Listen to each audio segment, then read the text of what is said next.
Yep, already on it.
That's fine.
You are watching the Chump Car World Series broadcast, Chumpcast Live.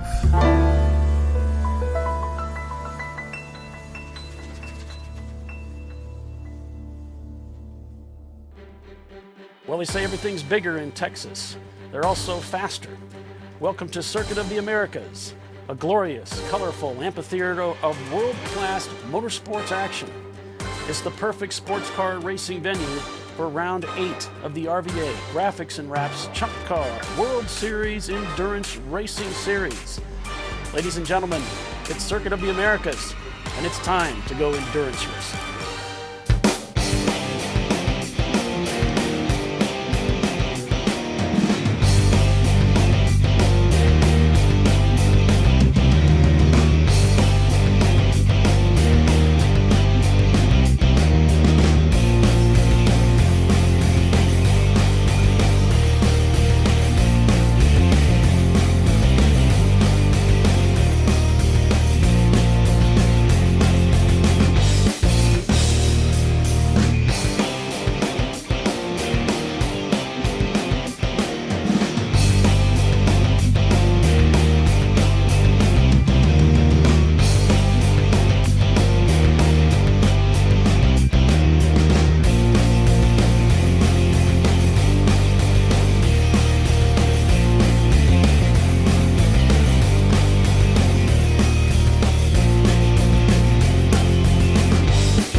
Shirt Systems.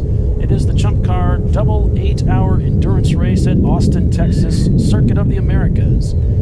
Thank you, everyone, for joining us, your crack team of highly polished and professional antagonists. I'm your host, Paul Veltum, and joining us shortly today, it's the newly deputized broadcast commentator and race analyst, Doc Waldrop of Brew Crew Racing, and our trackside co-host, Mr. Cool Under Fire himself, Bill Strong. Good morning, and Doc, are you there? Yeah, I'm here. Hey, how you doing today, sir? I'm just doing fine. I'm replying back to all of our friends watching on Facebook. So Wonderful. All right. Well, the history of the Circuit of the Americas is the premier destination for world-class motorsports and entertainment in the United States. It's set on 1,500 acres in the rolling hills just outside downtown Austin. The Circuit of the Americas has hosted the biggest names in racing, action sports, and music since 2012. At its heart is a 3.4 one-mile racetrack that is designed to challenge the world's most exacting competitors while providing a thrilling spectacle for audiences. The 20-turn counterclockwise circuit takes advantage of the naturally undulating landscape, including an intimidating 133-foot hill at Turn 1 that must be seen to be believed. It is home to the only Formula One race in America, the United States Grand Prix, as well as ESPN's X Games, MotoGP, the FIA World Endurance Championship, IMSA WeatherTech Sports Car Championship, and more. Nestled within the track is the Austin 360 Amphitheater, the largest permanent outdoor amphitheater in central Texas. It is, and its 251-foot signature observation tower. Circuit of the Americas is a must-see, must-do racing destination for all who love motorsports. But today, COTA plays host to the endurance car racing series known the world over as Chump Car. Today, over 60 teams will battle this highly technical, world-class road racing circuit, along with temperatures soaring into the 90s. Now, Doc, speaking of weather, what's interesting is it feels as though we're picking up right where we left over from last year.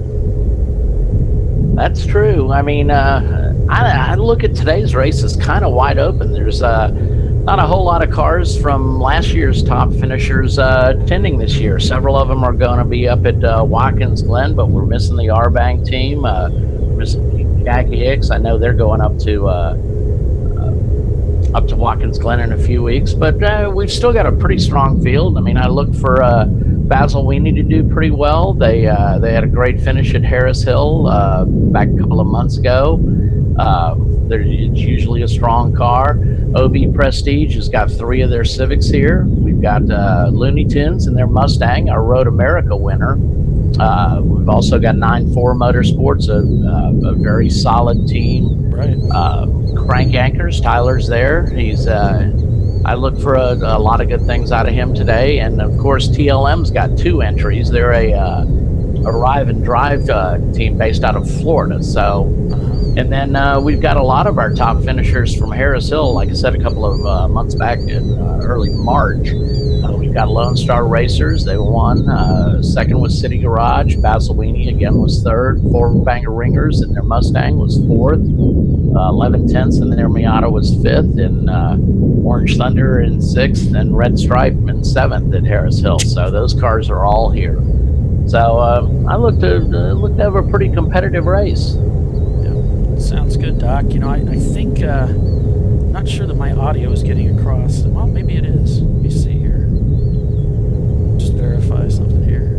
Yeah, I can hear you.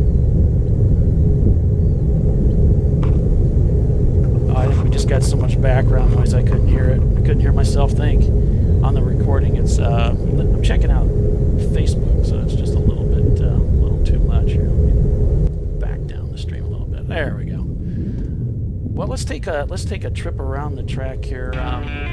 Thanks to Google Earth, if you take a look at this 20-turn road course, it's simply amazing. 3.418 miles, actually longer than Indianapolis Motor Speedway. There's turn 1, that 133-foot climb into a turn that starts out wide, but then it gets narrow. Fine passing location right there in turn 2. Flat out through this section as you're rushing down the hill for the all-important turn 3. Set up car position is all important. Make sure you hit this next section of S's correctly. Otherwise you throw the lap away. Turn 6, a tire burner to the left. Then through 7 and on to 8, which is a double apex turn to turn 9. A little bit of a slow, but then it's flat out. Through 10, rushing down to turn 11. Again, a little wide on the entry, but narrow on the exit, turning back, tighter, about 110-degree turn. All important exit here because then, Doc, we're rushing down the back straightaway. Cars reaching speeds north of 100 miles per hour as we head into turn 12. Very exciting part of the racetrack. Again, a very tight turn. A quick blast of speed around 13, 14 into the multi-line turn 15. And then down to the exciting 16 and 17 around the observation tower. You can see it there. On into turn 19, careful not to go too wide there. Watch out for the airplane taking off. Pit in just to the left with turn 20. As you round turn 20, you've now just completed a lap at Circuit of the Americas. 3.418 miles in length. Undulation changes in direct height, about 133 feet. Lowest point between turns 19 and 20. The highest point, of course, is turn 1.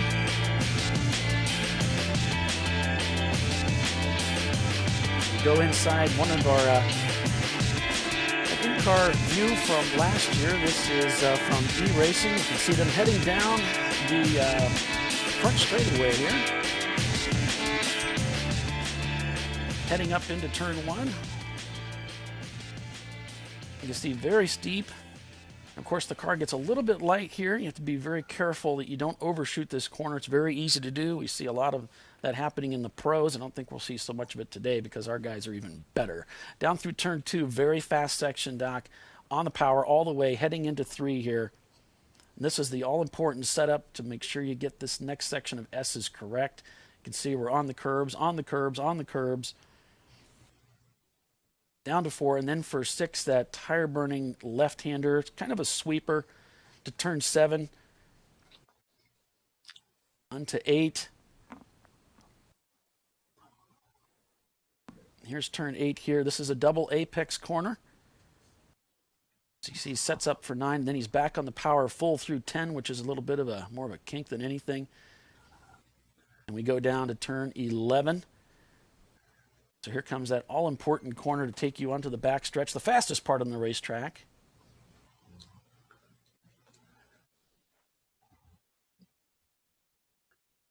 There he makes the exit, of course, using all the curbs.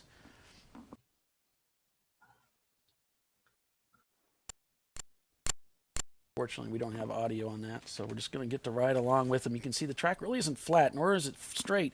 It does kind of turn to the left slightly. There's a little bit of whoops in this thing early on, but then it does flatten out once you get to the bridge. Rushing down into turn 12 here. Very fast coming in, downshifting again, now in 3rd gear, coming in. It's very tight, turn 12. You hear tires protesting just a little bit. He heads towards turn 13 and 14.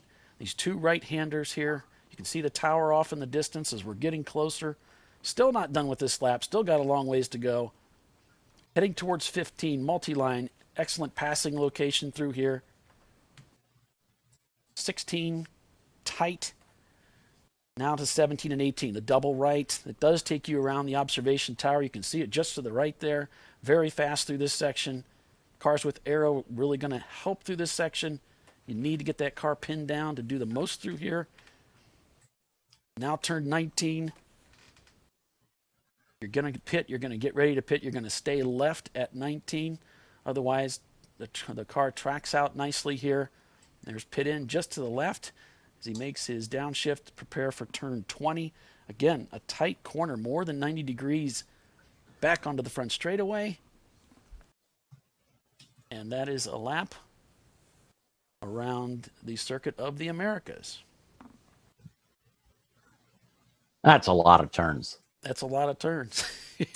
I mean, one thing, at least we don't have the, it's a little bit cooler this year. Last year was run in August, and I believe the temperature was like 110 degrees. I'm not quite sure what the temperature is out there today, but I believe it's a little cooler than that. Yeah, it was a scorcher last year. It was hard on everybody. Well, But, Texas summers, you can kind of expect that. Well, Doc, we would be remiss in our duties if we didn't take this opportunity to apologize in advance for what everybody is about to experience. That is true. All right, I apologize. I'm really, really sorry. I apologize unreservedly. I offer a complete and utter retraction. The imputation was totally without basis in fact and was in no way fair comment and was motivated purely by malice. And I deeply regret any distress that my comments may have caused you or your family. And I hereby undertake not to repeat any such slander at any time in the future. I'm sorry and I'm stupid. I prostrate myself before you and beg your forgiveness. Jeez, I'm an idiot! I'm gonna go ask directions to our next huge, embarrassing failure. Thank you for your attention, everyone. Well, we're going to be heading down into pit road here shortly once we get set up with the appropriate connection to Bill. 9:51, we've got 20 minutes before the start of this race. Well, we're hearing from our guy Michael at the track who's helping out Bill. He's in race control, and he's telling me we've got cars on track. Cool. Interesting. I wonder. Yeah.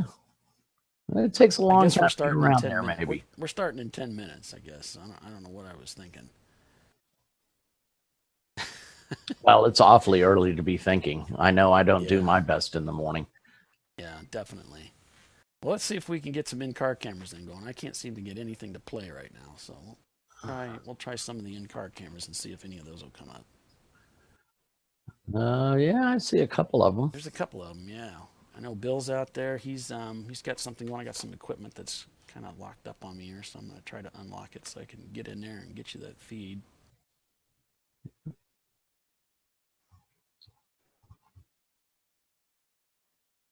Yeah, we need to call our engineers out in the truck and tell them to get with it. Exactly.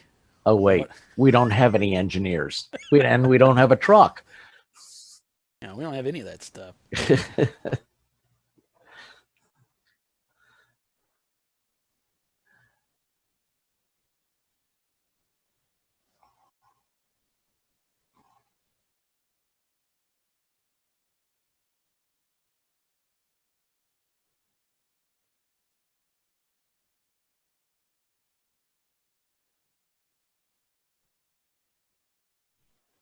So we've got over 60 teams starting the race today.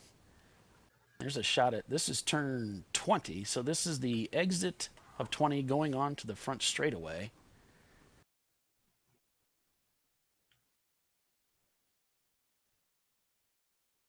And maybe if you can send a message to Bill, Doc, and just ask him what his camera stream ID is. I can pick him up a little bit better because Slack is not working, so let me try it from another device. Maybe that'll help me. He may not know.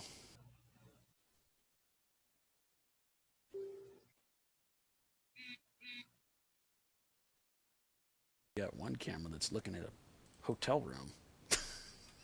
I saw that. I don't know why that was from last night. I don't know what that is. This is turn 12, so this is a very fast section. This is at the back, the end of the back straightaway, the long section, the fastest part of the racetrack. 823 is his numbers. Let me see if I can bring in 823. Bill is down on pit road right now. And we're going to try and get his camera queued up, but let's see if we can pull some tricks here. Yeah, I sent him a message, but I'm not sure if he's getting it. He's kind of busy. And a lot of our in-car cameras working. We're going to get to those. My normal pit cam stream. Yeah, for whatever reason, I'm not. I'll try and do something a little tricky here. I think I heard Bill. Yeah, I've got him open on. There we go. I don't think Bill's in the bridge yet, so he can't hear us. It's my normal pit cam stream. Would you please message him? Just let him know we got him. That would be good. He can hear us, evidently. No, he can't hear us. He hasn't signed into the bridge. Oh, he was. We just lost him. I think we should just look at that hotel room and try and figure out what that's all about. Oh, here he comes back in.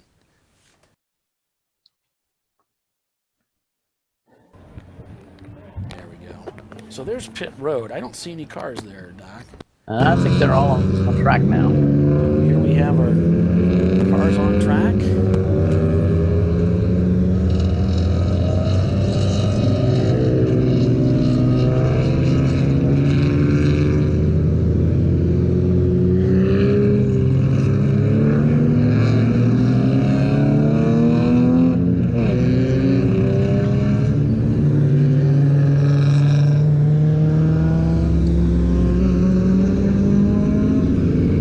There's some of those Mustangs. Technically, we've got three of those. I don't know. I'd call them vintage Mustangs. They're back from the mid '60s. Those things are awesome.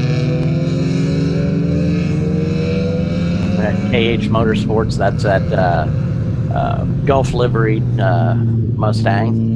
Right. We've got PMF Racing. They've got a '68 Ford Mustang. Looney Tunes, of course, has that '89 Ford Mustang, our winner at Road America, which was a fantastic race. I look for more of the same today out of them.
Tyler's car, Crank Anchors Racing, out of your neighborhood there, Paul.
Not pulling anything up on Race Monitor yet. No. In fact, he's really laying on the brakes there. Looks like we're just crawling. So we just haven't gone green just yet.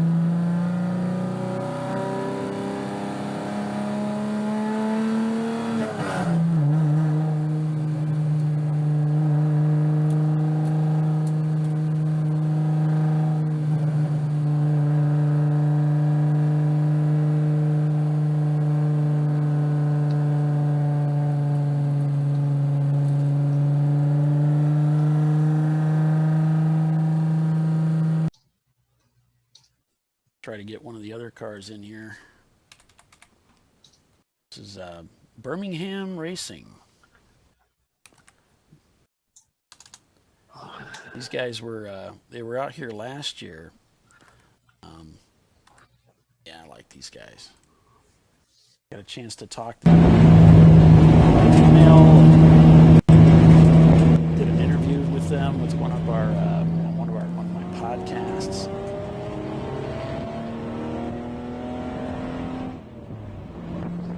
Yep. So We'll see how that Lexus does today. Last year, I think they had a wheel bearing go bad. They were running pretty good. Yep. I know Tiffany's out there with them. She's not going to drive today, but she's there supporting them. You can hear the driver trying to communicate a little bit. Seems to be having a little bit of trouble with his vision or something. He can't see, but you can see the inside of that car really well with this in-car camera. Still haven't gone green just yet. I got race monitor just to my left here, and I'm not seeing any information. Usually takes about 10 minutes or so. So we'll just keep an eye on them here and see when they decide to go green here.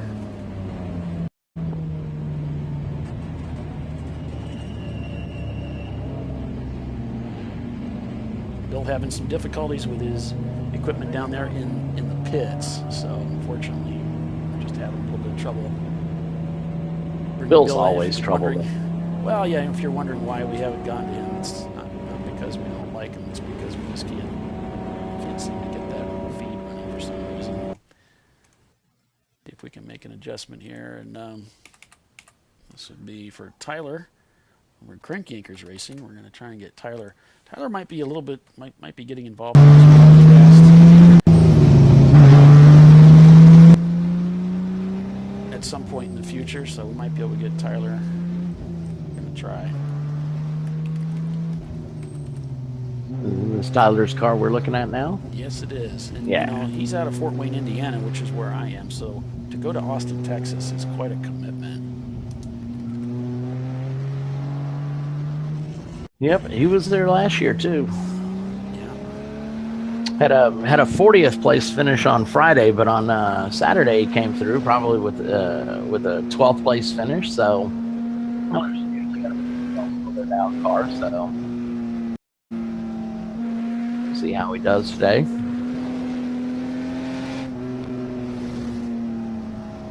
The clock might be on just a little bit here. Let me see. Quite a few BMWs, but boy, I'm telling you, the field is dotted with Mazda Miatas. Yeah, no kidding. Man, they like those things. Those and vintage Mustangs.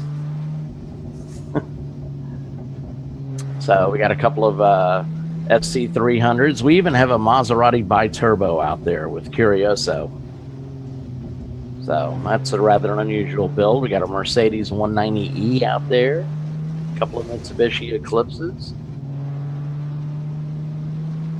So we're just moments away. We should be going. We see the yellow flagging out there to the left there, Doc, from the in-car camera here in Tyler's car. But we're still waiting for green flag action here at Circuit of the Americas. A 3.418 mile road course, 20 turns.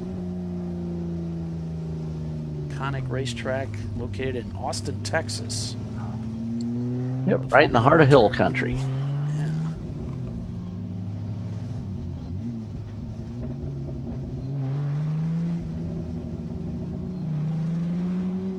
Yeah, we wish you were there too, Troy, but we got your running mate Bill there at least.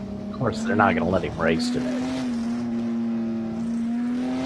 A bunch of the regular Chump Car drivers in the East watching. RJ's on there, Troy, Jeff Burdett. Chris Huggins, I believe, is on here watching us. So,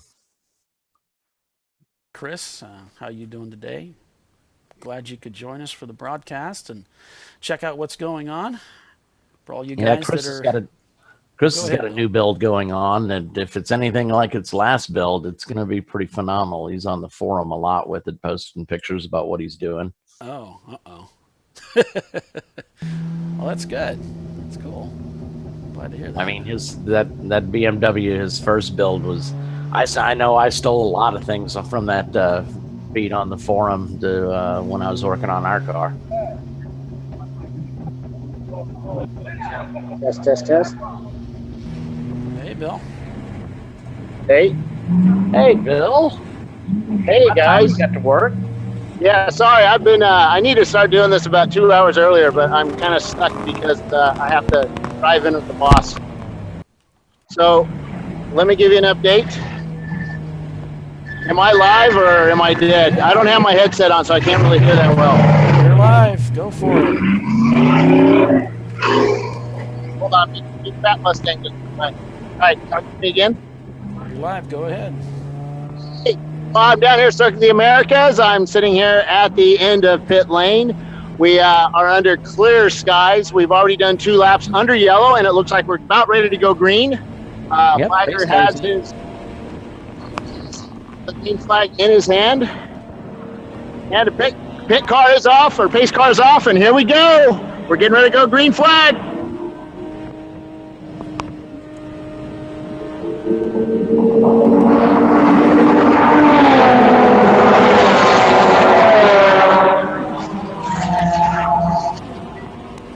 They're up into turn 1. It looks like a clean start. Nobody's spun off so far.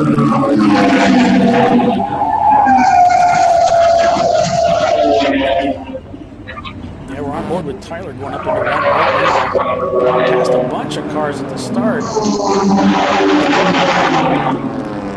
Heading down through turn 1 into turn 2 here.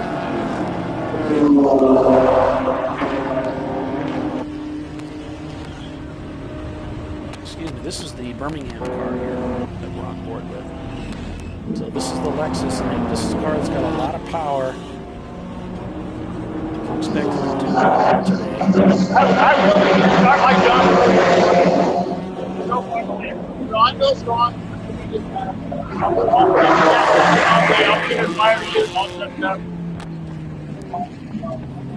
Heading down into turn 8 here, you can see we got very close to that Miata. Good.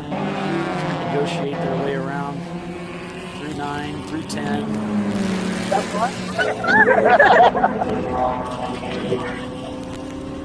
See, broke some momentum there, and a couple cars came back around him as he heads down into 11. This is the very fast section getting ready to go through here now. As an E36 right in front. Starts to look down the inside, but thinks the better of it. Doesn't let the car track out. There might be somebody right next to him. But here's the run-up. You should be able to make some passes down the left side here.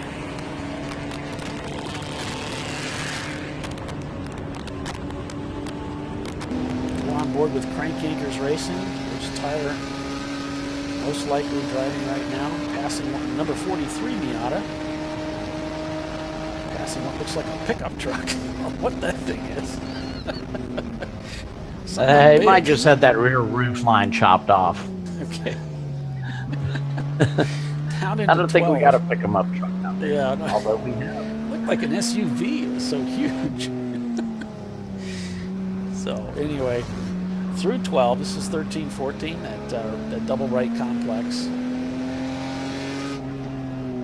Setting up for the multi-line turn 15 and into 16 here. Very tight left-hander.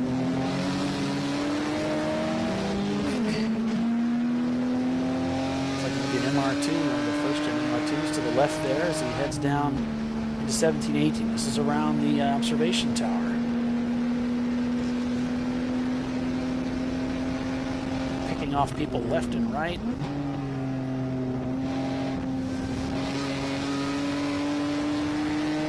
This is coming up to turn 20 here. It should be the last turn. See pit in just to the left there. Back onto the front straightaway. Birmingham just a few spots ahead of where Crank Anchors is right now. Going down the front straightaway, both of these two cars are towards the front of the field. As they go rushing up turn 1, you can see how incredibly steep it is. It's totally blind as you approach. Getting a good exit using all the curb. Pitches to the left a little bit. Flat out through turn 2 here.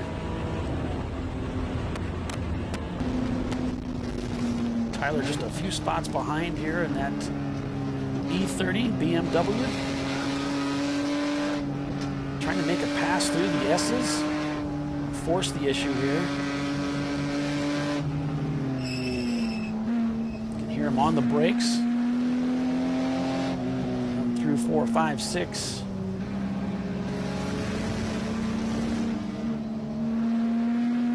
Left, right, left, right. Lots of change in direction here. Looks like the Birmingham guy's right up ahead. So that's our other in-car camera. Just making the pass on Birmingham. Tyler's just to the left there. You can see he's knocked all the paint off the car. He's completely shaved it down to the bare metal.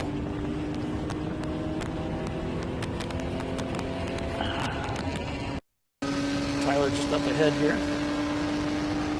This is down the long back straightaway. Cars hit north of 100 miles per hour through this section of the track as they go rushing down that very slow left-hand turn, the turn 12, down into third gear.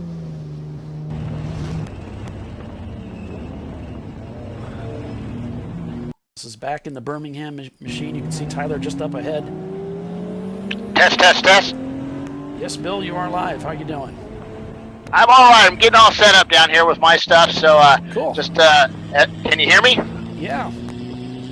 Okay, cool. I'm just getting my stuff set up as the race goes on around me. You guys are doing good. Keep it up. Okay, man. Thanks.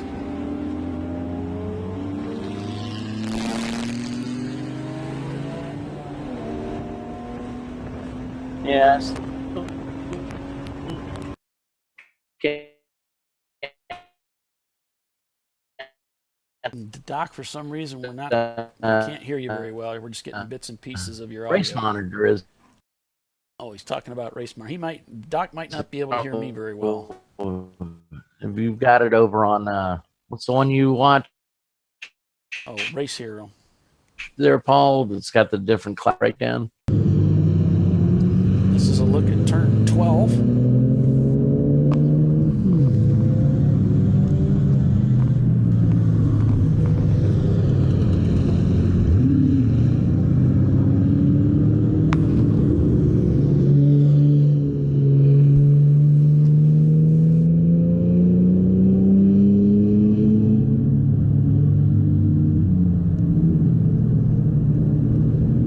We're just waiting for Race Monitor to come online here shortly.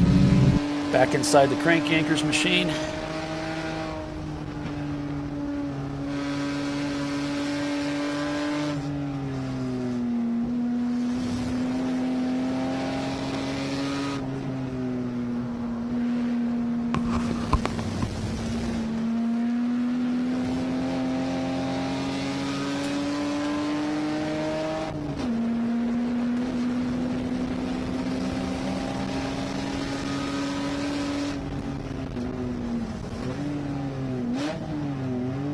Tyler making quick work of this traffic that's up ahead. See a car that's been heavily modified, doesn't have a roof on anymore. Number 429. That's a Ford Mustang, an 86, the OF Dirty Dogs racing team. I'm back now, Paul? I can barely hear you. Okay. How about now? Yeah, turn your mic up as much as you can, I suppose. Try that. How's that? I can hear you. I got him loud and clear. Yeah. I'm monitoring our broadcast, though, too. Now you're good. Okay, I just heard you come through. Just an FYI, my iMic broke. The one that I use for this broadcast right here, not for the main one.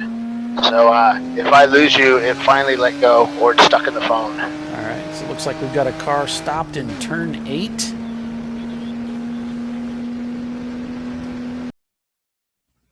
We're on board with the Crank Anchors BMW E30.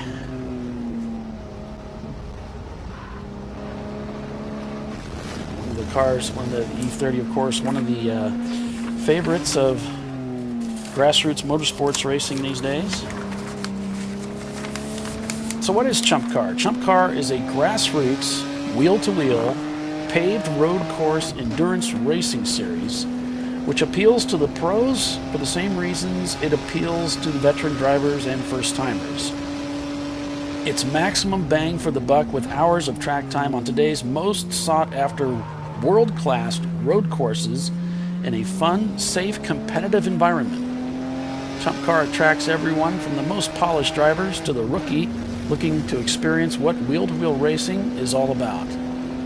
And the best news is, you likely can go racing this weekend. Even if you don't have a car or a team, there are always teams looking for new drivers. Basically, it boils down to this. If you want to go racing on the most iconic bucket list and some other third thing, road courses in the United States of America, you're in the right place.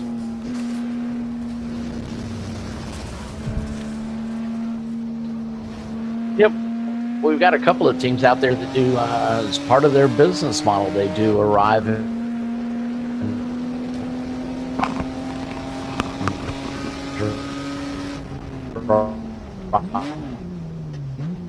Absolutely.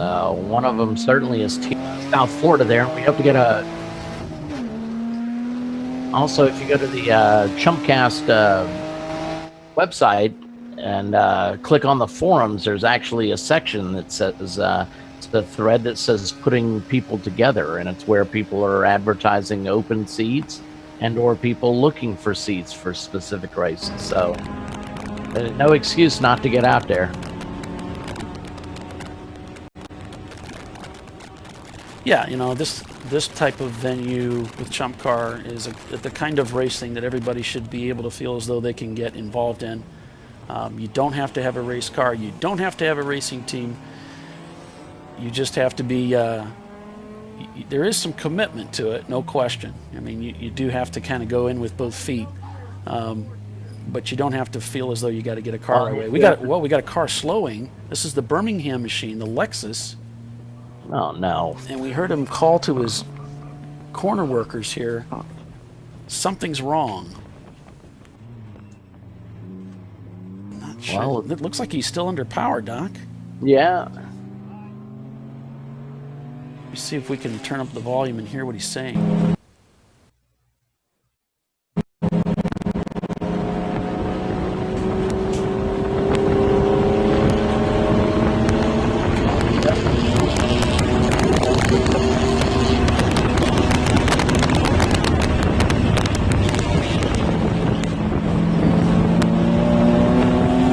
Still up to speed through this section. On track and only getting a couple of laps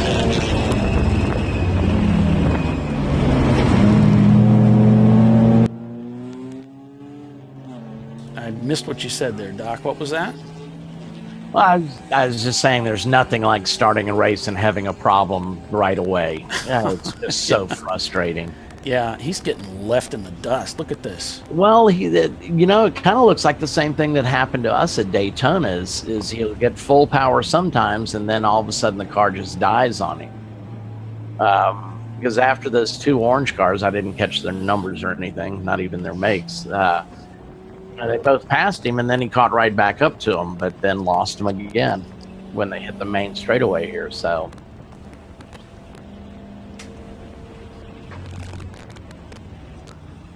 We're still not receiving any race data just yet. It's still very early on.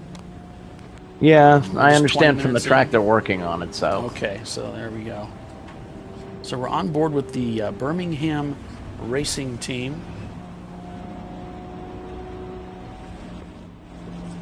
And they're in a Lexus SC300, I believe.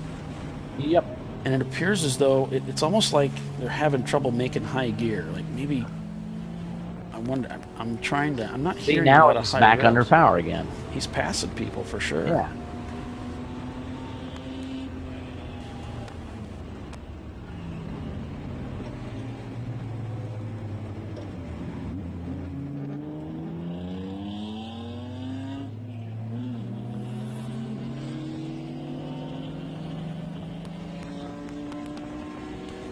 The Flying Gonzalez brothers right there next to him off to the left. Now he's having problems with power again. Oh, yeah. There goes the 9.4 Motorsports car, I believe. I think he can't get into fourth gear. Could be. I think he's. Is that a manual gearbox? Oh yeah. I think he's having trouble with fourth. He's fine through the S's. Right. So it's just the high-speed stuff. It looks like he's getting left behind when they go to fourth gear. He can't shift. Ah. I wonder. Well, we'll see here. He should have been able to handle that really well. But sometimes, Doc, what it's like when the car isn't working properly, you're out of your groove.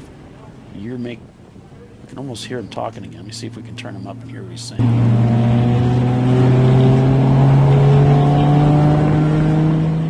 I didn't catch that, but he's obviously communicating with his crew as they're trying to work through whatever the major malfunction is here. He's pointing people by. That's too bad.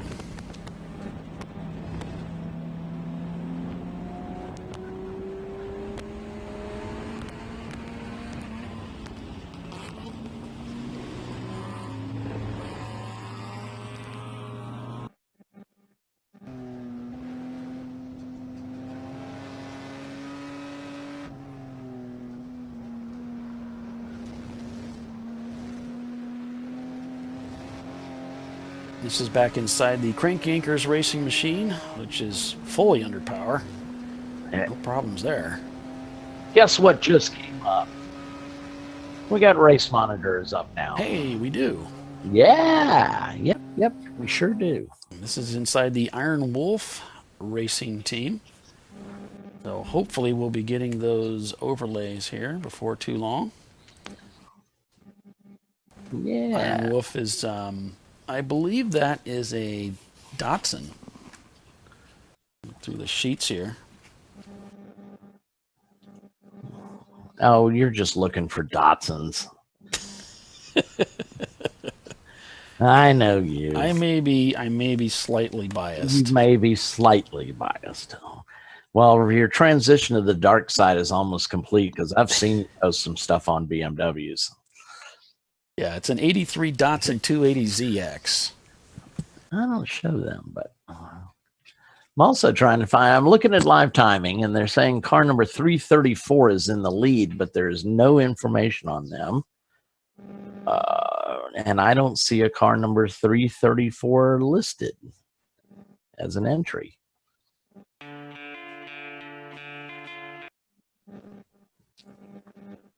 So there's your top 10 running order as it stands right now. Car 334 in the lead of this race.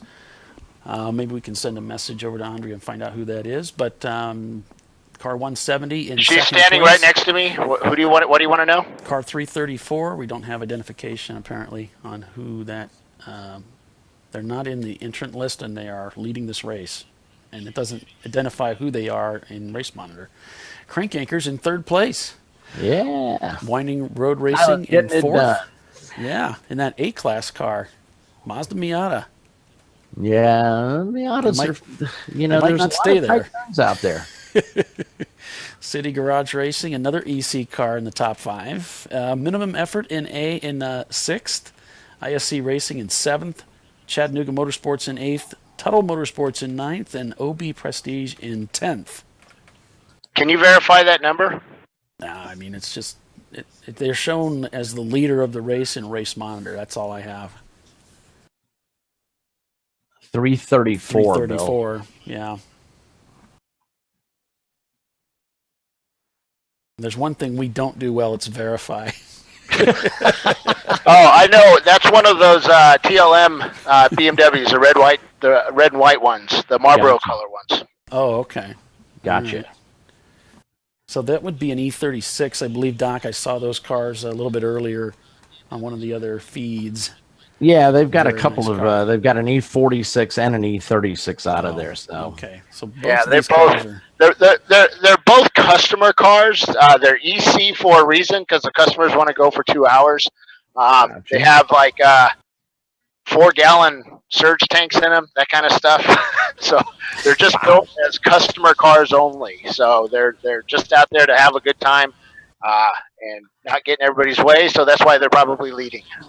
Yeah, they're probably EC cars. Yes, they are.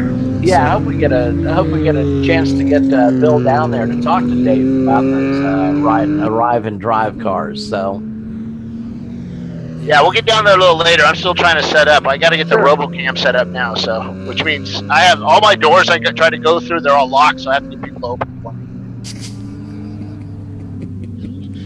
Oh, the common things we run into trying to set up at a racetrack. Everybody wants to lock the doors.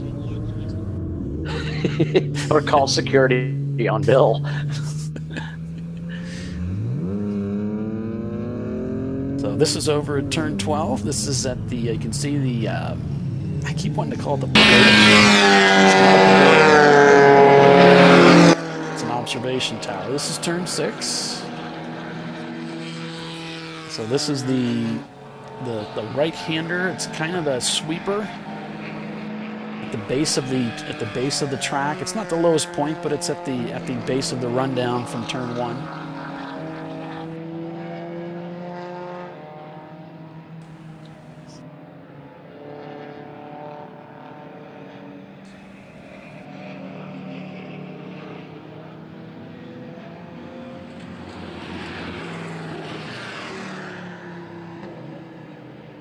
And Bill, it looks like turn 1 is offline, just so you know. Looks like it's dark right now. Was it ever on? Yeah. Yeah. That was right. But I got good news. The Datsun 280ZX is still on the track. Still turning laps. There you go with the Datsun again. Well, I mean, you know, I'm always looking for the silver lining in things. There you go. You know me. I mean, you know.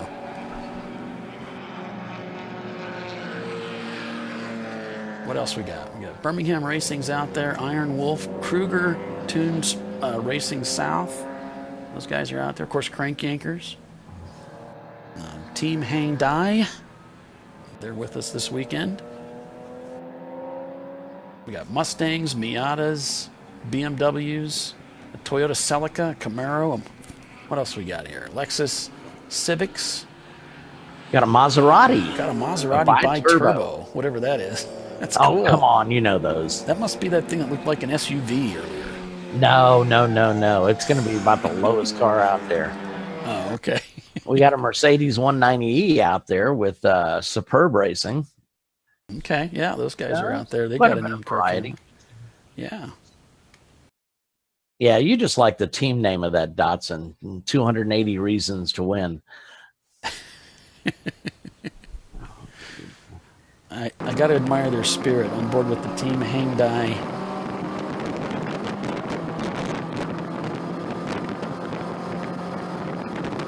There's that track map. Oh yeah, this is the guys that have the track map in the car, yeah. I don't know that you should be looking over it a lot. He probably has enough time in this car to do that.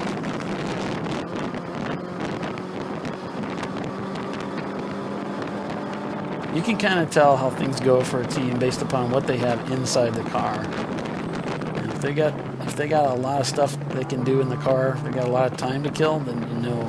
Okay, guys, car number 215, the Maserati BMW or whatever the heck it is. It looks like a Maserati bi-turbo. Yeah, he's in the back. He just got towed in. Let's go find out. I'm going to go to my camera. We'll find out what's going on. Oh, that's a bummer.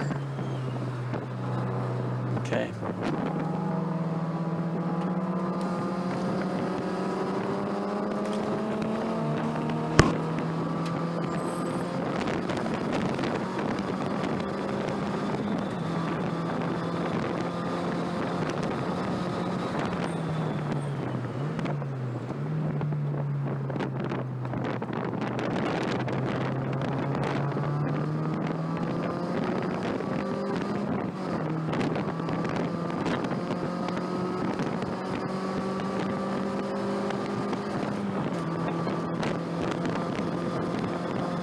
Do you have me there? I don't know if you have me.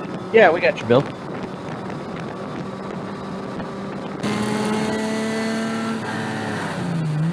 On board with the Kruger Racing team.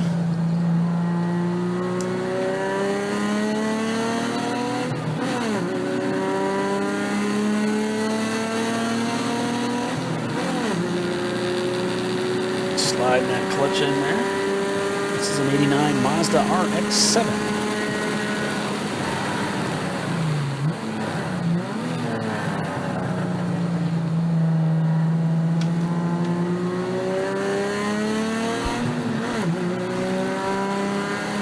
Heading down, looks like through turn 2 here.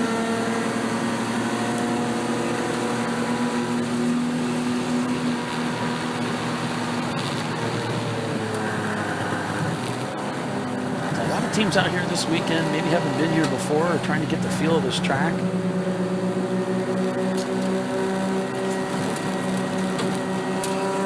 Based on the finishing results that you put together, Doc, I'm saying about half the field maybe has been here before from last year.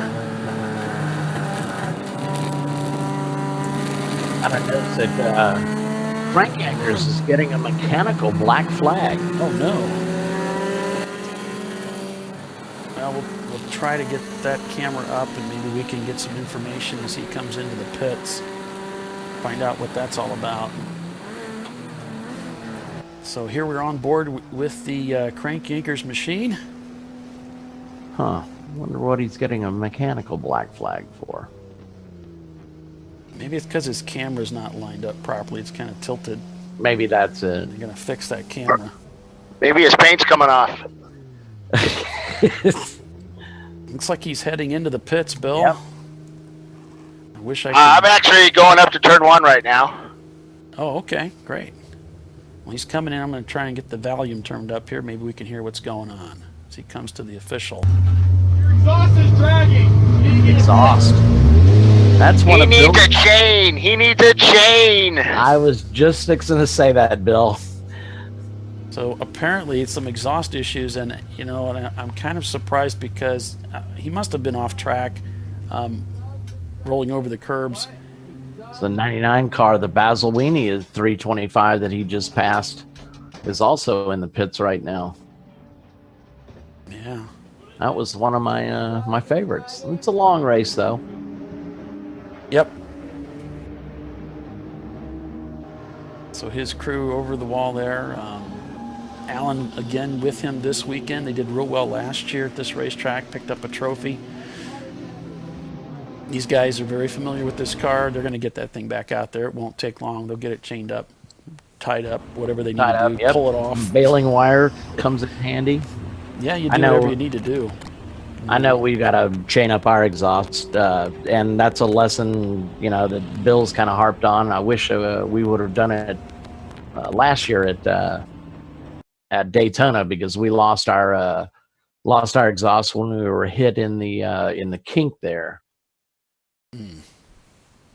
So here's your top 10 as it stands right now. Of course, you know, cars, drivers still just getting settled in. We're just a half hour into the race, so drivers just getting themselves acclimated, really. But by now the cars are up to temperature, and the drivers are kind of getting into their groove. You know, they've got their mojo, should have their rhythm down now, and you know, the thing with crank anchors, Doc, if you're going to have a mechanical, if you're going to have a problem, let's do it now. Yeah. Right? Let's get it out of the way. Take care of it. This is, you know, exhaust issues are typically, as long as it's not a manifold issue, it's not going to be a big problem, right? Okay, cam 1 should be on. I'm sorry? And camera number, turn 1 camera should be up now. Oh, okay. Wonderful.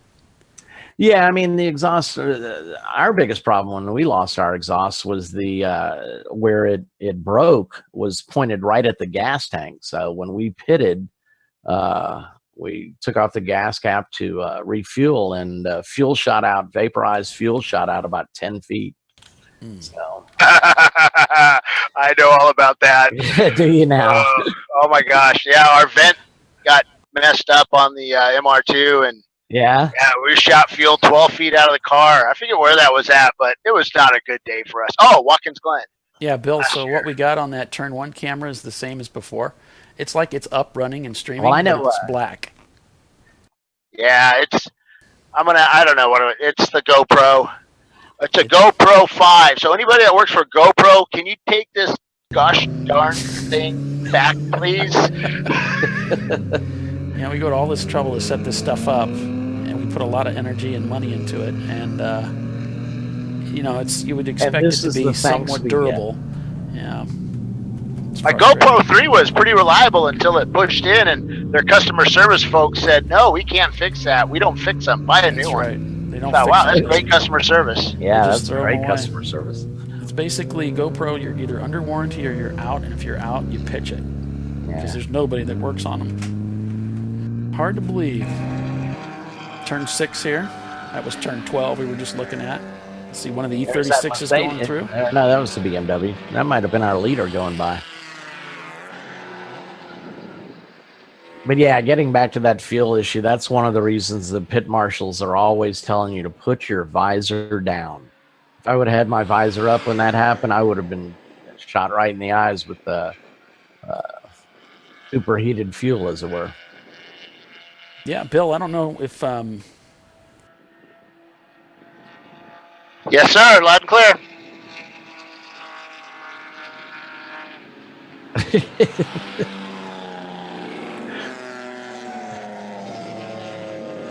It's a great picture.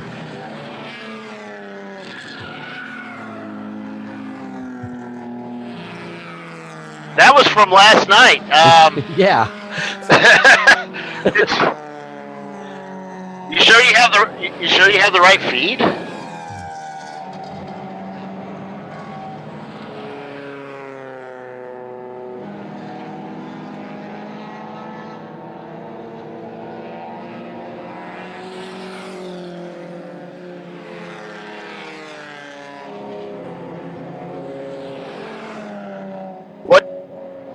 Yeah, it's not. That's probably from last night because I was testing them and they're working.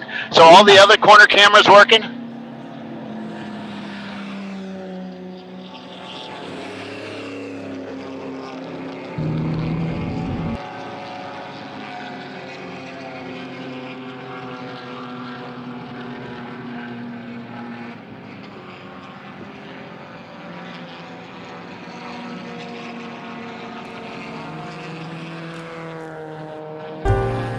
You are watching the Chump Car World Series broadcast, ChumpCast Live.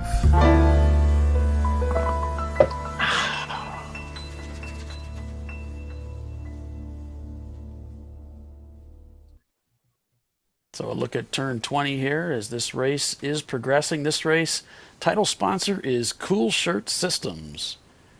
And we sure appreciate them and everything that they've done for us, especially this weekend. There's been a lot of giveaways that took place this morning. Shirts that were given away.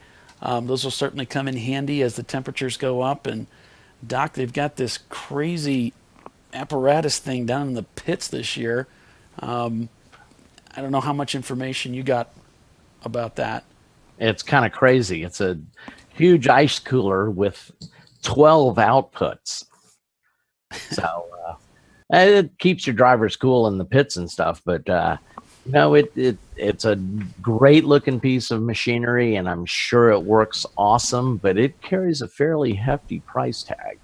Yeah, so the concept was Mike wanted to have something where if you're overheated, you could come to that station in the pits, hook up your cool suit to it, your existing cool suit. So you're getting out of the car, you already have a cool shirt system shirt on, you're overheated, you go to this station, you can plug into this and cool yourself off, basically. Cool your core temperature, yeah. So, because it, unfortunately being in the car for a while, it doesn't stay cold the entire time you're out there. It's more so in the beginning. Yeah, I mean, ours lasts easily a good 2 hours. So, we look at it on every pit stop. We'll hop over the top of the cooler and look around. But I have a newfound admiration for all the stock car guys and the early sports car racers that are, their cockpits are up at 160 degrees and they have no cool shirt systems. So. Right. The NASCAR drivers used to lose like 10 pounds a race. And of course, if you get hot, your brain starts to fade. Mine faded even when I'm not hot. But it just cools that core temperature out. You get a little bit more relaxed. Hey, I'll be trying mine out here in a little bit. Yeah, so Bill's got this backpack style thing he's carrying around, and he'll get the. This is the car Crank Anchors off. machine. They're still chaining their banging exhaust, around. I guess. Driver's still in the car. All right, Crank Anchors is still in the pit. There looks like they're assessing the situation.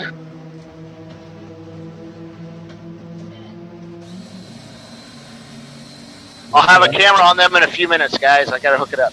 All right, we got a car off in Car turn number 4. 5. Looks like he's dragging and dropping fluid. Oh, okay, car 522, that is. That's the Hound Dog's BMW 325. Hope he's not dropping too much fluid. You were in second place, catching the leader. Yeah, they're in there talking to the driver, saying, you were in second place, you were catching the leader. And, okay, Andrea just updated us from the track. The car number 334 that we show in second place is actually car number 325. It's one of the OB Prestige Honda Civics. That's they've dropped down to second. Okay. Well, thank you for that, Andrea. If you can hear us, we appreciate it.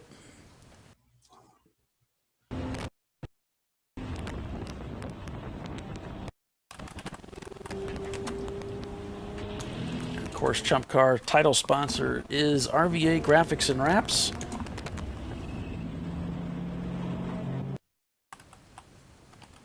If you need graphics works done on your car or your helmet, you want to have that wrapped, or perhaps if you want to, you're a small business owner and you have a car that you need to have wrapped, please consider our sponsors first. Give them an opportunity to serve you.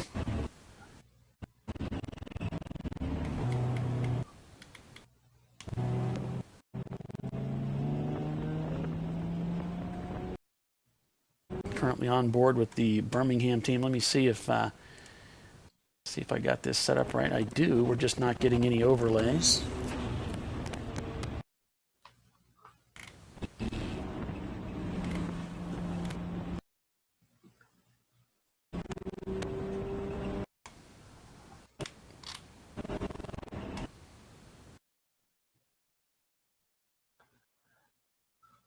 So here's a look at the top 10 running order as things stand. You can see the TLM USA team, the car number 170, an EC car, but currently at the front of the field with City Garage in third, Winding Road Racing in fourth, and we've got Red Stripe Racing in fifth. A lot of EC cars up front today. Flying, and what is that, Gonzalez? Bros? Gonzalez. Oh, okay. And why am I making this? That's my mission. You're it as making difficult this as harder possible. on yourself than you need to. And that's the way I love it. All right, there's one of my favorite team names from this racing. Car in 16th place, number 555, Dan Ratherby Racing. That's just kind of fun. That's great. Yeah. Chattanooga Motorsports in 18th, not to be confused with Chattanooga Wagon. No, that's RJ's team. Yeah. You know, one of their drivers owns the world record for the longest drift, right? No. Chattahoochee, that team's got to be located somewhere close to. Oh, not there. Sorry, the Dan Rather team. Oh, okay. Yeah. Okay. Million Ways to Die in P31. Love that. And a Miata. Oh my gosh. Kentucky Fried Racing, Deep Eddy Racing. Oh gosh. Million Ways to Die 2. They got 2 of those cars out here this weekend. Yeah. Appreciate those guys coming out. Crank Anchors down in 45. Come on, Tyler. Get the car back out on track. They've got the car up on jack stands on one side, on the right side, and they're busy working on it, looks like. Okay. Thanks for that, Bill. Martin McClure Racing. Doesn't look like they've turned any laps yet, so we got a handful of guys that haven't turned laps. I don't know if it's something with timing and scoring, but they're not showing the KH Motorsports with any laps. But I know I saw him out on the pace laps. Yeah, it might be an issue with timing and scoring. Yeah, it seems like we have got a fair amount of teams that aren't showing up in laps, but it looked like a pretty full field of 60-something cars when they were circulating out there. Yeah. Okay, 37D is in the pits, the Camaro. All right, Bill, thanks for that. We've got car number 522. He's pulled off the track at turn 13, it looks like, and now we're getting a report that 439, which would be the Martin McClure racing team, pulled off at turn 9. So we got a couple of cars stranded out on track. I'm not sure. I imagine Coda does hot pulls. Looks like they're towing off 522 right now. Yeah. So 91 is in pit. 211 is in pit. Okay. So A Million Ways to Die, that's one of the cars in the pits, number 91, Mazda Miata. So it's a little early for pit stops. So these are teams that are evidently sorting out some sort of problem they're having with the car. Maybe it's temperature. Never know. Yeah, we're on board here with the Birmingham racing team. I'm going to have to send Kyle a message and see if he can help us out with our overlays. But this is the Birmingham team. We're just watching to see if there's a full course yellow out there right now. I haven't gotten any message back from the track about being under yellow. So apparently they are doing hot I think they're all going to be local yellows for the most part. Looks like the Maserati. All right, I have a camera on Tyler right now. Okay. Looks like the Maserati that we just spoke of earlier is going to be down for quite a while, unfortunately. We're getting that message as well.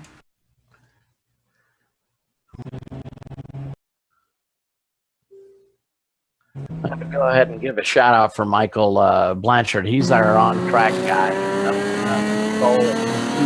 Informed as to what's going on out on the track. And Michael, we really appreciate it. It's so much easier to call this when you know what's going on in the pits. I mean, we can see on the track, but there's nothing like having somebody out there to keep us updated on which cars are coming in, which cars are getting a black flag, what cars are off at turns. So if any of you out there watching want to volunteer and help Bill out at the track, then that's really greatly appreciated by Paul and I for sure. Absolutely. We sure would appreciate that. It makes all the difference. Oh, yeah. Otherwise, we're flying blind. Yeah, which is actually, I don't know about you, I'm pretty comfortable with that.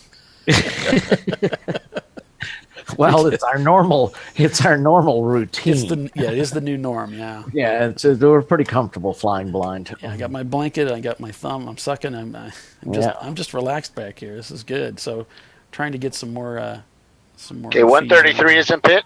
Or sorry, 130, the Miata, yellow Miata. And they just pulled in right ahead of Tyler's, or the Crank Anchor's car that's still up on jack stands. Tyler's fiance is probably working on the car. You know, Tyler's kind of averse to getting dirty. So his girlfriend jumps in, or his fiance jumps in and does all the dirty work. Gotcha. Yeah. So, I think that's, again, our crack reporting at its best there. So that would be the 130 cars, the 11/10th Racing. I was looking for good things out of them. So Miata, they finished 5th at Harris Hill. Looks like they're looking at the right front tire. Uh-oh. I wonder if they went over something. Are you talking about Crank Anchors? No, the yellow Miata 130, I believe it is. He's now leaving pit lane. It looks like they torqued the wheel down and they're back out. Okay. Oh my goodness! Tyler actually crawled out from under the car. What's up with that? Wow. Car 439 being towed off the track at turn 8. Yeah, that's that Martin McClure Racing Toyota MR2. It's probably got a broken. No! Yeah, he's probably got a hub broken. I think it's a Camaro. 438 is shown as a Camaro on my sheet. I was talking to them last night. I believe they only brought the MR2 because the Camaro was having some issues. And then they also had. I was talking to their truck driver yesterday, and he said that they were loading up the cars, and the Camaro had some water issues, like oil in the water. Ew. So they just parked it off to the side and brought the MR2. They also had some problems with their truck. They run in the is it the Craftsman? Not the Craftsman truck, K&N series. They also run in the K&N series, and they had some problems with their cars this weekend too. So it hasn't been a good weekend for them.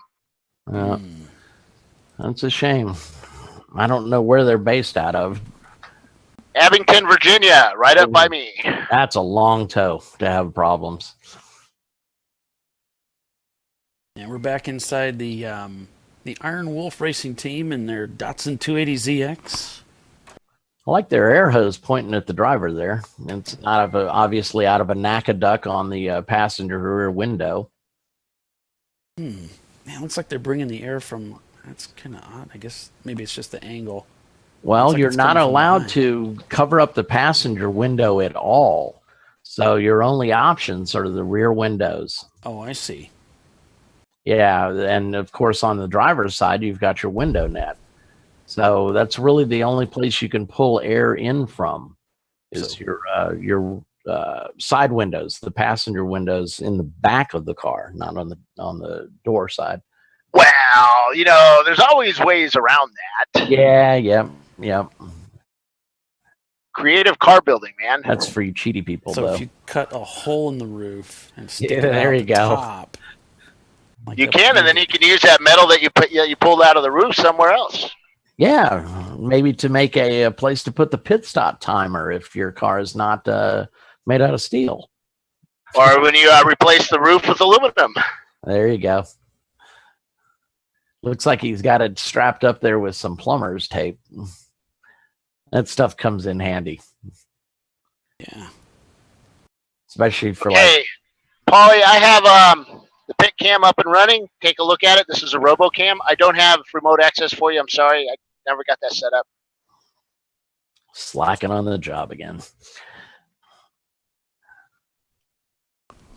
I had a website I had to send live this week. The boss was looking at me constantly.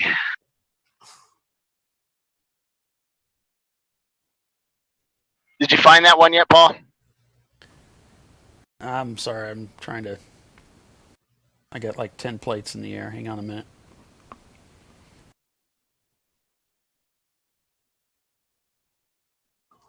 Last camera, there's a RoboCam that came up, 766. Okay. Give me just a minute. I'll see if that's running.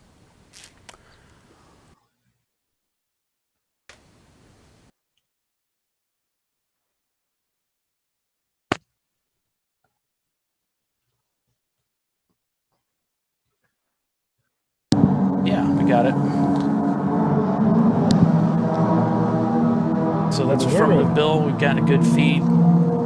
It looks great. It looks really good. So what we're seeing here, folks, is a shot of the pit road. You can see that's the back of the crank anchors machine that was doing so well. They were at the front of this field earlier today, or this morning, I shouldn't say today. So we're just getting underway.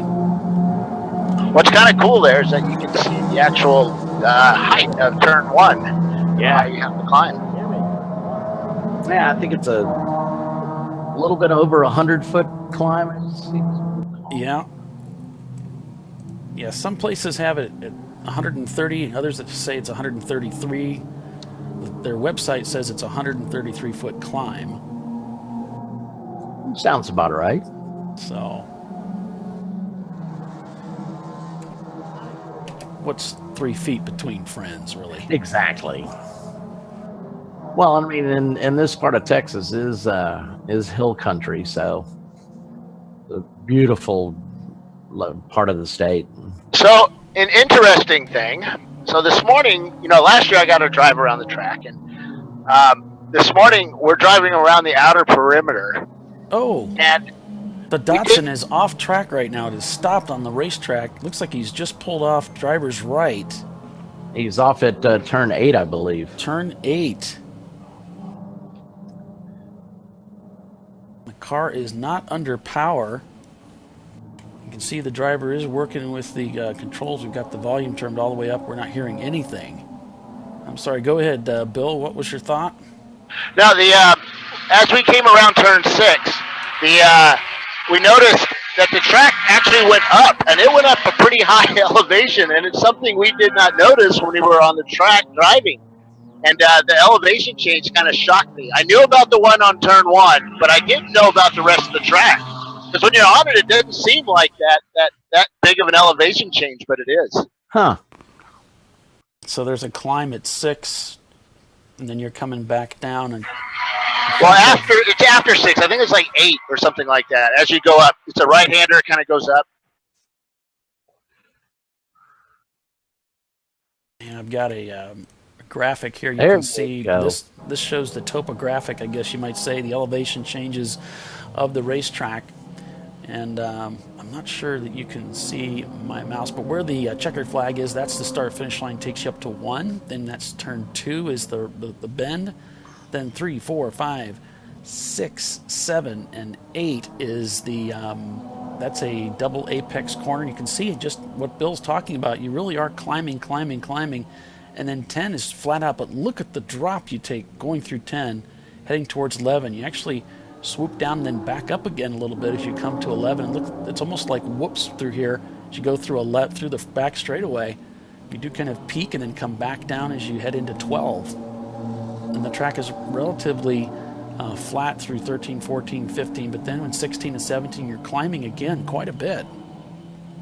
Through 18 and down to 19, it's a descent, and then you drop again from 19 to the lowest part of the track between 19 and 20, and then you begin the climb from 20 on all the way up to turn 1 again.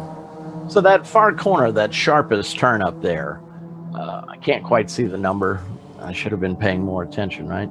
There we go. Turn 11. What do you think? Second gear? Possibly.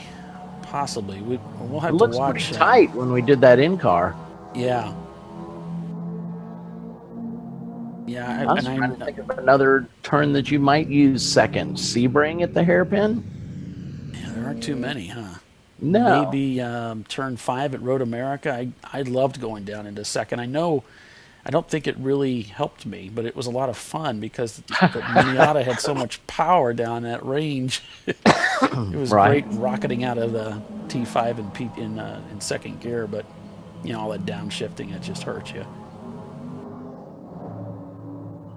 So we're about an hour into this race. Yeah. Take a quick break here for station identification. You are watching the Chump Car World Series broadcast, ChumpCast Live.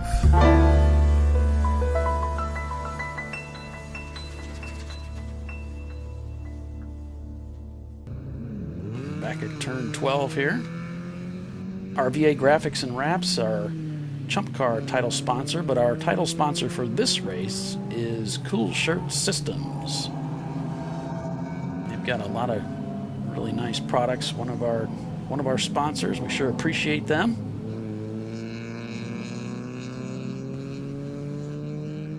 In fact, we have a number of sponsors that help us out here at Chump Car. Let's listen into that. Chump Car World Series is sponsored by RVA Graphics and Wraps, a custom graphics shop that specializes in the design and production of the best quality made-to-order vehicle graphics. And by Lifeline. Lifeline uses the latest technology in motorsport fire suppression and extinguishing, and is the leader of in-car fire safety systems using Novec and AFFF foam. And Willwood Disc Brakes. Willwood Engineering is a global leader and manufacturer of high-performance original equipment disc brake solutions. And Cool Shirt Systems. Cool Shirt's personal cooling systems, vests, and garments offer comfort, safety, mobility, and durability when performance matters. And Maxxis Tires. Maxxis Tires International is committed to delivering high-performance, affordable tires to the world. And Frozen Rotors. Premium cryogenically treated brake pads and brake rotors by Diversified Cryogenics. And OMP Sport, one of the world's leading manufacturers of racing safety equipment and tuning accessories. And by Racing Radios, the leader in racing communications worldwide, providing quality and affordable communication systems for racers and fans alike. And DiscoveryParts.com, offering the best in auto racing safety apparel.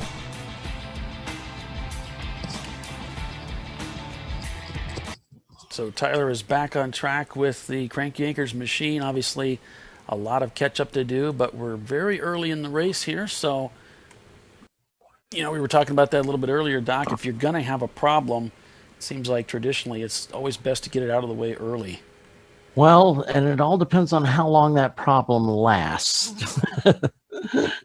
Right. And if there's one thing I think you learn, I'm sure that, you know, they've learned over the years that they've been endurance racing is we got to get it fixed right because we can't afford another stop. Right.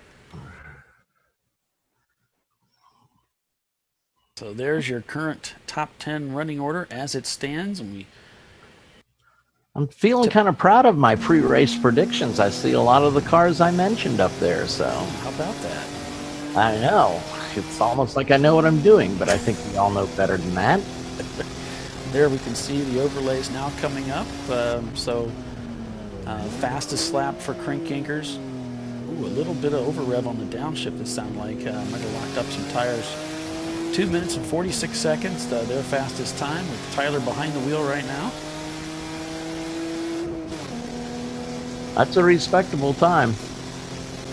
Got most of our cars in the mid-40s and at the 2 minute mark, so.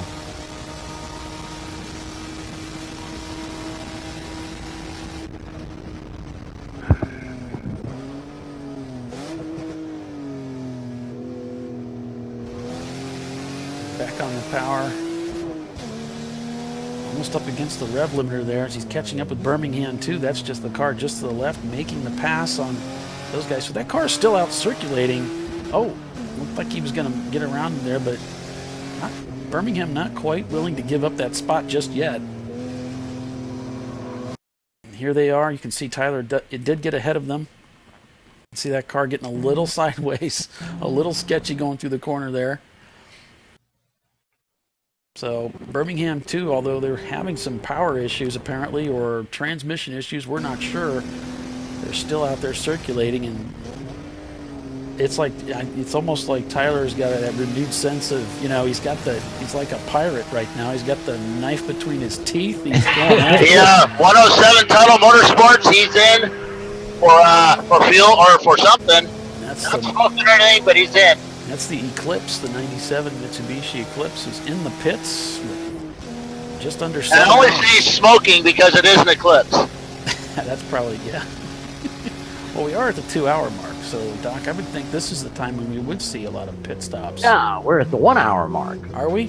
Yeah. Yeah, they're a V6. That Eclipse is a V6, I believe. So, and thinking about it, I think it's a Nissan a Maxima V6, so I could be wrong. I think it is a Maxima V6. Thanks for that, Bill. Yeah, I'm watching turn 20 or whatever the heck it is on the front straightaway here. There's some really tail-happy cars as they come around here. It's quite interesting how wide of an angle some of these guys are getting their car at.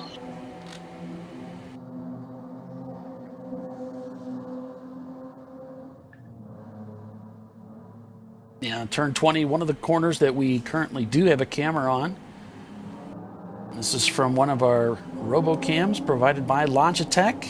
We sure appreciate them and how they've contributed to our broadcast.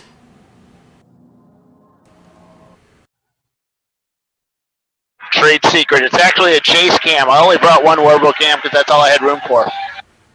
Okay. Well, all right.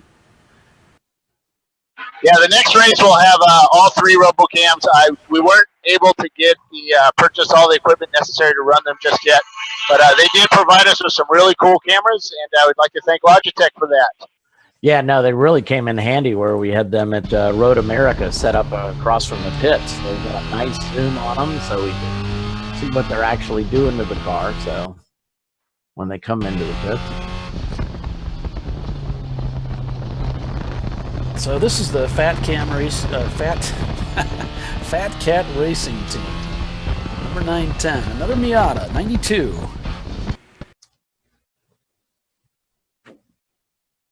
And you see they've got a cooling vent just plumbed right out of the dashboard there.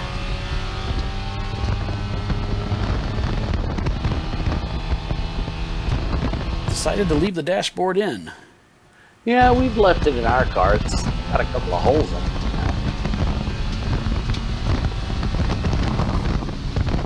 I kind of like that. I kind of like having the dash in the car.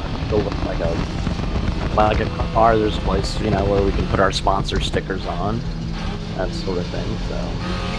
And we're getting information from the track. We got a safety car on the way to turn 8. So take a look at turn 6.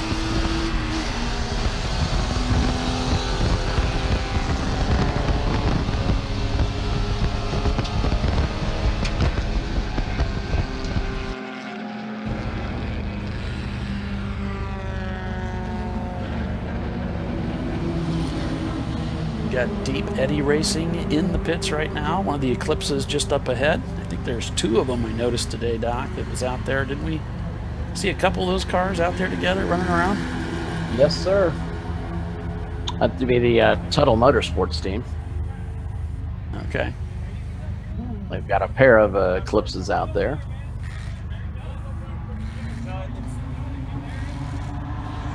Looks like they're looking at something on the front wheel. Passenger side. Oh yeah. Maybe having some brake issues of putting the car down. Back inside the Crankacres machine. Tyler using all the racetrack. He's getting his money's worth. That's the way to do it. That's the way to do it. Golf. I like it.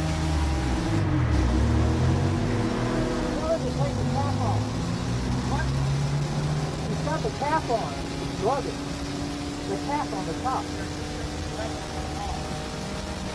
That audio you're hearing is not coming from inside Tyler's car. That's from one of the cars in the pits. Doing some little bit of improv with the way I'm doing the broadcast today, so got some weird stuff going on. So take some of the heat off of us.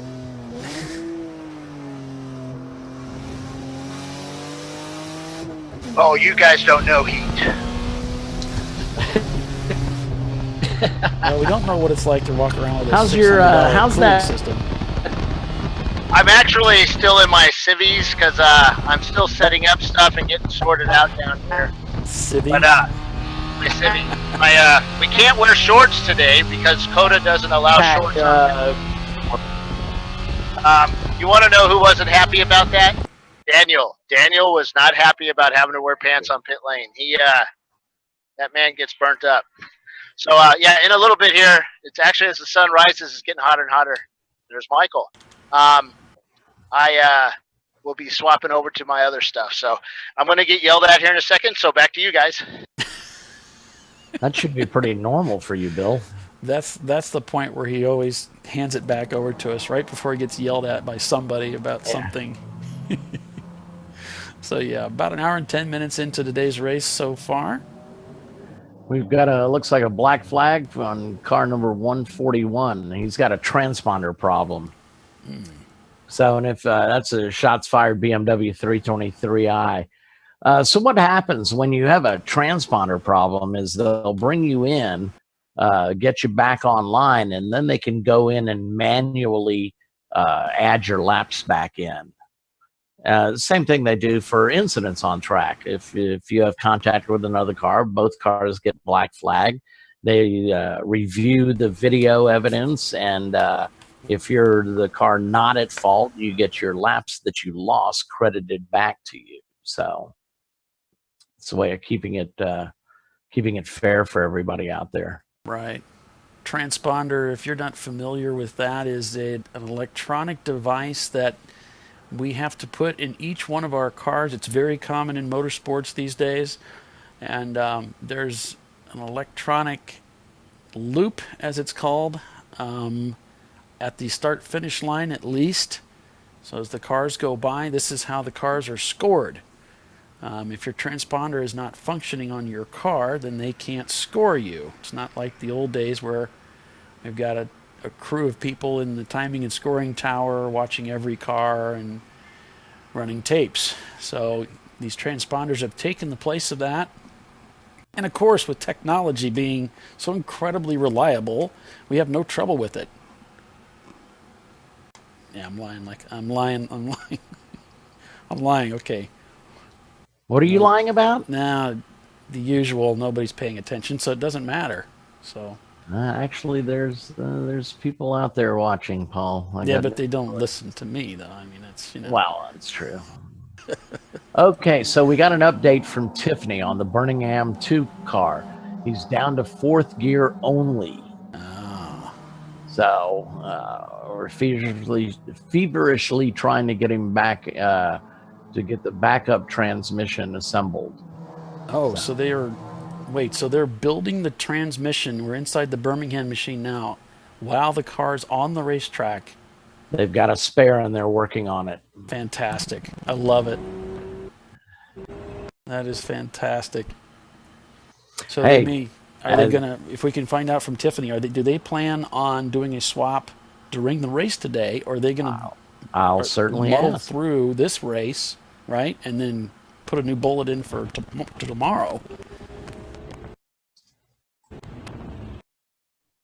So if he doesn't have 5th gear, is that the story? He's stuck in 4th gear. Oh, he's stuck in 4th. Oh, okay. Yeah. He's stuck in 4th gear. Can't get the gear shift out of 4th gear. So all he has is neutral, which would be when the clutch is in, and he's got 4th gear, which of course is kind of be really difficult to work with. So what causes that a lot of times is a broken roll pin. And the roll pins hold the shifter forks onto the shifter shafts. And if that roll pin breaks, then as you're moving the gear shifter, the gear shift lever moves those shafts along with the forks. Well, if the roll pin breaks, then you're not able to move those shift forks along anymore. And so you can't get the car either in gear or out of gear. It tends to stay wherever it was last at. Yeah. So, and that oftentimes occurs because the roll pins are factory and they're a little bit on the soft side. If you replace those roll pins, I'm hearing, with hardened roll pins, then that takes care of that problem. So we're getting a report from the track that the Lone Star Racers, car number 93, the Mazda Miata, is getting black flag for erratic driving, which could be any number of the laps I've taken. Right.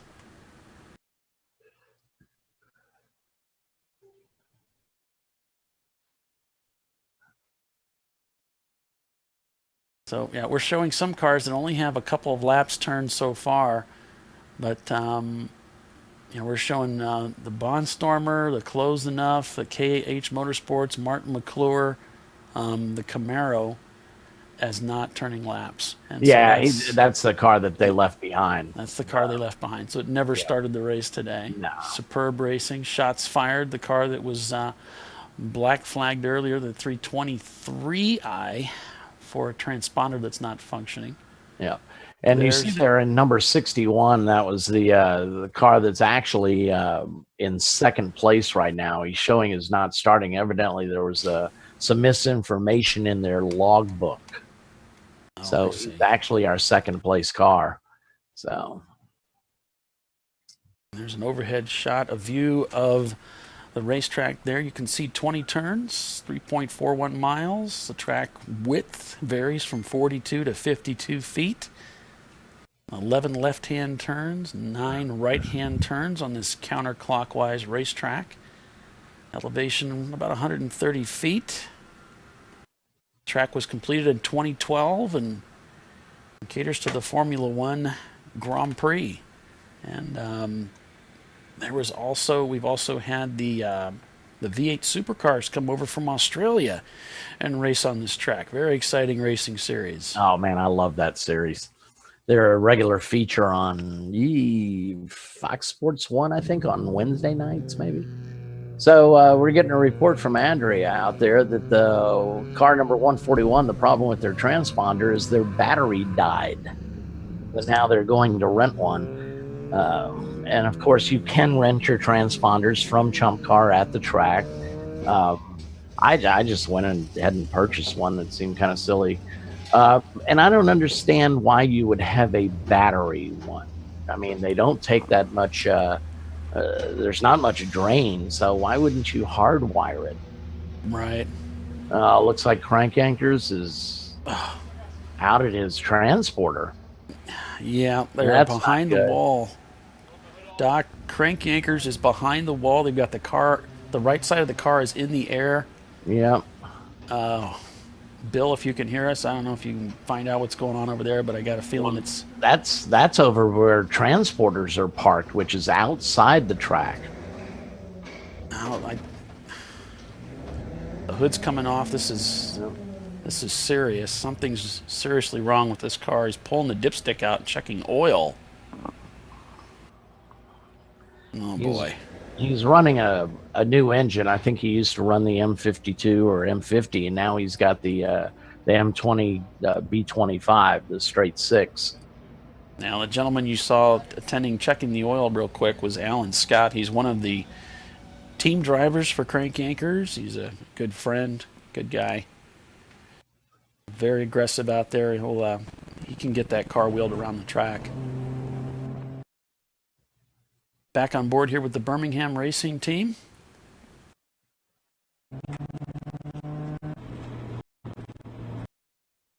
And here is the Iron Wolf Racing Team, that Z car that was stranded out on track here a little bit earlier. They were doing so well. Looks like driver's still in the cockpit, but the hood is up and crew is looking, and we're getting...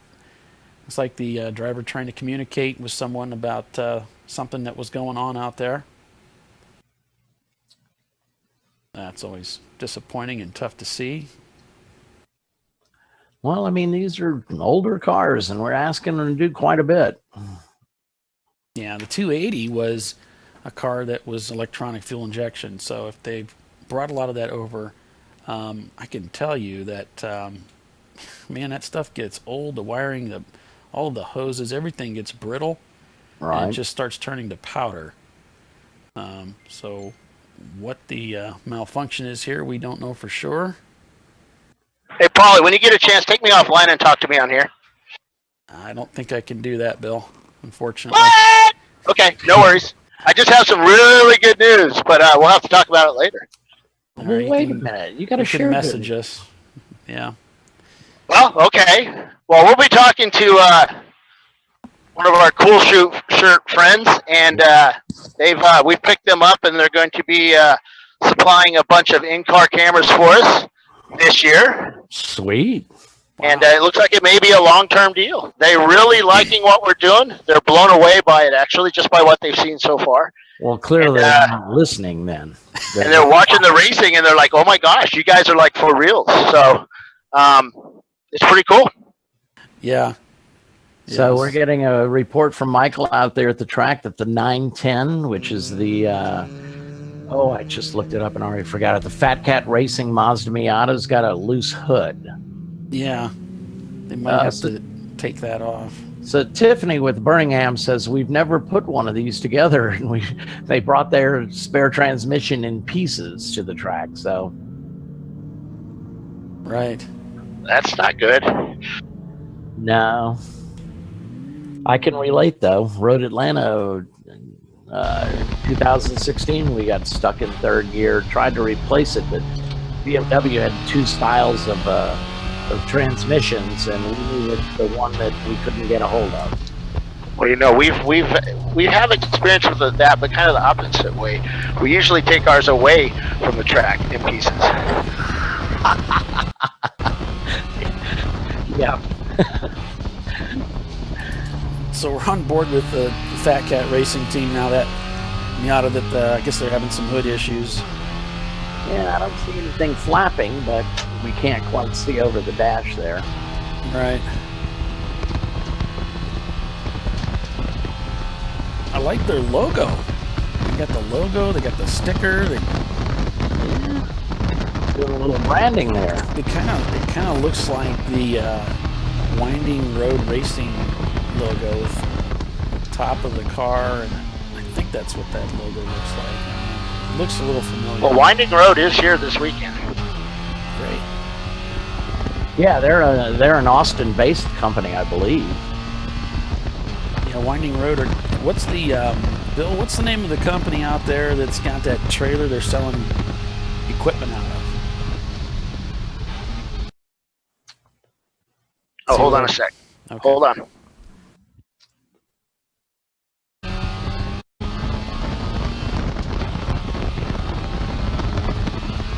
Yeah, so we've got a vendor out there at the track selling, racing-related gear.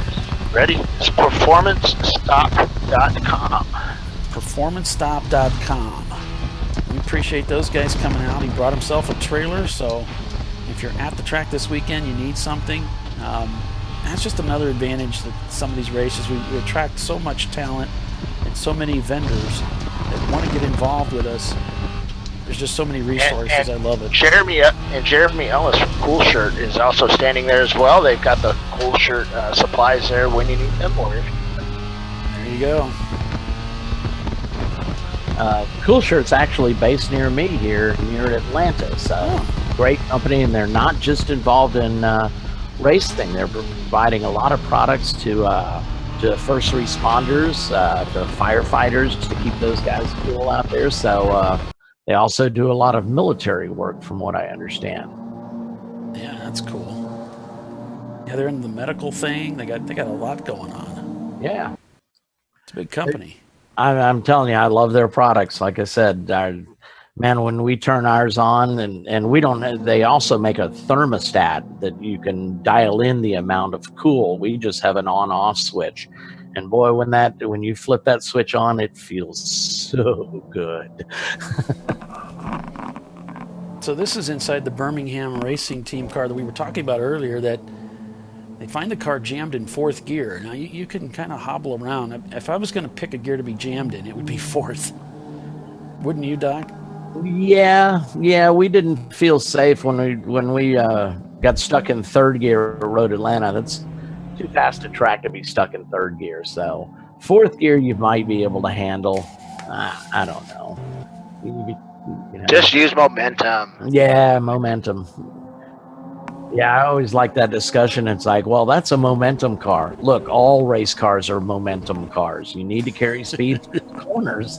I'm sorry. Unless it's a Mustang. Unless it's a Mustang?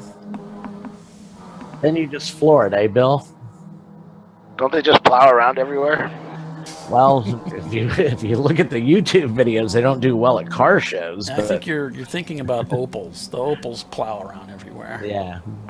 They don't go fast enough to plow. It's all about momentum, Bill. Momentum.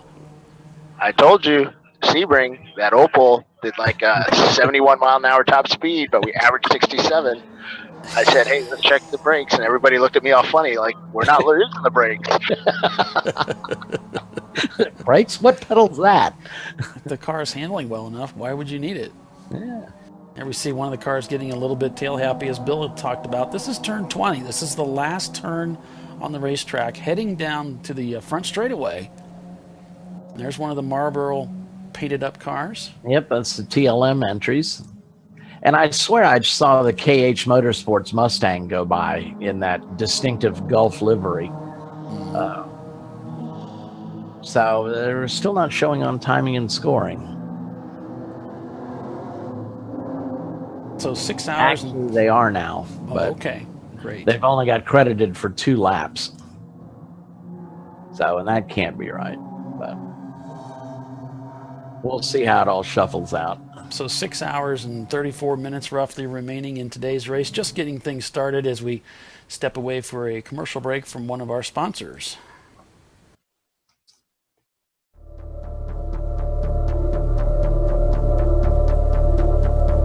Hey, is my microphone on that other camera working fine? Commercial, Bill. Stand by.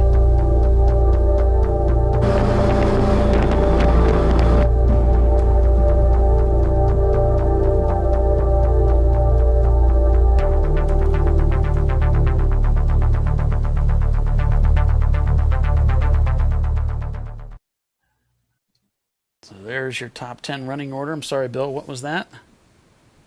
Oh, can they hear me during commercials? Yes. you're in the bridge. There's no way for me to separate you. So, what's up? I was just wondering. Just Okay. nothing. Doesn't matter. It's okay.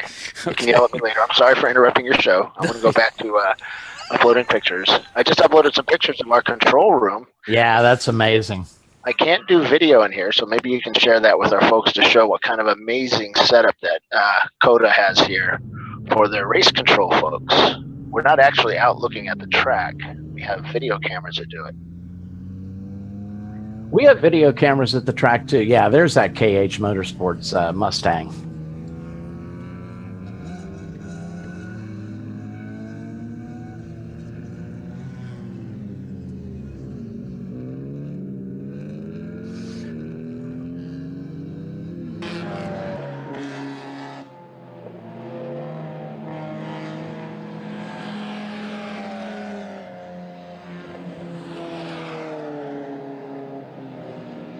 So this is turn 6 here. Again, as you progress down the racetrack,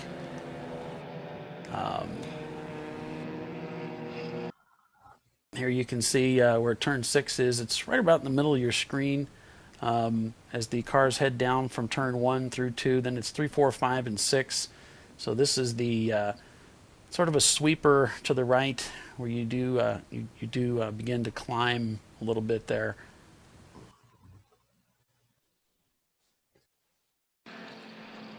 Getting a report that we've got a car off at turn 11. Don't have an ID on him yet, but our track staff is, I'm sure, on that. That's car 11? No, turn 11. Turn 11.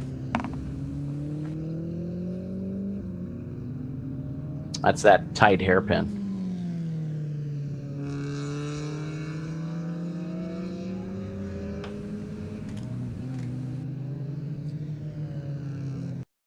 So there's a look at that picture that Bill sent us a little bit earlier. There you can see all of the monitors that they have hung there in the control room.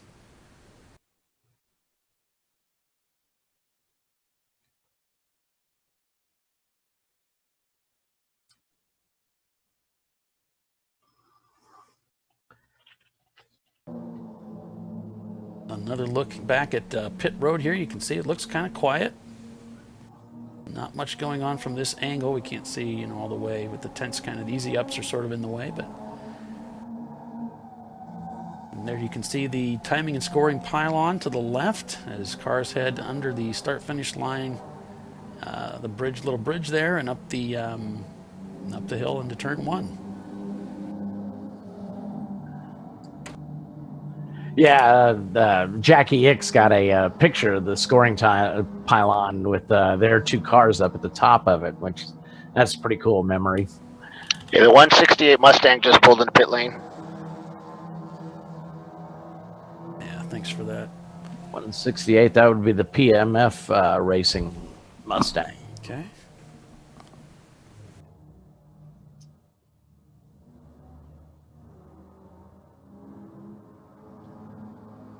Also got a report that the Taki Inu Special Mazda RX-7 is sputtering on the back straight. So about an hour and a half in, he shouldn't be out of fuel, I wouldn't think. But I think most of these cars will be coming in the 1:45 to 2 hour mark to take maximum advantage of the driver's stint available. There's Iron Racing looks like they're maybe coming back on track. Very possibly here. Looks like he's having a little trouble getting around the ATV, though. Well, some of those ATVs are pretty fast. Yeah, I think this is in that lot across the street where the trailers are parked after you unload. So that's where Crank Anchors was. I can't tell. Is that four-wheeler towing him there? I don't see a tow strap, but there might be one there. Oh. Nah, he can't be towing him. He's way too far ahead of him. Yeah, I think they separated. The longest tow strap in the world. Well, it's like my buddy Kirk always says, nothing kills like overkill. Yeah.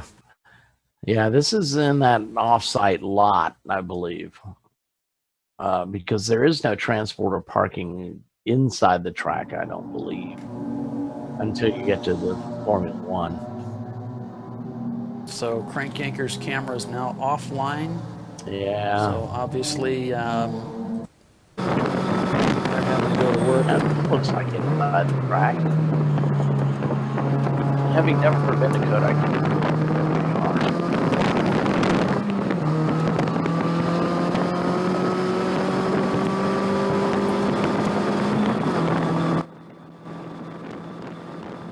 So we're getting a black flag on car number 808. That would be the minimum effort Mazda Miata. Don't know the reason yet, but 200, that car that was sputtering on the back straight has made it back into the pits.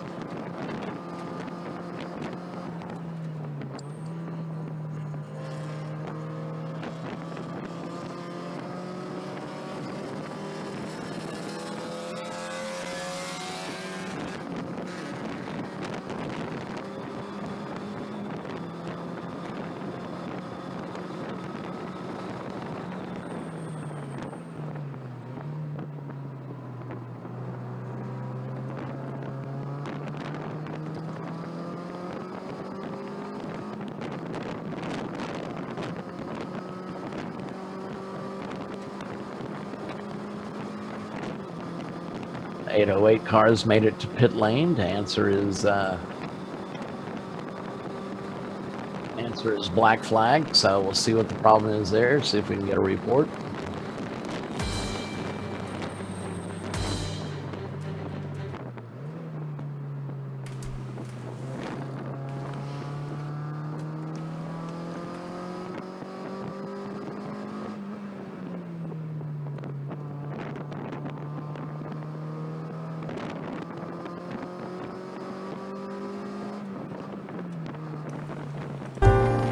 You are watching the ChumpCar World Series broadcast, ChumpCast Live.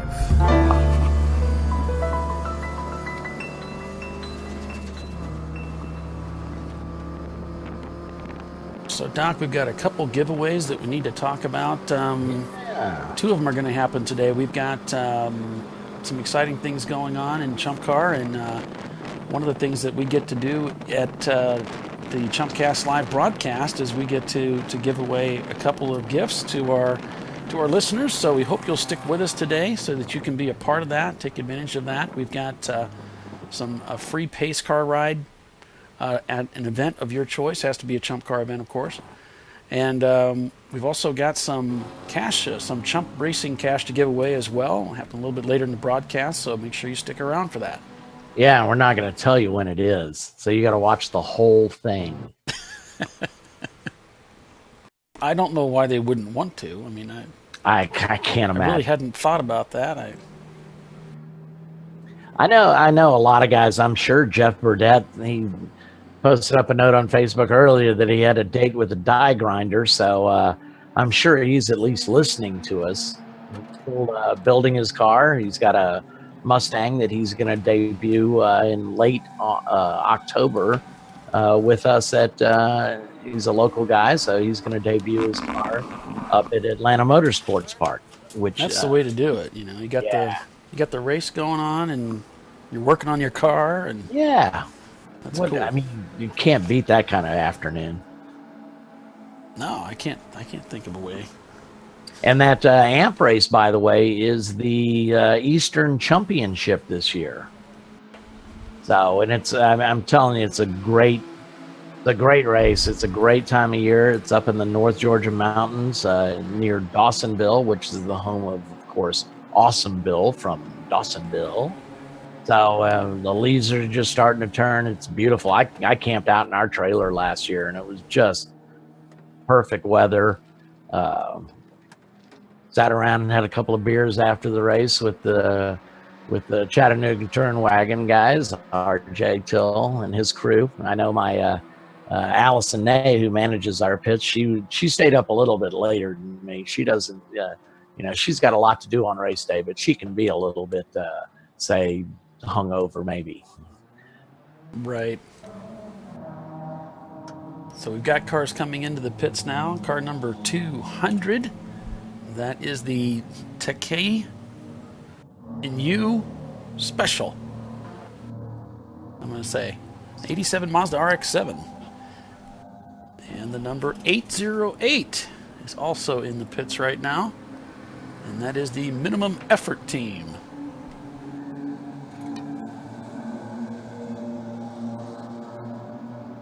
Minimum Effort had, we were hoping to get some in-car from them, but that's not working out. You can see they're looks like they're working on that cool system here on inside the Hyundai team as they're in the pits.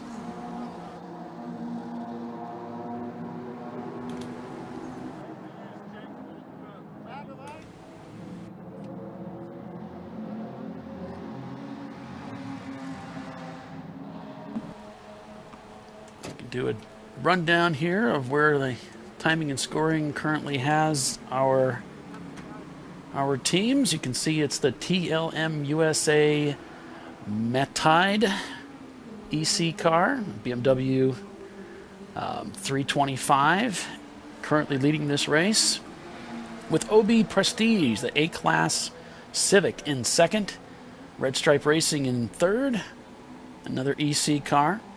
Looney Tunes in fourth, City Garage in fifth, OB Prestige Auto, their other team car, in sixth, just turned their fastest lap time of a 2:47. Winding Road Racing in seventh, 9-4 Motorsports. And the premier teams in Chump Car currently in eighth. Tuttle Motorsports, one of their cars, in ninth, and Lone Star Racers, there we go, in P10. So up in the 170 car, I think the driver currently is Pedro Redondo, I believe. I was chatting with David a little bit on Facebook last night, just asking him for some team information. So he's got 4 drivers in that car, and that's the E36 325. And in the E46, it looks like only 2 drivers in that car for the whole day. So they'll alternate stints, and I'm sure... of course, David runs a company that's very successful out there, TLM. They race in a number of different series, and these are arrive and drive cars. So you don't have to build your own to go racing.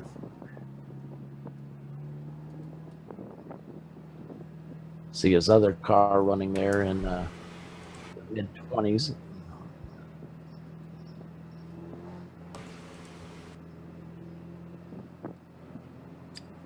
Not a whole lot of changes up at the front over the past hour and a half or so.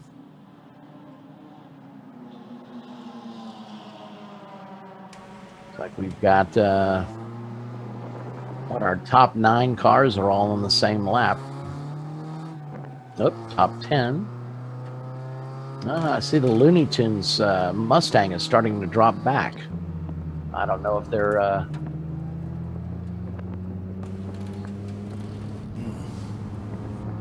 Don't know if they're coming in for a pit stop or not.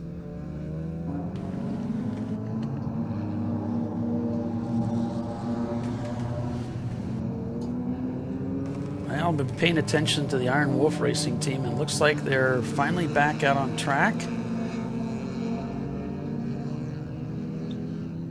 So if we can get their camera view up, we'll show you what's going on there. This is a view from turn 12. This is at the end of the back straightaway. You can see the observation tower, that 251-foot structure just to the right that Bill Strong wants no part of. Yeah, coward. Back inside the 280Z as they're out circulating again.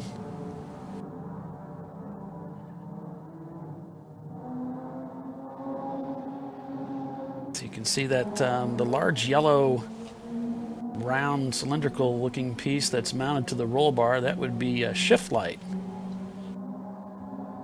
Yeah, so what that would do is show up, it would glow when they reach a set RPM, so that the driver is well aware that it's time to shift. Yeah, we've had a shift light in our car from day one. Never has worked. It's got too many moving parts, I think. It's got wires coming out of it. Is the big problem. Oh, that's why. Yeah. You should just cut those out of the way. Well, it's my understanding that those wires are necessary. And they hook up to other wires that I would imagine are also necessary.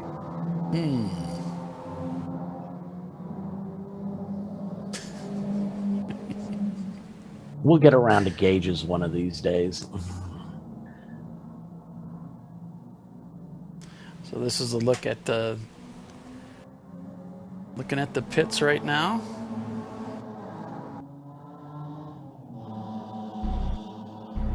As we've got Deep Eddy Racing currently working to get themselves out of the pits. The BMW is just in front. The Texas, I believe that's the Texas flag on the front and the back of that BMW, isn't it, Bill? Is that what that is? Sure, Paul. Absolutely. What you said has to be right. Yes, well, I frequently talk to myself. Yeah, it's just, like I said, it's par for the course, man. When I go live on Facebook, nobody shows up. It's like, all right. Now. That is certainly a Texas flag on the back of that car. Oh, okay. Hey, tell me when that timer. I'm talking about the timer that's placed on your car at the pit in entrance. There's a tent set up there. When you take fuel, you're a mandated 5-minute stop. So, and that timer counts down, and when it gets to pit out, you're allowed to leave. So you'll see the top teams, they'll take the maximum time in the pits, and they'll get to pit out maybe with 10 seconds left on the timer. Gives the driver a couple of seconds, catch his breath, think about what he's going to do out there, and then off you go, back out on the track. Now, of course, if you don't take fuel, your pit stop can be as short as you'd like it. Obviously, you have to maintain the pit road.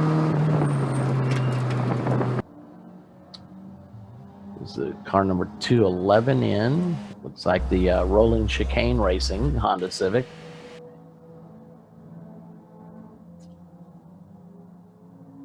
And looks like the PMF racing team is also behind the wall doing some work on that car.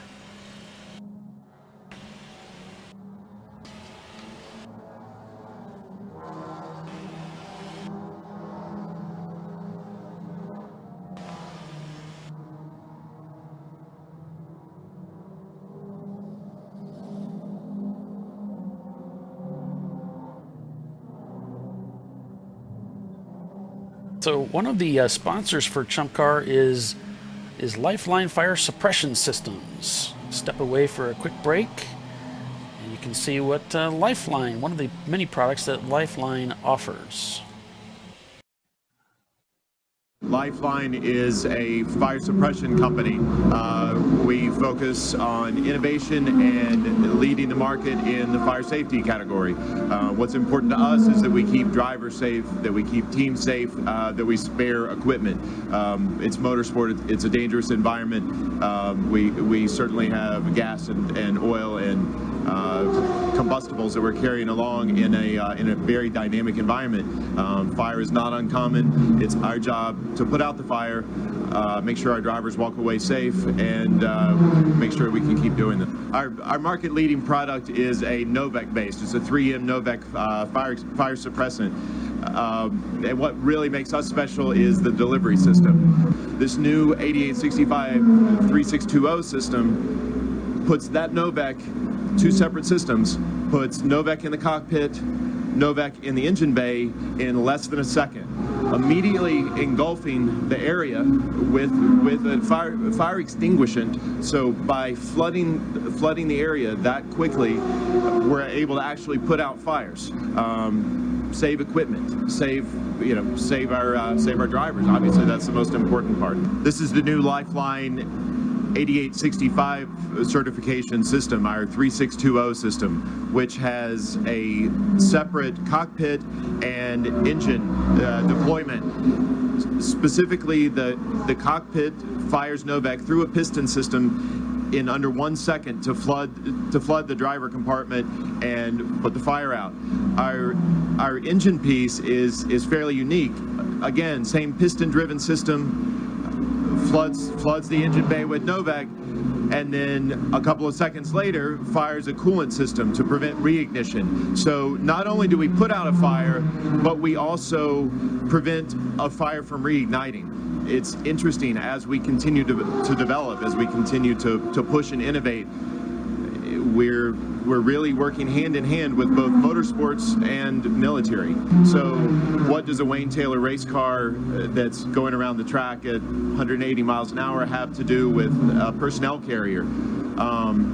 Very harsh environments, as we're at Sebring and this car is banging around, and the stresses on this fire system again to make this piece live, so that it's available, so that it will put out a fire when it's called upon.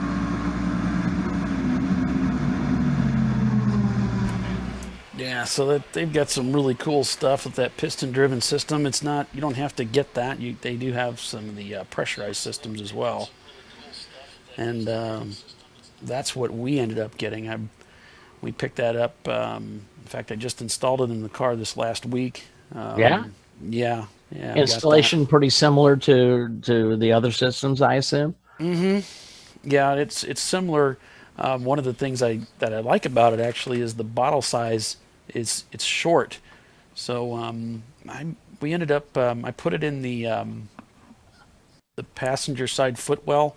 Sure. And hung it on the transmission tower because we may put a seat in there for ride-alongs and that kind of thing. So. And now, do the two bottles just sit next to each other and they're piped to their respective areas, right? Yeah, that system that you saw there was a little bit different than the one that I have, which is more of a traditional single canister pressurized system. The one that he talked about, it's a piston-driven system, and it's got a cooling agent, as he explained, that it goes in, it takes out the fire, and then it sprays a cooling agent, and that when you aim at the engine area to prevent reignition. Right. So the one that I have just wondering, is that bottle, is that system, is that engine bottle mounted in the engine compartment? I don't believe so. Okay. You wouldn't need to. It would be something you could put probably just about anywhere, you know. Right. You're just running plumbing in there. Sure. But yeah, the diameter of the tube, it's aluminum with a plastic, coating, protective coating. Yeah. It's very malleable. It's easy to bend, easy to work with. They also supply you with a sort of a sheathing that you can slide over it to protect it further. It's like a nylon material tube. And then you've got the traditional 2 pulls. Right. But the Novec is an interesting product. Unlike the AFFF foam, which when it comes out is kind of like a soapy water type product, which can we saw it can distract the driver. It's a bit of a shock when you release that and you get sprayed in the face with it. We saw that with Bill's driver sort of losing awareness for just a moment as that stuff comes spraying out and coats the visor there. You can't see all of a sudden. Right. Well, this isn't like that. It's a gas. It's a fluid, but it disperses into a gas. Sure. Well, I can understand. It coats his eyelids too. Oh, I mean, you really should. I mean, I know we do. You really should practice getting out of your car with your eyes shut. Where the switches are by feel, because if you get a fire and say you do have to activate your fire system, you need to be able to get out of the car without being able to see anything. Right. And it really needs to be instinctive.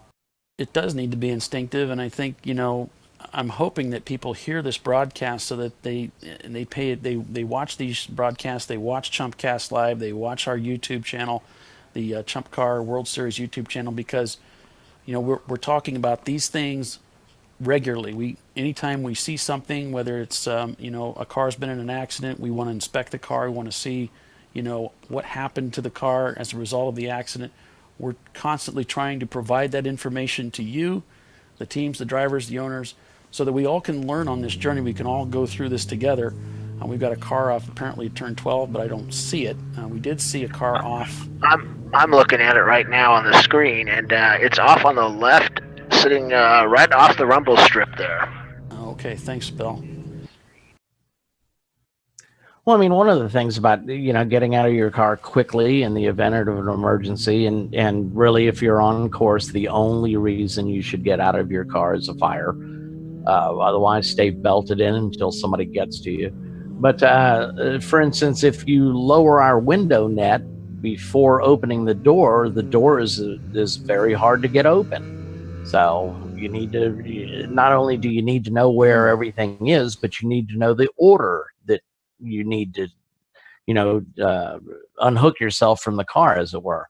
About the only thing that you don't need to worry about is the cool shirts have a dry brake where if you put, I'm trying to remember the pounds of pressure, but it's not much, they'll actually let go. So you don't have to worry about those, but you activate the fire extinguisher and hit your kill switch off, that sort of thing. Unhook your belts, open the door, then drop the window net and bail out. Right. Yeah, and I've set up a number of these fire suppression systems, and what I try to do is set it up so that it has about a 5-pound pull. You can adjust the way that you route that cable affects how much resistance you have when you pull on it. Yeah. So there's a couple things that I look at. I look at the number of bends, the radius, and all of these systems come with instructions. They talk about that. They'll tell you, this is what we want you to see. We don't want any tighter than this radius. We want only so many turns and that kind of thing. So I like to have enough resistance that it's not something you're going to catch with the end of your cuff or whatever and accidentally trigger, right? But it's not something that's you're gonna have to put both hands on to pull it. Yeah, exactly. Yeah. And something that Troy, and this brings up a point too, Doc. Something that Troy found out.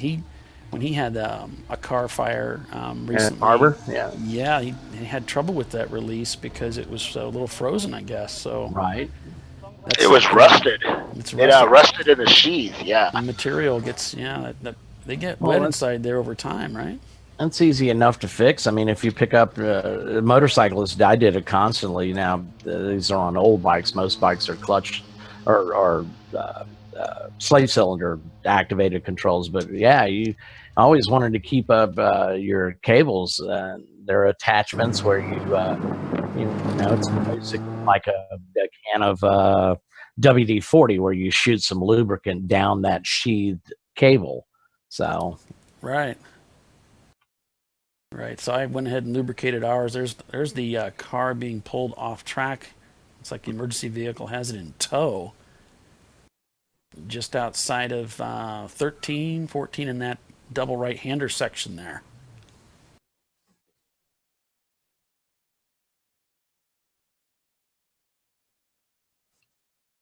On board with the Team Hang Dai racing team and their Mazda Miata. It's like their fastest lap time, a 2:52. We got cars in the 2:44s up at the front of the field.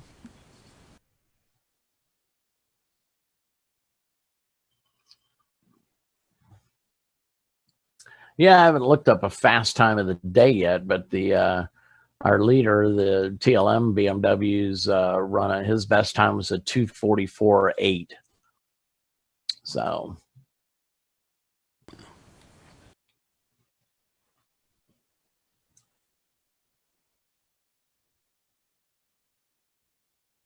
the fastest lap I've seen, 2:15,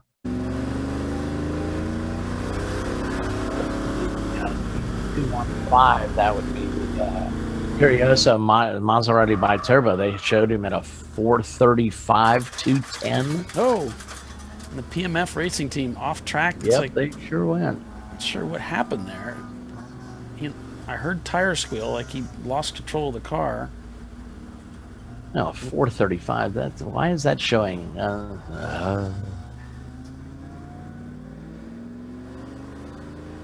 Looks like he's gotten its back underway there. It's kind of odd that That bi-turbo that I was talking about with the 435, it shows it as the fastest lap of the day. Well, that's his fastest lap, so. Right. For some reason, it's not highlighting the fastest lap that anybody's turned. Yeah. I mean, the fastest one I've seen is that team, TLM.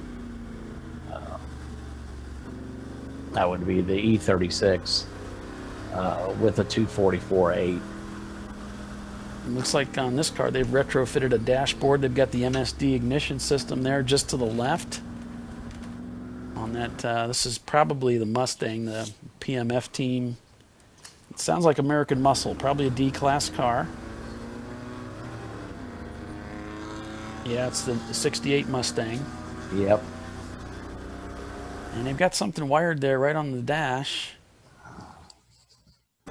Yeah, I can't tell what that is. Yeah, I'm not sure either. It's it almost looks like the starter solenoid for the Fords. I imagine that's what it is. Yeah, I've been meaning to send Phil an email to see. We've had some ignition problems with bad coils, so I'm wondering if we can run a switchable coil system. I know a dual coil would probably cost us some points, but I don't know if a switchable one would or not. Mm-hmm.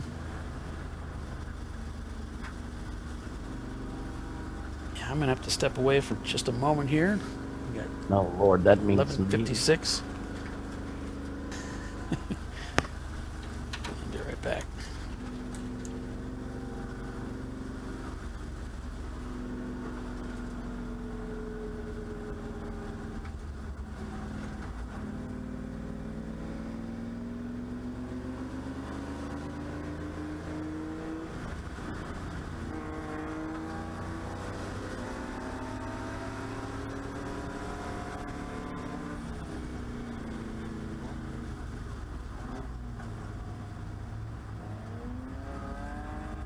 We have a variety of lines taken through that corner, so almost here at the 2-hour mark.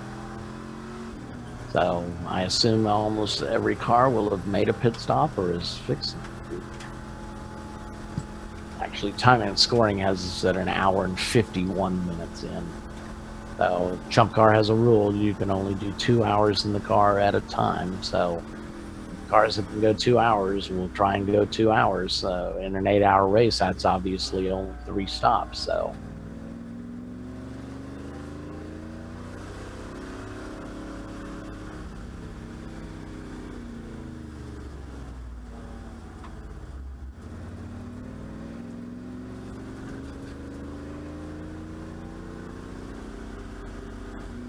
Yep. So the over on Race Monitor, we're seeing some major changes up in first, and I can only assume that's due to pit stops. So the top of the order is shuffling around. All these cars, and like I said, are going to try and make 2 hours to minimize pit stops. So we're going to see all the leaders come in very shortly here.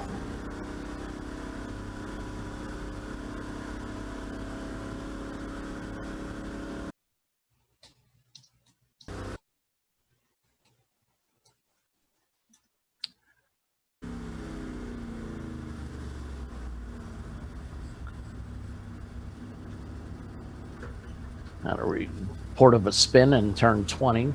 Yep, there it went by on the right, I believe. Got a glimpse of it when I look back at the screen.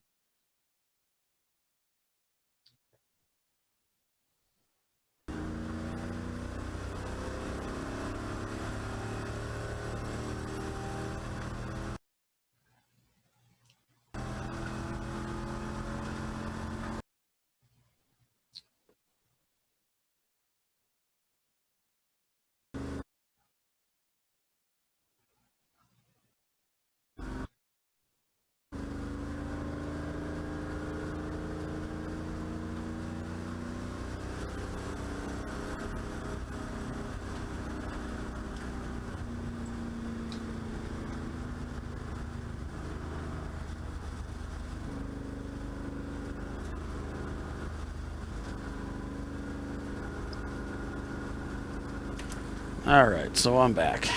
Thank God. What do we got going on here? What happened? What did I miss? You haven't missed anything. I was just commenting that the the top 10 cars are starting to get shuffled up quite a bit because people are coming in for their first stops. Ooh, good point. Yeah. So we're almost at the 2 hour mark. We'll show official timing at 1:53:49.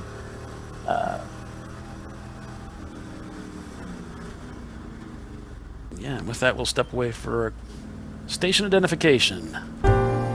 You are watching the Chump Car World Series broadcast. Turn ChumpCast 20, car Live. off. We should have him on our camera.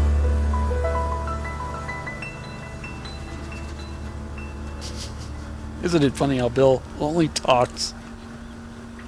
I do it in commercials. I mean, what is with that guy? The only time he talks is during a commercial.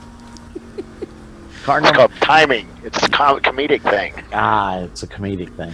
So car number 79, we're getting a report is stopped at pit end. That number 79 sounds familiar, but I don't believe it. He is spun around. He's actually looking at traffic as it comes down pit lane. Yeah, I don't show it 79 on my entry list, but I know that number. Some guy runs a dang yellow car with the number 79. I don't know what you're talking about. Yeah, I have no earthly idea either. All right, safety vehicle's coming up on him right now, and coming up behind him, and they'll give him a little push start, make sure he's okay first, and then send him on his way. So they're getting out of the truck now. Oh yeah, I see him there in the background.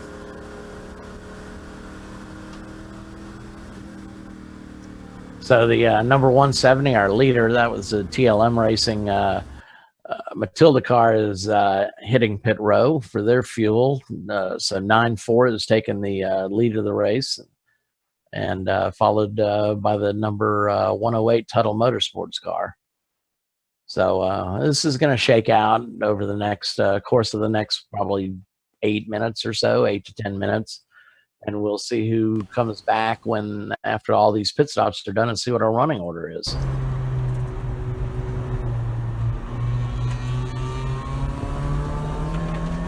Yeah, back on board the Deep Eddy Racing team as they've got that car up and running. Justin Metcalf at the wheel.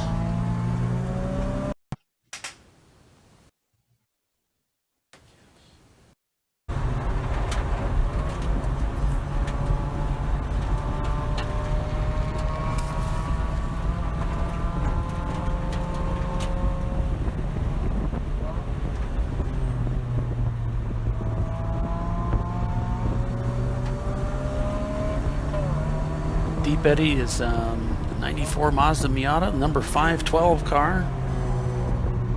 I'm going to just take a wild guess and say that it's red. The mirrors certainly are, right? So I'm going to say it's red because I'm looking in the rearview mirror and I can see a red door skin and I can see a red C-pillar and a B-pillar. Heading up to turn 1 here, you can see just how steep that view is. Pretty killer. Yeah, that's got to be fun. Absolutely. You can hear him talking to his team.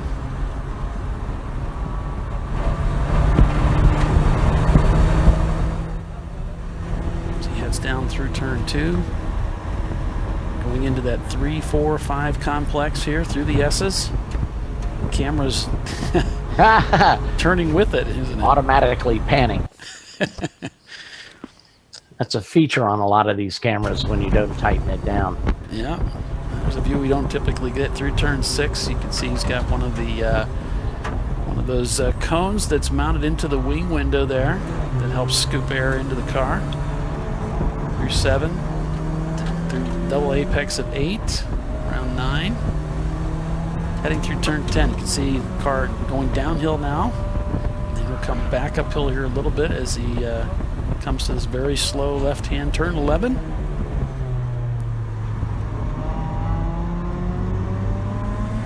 So I'm guessing the car number 840, the 94 Motorsports, Lexus SC300's in the pits now because team number 108, Tuttle Motorsports, have taken the lead.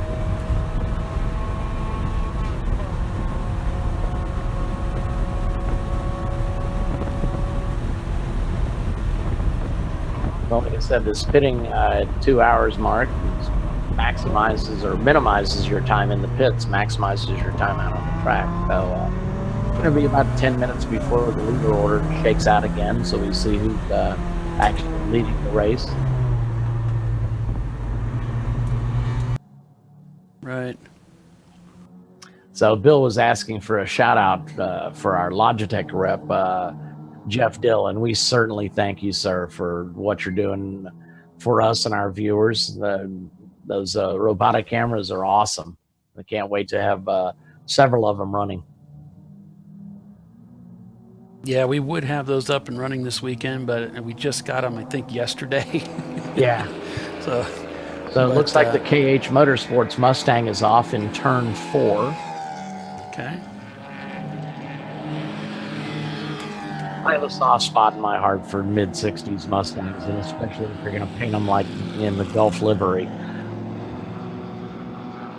There he goes by the camera, so he's back out. That's always good to see. This is turn 6, I believe, correct? Yeah. So yeah, yes. Reported off at 4, so.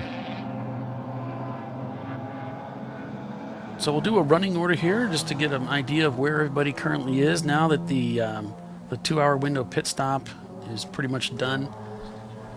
Here we are at 11 o'clock local time in Austin, Texas for the Circuit of the Americas race. And about 60 cars start this race today with Tuttle Motorsports now leading in their C-Class 96 Mitsubishi Eclipse, the orange car. I think they got a couple of them out here this weekend. And second, it's the 9-4 Motorsports C-Class SC300. They've got a couple cars out here this weekend. That's a strong team. Yeah, and then TLM USA Matilda. Yeah, I believe that's the car's name. Okay, cool. David's got a habit of naming his cars, though. EC car, okay. Yeah, I've got the 325. We got OB Prestige in 4th. The other 9-4 Motorsports car, the Toyota in the 98 Toyota currently in P5 with a fastest lap time of a 2:46. Looney Tunes, team that's in that Mustang that they've got. They've been doing a lot of racing this year. We've seen them do really well in P6. OB Prestige in 7th. Birmingham 2, one of their Birmingham team cars in P8. OB Prestige, the other team car in 9th. And Lone Star Racers in P10. We can scroll down through more of the field here. That Birmingham car is doing pretty well for being stuck in 4th gear. Yeah, I think he's got a couple cars. I'm not sure. It's amazing, and I think Bill won a race. The race that he won at NCM, he just had 1 gear or something. How many hubs did he have? Must have had all 4. Yeah, he must have had all 4. Yeah, one of the Tuttle cars just almost stopped at the top before it got up to 1. And he's back on his way, but we don't know what happened there. Is that the 108? I believe 108, right? It's one of those two. Yeah, well, I think if it's a 108, he had probably just done his pit stop, so maybe he had a loose belt or something along those lines. You never know.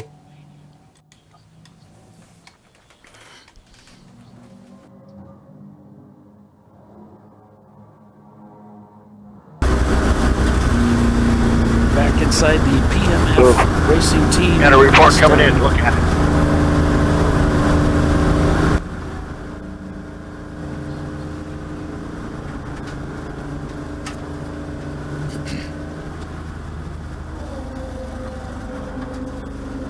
Reported that car 141, the BMW 323 of Shots Fired Racing, is having some problems.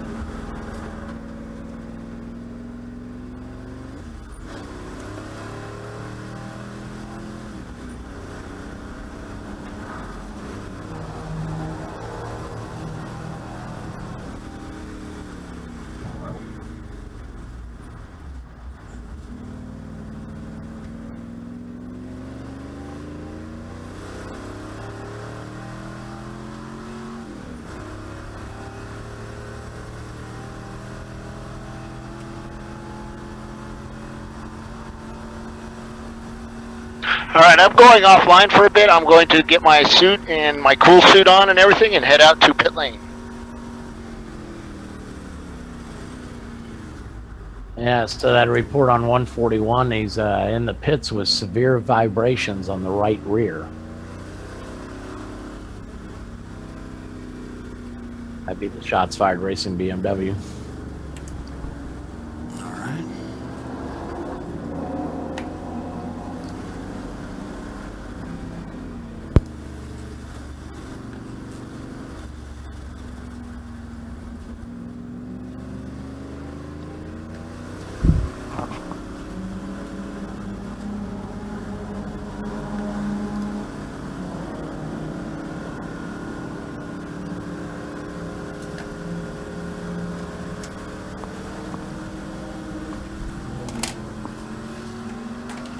So things are shaking out here on the pit stops. We got 9-4 Motorsports. Their stop was an 8-minute 12 seconds. Of course, it's going to count your in or your out lap depending on where you are in relation to the timing and scoring. OB Prestige, their stop was an 8:32. BLM had a little bit longer stop at a 9:09. 9-4 Motorsports, their stop was a 7:44. The Looney Tunes car, their stop was an 8:30. Now they stopped about 10 laps ago, so. But our leader is the 108 Tuttle Motorsports car.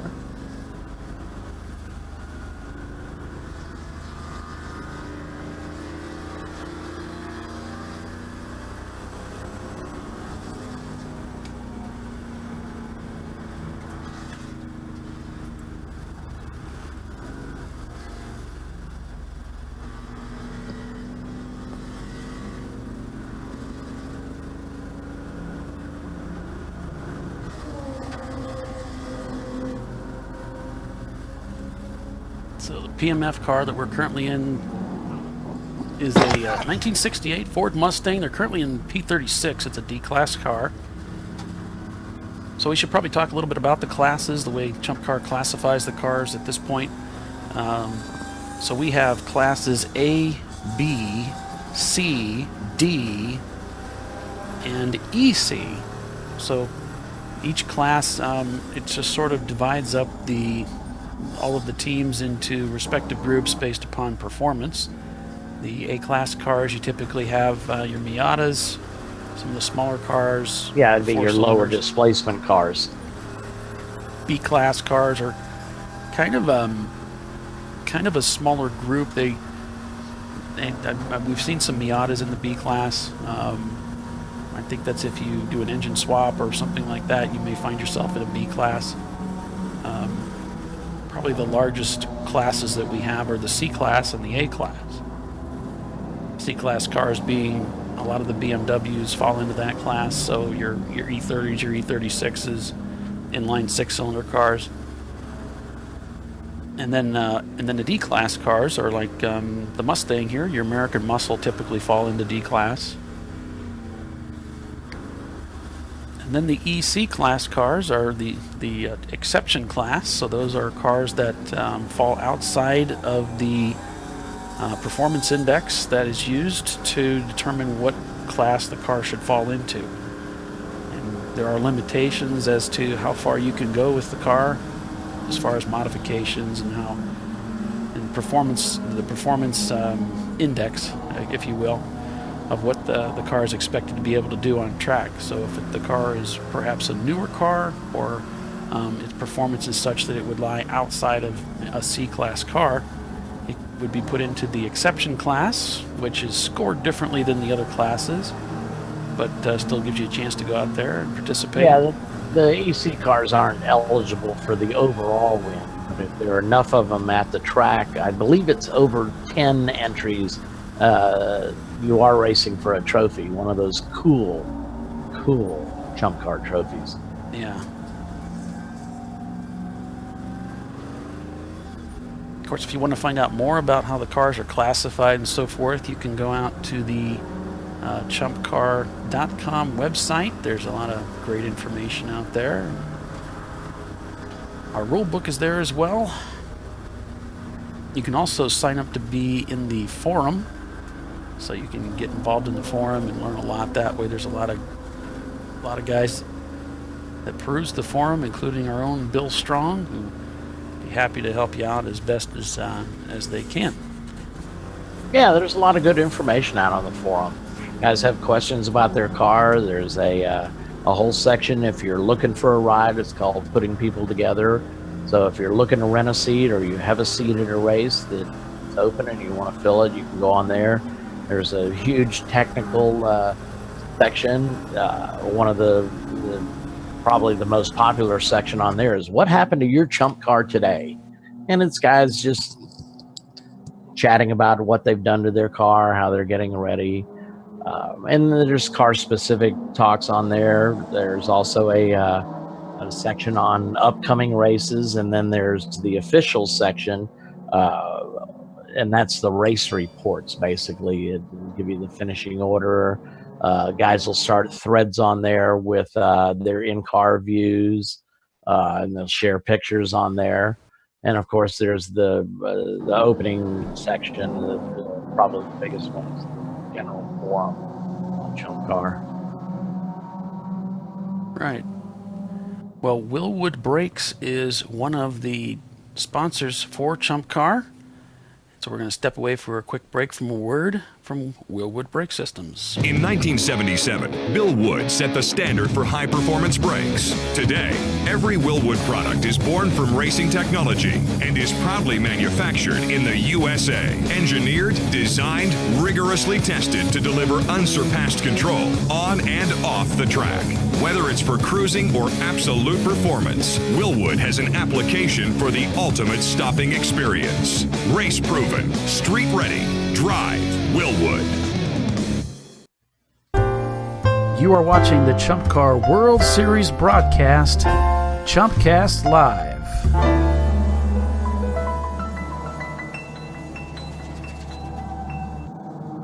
Of course, we're looking over pit road here at Austin, Texas, Circuit of the Americas, the 3.41 mile premier road course in the United States, the place where Formula One runs the United States Grand Prix. Of course, Super V8, the Australian Super V8 series runs here as well, and Chump Car runs here as well. And we are here this weekend for a double eight, and it is presented by Cool Shirt Systems. Chump Car, of course, title sponsor, RVA Graphics and Wraps. We appreciate all of the sponsors that help us do what it is that we love to do, and that's go racing. And spend money. Well, I don't know about loving that, but now these sponsors really help us out. A lot of them have discount programs for. And I mean, Cool Shirts really stepped up the game for this race. They're giving away, at some point, they're going to give away 12 Cool Shirts, which is pretty dang cool. Yeah, you know, and that's one of the reasons that we want to ask you folks to consider our sponsors first. Sponsors like DiscoveryParts.com, who sponsors our entire A-Class this year. Would you please consider them first in your purchases? Obviously, they're supporting us and our efforts and the joy that we have to go racing at these amazing racetracks. And if we can support them, you know, that's the whole reason they support us, right? It's to get the word out. It's to advertise. It's to bring business in for themselves. So, we're going to need fire suppression systems. We're going to need rear view mirrors. We're going to need a whole plethora of things and gear. And Discovery Parts, for instance, does sell things like the gloves and the hoods and the other gear that you need to go racing. Please consider them in your purchases. That helps them out, and that's going to inspire them to come back and sponsor us again. Yeah, I mean, Bill had a big announcement about Cool Shirt during this broadcast that they were very impressed with what they saw and are going to get even more involved. Yeah, so please consider them. I mean, it's kind of a, they take care of us, we take care of them, and hopefully they come out ahead in the deal. You know, that's the only way they're going to be able to stay in business and justify what it is that they do. So let's help them accomplish that. I'm a big fan of small business. I'm a small business owner myself, and I understand how it works. And it's tough, and it can be a little intimidating sometimes. So let's help these guys out. We've got a vendor at the track right now that's selling gear out of their trailer, So if you happen to be at the track listening to this broadcast, or maybe you're on your way there to watch, you might stop by and see what kind of deals they have going on, and you can partake of that, help them out, and help yourself out too. Come away with some really great gear. Yeah, the on-track support from these guys, it's normally a mom and pop business and stuff like that. And I mean, they, you got your checklist, but you're always out of something. And normally they'll have it. There's nothing wrong. Absolutely, Doc. There's nothing wrong with having a spare set of gloves.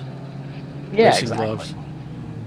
I've got some of those karting gloves that I bought from one of our vendors that I use for fueling. Right. Yeah, well, I'm not that smart. My driving gloves are pretty much soaked, but they get laundered when I get back to the house. There you go. I got some old gloves I just retired because they're sold. They don't have like any FIA tags on them or anything. Right. I guess they didn't do that back in the old days. I don't know. Are you seeing this image? It was bizarre. This official that's working pit lane right now. Right. The camera image had two of him, and one of them was kind of like transparent, walking like in a different spot. He was like 10 seconds ago. Body experience. It was definitely not a body experience. Really bizarre. It's really weird.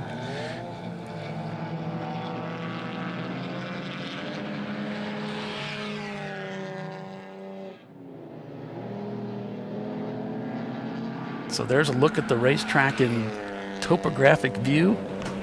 3.4 miles. See, maximum elevation change is about 133 feet. So starting from the lowest part of the track, which is obviously between turns 19 and 20 there, and it's a little blurry, hard to see the track numbers, the turn numbers, but and of course the highest point. Tiffany just sent me a picture. I can see 4 guys. This is a pretty small picture, but enlarge it here. It looks like they're working on that transmission to get it into the car. They're on track, but yeah, there's 4 guys gathered around some mechanical devices there. Cool. Car's running fine as far as I can tell, so I mean, gotta find them. They show them down in 16th place right now, but they are on track turning laps, so I would imagine they're going to try and get that spare transmission in tonight when they've got some time. Okay. Cool. That'd be great. Back on board in the PMF team. Snooki is in their car right now, and he just went into the car after that 2-hour pit stop, or the pit stop at the 2-hour mark, and he barely made it up the hill into turn 1. Oh. Oh no. If you didn't hear earlier, they're stuck in 4th gear, so I would imagine that turn is a bit of or that climb up into turn 1 is a bit of a bear in 4th gear, especially in a SC300. It's kind of a big car. We've got so many of these turns at this track that are probably like about 110-degree corners, really tight. Yeah. When you can't downshift, you're just going to have to rely on the torque of that engine to help you lug through the corners. Yeah, carry as much speed as you can. Yeah, use all the racetrack on the way in so that you've got some momentum coming out. Yeah, at my first race, I rented, when we were building my car, I rented a seat in Chumpmeister Racing, Rob Severinson's team, and called into my second stint. It's like, something's not right with the transmission. He said, stay out there, you're doing okay. And I was having trouble getting it. I think I was stuck in 4th gear. Shifting down into the 3rd was a hit or miss proposition. So I was doing all of Daytona in 4th and 5th gear, and I must have spun twice or so, just trying to keep momentum up. So sure enough, at the end of the race, we got a used tire off of Kyle Busch's number 18 NASCAR for the most spins during the race. until we finally car ran another 4 or 5 hours after that, and after my stint, I kept wanting to bring the car in, but Rob says, no, your times are okay. So I said, well, something's wrong. So when I got out of the car, he dived into the floorboard, and there was a manual clutch pedal stop, and it had backed all the way out, so the clutch wasn't fully engaging. The car did about another 5 hours or so before we aerated the transmission. Aeration may be good for your lawn, but it's very bad on engines and transmissions. Gotcha. So we fell out, I think, with about an hour to go or so. Hole about the size of your thumbnail. About the transmission.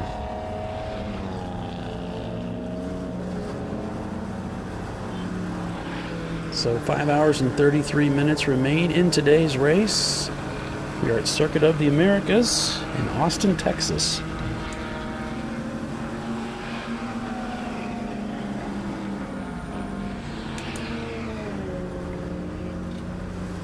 And current leader of this race, OB Prestige Auto. 9-4 Motorsports in second and third. Look at that, both their cars right together there. We got Tuttle Motorsports, one of their cars, in fourth. Looney Tunes in fifth. OB Prestige in sixth. Lone Star Racers in seventh. OB Prestige, the other team car, in eighth. TLM USA Matilda, the EC. Yep, that'd be the E36. Yeah, currently in ninth, and Winding Road Racing in 10th. Yeah, I don't know what's happened to the TLM car. He was our early leader for much the first 2 hours of the race. It looks like his last time was a 3:14, and of course they were turning in the 2-minute mid-40 mark. So I don't know if this obviously a new driver. I believe that's Skip McCusker in the car right now.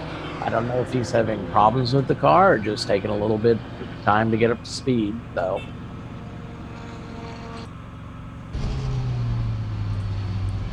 Back on board with the Fat Cat Racing team. Looks like it's fatcatracing.com with I can only assume this team by their name. They must have money. Yeah. Chris is in the car right now. I'm not sure how to pronounce that. Thirlon, it looks like, but sorry if I butchered your name there, Chris. There's no L in it. Oh, I thought that was... maybe it's Therion. Therion. I'm not sure. We'll get it wrong either way. It's going to happen. Yeah. I told David Twatty with TLM, I hoped I didn't butcher his name too bad. He said, hey, any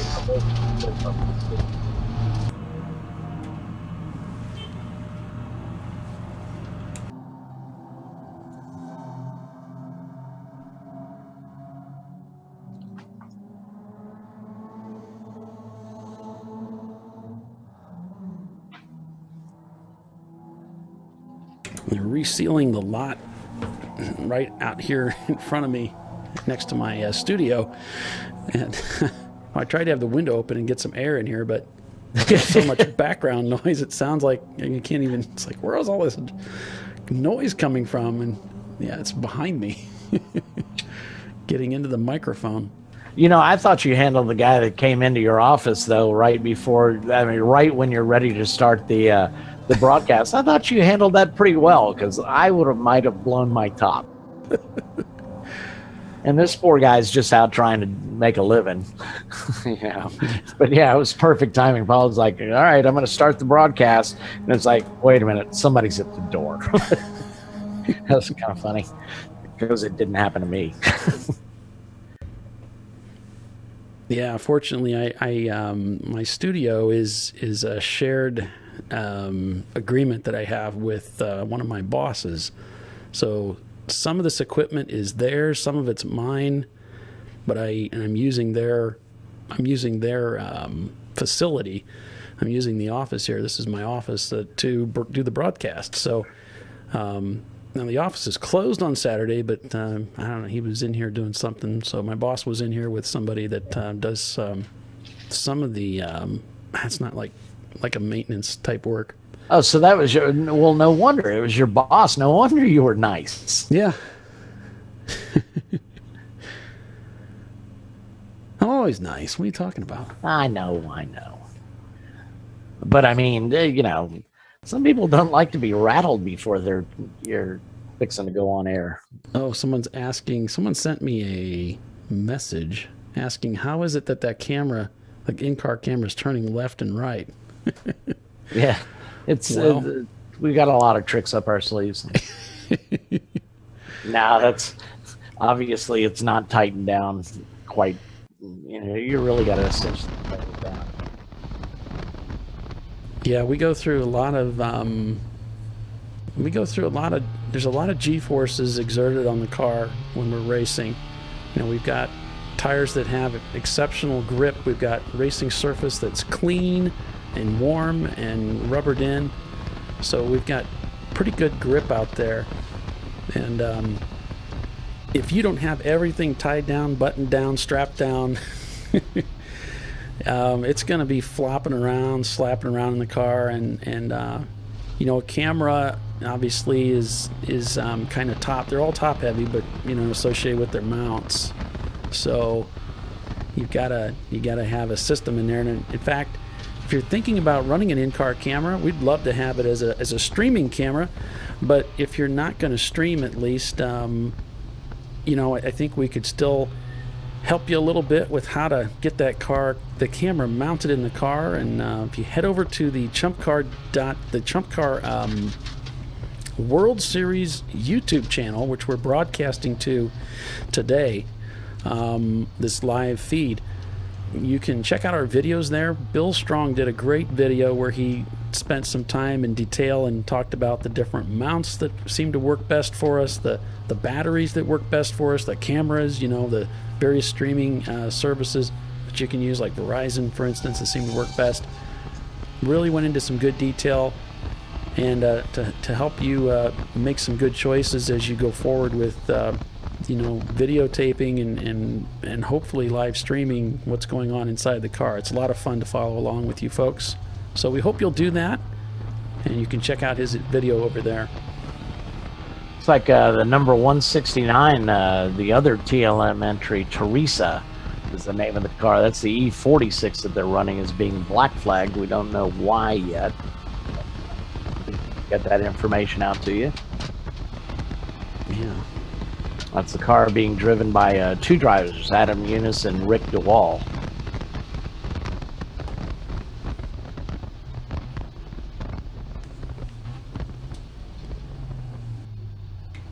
You may be wondering what's going on with some of the teams and the camera feeds that we have. We unfortunately, some of those feeds sort of come and go. So with Birmingham 2, we were following them for a while earlier in the broadcast, because I know that you're all fixed to this broadcast from the very beginning, and you never leave. Riveted. That's the word. Thank you.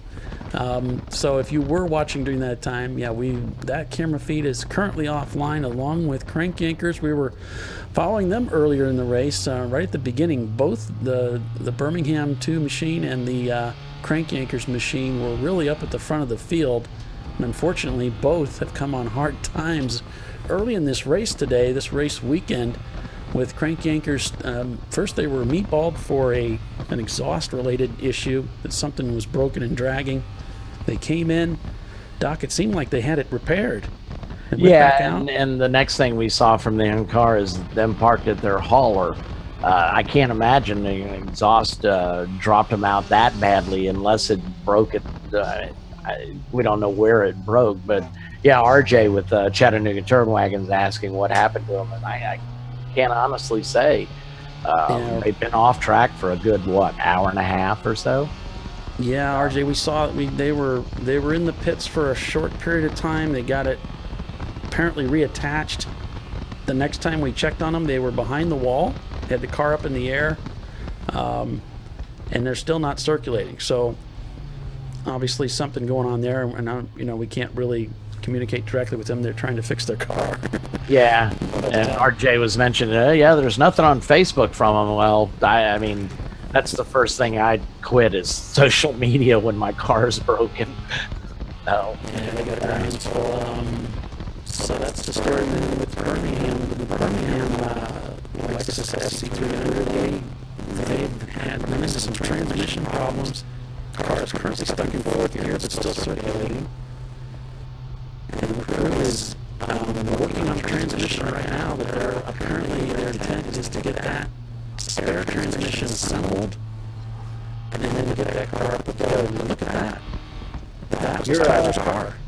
Your microphone's gone to hell there, Paul. Has it? Just me.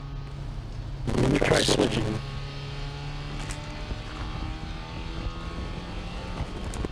Real staticky.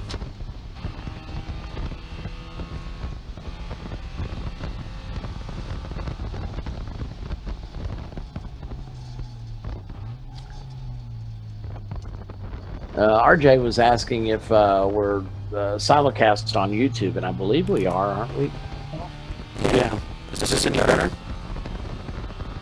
No. Okay, I'm going to have to power cycle our audio. We'll be right back, folks.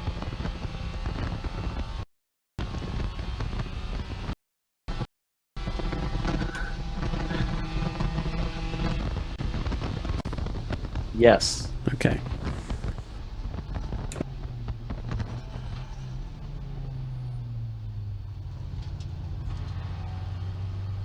So yeah, I was just bringing up that Tyler's car is back out on the racetrack circulating. I saw him from the in-car camera. Ah. So there's some good news.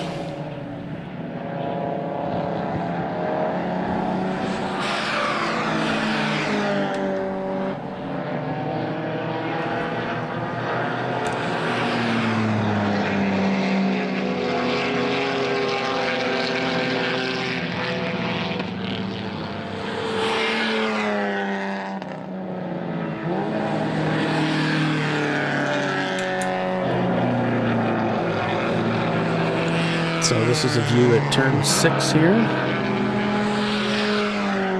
Crank down the...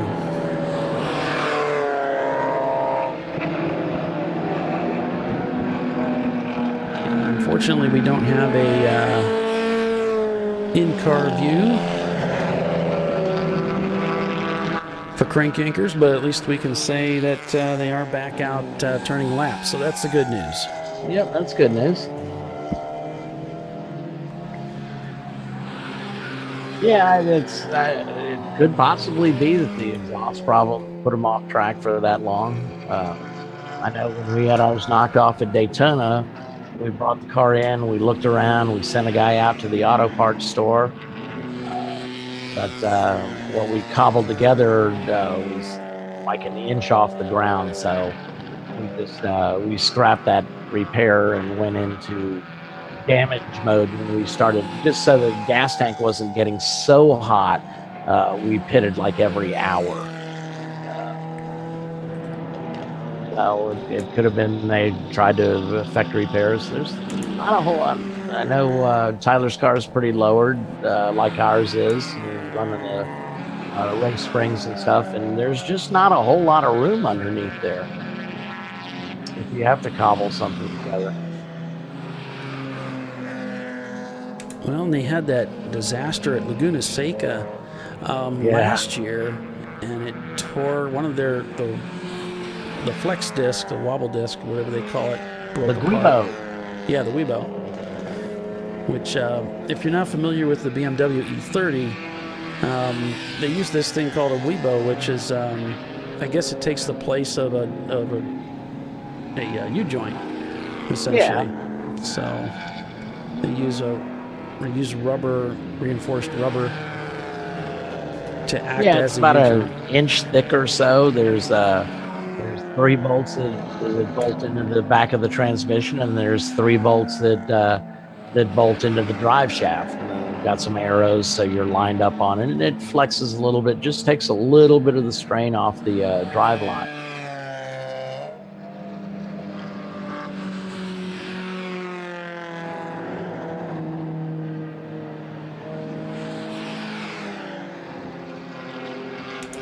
And in an unrelated story, I just got a message from my friend Joel Harleman.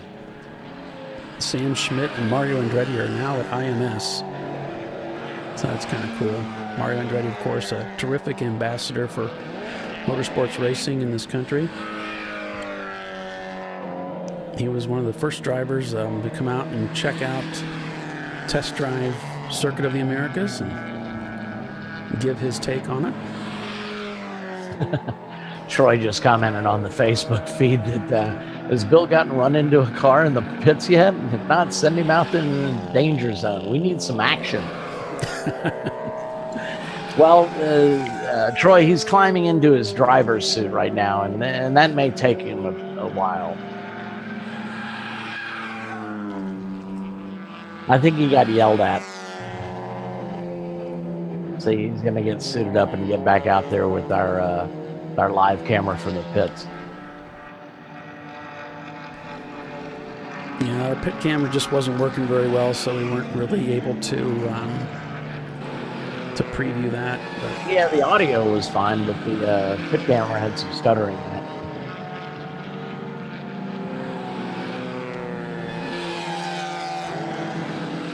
So 9-4 Motorsports holding the lead of this race in their Toyota, 1998 Toyota. That's the 984 car.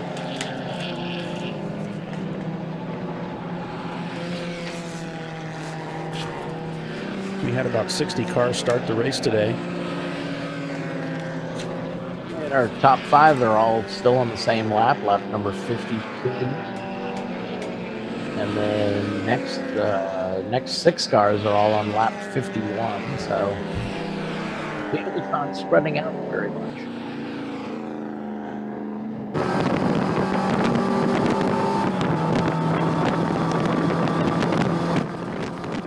On board with the Team Hyundai Miata. We've got one of those side nets in place there. The side net, a safety feature to kind of keep your extremities from moving too far to the right in an accident. Yeah, I'm looking at just pulled up Looney Tune, and they were our winner at Road America. They've climbed up from 17th into 4th in the last looks like to be about 20 laps or so. So they're making a move. Yeah, we can, those guys, they know how to win a race, and they know how to, that was a very exciting race. And of course, Looney Tunes is a Texas-based team, so there's some pride on the line here. Back inside the PMF racing team car, the 60, I think it was a 68 or 66 Mustang.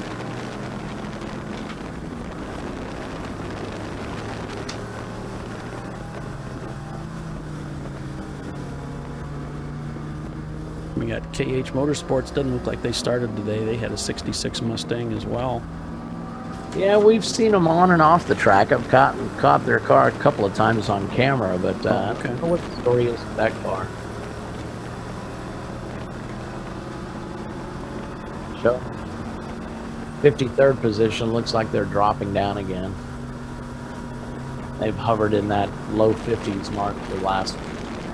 Looks like they've only got 15 laps completed, so they're having some problems with that Mustang.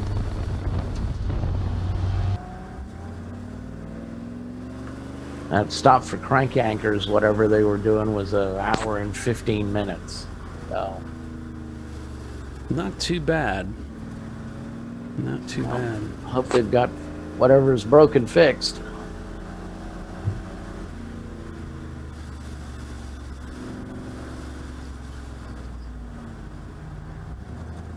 He had some problems last year on the first day as well. He finished in 40th out of about 100 cars, and Saturday he bounced back with a 12th place finish. So we'll see what Tyler has to say later on. Right, it'd be interesting to see, find out, what happened. Looks like he was, PMF Racing. We're on board with them right now. Currently in 36th position.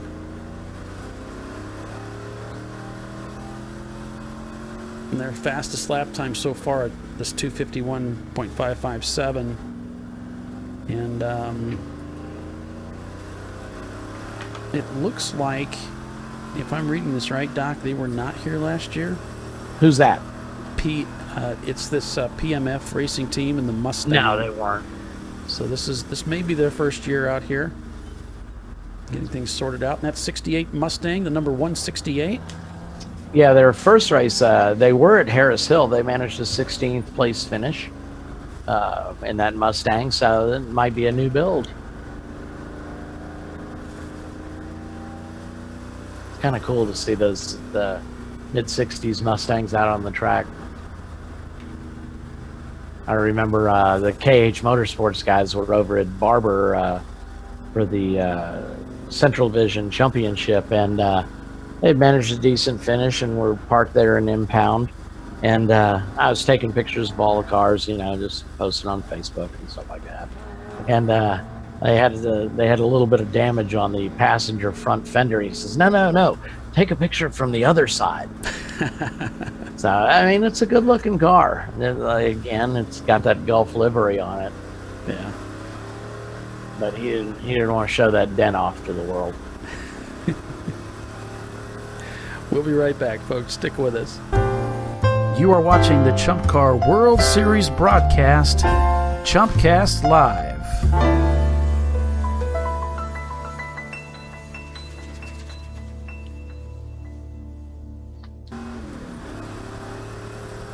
Yeah, Mike Smith commented a couple races ago, I ran that plug, and he said, I didn't know you knew how to play piano. Right. You know where Mike is right now, right? He's at the ring. Yes, he's at the Nürburgring.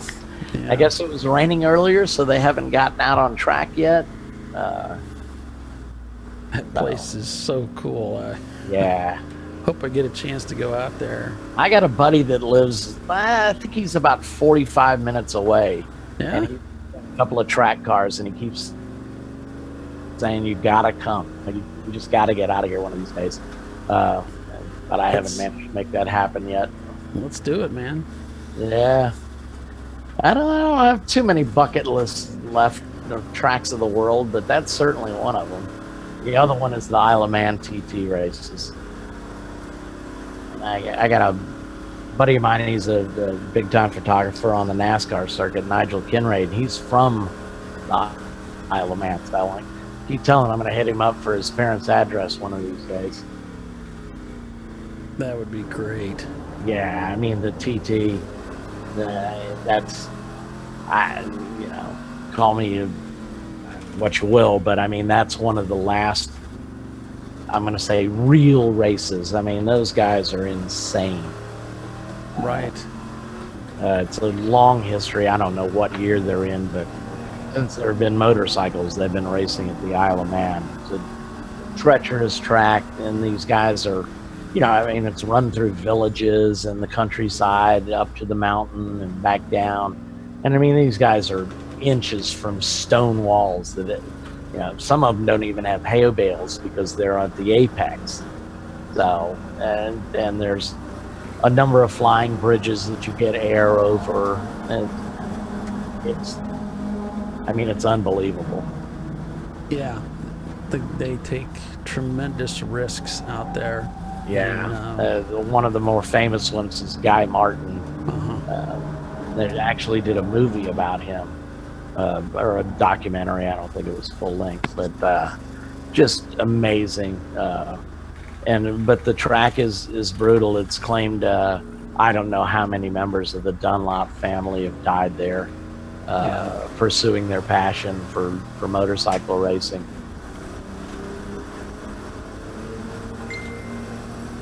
It's a pretty amazing spectacle, and it's still run today. Yep. It's what, about 37 Car number miles?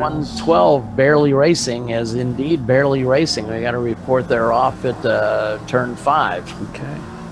So they've gone from Barely Racing to not racing.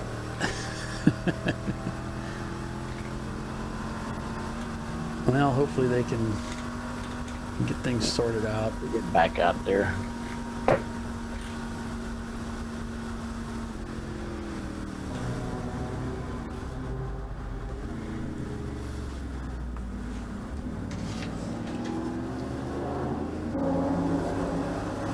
So we've been following along with fatcatracing.com, a little bit of in-car footage from them. Let me see if I can bring them back up. Currently shown in 36th place. Well, this is their first year, it turns out. So it's the first year for our car and team. This is a new team. And this is a combined effort with Alexander Racing and Texas Made Motorsports. Huh. Their title sponsor is fatcatracing.com. And they have made a lot of this possible for them. Sweet. Always love to see new teams. So they've got people from Rockwall and Mesquite and Nevada, Texas. That's all the Dallas area, Mesquite. Of course, it's a home to a famous dirt track, the Devil's Bowl. When I was a photographer, my buddy David Alia took me out. I had never been to a dirt short track as a photographer. So I'm looking around, and we're in the infield, and there's no rails anywhere. There's no fencing. And it's like, well, David, how far out into the corner can I go? And he says, well, about as far as you can carry them. And I don't believe he was referring to the cameras. So the Barely Racing team that's off there on turn 5, they were running in 12th place. So.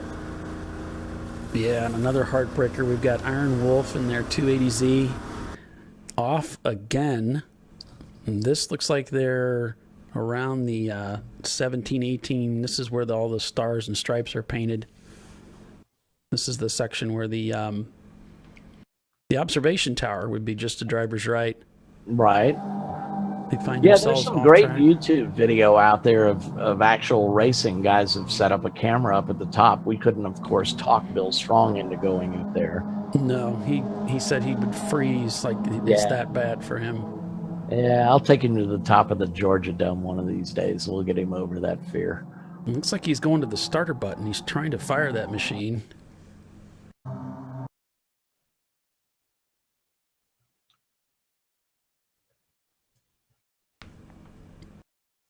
So 12:52, coming towards the top of the hour here. It's local time. At their time it's 11:52.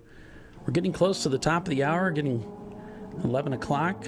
Stay with us. Remember, stay with us. We're going to be giving away that free ride and pace car to start a race. Make sure you stick with us for the broadcast today, or a chance to win that. That would be a great opportunity to, if it's not something you want to take yourself, to give to the wife or the girlfriend or one of the kids. Looks like we've got a new leader here, Paul. The Tuttle Motorsports car is retaking the lead in that Mitsubishi Eclipse. Wow.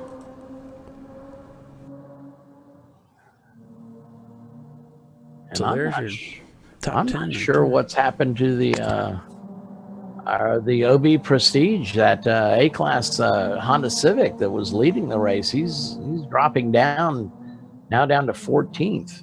And he was our leader not that long ago. Well, he's running about his last lap. Or no, well, was about 10 seconds off the pace from the fastest lap of the car. Right. And see, their other car, the 221's up in 7th. They've got 3 entries out here. So, and the 998's running in 5th. But the 335, it's listed here as 334. They were leading the race not all that long ago, and they're dropping down now down to 15th. Yeah, and I don't think, now that I'm looking at this, Doc, I don't think we can give any weight to the last lap time, because I'm seeing everybody down around the 3-minute range. It must be because of the yellow brought out by the 280Z, and perhaps that other car that you spoke of earlier that's slowing everyone down. Could be. I've got Tuttle's last lap at a 248, 9.4 to 252. Looney Tunes has moved up to the 3rd place with a 248. So cars 112 and 280 both stopped on track. One at turn 17, one at turn 5. 5 would be at the base of the that rundown. Yeah. Of course, 17, of course, as we spoke of earlier, is out by the observation area. That tower there, and that's where the amphitheater is as well. Yeah, our leaders, Tuttle's only got a 0.99 second lead over the 9.4 Motorsports entry. So it looks like our leaders are mixing it up here.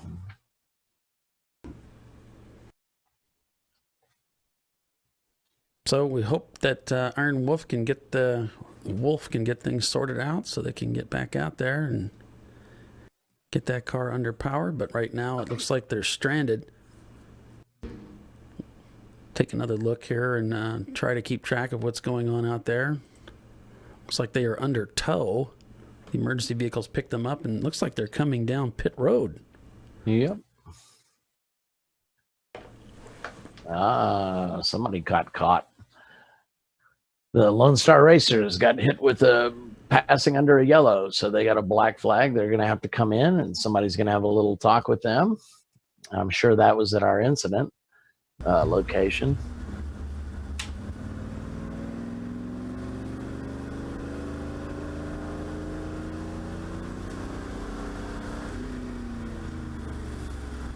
And I imagine on a track this wide, boy, if you don't know where those flag stations are, it would be easy to miss a yellow flag if you're not looking for them. Yeah, and that kind of brings up a point that for you car owners out there, wow, look at that Miata split. That's a nice move through the center of those two cars. Where did he come from? Holy cow. Man, he's hauling too. You know, these guys are driving like, I'm thinking they're under yellow. You know, they're just kind of taking it easy. Man. No, I think it's just a logo yellow. He went rocketing through there like... Yep, right through the middle like he owned them. Wow. That looks like the Birmingham Lexus. The black and orange, yeah. This is the car that's stuck in fourth gear.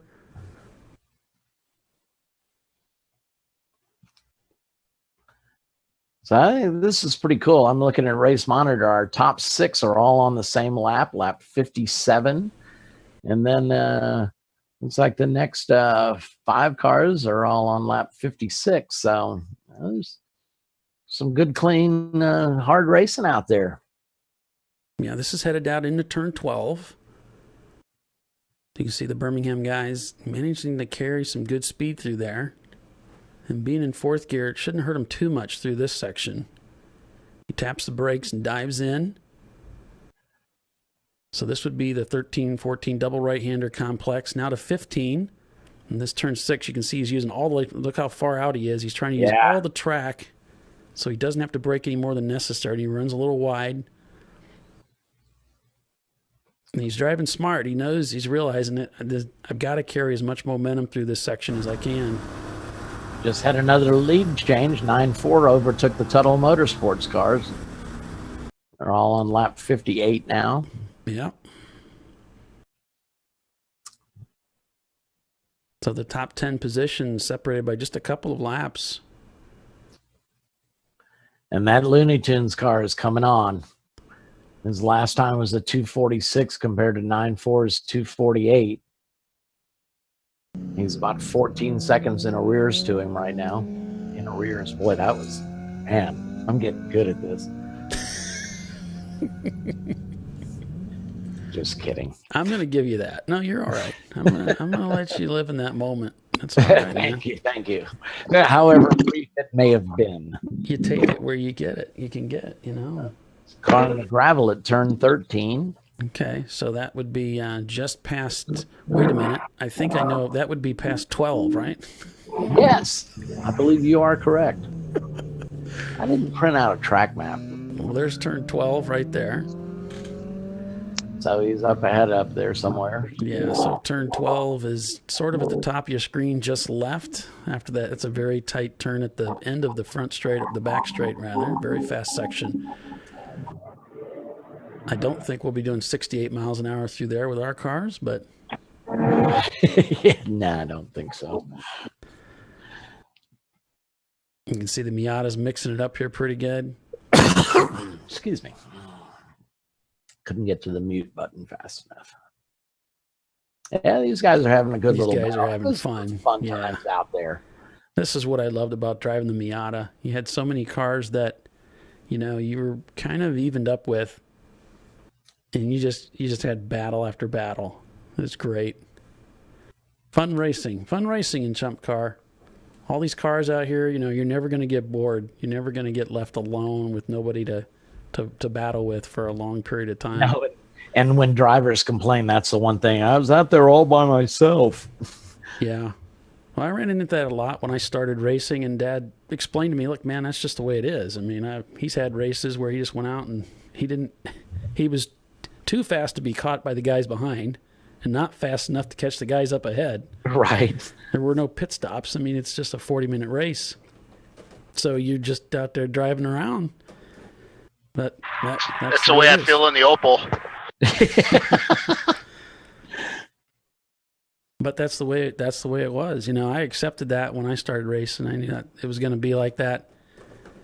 And then I got involved in I started looking for some of the bigger group racing. That's when I got into the vintage, and we'd go out there with 38 cars on the track and have a great time. And then it got into I need to talk to you about vintage stuff, because I think that's where we're going to take the Opal, because it's just too ineffective in Chump Car. Yeah. Well, we didn't pick your car. But there's a lot of vintage cars that race in Chump Car too. So you can race it in multiple series, that's for sure. Yeah, I mean, some of those. I used to go to the Monterey Historics every year, and for vintage racing, that's Mecca. Probably the most prestigious, other than maybe Goodwood over in England, probably the most prestigious vintage car racing. But the experience at Monterey at Laguna Seca for the Monterey Historics is just unbelievable. And Pebble Beach has the Concours d'Elegance, you know, that, I mean, some of these owners spend millions restoring their cars. And that is just unbelievable. And if you're not familiar with it, Monterey honors a car marquee every year. So Jaguar, they did many, many years ago, and I don't know how many years ago, but they honored Bentley. And there were almost 20 blower Bentleys out there. Now there's probably only 30 tops in the whole world, and they had 20 of them there. It was just phenomenal. So 4 hours and 50... Porsche flew over. I'll let you go, Paul. Okay, we'll be right back, folks. 4 hours and 56 minutes remaining in day one here at Circuit of the Americas. We'll be right back.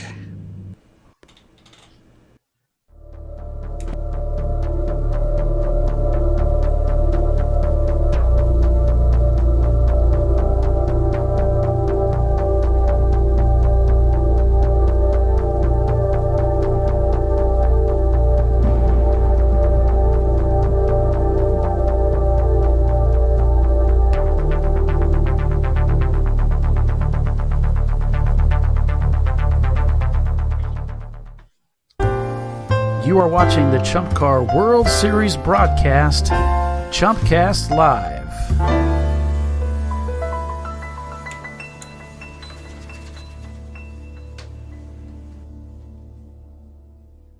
So you're watching Chumpcast Live with myself, Paul Veltum, as your host. Bill Strong is our trackside commentator, and we've got Doc Waldrop of Brew Crew Racing here as well, our broadcast analyst and co-broadcaster. Co-conspirator. That too. I'm telling you this, we were talking about when you're racing with another car, we got 108 and 984 trading the lead like every lap. So those guys have huge grins on their faces because they're in the thick of it. I mean, they're racing in the lead lap. We've got probably... they just passed him. I think the differential was 0.68 seconds.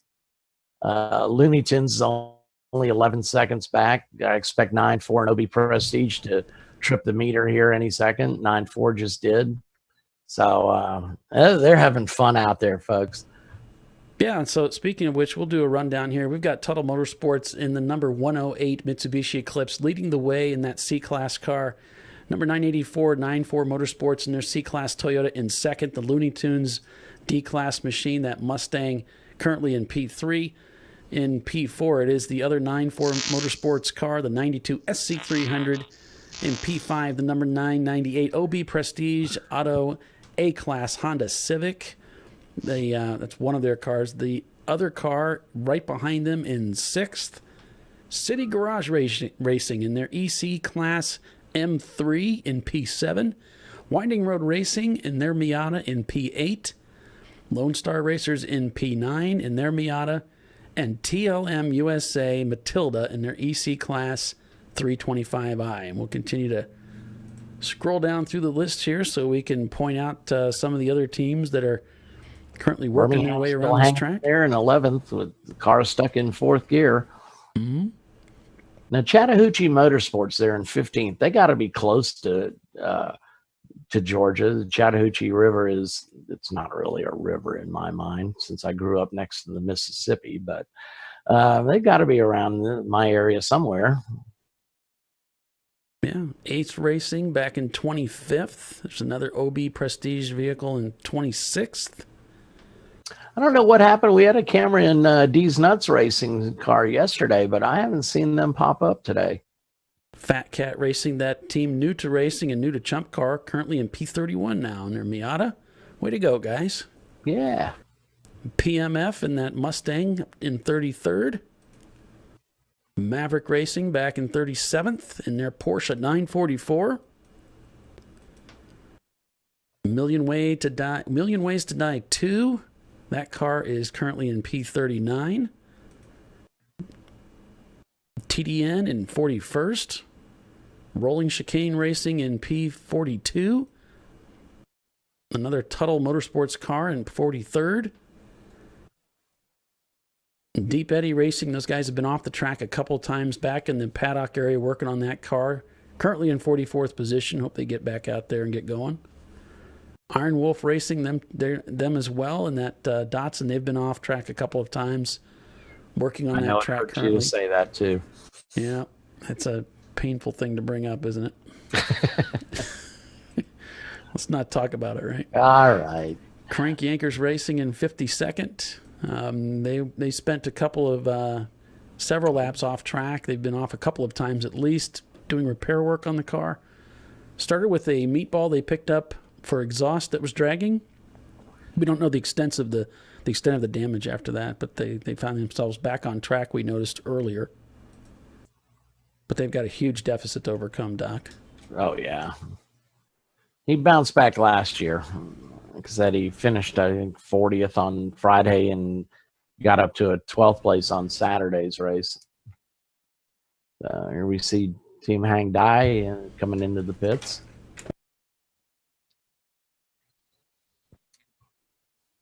So how far into this thing are we? 3 hours now? Is that right? Oh, yeah, I don't have the clock on this one, do I? Yeah. Yeah, we're 3 hours in, so. Yeah, we got 4 hours and 50 minutes remaining. A lot of cars on pit row. Jeez. It's a little early for pit stops, but there's that Texas car again. It's a very fast racetrack. Yeah. Seems like whenever the Miata comes in, there they are. Yep. This is a driver change. You can see the driver's hung up his steering wheel on a hook. Get it out of his way. Get the next driver bolted in.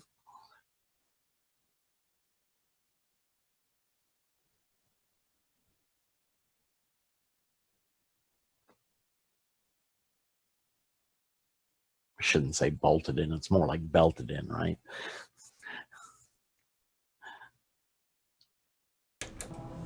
Right. I'm trying to, I got to send Kyle a question here.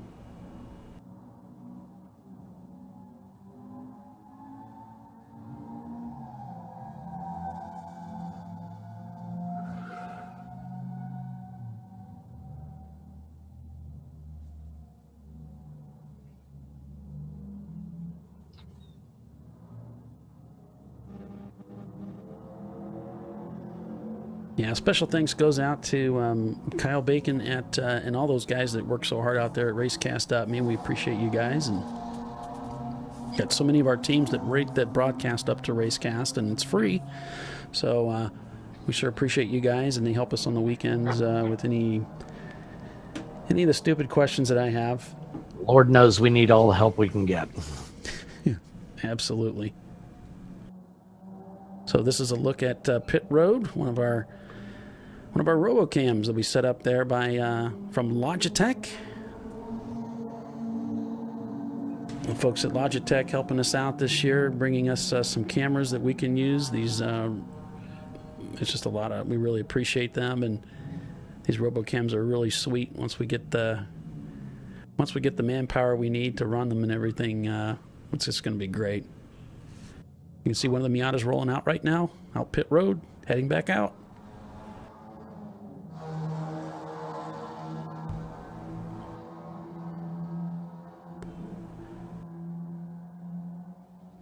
All the easy ups lined up down Pit Road there. Taking a look at turn 20 here. Looks like I got the mag set way too high. I have to change that. But, yeah. So this is the exit of turn 20, the last turn on the road course. That takes you out onto the front straightaway.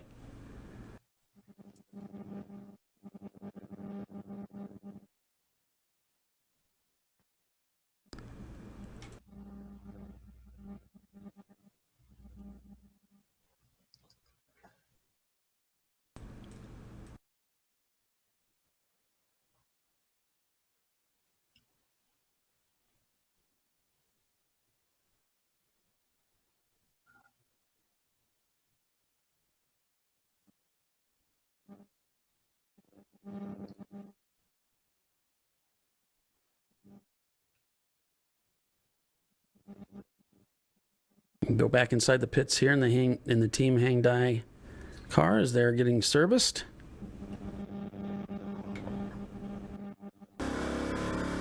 Back inside the Mustang. Who's out I wasn't even looking at my screen. I knew which car you went to. It's a good Detroit Iron out there. That's right. Pounding on that pavement. Yep.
Got a 4-speed in it.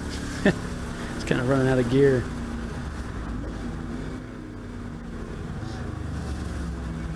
And there goes one of the Mitsubishis down the outside. He's getting. That was our leader. Yeah. By him. I just saw the 9.4 Motorsports, that bright yellow car. And there's the 439 car. And it's one of the Martin McClure Racing Team cars, the MR2. The safety truck off there to the right with a yellow flag, so there's no passing. That's why that 9.4 car backed off. You saw him show up there on the left of this Mustang. Yeah, car off at driver's right. Indeed. Couldn't quite catch which car that was that's off track, but I didn't see a car. I just saw the safety truck. So. Oh yeah, I saw him after we passed it. He was at driver's right. We'll be right back, folks. You are watching the ChumpCar World Series broadcast, ChumpCast Live.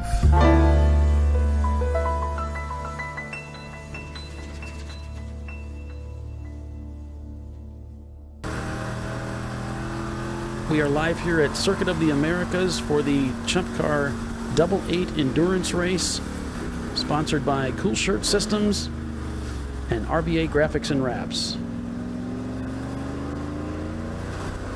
We are 4 hours and 43 minutes remaining in today's race, almost at the halfway point. We have Tuttle Motorsports leading the way in their 96 Mitsubishi Eclipse, with one of the 9-4 Motorsports cars in second, Looney Tunes in third, 9-4 Motorsports again in fourth, in their 92 Lexus SC300. The two OB Prestige cars side by side then in fifth and sixth, in their Honda Civics. Winding Road Racing in seventh, TLM USA in eighth, Birmingham 2 in ninth, and in P10 it is the Kruger Tune Racing Team, Racing South, they're called. Thanks for joining us today, folks. I'm Paul Belton, your host, joined by Doc Waldrop of Brew Crew Racing and Bill Strong, who's our trackside man on the ground, as they say. We haven't heard from Bill lately. We haven't heard much, yeah. Oh, because I'm working. Ah, there you are. I thought you might still be struggling to get in that driver's seat. No, this track is extremely large, and it took me quite a little bit longer than I thought it would take to put cameras up this morning, so I'm doing a lot of stuff now that I missed out doing this morning, like setting up my rig and all that stuff.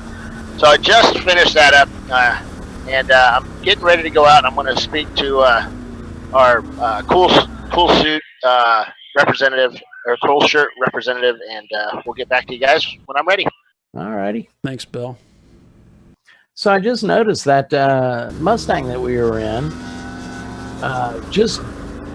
now there, is that the 9-4 Motorsports car in front of him? I don't think so. I thought I saw him just blow past that car. I think it looked like a Nissan Z that's up ahead.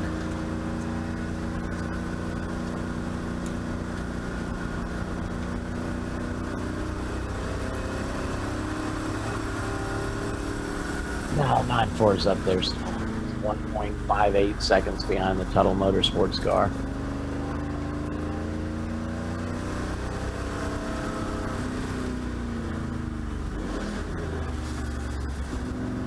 Looney Tunes not too far back. They're about 19 seconds back from our leaders.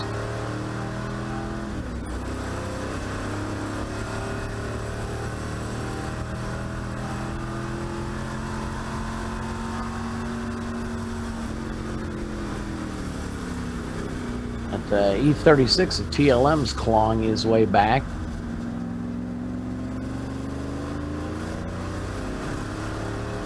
Birmingham 2 cars still hanging in there in fourth gear.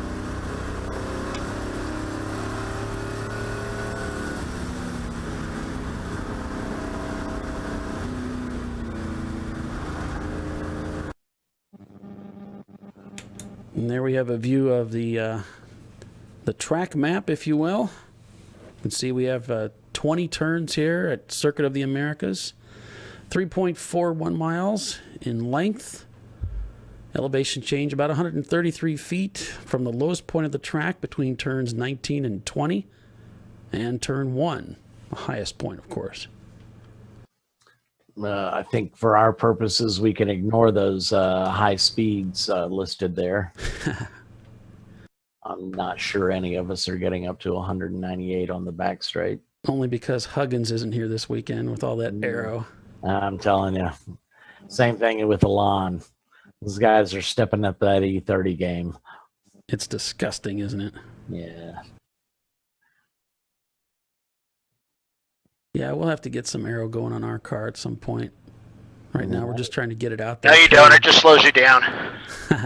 Yeah, says the guy with the wing the size of my car. Kevin Smith told me it just slows you down, and Kevin Smith knows everything. Oh, we're seeing... Kevin Smith Racing. We've got a blown engine on the back straightaway. This is not good. No, that's... In case y'all don't know, that blown engine carries a price tag with it, too. Yeah. In more ways than one, potentially. In more ways than one, yes.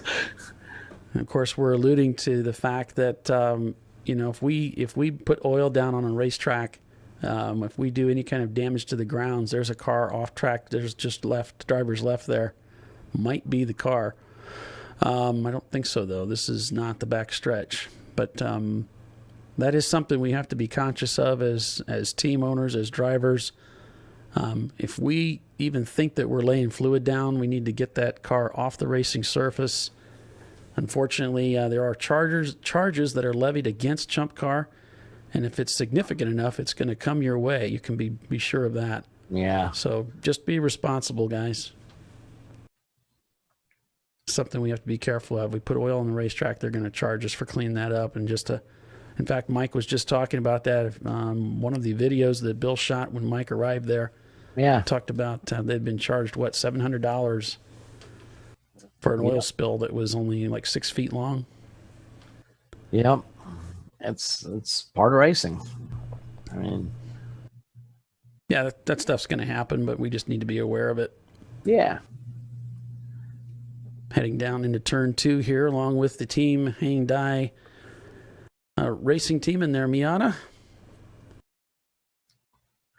I just keep looking at our leaders right now. They must be having so much fun out there. 9.4 is about 0.86 seconds behind him. So they're well within visual contact of each other. So they've swapped off the lead a couple of times. So they're having a blast out there. Yeah, that's great.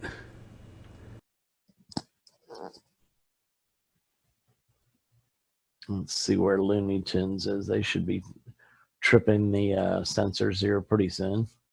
A look at turn 12 here, the end of the back straightaway. If we've got a blown engine, we may see them pull that car. Well, they're not going to pull it. They're going to put it on a flatbed. There goes one of the Mitsubishi Eclipses. May very well be our leader with, I believe it's a yellow Z car right behind him. There's crank anchors now circulating, so it's good to see them out there. Unfortunately, we don't have in-car of them. There goes the Mustang.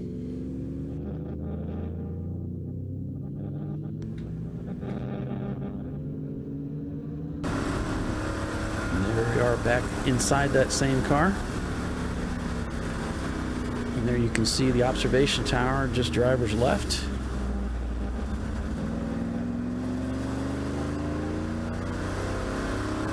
And this obviously delayed a little bit from the feed that we're getting directly from the track, from Bill's camera. As we're heading through 13, 14, a double right-hander complex down to 15. This is the multi-line turn as we head into that tight turn 16. A left-hander here. Now a quick blast of power as he heads into the very exciting 17 and 18 right-hander. There's the car off of driver's left.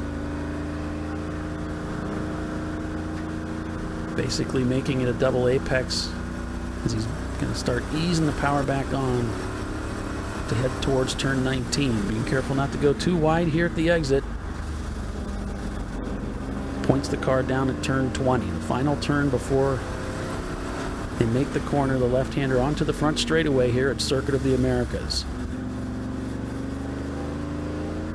So we're going to start to see some of our leaders come in right now. Looney Tunes, I believe, is in the pits right now. They've dropped from second or third place down to fifth.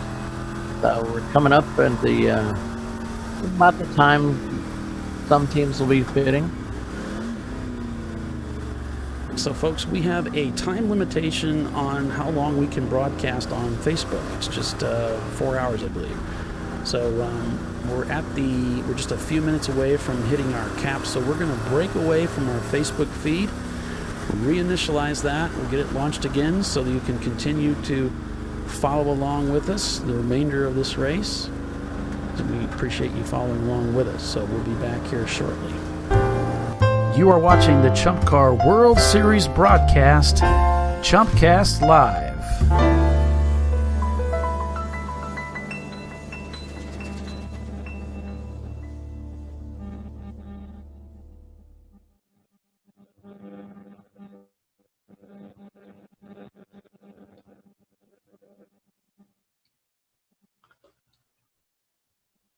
All right, so we're back live here at Circuit of the Americas. Thank you for joining us for this race, the live presentation and broadcast of today's race.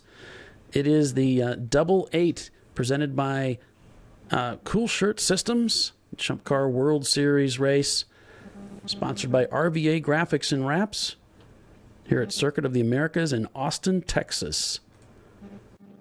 And we are coming up on the halfway point of this race. And there we have our top 10 running order as things stand at this time. And Bill, as you said just a moment ago, that we're getting close to that time when we're going to start seeing teams come into the pits for their 2-hour, driver change and refuel.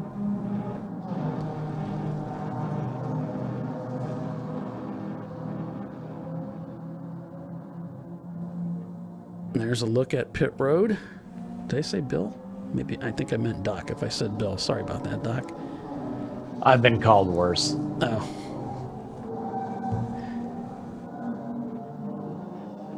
So this will be a little bit early for some cars, but see how it plays out. I mean, obviously you'd like to go 2 hours, but some cars may not be able to do that. Right.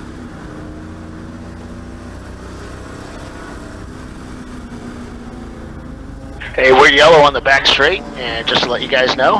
Yeah, for that oil down. Now we'll follow along with the PMF guys since we have such a great camera view from inside their car, and take a look at that back stretch. This is actually the front straightaway we're going on to now. And wow, look at the power. I mean, he's just like, everybody's just in his way. Rolling up through the gears here, heading up that steep incline, 133 feet to the top of the hill. Off the gas, downshifting, hard on the brakes before the car gets too light at the crest. He makes the turn in, using all the curbing on the exit and then some. Down to turn 2, makes the upshift.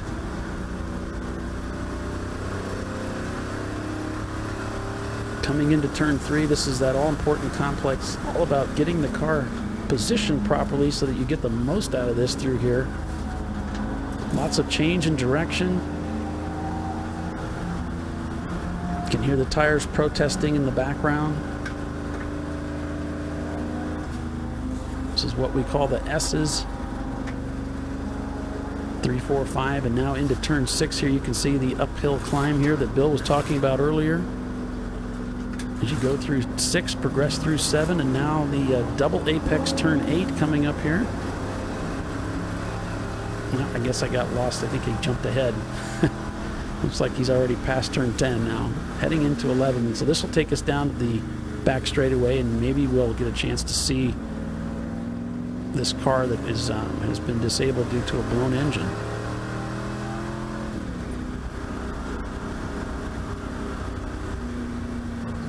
The driver's eased off the power here. I'm live on pit cam.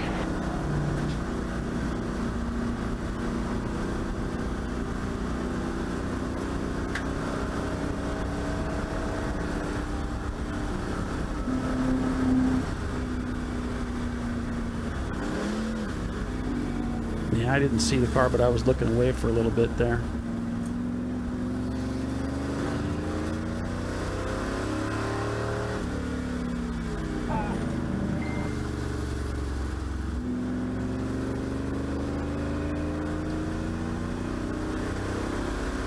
So it looks like we've got a car that's made contact with the Armco in turn 19. Tyler's car just spun at turn 20.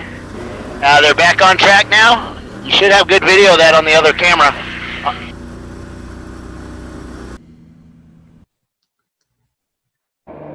So we'll take a look at turn 20 and see what's going on. There it is right there. That looks like Tyler's car. He has spun at the exit of 20. Tyler's car just spun. And there we caught it just in time to see that action happen. Looks like he's back underway though. Just a pirouette there in the middle of the track. Fortunately, there was nobody around him, Bill. So it was a safe deal. this is a look at turn 20 here. Another change for the lead. 9-4s over all the Tuttle Motorsports car. So those guys are continuing to have a great battle. Car 169, that'd be the TLM car that hit the... Oh, they're stopped at pit end. Yeah, Bill, looks like we got a car stopped at pit end. It's a TLM car, I believe.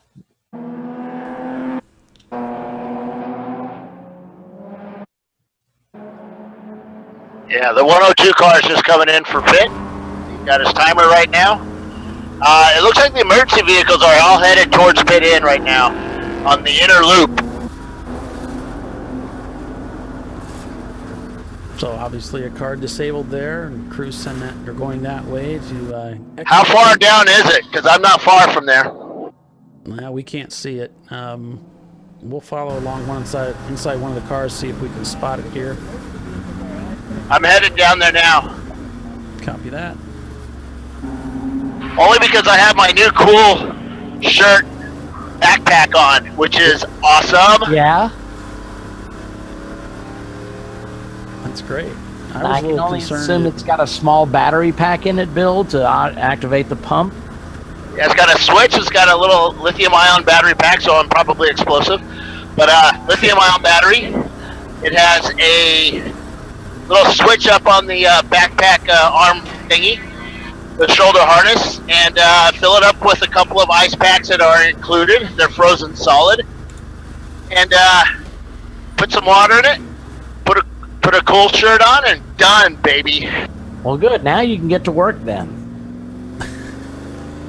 Now I'm just out of breath. I need a portable oxygen tank. You're going to have this amazing apparatus. You'll have so much stuff on you won't be able to walk. You look like a Japanese tourist. He just needs to get you like an SUV, something you can drive around. I need one of those Segways. All right, here comes the car. You got me live here? Paul Blart it. Yeah, I've got you live, but we're only getting a few frames. All right, here comes But yeah, we've got you. live here.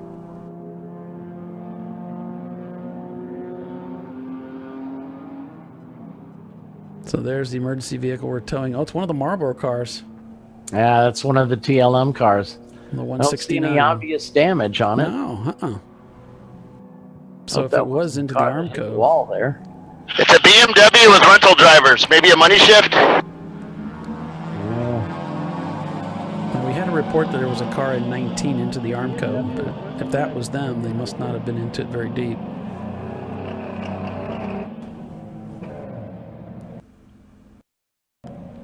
Yeah, that's one of David Twati's car, the TLM. So the other TLM car just went by on the front straightaway.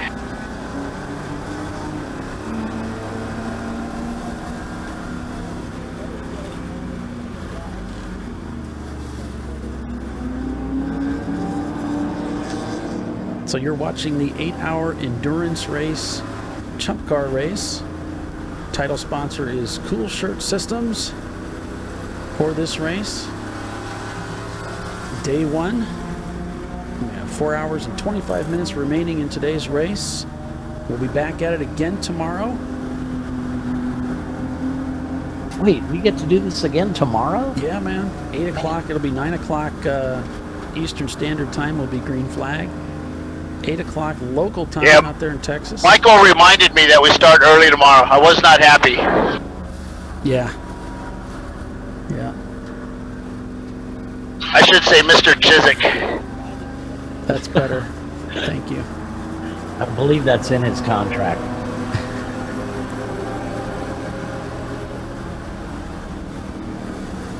We're on board with the PMF racing team.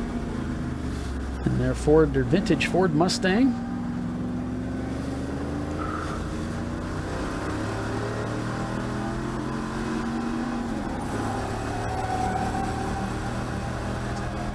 And I've been in touch with Racecast. We're going to get the positions, the car positions enabled here in about a half an hour. We should have that up for you. So you'll be able to see. What will we have up? Well, we've got that overlay, the green overlay at the top with the last lap, fastest lap. We're also going to have overall position listed there, so that's going to happen.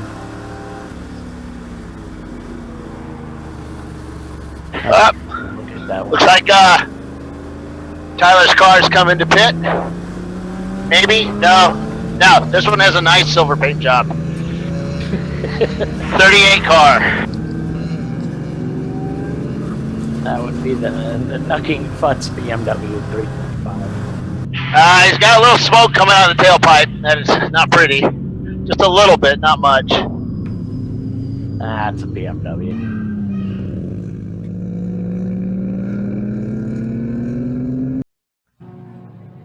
Come live to me, guys.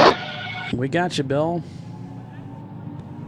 There's the number 102 car. That'd be your favorite car out there. Yeah, these guys have really been through getting that car back out there, though.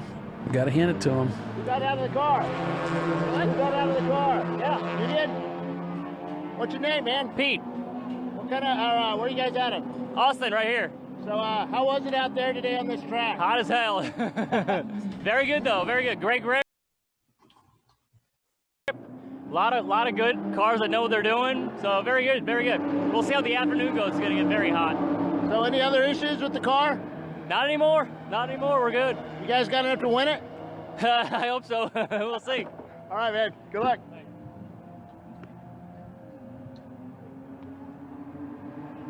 All right, thanks for getting that, Bill. Your audio's pretty quiet, but we did catch it. For some reason, your volume level's down on the mic.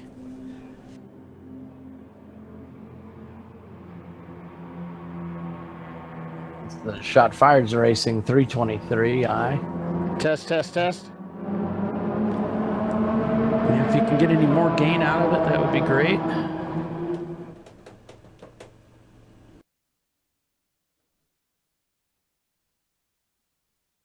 I lost you guys. Hey there.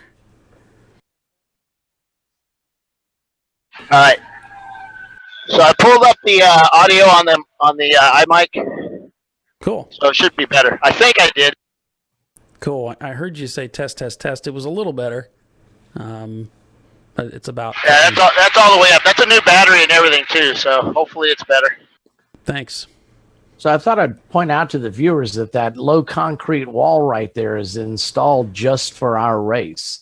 There is no pit wall in Formula One racing. So those are all portable concrete barriers. I believe they used it for the race a couple weeks ago or last week whenever the pros were here. Yeah. They had all kinds of...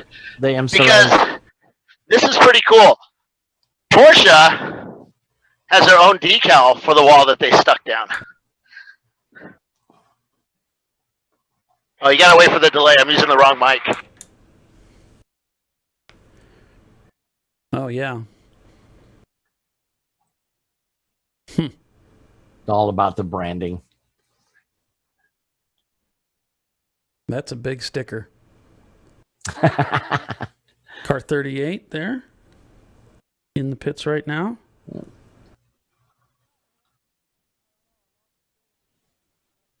Bill trying to do an interview with his mic off. Oh, Bill. But looks like the guy's having fun, though. My lip reading skills aren't very good. Hey, I like the suit. Mine aren't either. The Ritz cracker suit. Nice. Yeah. That is fantastic, man.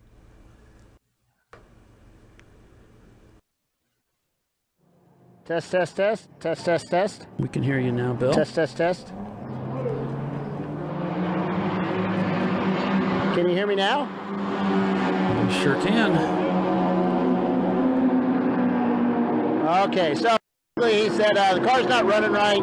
They don't know why. I jokingly said, did you try reverse? And he said, yeah, I actually did. So they're going to try and figure out what's wrong with it, and they'll get back out there today. Okay. That might be the largest skid plate I have ever seen in my life. I don't know what that is. Is that what that is? That keeps the rubber and everything out of the radiator, right? Well, actually, that'd be where your oil cooler's located. The radiator is behind the kidney, the one they call the rubber kidney. and everything out of the radiator, right? And it looked, I couldn't tell if it was mesh or not. It looked like plate steel. That industrial steel. Go back to the front of the car. Yeah, it's mesh. Okay, so that's his oil cooler. The radiator is located behind the kidney. And that's what they call those chrome twin pieces in the center of the front end.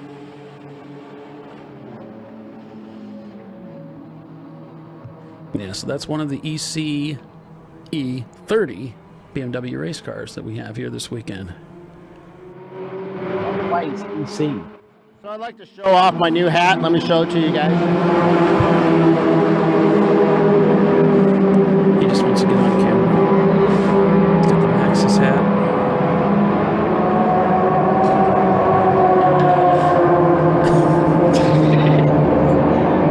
Great, no, awesome. Yeah, if I have nightmares tonight. This is the guy we work for. I know. I'm telling you. If I ever find my career guidance counselor, I'm slapping the hell out of her. Come in here to pit? Yeah, there you go. Let's keep it adult, That's please. better.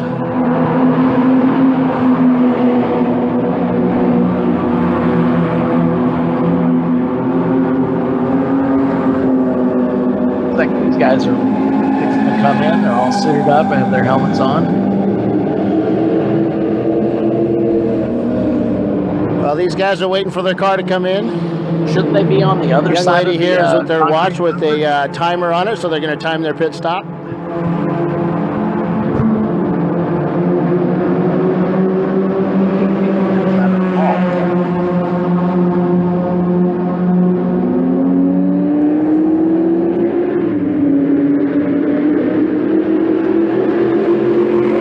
Oh, they're on the right side of the wall. My bad.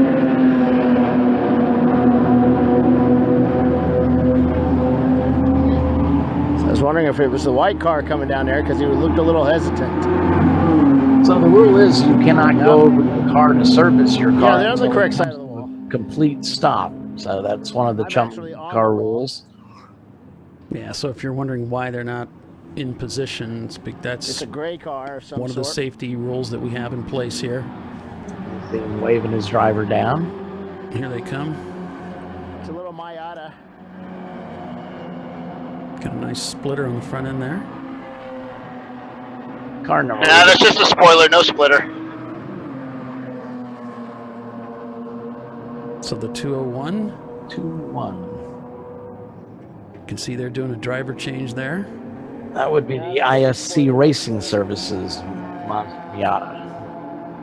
Looks like he's got a little love there on his driver's door.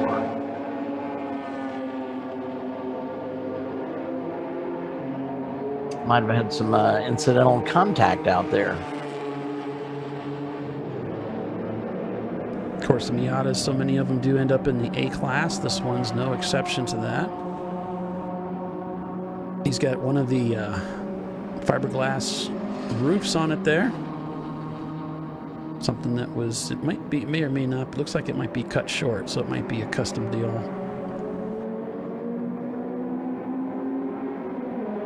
The fiberglass roofs, of course, were something that were added recently as I don't know if that's rule change. fiberglass. If it is, he's got a patch on it because you can see his timer right there by the A pillar. So if it was fiberglass, that wouldn't be sticking there. Well, it's in front of the hood, so it looks like that part is. It looks like an old fiberglass hood that may have been broke because of the B or the B pillar is no longer attached to it. Gotcha. Yeah, the frame of the window. There's a little bit of metal right there, and it separates. But sorry, my bad. It's okay. If that's my biggest mistake today, There you go. There you go, man. Oh yeah, I can see it now. It looks like they may have custom made it, just cut it, shaped it So they get the aero benefit, but they don't have to deal with so much weight. It is the factory fiberglass unit is very heavy. Yeah? It's easily 50 pounds.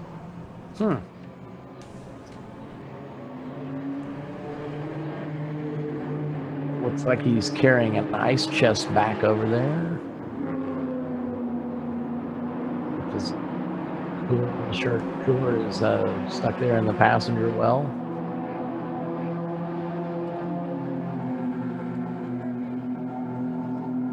Yep. So he's putting in a fresh load of cool water in there, some ice probably. You can see the pump right there. That's the... Yep, dumping in some crushed ice. It's a pretty good shot of the air system inlet on the back of his helmet too. Yeah, I don't have one of those. Although Cool Shirt makes I guess you'd call it an accessory that plugs into your shirt that also puts cool water up onto the top of your head. Right, it's like it's the balaclava, right? And then of course you've got the helmet cooling system like they have. And we're dumping some water in there. If you add a little bit of isopropyl alcohol, that helps fend off the mold buildup that can happen after they've sit for a while. We try and remember to empty ours out.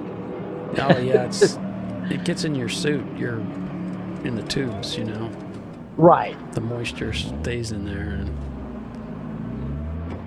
So there's the clock, which they start at 5 minutes when you receive that at pit in. So they've done their seemed like a pretty service quick stop. I'd say he's going to be held at pit out for a little bit. Yeah. And there's a 336 EC E36. I believe that's what that will be. Yeah, they're holding him there. Yeah. We pretty much always. Yep, they're holding him. Yeah. 336 was that fly-in Gonzalez team. Yeah, they're holding him there. That one that I can't pronounce. Yeah, it's Gonzalez. Check. Yep, they're holding him. Yeah, that was quicker than 5 minutes. A very good stop, mind you. He got everything done that he looked like he needed to get done.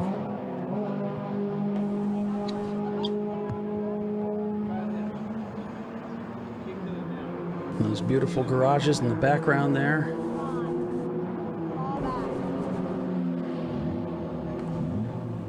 The girls there in the pit box helping out.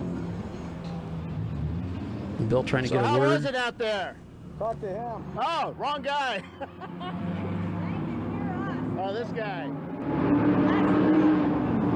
He looked a little too fresh. And this is his first time here.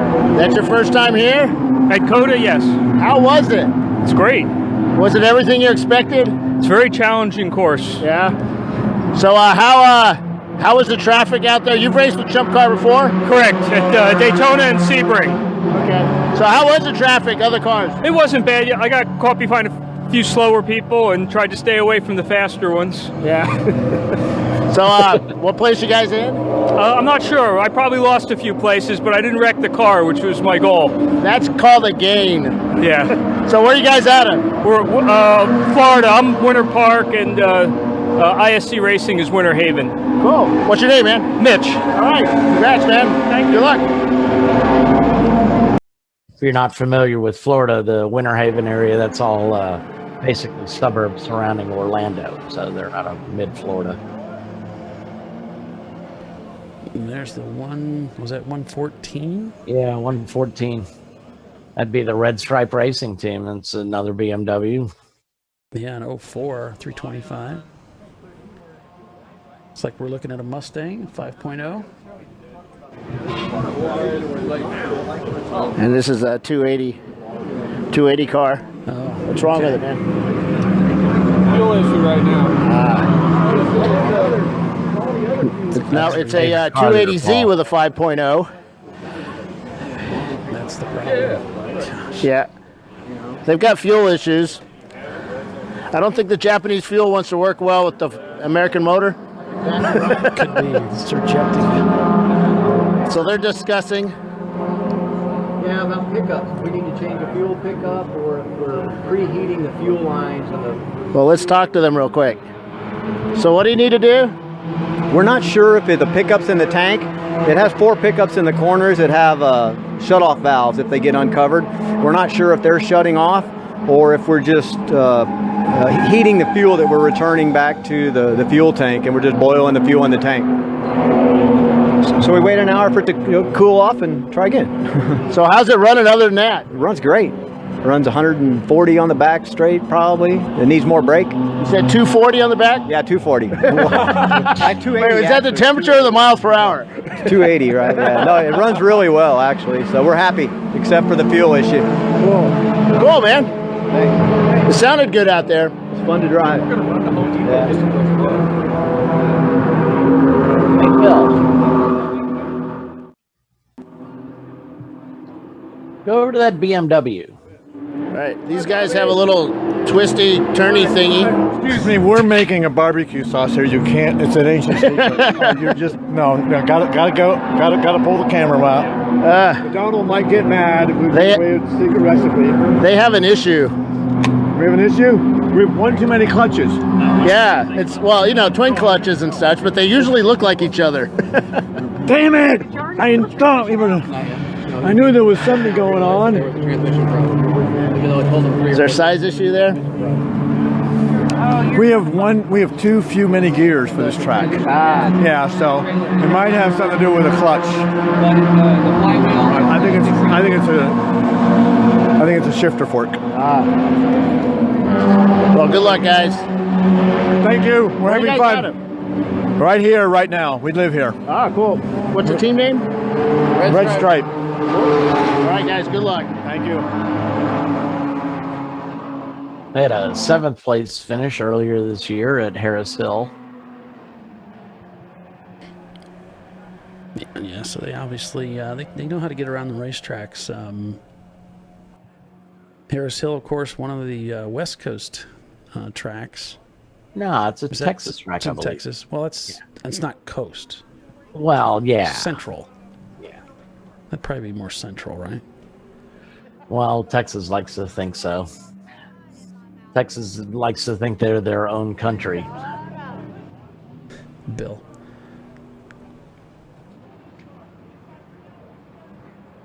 All right, the TLM guys look like they're getting ready to come in.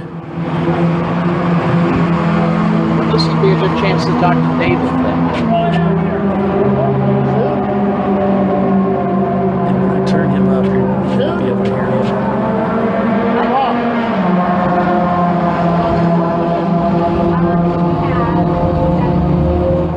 Oh, wait. I'll stand right here, actually. Are you the one doing the commentary? Carter's mom is watching, and she was saying, you said it mentioned David, and then she was like, they mentioned David, it's him. She was so excited. Yeah, we're taking care of that car first to get back out, and then they're going to bring in. All right, cool. All right, the other TLM car is getting pushed out of the garage right now, so they should be getting on the track. Once they get him out on the track, they'll bring in the other car.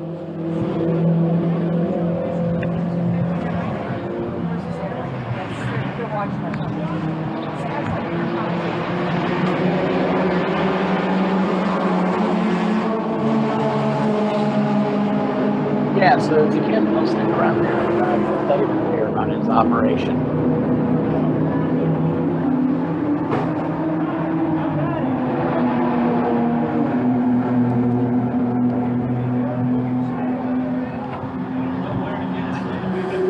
So these guys are an EC. They have a nice little hood strap to hold down their hood. Looks like they may have a hood issue.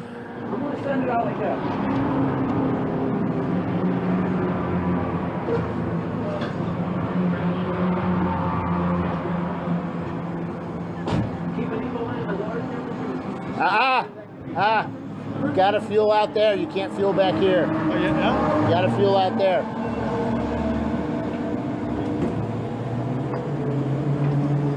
right, Good star. get him, jump in.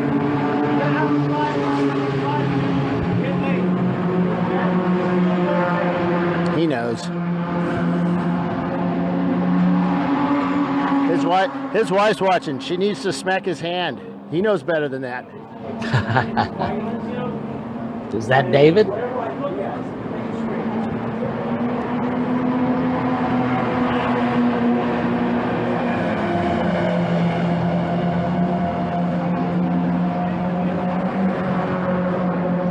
Yeah. I can go over? Yeah. Wait, just watch him.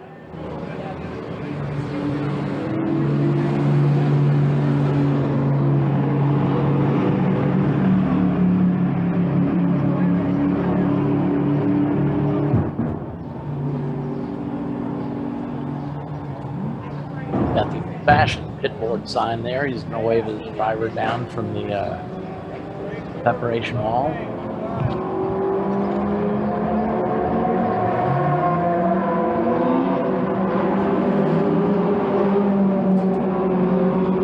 Still there, Paul?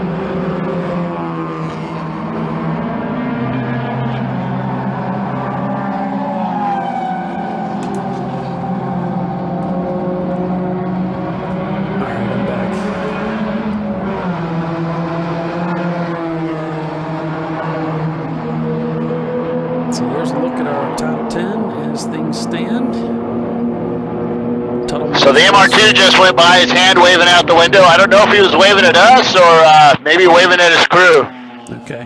Tuttle Motorsports leading the way with 9-4 Motorsports in second and third. OB Prestige, those two teammates side by side as well. Holding down fourth and fifth overall. Looney Tunes in sixth.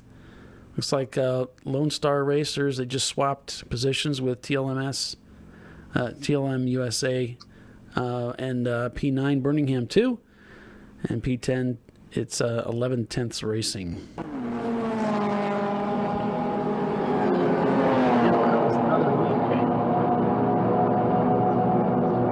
These guys in the 9-4 Motorsports and the Tuttle Motorsports, I'm telling you, both those drivers are going to get out with big old smiles on their face because they've been at each other for the better part of 2 hours now, or an hour and a half rather. No, Yeah, 2 hours. Coming up on the halfway point here.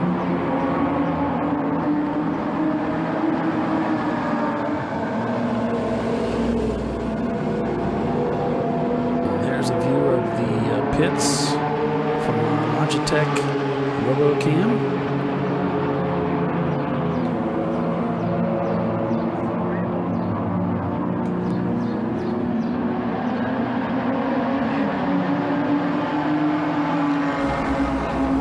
There's PMF just rolling out. We saw them go by. Well, maybe you didn't see them go by. I saw them go by. One of the other cameras. There's the pylon coming up on. I have not yet. No, this is my first time for the day. Have you've driven this track before? Nope, first time on the track, first time in this car, so we'll see how it goes. Cool, man. Good luck out there. Stay safe.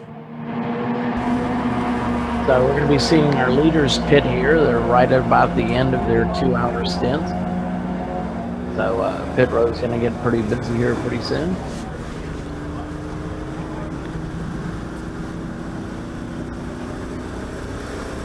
Yeah, PMF in their Mustang just heading back out after having come in for service.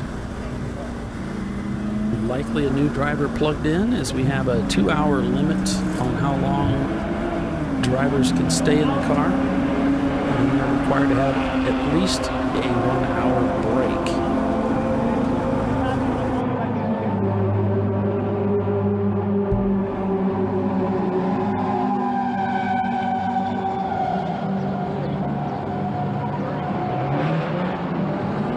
Wow, look at the camber on this Mustang.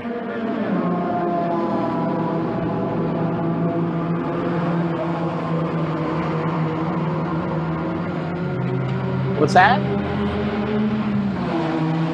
No, I was currently going to chomp down a banana here.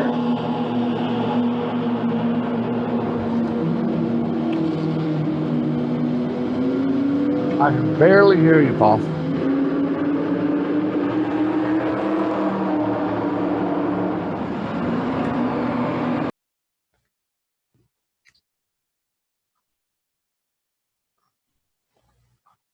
All right. Cool. I already ate, so I'm cool. We're not worried about you, Bill.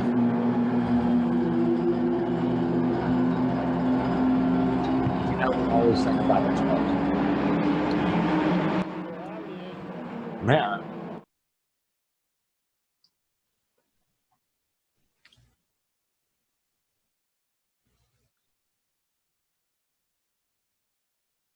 Okay.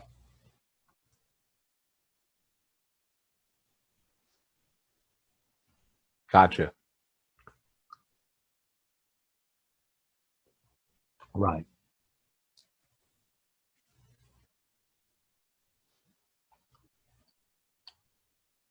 Okay.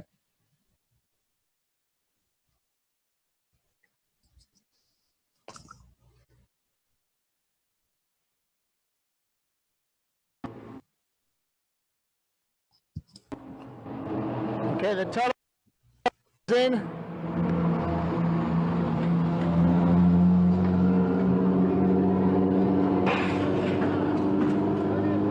Cool. Give me one of those. That sounds good, actually. The 108 car's in now.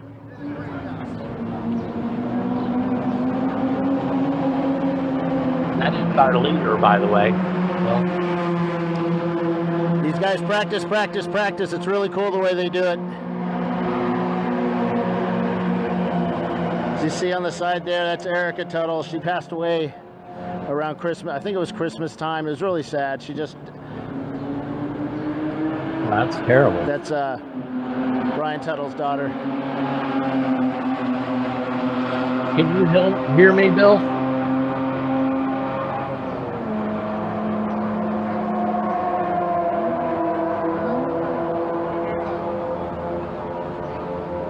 Hey, Bill, can you hear me? I can hear you loud and clear, boss. Okay. That is our leader right now, the 108.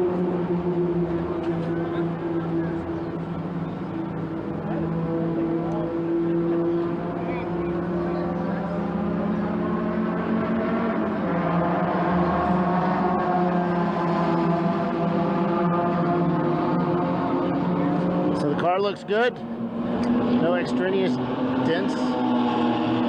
They're hooking them up with fuel.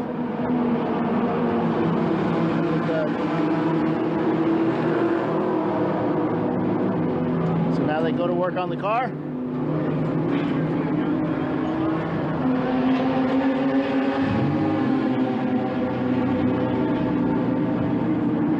There's Brian right there walking around the front of the car.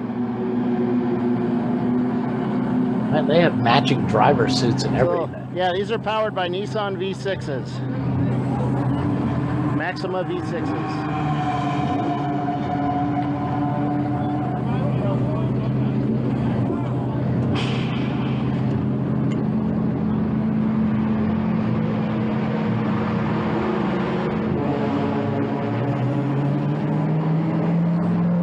The Mustang is out.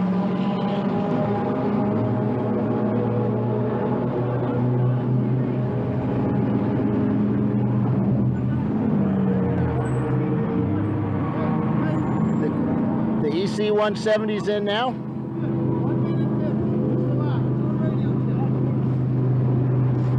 We'll talk to Brian in just a second here.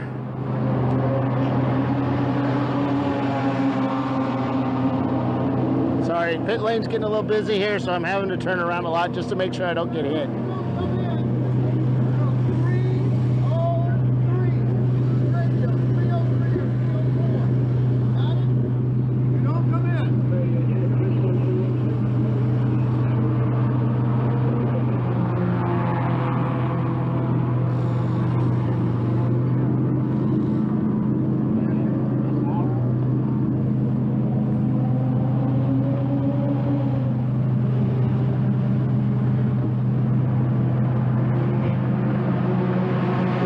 Timer right there. See how much more time they have.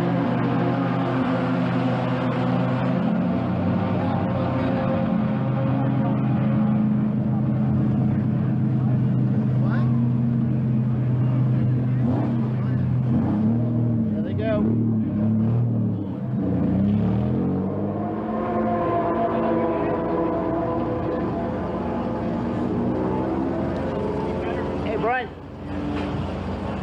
Brian Tuttle, how's the car doing out there? This car is running really, really good. We're really happy right now. That's a nice Mitsubishi engine you have in it. Yeah, no, we have a Nissan engine in it. So how's the traffic and how's everybody else responding to you passing them? Right now, everyone's behaving really, really well. There's a bunch of really good cars out there, and it's surprising how equal the cars are. All the cars are within a few seconds, which is really nice. Cool. All right, man, we'll see you next stop. You'll see us in the victory circle. Yep.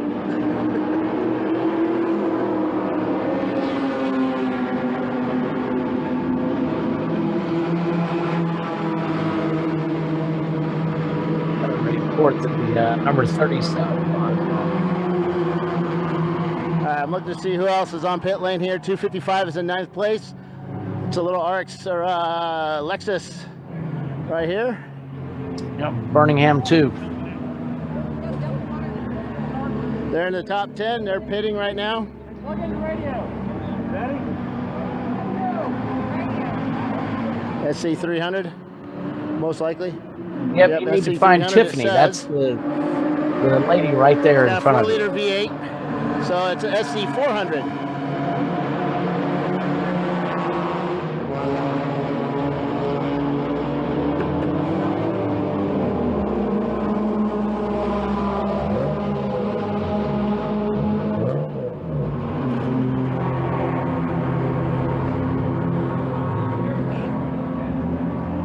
Go talk to Tiffany there. No.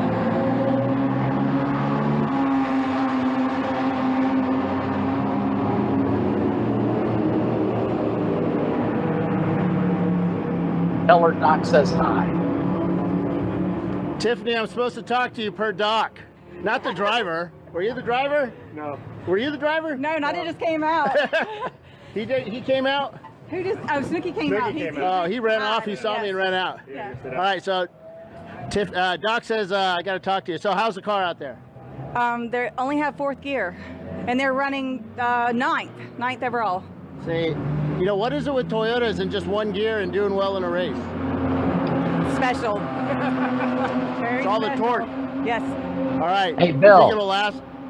Of course. One of the cool things about Tiffany is she got married at Barber Motorsports Park. The goal is to finish today and try to swap tonight. Cool. It'll probably be a lot easier than like the front wheel stuff we use. Absolutely. All right, guys. Good luck.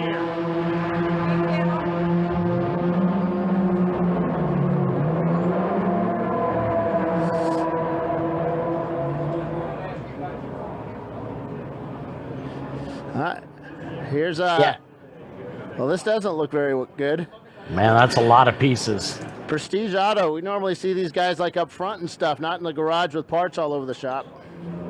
Well, they've got a couple of cars running. They've got one in 4th and one in 6th right now. This is their 3rd entry.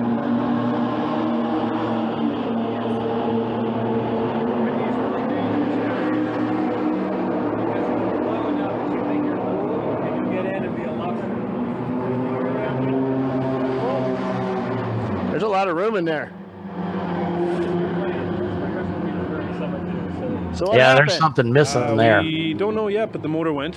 We're just waiting for the new one to get in, and then in between the next stint, we'll have somebody take apart the old one that's here and see if it's finished or if it's repairable. It didn't whittle the block, luckily, so no matter what, it's repairable. All right. So we're just swapping stuff over and gonna get there. You'll get it back out there today? Oh yeah, definitely. I think our record was what, an hour and a half back on the track. Cool. So all right, good luck, man. Thank you. All right, the 314 MR2 is just headed in. Can't tell. Yeah. Yep, there they are. Oh. Yeah, we'll head down there. As you know, MR2s are special cars. They are not.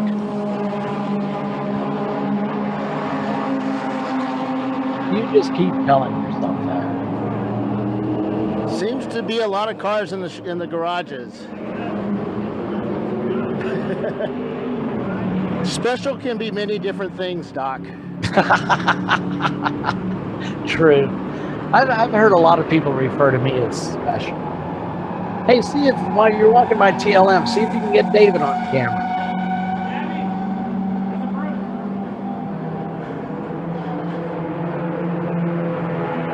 Now you just walked on past.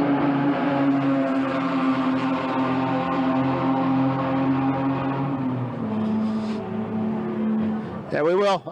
Let me go check out this black car down here.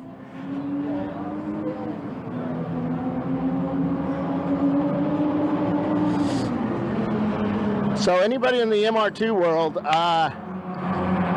you remember Brad Bedell?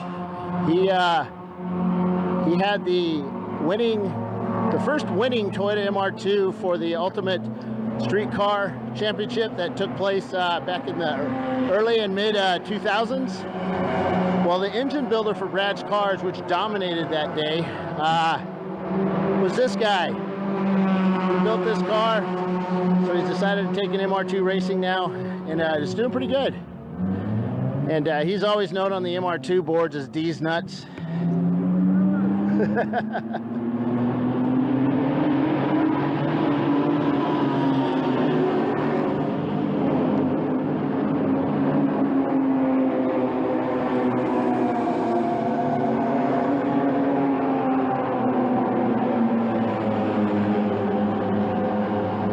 Getting the cool suit hooked up, fueled up, driver in.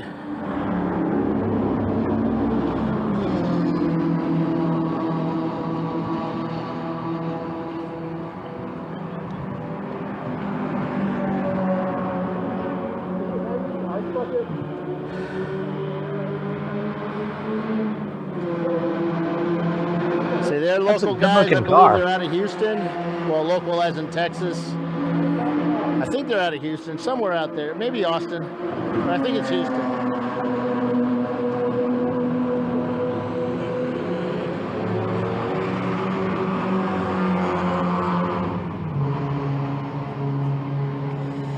Yeah, they got the little body kit spoiler on with a splitter on it.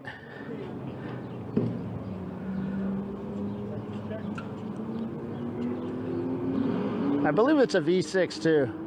So the guy putting ice in the car doesn't have his visor down.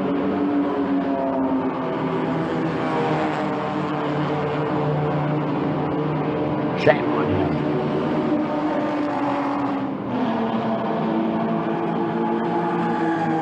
Hey! Or at least it didn't look like it was down. Visor down! Driver 2! Driver 2!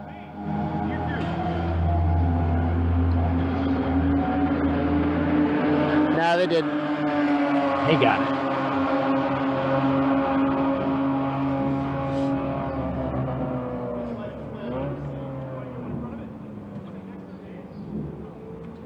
Yeah, he's got it down now.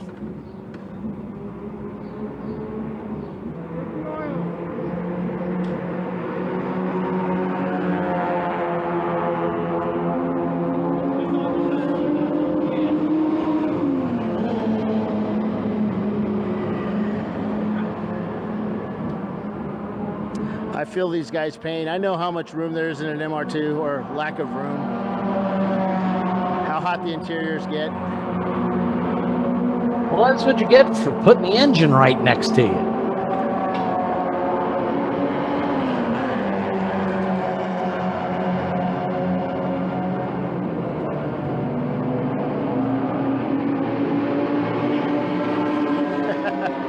Actually, it's not the engine, it's the radiator just shoving the air out of the hood into the interior. Gotcha. But if you've ever seen the radiator outlet on these things, it's not conducive for nice flow.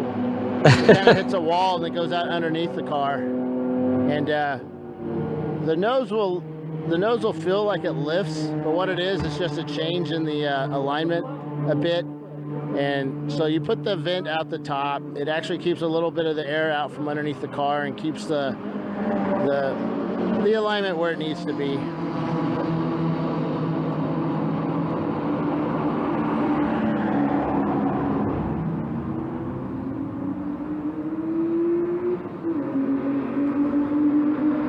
Let's go see what engine they have. Yeah, it's a V6. Nope, turbo. Nope. Yep, turbo. 3S GTE of some sort.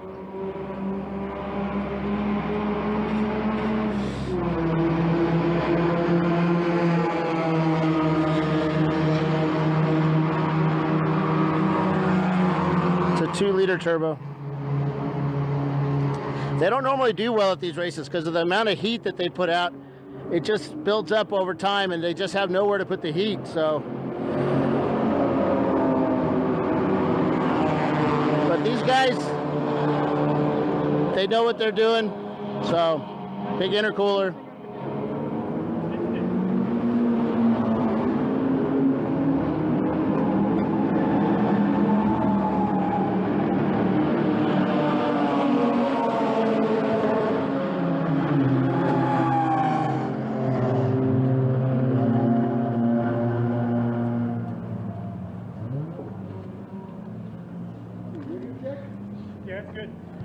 So the 108's now back down in second place. 984 took over first. 101 in third. 998 in fourth. 840 in fifth. 93 in sixth. 221 in seventh. 44 is in eighth. 165 in ninth. And 170 in 10th. That's your top 10 right now after the latest fuel stops. Yeah, I mean, this battle between the 984 and the 108 Tuttle and 94 Motorsports has been great. 280 was in the garage. They're just getting back out now, filling the car up. They had issues with overheating.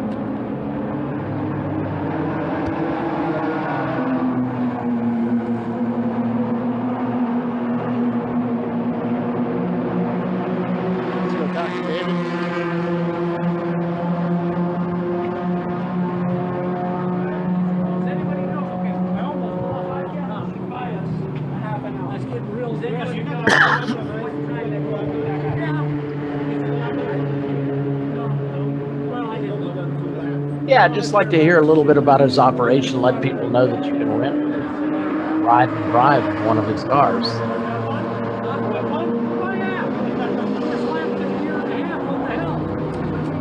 Hey, David. How's it going, man? Very good, thank you. So what kind of program are you starting up now? Well, not starting up is what we've done since we started. That has been, cross your fingers successful. Is we do an arrive and drive program. We prepare cars as if we were going to a pro-level event. Because Chump Car is just Chump by name. It really is the best of the best. It's fantastic racing. We've been doing this for 25 years, and this is way a step above what SCCA Club Racing is, in my belief. It is a lot of fun to do, and we do everything. We do NASA, we do SCCA, we do Chump Car, and we love coming here. 8 hours, twin at Coda. I mean, who gets to do that? For our drivers, it's fantastic, and we provide basically a professional experience at a Chump Car price. Cool. So how many cars do you guys have? We have two BMW, one E36, one E46. We put both in the EC class just so we're allowed to do some modifications that are more comfortable for the drivers. I believe we're leading in EC. We have been since the beginning, or top two. Our other car is somewhere in the top 5. Having a great time. We have 8 drivers. 2 of us are professionals. The rest are all gentlemen drivers. And we're just doing laps and having a great time. So do you use this to look for new drivers? Always looking for new drivers. I mean, we do have a business, but we are successful because people keep coming back. So where are you guys out of, and how do people get a hold of you to maybe buy a seat? I'm glad you asked. We are based out of Miami, Florida. And we travel, as you can see, all over the country. We've gone as far as Laguna Seca in Canada. To find us, you really have to just go to tlmusa.com. Find David Twati on Facebook. I'll be more than happy to friend you and send me a message. or you can simply call me, 305-216-5390. Light them phones up, buddies. Call me up. I'll hook you up. I'll make you a race car driver. Operators are standing by, what kind waiting of for training do your they need call. for your car? That's really important. I'm a coach by trade, so you really don't need any experience whatsoever. And we'll put you in a car with people that are exactly the same level that you're looking for, or we'll put you with a professional if that's what you want. And we can provide coaching, we can provide the car, we can provide the time, experience, anything you need. So no experience necessary, just the will and desire to come race and have a good time. Cool. Thanks, David. Thank you, Bill. All right. So that's David Tuarte. They run the TLM cars. Right now, they're the red, white, and blue Marlboro-looking cars. Hey, Bill, Andrea would like you to get to pit 26 if you would. Iron Wolf is having some problems with their car.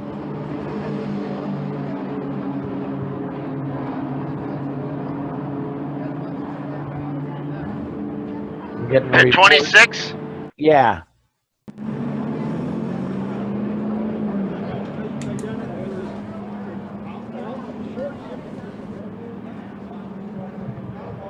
Pit 26.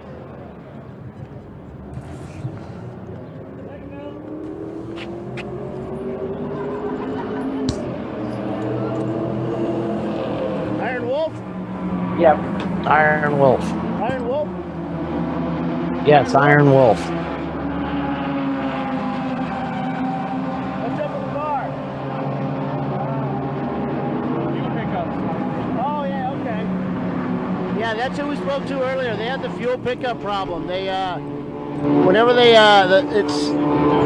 something is happening with the fuel's getting really hot or something, so it's not picking it up very well. So they park the car for a bit, let it cool down, fill it back up, and go back out.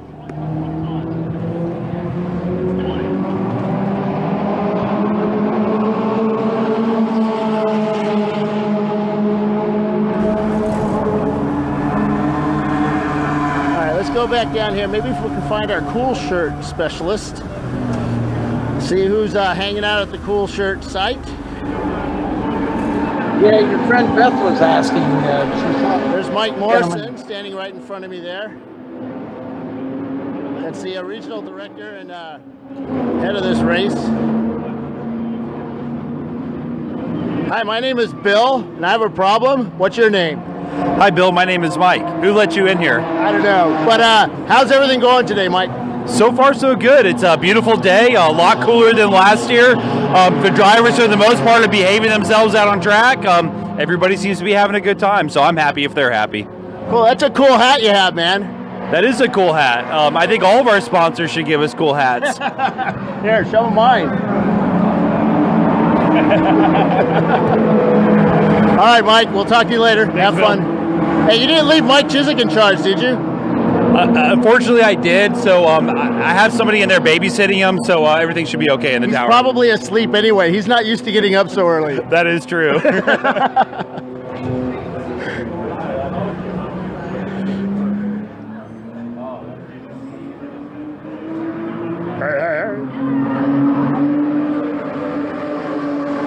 Look at this guy. This is huge. I'm going to unhook myself and hook up to this.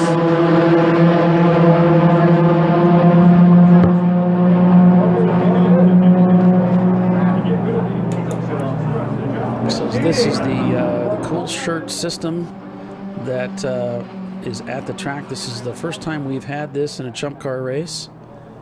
And we spoke about this a little bit earlier. If you're wearing a cool shirt, you can hook up into this system and get cooled off. Man, it must have just been. It must. Well, this is what we were having problems with this. We weren't having problems here. We were having problems with It looks like one of the other racers is talking with one of the officials there, perhaps of cool shirts, or one of his co-drivers. They're talking about the tubes. Those are the tubes that circulate the fluid through the cool shirt there. So there's an in and an out. The fluid circulates through the shirt, through those black tubes that you see there that are sewn into the shirt.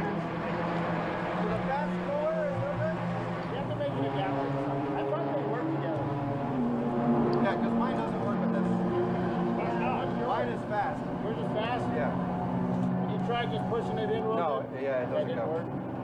There we have it. Sorry about that. So this is the station located in the pits. You can see they're hooking up these lines that come off of this giant box. It looks sort of like a cooler. It's got pumps in it that pump that cool fluid, water, through the sewn-in tubes that are in the shirt there. That's really cool. Yeah, this is well out of my league. Yeah, well, so.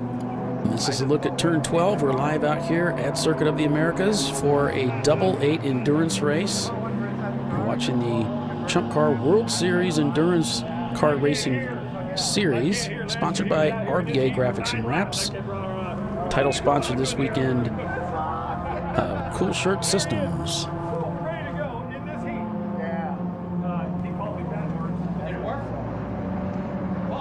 We're looking at turn 12 here as cars proceed off of the back straightaway through turn 12, head towards 13 there. And here's a look at the pits.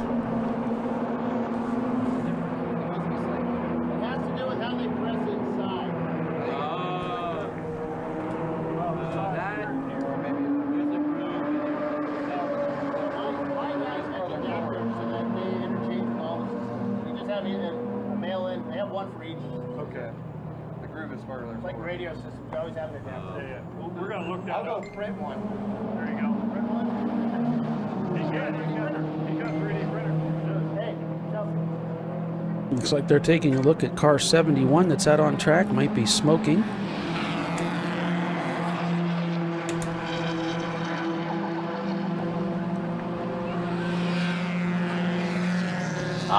So Tiffany just clarified something. We saw a pit stop, and they were fueling the car, and the gentleman went over to the cool shirt cooler and added ice and some water and stuff, and that is not allowed. You're allowed to hook the driver up to the cool shirt, but no work can be performed on the car at all. So thanks for getting that clarification there, Tiffany. I don't think we've ever. Ours are scheduled different because we get our fueling done quickly and then we hop over and service it. But thanks for the clarification on that. Yeah, I don't think I've ever heard that situation. What's that? I don't think I've ever heard that situation, so it's good to hear so that. evidently I know no work can be performed on the car, but I didn't know that they considered even servicing the cool shirt jug as work on the car. So again, it's never come up with us, but so that's a bozo super no-no.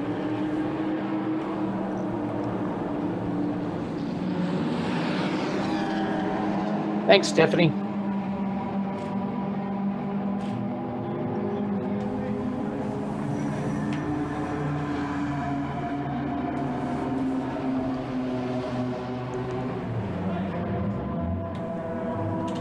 Let's go find Tyler. I see him. Uh-oh. He might not be in the best of moods right now. You know, him and I have history, so, you know. Bill, you have history with everybody.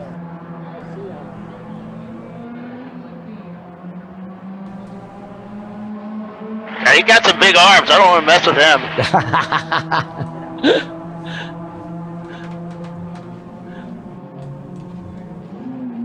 And he's young.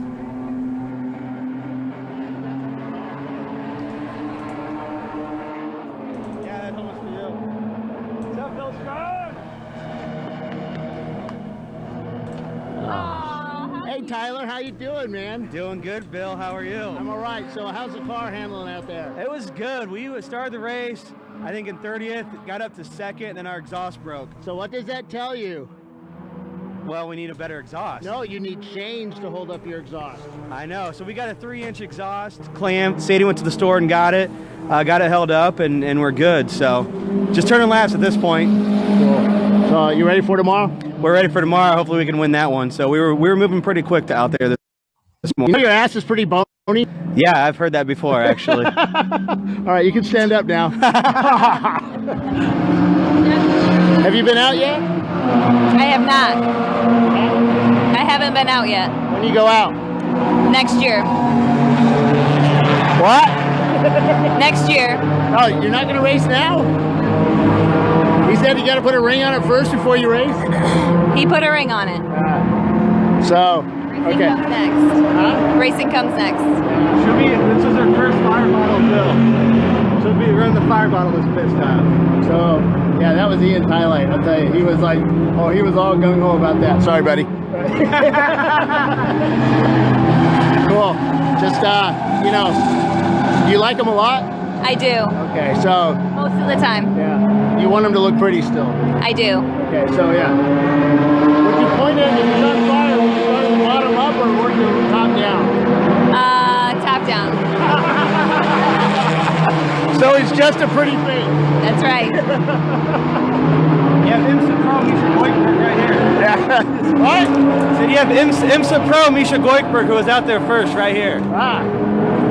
He was out here last weekend. So how was it out there? It was a lot of fun. Yeah. Pretty hot. But So do you blame the owner for having a hot car? No. Oh, I would. So you were out here last week? So how was that? Yeah, it was good. So what kind of car did you drive? Orica. Oh, so you're a big time driver. I wouldn't say so. Yeah. So how'd you hook up with Tyler? On the internet. Facebook to be exact. See, a lot of guys hook up with Tyler on the internet. Yeah, that's what he's famous for. Yeah, sorry, I can't talk. That was funny, though. So, okay, man. So, you got another stint today? Yeah. All right. So, drive the wheels off that car. We don't want to see it tomorrow. Okay. All right, man. Thanks, Bill.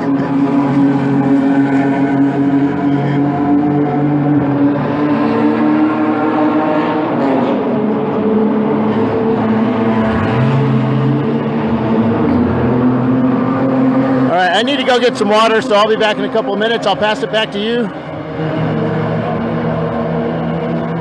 Do I have anybody to pass it back to? Yeah, we're here, Bill. Take it easy.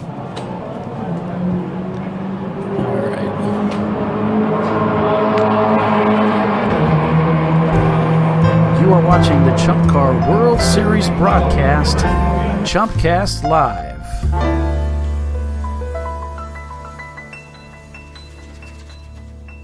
So there is your top 10 running order as things stand at this time, with 9-4 Motorsports holding the lead of this race, with 108, the number 108 Tuttle Motorsports car in second, and that Mitsubishi P3 OB Prestige Auto, Looney Tunes in fourth. 9-4 Motorsports in fifth in the 840 car, the SC300. The OB Prestige Auto, the number 221 Honda Civic is in P6.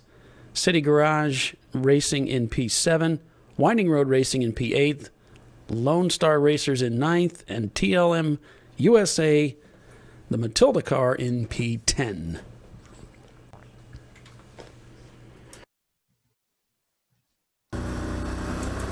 As we go back inside the PMF Racing machine, this is the 66 Ford Mustang. Find themselves now up to 26th position. We're well down in the 30s. Earlier today, they've been slowly working their way up through the field, so it's good to see. And Fat Cat Racing has found themselves back out on track as well. It's good to see those guys out there. Fat Cat Racing, a new team that's new to racing and new to Chump Car. So it's great to see those guys out there turning laps inside their car there. And that Mazda Miata.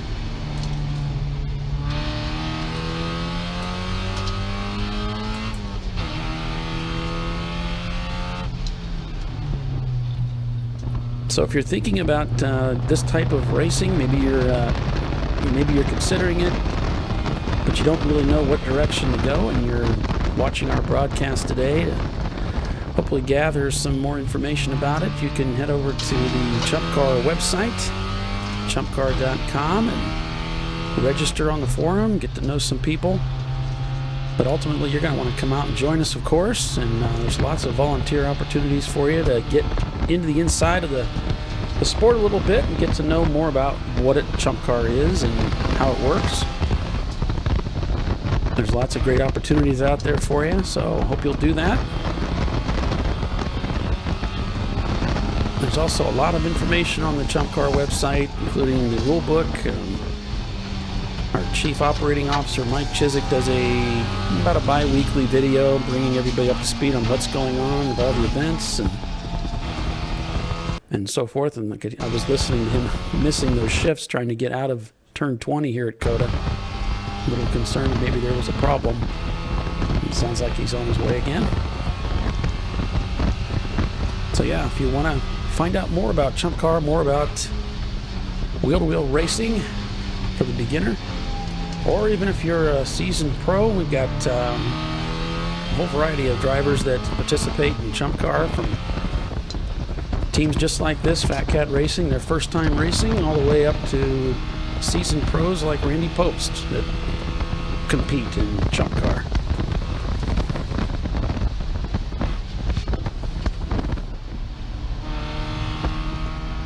One of the cool things about Chump Car is you don't have to have a car to go racing. There's usually plenty of teams looking for drivers,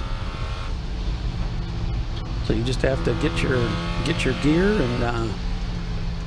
and find a team that you feel you'd be a good fit with. Rent a seat for a weekend. Usually you get a couple stints, one on Saturday, one on Sunday. A lot of the races we do are 2-day races, just like our race here at Circuit of the Americas. We're going to be racing today for 8 hours, and again tomorrow. We'll put everybody back in the cars and go racing again. Most teams show up with 4 drivers for a race, splitting up the driving duties. There's a maximum time allowed of 2 hours in the car per stint, and then that driver has to take at least a 1-hour rest break from competition.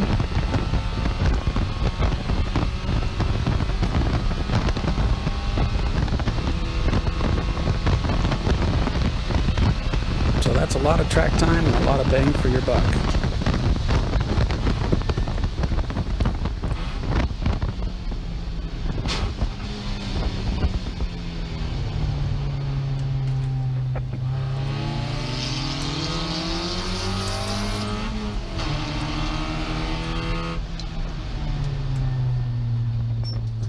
And unfortunately, looks like the PMF racing team finds themselves behind the wall again with that Mustang under the hood.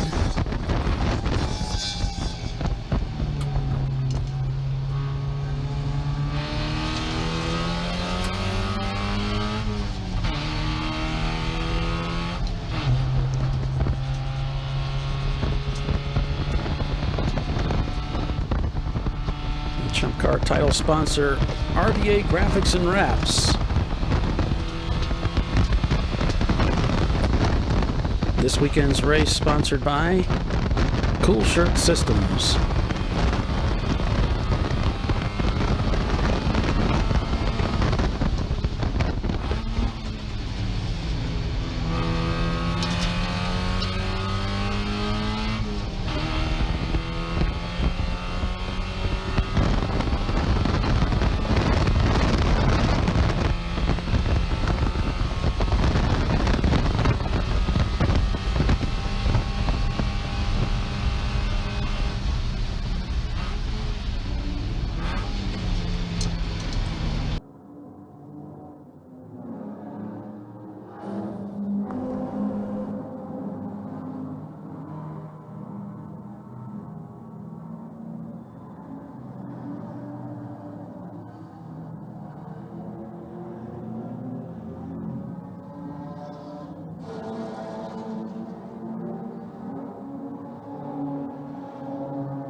There's obviously a view looking at pit road.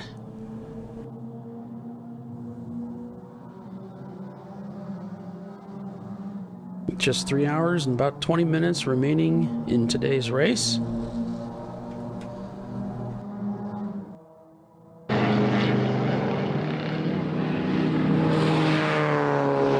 at turn 6 here at COTA.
So the top running order here, as things stand, you can see OB Prestige here just turning their fastest lap of the day with that driver installed at a 243.9.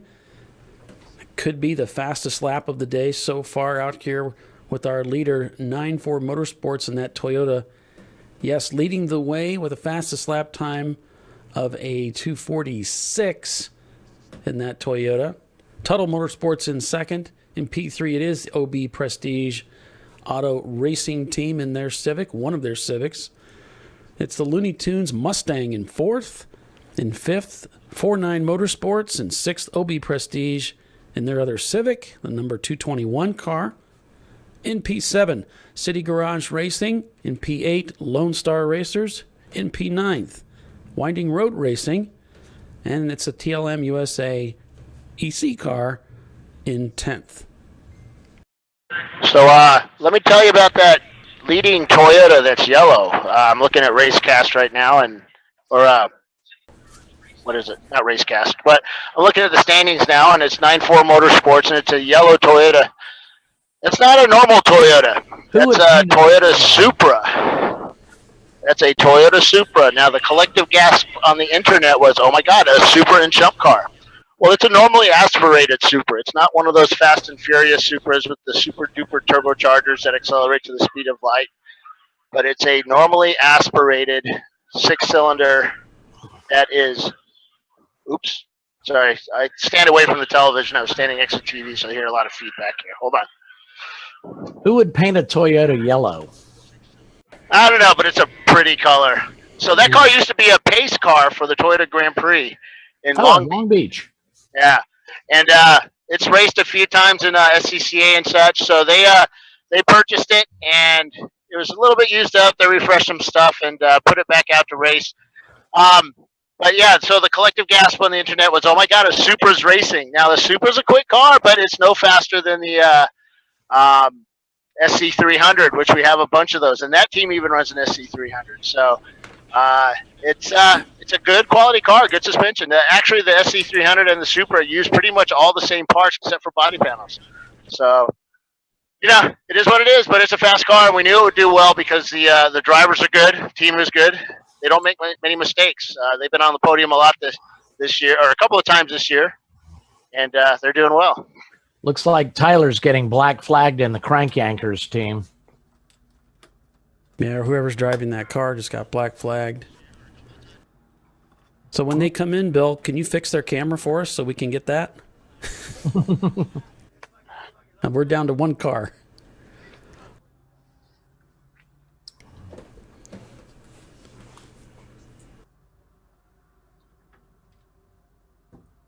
No response.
So you guys looking to put cameras in your car, you should look at this in-car right now with fatcatracing.com. See how they have their website and their sponsor on their dashboard? Look at doing something like that as well.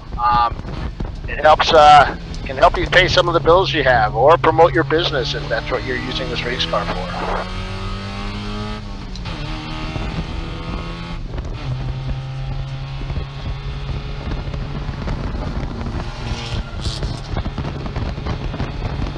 Yeah, we've certainly got our sponsors' logo up there on our dash as well as our team logo.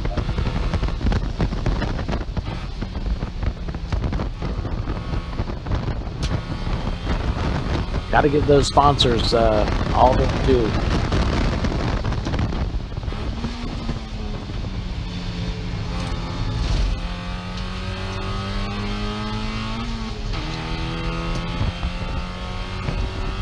There goes the tunnel car as they get past.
MF Racing made it back out on track now, so that's good to see.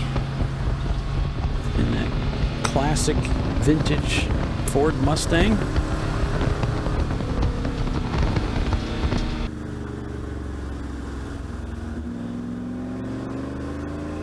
Currently scored in 29th, even though they were in the pits for a little bit getting some service work done. They're still out ahead of where they were when they started the race earlier today.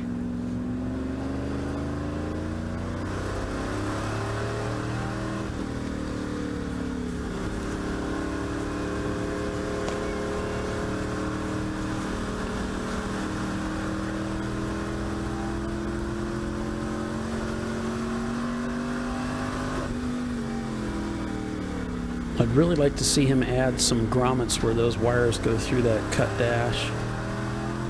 You can pick up a grommet kit at like Arbor Freight. They're really cheap. You know, it's been bugging me ever since we saw that in-car view. And we take it for granted, but there's so much vibration and G-loads that go into these cars when we're driving. You don't really think about it. Those are things you learn as you go. Yeah, it only takes sitting in the pits for about 30 minutes to learn that lesson. Or even to put you out of a race.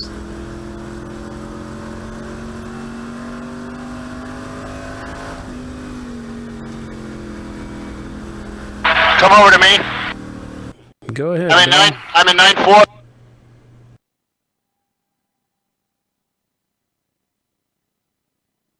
We've got you on camera, but we can't hear you.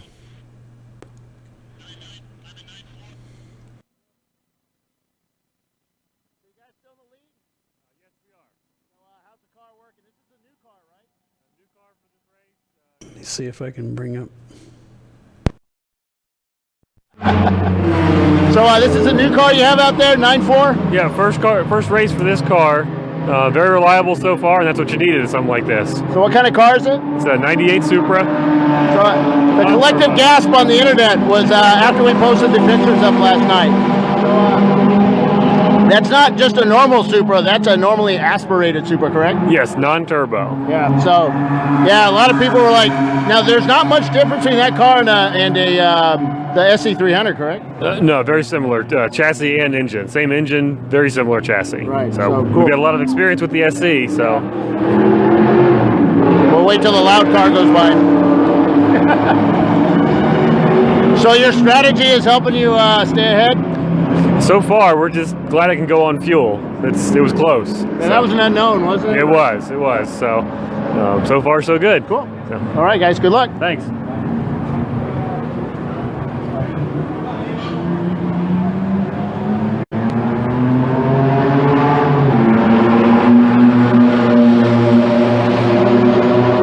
Let's go find out why the black flag for Tyler.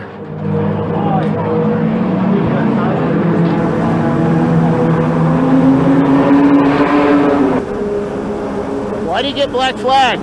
I have no idea. Was he mad? News to me. Huh? It's news to me. Oh. I can't hear anything but static. Has he come in? Huh? Did he come in for Tyler just did? Oh, Tyler's in it now? Yeah. Oh, okay. I don't know. I'll have to go ask him. Okay. All right, so Tyler's in the car now, so it's probably going pretty slow.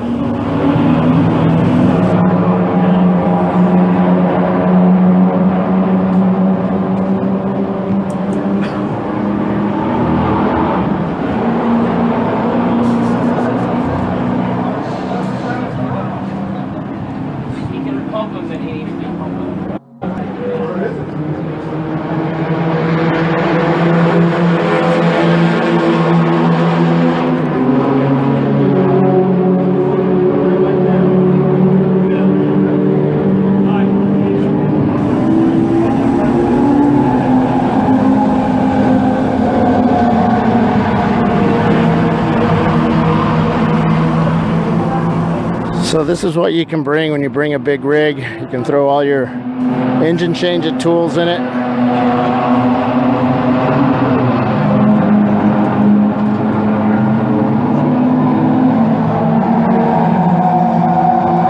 Bill, why don't you ask him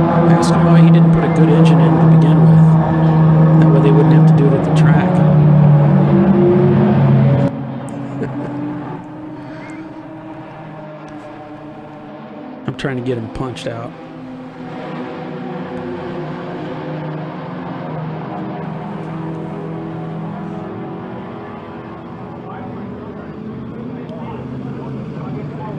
Here comes that Mustang with the blue and orange livery. And Porsche These guys must be livery. from Texas.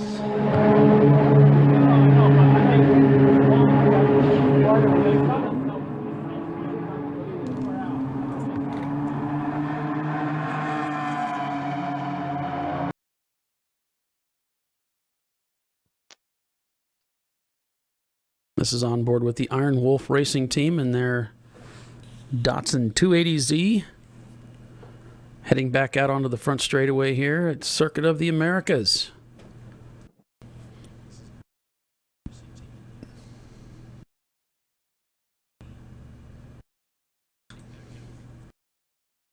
Visor down! Hey, just to let you know, we got another car coming in. Okay.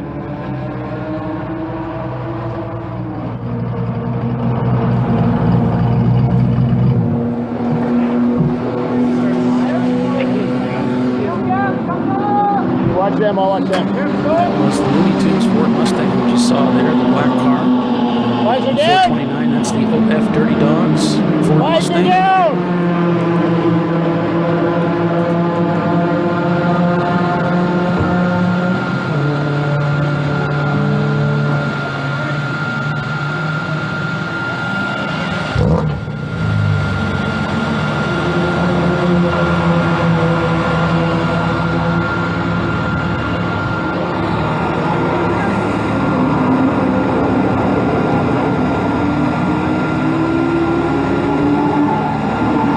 So they've got a driver issue, so they've got to change the location of the seat. See, they have a post. These seats have to be hard mounted. It's really loose.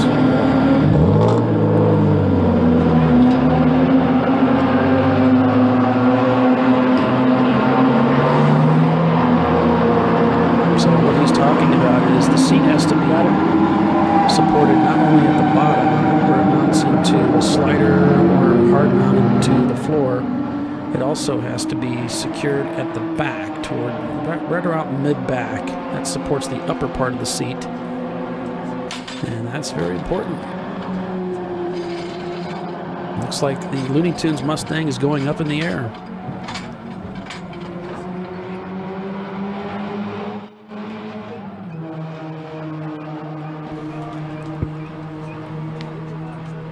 So they've got the outer right of the front tire is pretty much toast. Looks like it's big time flat spotted, too much camber, not enough camber on the outside. And the brakes are smoking like crazy, so that tire is going to be hot.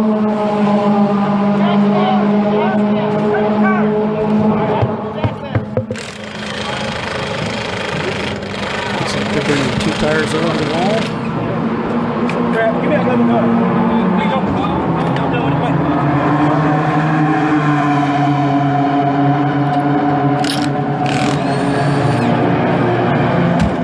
Using battery-powered impacts to get the lugs off quickly. See, they use those tuner lugs too. I hate those things. It's so easy to like cross-thread them and not get the socket on them correctly, as you can see.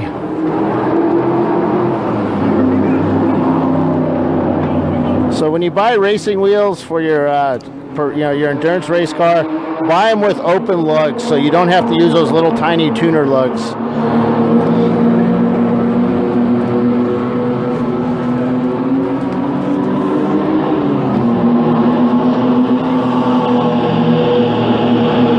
And you can use a regular socket on them too, not a special socket. Because sometimes they don't want to come off. They like twist. If you don't put the socket on all the way, it twists onto the nut, and you can't pull it off. It just sits there, and they don't allow you to race with the socket still attached to the wheel. That's pretty narrow-minded.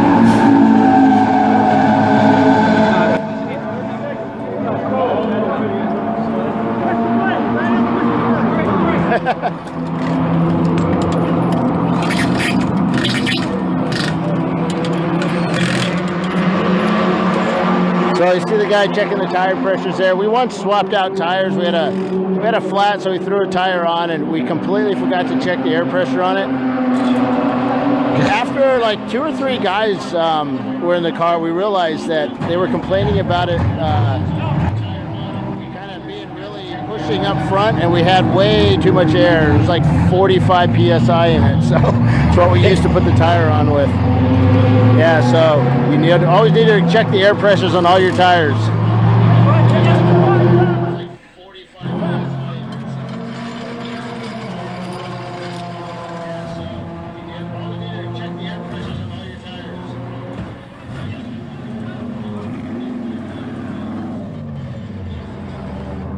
So you don't see many teams change tires because we run DOT tires in these cars and street legal tires, so you should not need to change them a lot.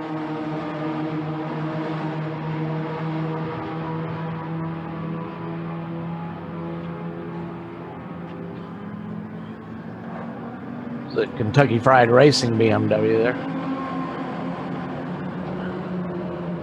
I'm sorry, Paul. I thought you asked me something.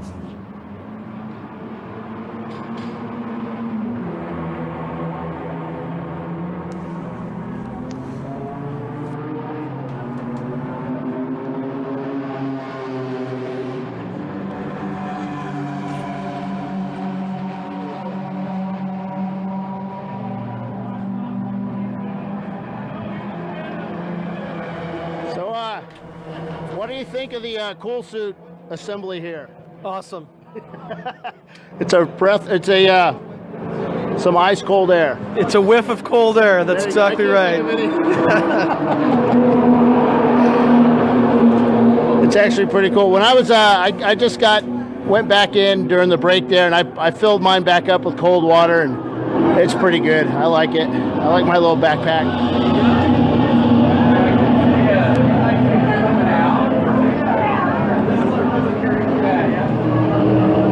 So everybody knows what NASCAR garages look like, right? All nice and neatly packed up with big battle wagons and such. Well, this is Chump Car, which isn't much different from a lot of other racing. We bring everything to the track that we need to race with, all our gear, towels, rags, cleaners, drills, bits, coolers, everything. You try to keep it organized. It's really difficult sometimes, but we do what we can. You bring spare parts. Now, do you need all this to actually race? No. You can bring a set of wrenches. They can be in a bucket. We've had teams that just bring stuff in buckets. And that's it. A couple of spare parts, and that's all you need. But if you wreck or something happens to your car, you kind of need to have the parts to fix it because you want to get your car back out there. So this is the Tuttle team, and they're a pro team. They have a big trailer, which is right back there. They bring out the battle wagon. Go ahead. Go ahead, Doc.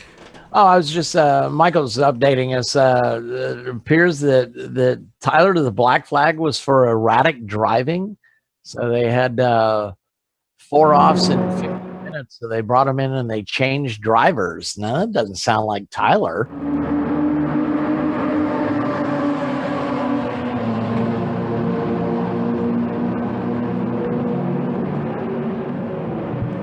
No, Tyler wasn't in the car. Tyler got into the car for the guy. Gotcha. Okay, that makes a little more sense. Yeah, that makes a lot more sense. So I didn't realize, I commented earlier that I thought all the trailers and that were parked off-site. That's not true.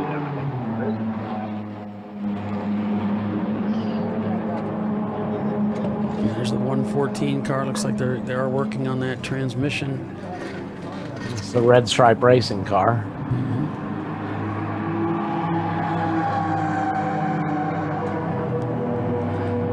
Yeah, they're working on the transmission. This young lady's working on some hardware as well.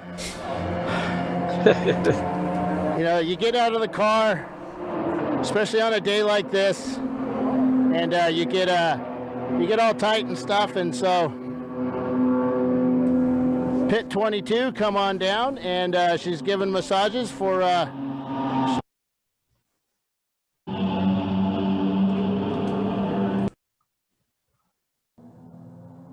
we lost it.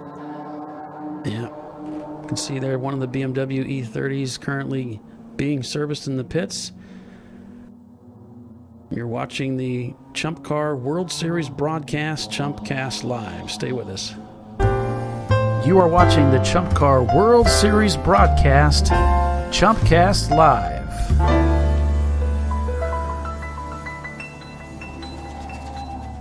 In 1977, Bill Wood set the standard for high-performance brakes. Today, every Willwood product is born from racing technology and is proudly manufactured in the USA. Engineered, designed, rigorously tested to deliver unsurpassed control on and off the track.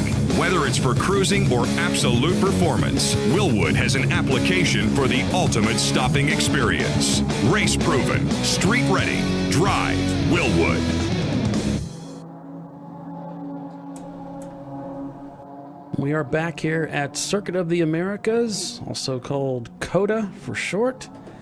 It is the Chump Car 8-hour Enduro, presented by Cool Shirt Systems, with 9-4 Motorsports leading the way still in that 88 Toyota.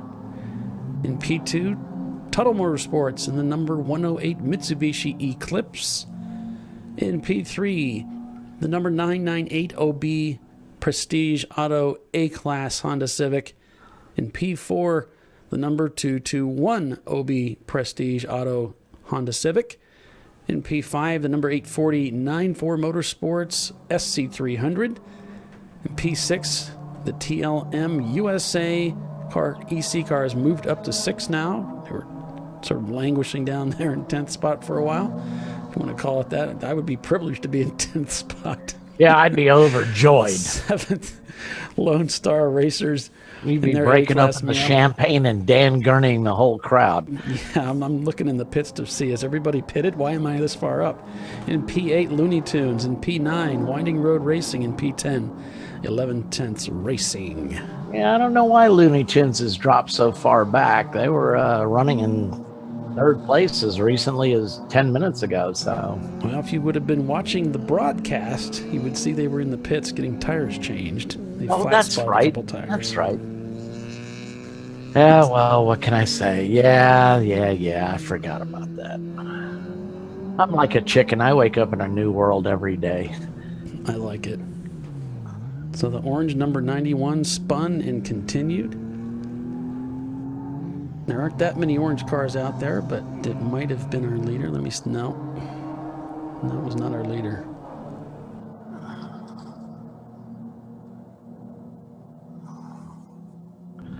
I didn't think the Looney Tunes had been in that long, but... Yeah, they had to jack up the front of the car and take the tires off, and...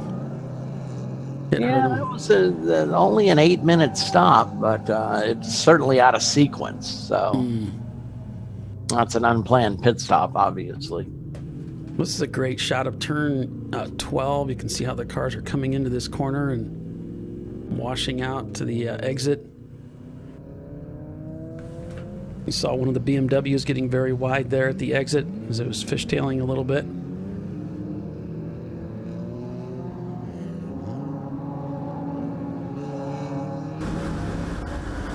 Inside the vintage Mustang, number 66 PMF Racing. 66 Mustang. One of the cars gets underneath them here. This is going through the 7, 8, 9, turn 10, this whole complex back here. It looks like turn 10 heading to 11 here. This is a very tight, about 110 degree corner. A little bit of brake lock up. A little over rev on the downshift there. Probably struggling just a little bit with the car. And now comes the very fast run down the back stretch here. And if things hold true to what we've seen before, he's going to lift before he gets to the end of the straight, running out of gear.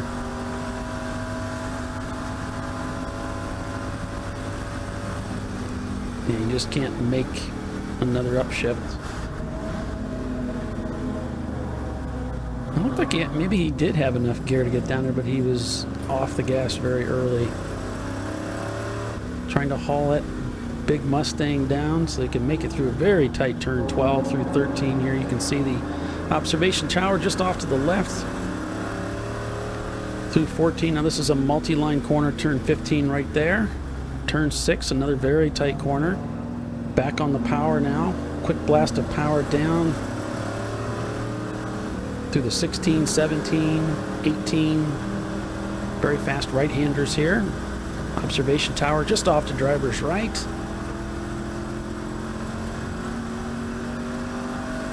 A little bit of a rise uphill here, a little uphill grade to turn 19. Careful not to go wide. It'll go down to the lowest part of the track, and then it's turn 20. The setup for return to the front straightaway.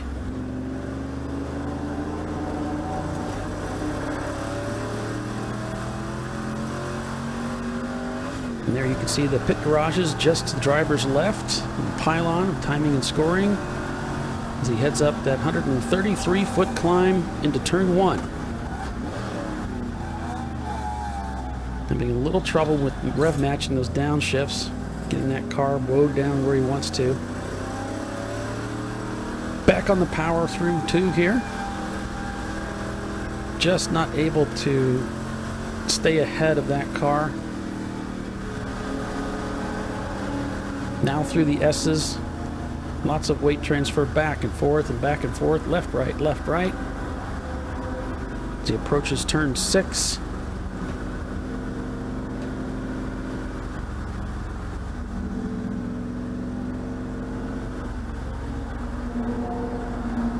It just sounds as though he's easing through this section. I wonder if he's slowing. Another car goes by very quickly. Maybe having some mechanical issues. They've been in the pits a couple times, actually behind the wall, working on this car.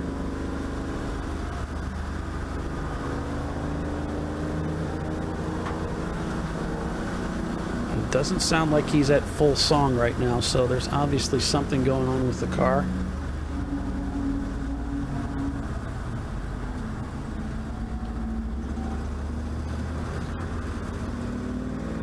Not making a downshift. There could be a transmission issue. He's definitely soft pedaling it. There he's trying to make an upshift.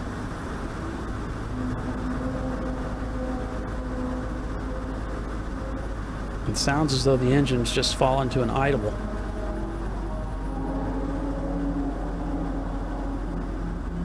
So this could bring out a local yellow in that area, heading down to turn 12. He's way off the pace now. Yeah.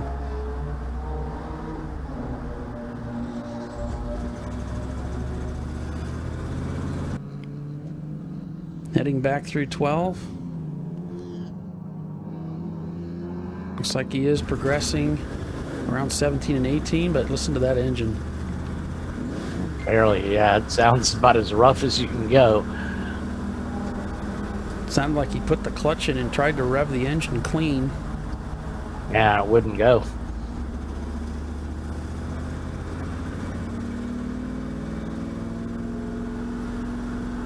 So at 2 hours and 44 minutes remaining in today's race, this beautiful Saturday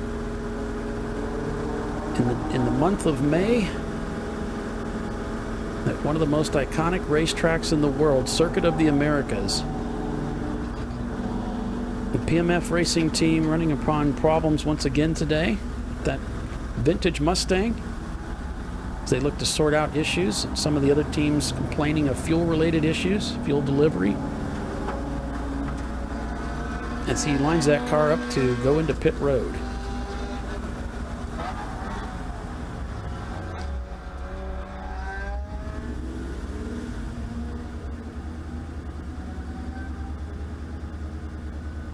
So he'll wheel that car down to pit in. This is going to be where he'll pick up his clock. You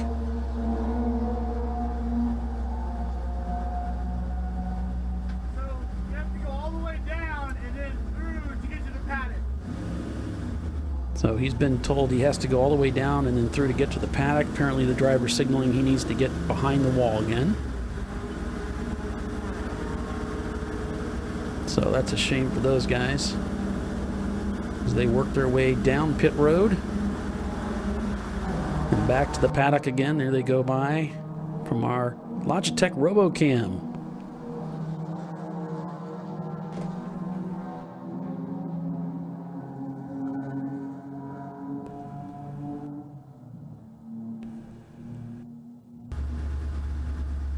Again, we don't know precisely what the issue is, but we know they've been struggling with what appeared to be drivability issues throughout this day.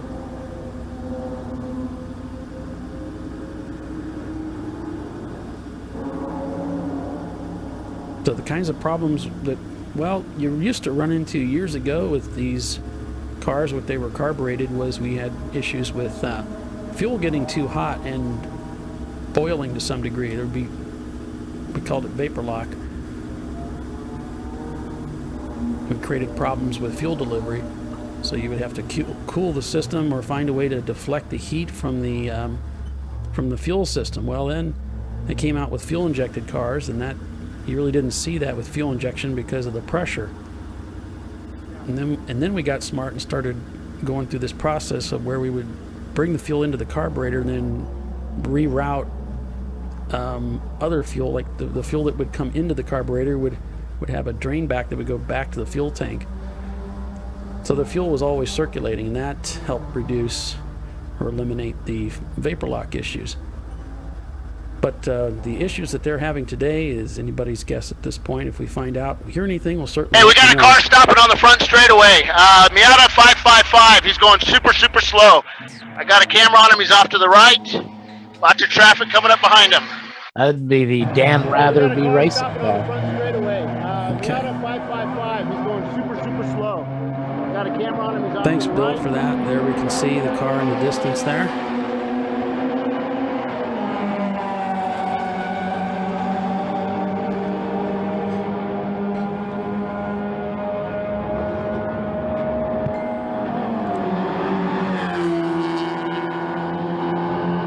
Obviously a pretty significant problem. Not sure how they're going to respond to this because I would think we'd go full course yellow. It may be more so than that.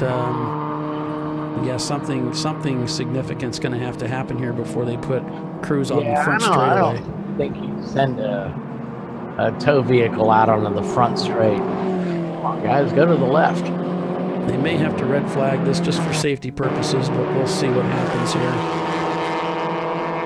And there's that Miata. Whatever you do, buddy, don't get out of the car. No, not unless you're on fire. You're as safe as you're going to be strapped into that car. So that is the Dan Rather Be Racing would be racing team, and their Mazda Miata find themselves stranded on the front straightaway.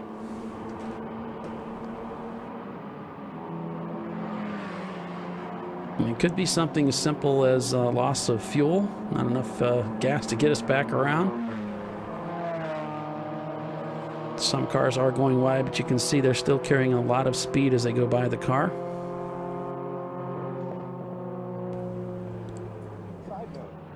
I see that you have the awesome gimbal here. Have you purchased multiple gimbals and decided on this one and you have 2 or 3 in the house? So we'll keep an eye on that, and hopefully they can get this car off track quickly here. Still showing full course green on race monitor. Yeah. And there we see one of the other Miatas being serviced in the foreground. They're putting fuel in. You see a driver standing to our right just a little bit in the driver's suit with the helmet that he or she is holding a fire bottle. Just in case a fire erupts, Chump Car requires that you have someone holding a fire bottle, 10-pound, with the pin pulled, ready to go. And it has to be pointed at the filler or towards the ground in that area. Yeah, they like you to be about 8 to 9 feet away, so So you're not actually involved should there be a fire other than holding the fire extinguisher. You do have to. All right, here comes a safety vehicle coming down the front straightaway, coming up behind the stalled Miata. Cool. There he is.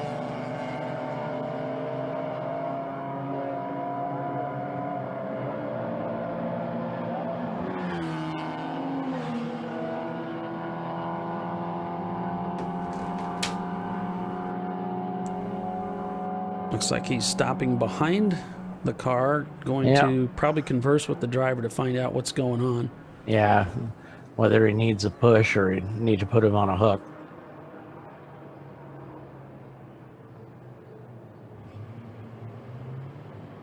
Looks like they're going to tow him. They're going to hook him up. Yep.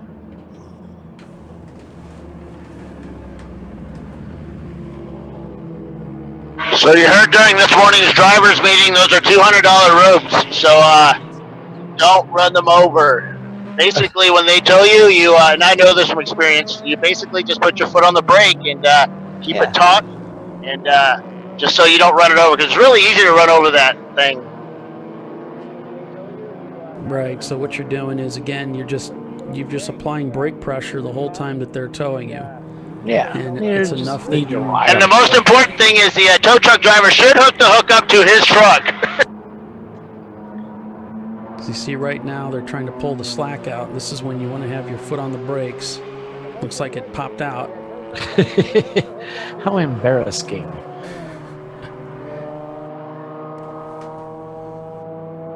So if you don't put your foot on the brakes, you're going to see a lot of bouncing back and forth between the vehicles.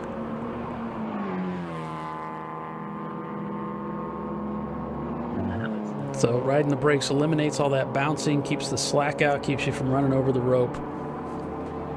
The very expensive rope. Apparently. I've never seen a $200 rope. I don't know what they're talking about. Close up of that, Bill? Everything's more expensive in Texas too. Everything's bigger, yes, and evidently So are the more bills. expensive. Now, how do they get him across? I don't know. I'm wondering if there's like a mid-track pull-off. Yeah, I would imagine there's. I think after turn one, as soon as you start going down the top, there's an exit right there at the top.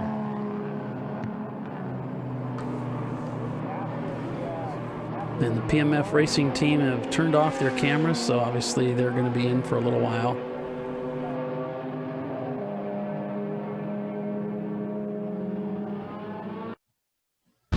We've got another car stopped too, just right across from the flag stand. He's off to the right. On the front straight as well, huh? That's strange. Yes, sir. Wow. All right, he got it going. He's moving.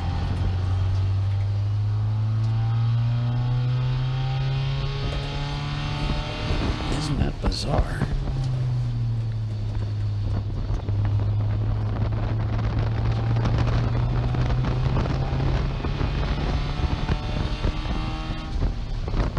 We're on board with the Fat Cat Racing team and their Datsun 280Z. They're back out there again.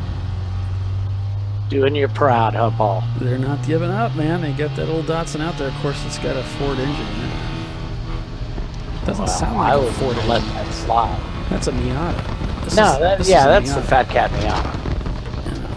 It's not the Irons. It's not the Iron guy, the Iron Wolf.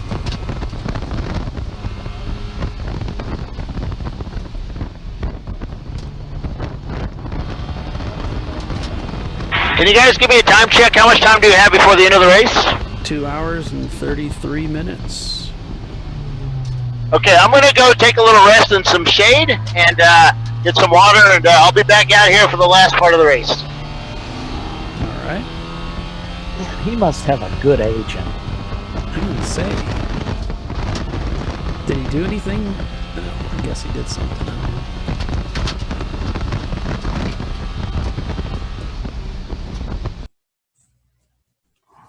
Here we're in the Iron Wolf machine, obviously in the garage still, with the car jacked up in the air.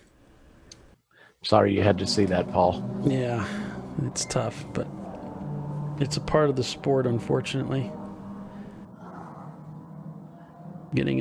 We're getting information, possible contact between a couple of the cars, the number 108 and the 130. Yeah, 108 car would be our second place car, Tuttle Motorsports. The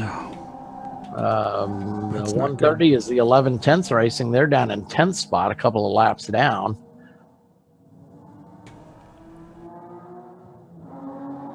We'll have to see if they bring them in for a black flag.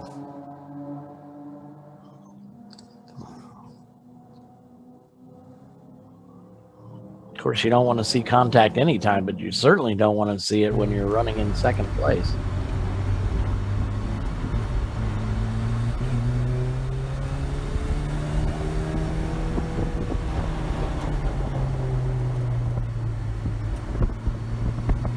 On board with the Deep Eddy Racing team, and I believe that's another Miata. Currently scored in 36th position. Looks like he's lost control of the car. Just got away from him a little bit. Managed to recover it.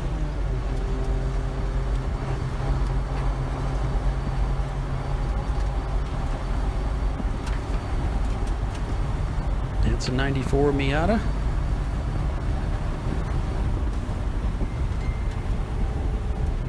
This team also electing to keep the dashboard in there. Looks like Michael says they're currently, those two cars are being investigated for contact. So what that means Hey, Polly, Yes, why don't you sir. come over to me real quick? I thought you were taking a break. I got stopped. So right now, the Tourist guy, or the Prestige Auto guys, they're being followed around by a Canadian TV show. So I'm thinking that we kind of need this kind of stuff. Well, Mr. Chiswick is sitting upstairs. Go talk to him about budget. So we as in you, right? Yeah, I need a guy that carries around a little fuzzy thing, and a guy that carries around a little camera, and a young lady that's a producer. She's around director. She's around here somewhere. You know, I could just do that. Except I'm not as pretty. Yeah, nobody's going to accuse you of being too pretty, Bill. But I can be pretty. I know. Every girl's got to have a dream. All right. I am done for now. I'm going to go take a rest. I'll be back in a little bit, guys. Have fun. Okay. For real this time, right? For reals. Unless I find something cool.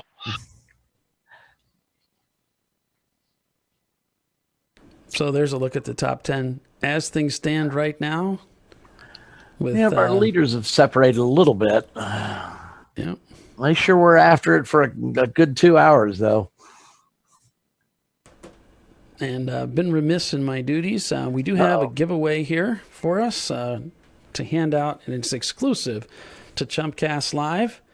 So be the first person to text me, and you will win the pass for a free ride. Oh, in the come pace on. Make car. them post something to Facebook, the Facebook feed. Make it hard on these folks. I haven't thought that far ahead. No, there's no way my mind's Hey, going guys, backwards I now. forgot to mention something. Uh-oh. So the 984 Toyota Supra, guess what kind of tires they're running? I don't know, Bill. What would it be? They're running. They're running what? Maxxis tires. Maxxis tires. Okay. Yeah, he was. I forgot to ask him because he's been pushing the Maxxis all weekend. I forgot to ask him what tires he was running earlier when I interviewed him. He just came running up to me and says, "Dude, you forgot to ask me." So, Maxxis tires, they're in first place. What's that going to do to the rest of the teams out here? Are they going to look for Maxxis? I don't know. It's something to think about. I believe if you win overall, don't you get a free set of tires?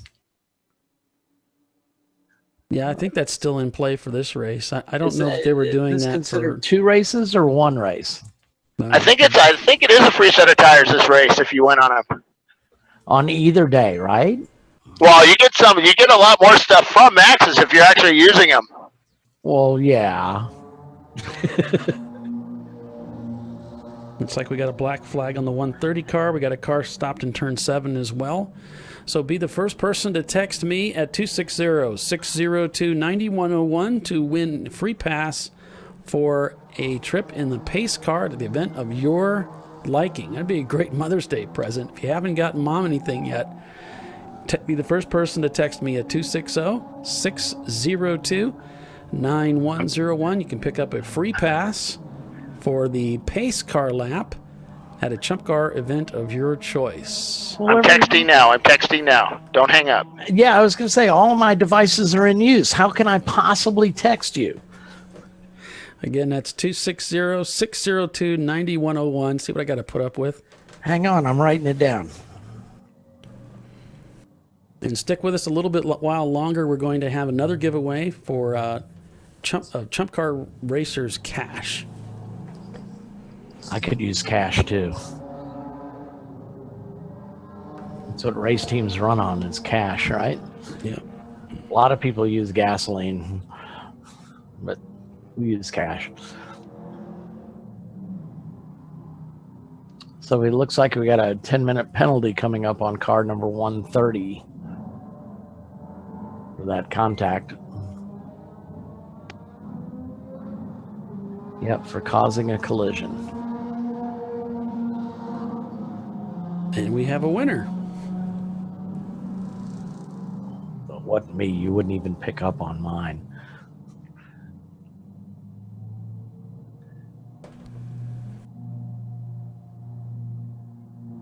But if you didn't win today, make sure you're listening to our broadcast next weekend.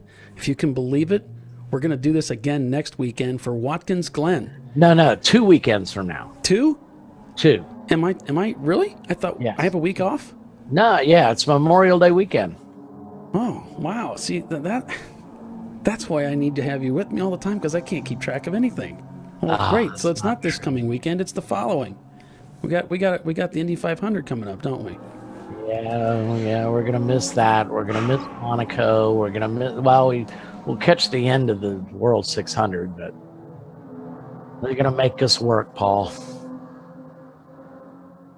All right, so not this coming weekend. No, the following weekend. Yes, that's Watkins Glen. So yes. I apologize, folks. When we're at that track, if you didn't win today, I know I've gotten some texts. Make sure you're listening to our broadcast then. We'll have the same giveaway at that time, and you can chime in and have a chance to win that prize. It's pretty cool. It's something, I've been racing for a number of years, Doc, but I found that just going out in the pace car, leading the field with a camera, just watching everybody behind me, it's pretty cool. Oh, yeah. So, I've done it a few times hanging out the back of a car. Have you? Yeah. Yeah, it's fun. It's fun. So, even if you're a driver, it would be a great thrill for the wife, the girlfriend, maybe one of your kids or a nephew or just a good buddy. It's great. It's great for dad, and get dad in the pace car and let him experience that a little bit. A lot of fun. So if you didn't win this week, just stick with us. We plan on doing it each broadcast. And so make sure you tune in next time. Hopefully you have a chance to win. I'm telling you, I think we ought to make them comment on the Facebook feed.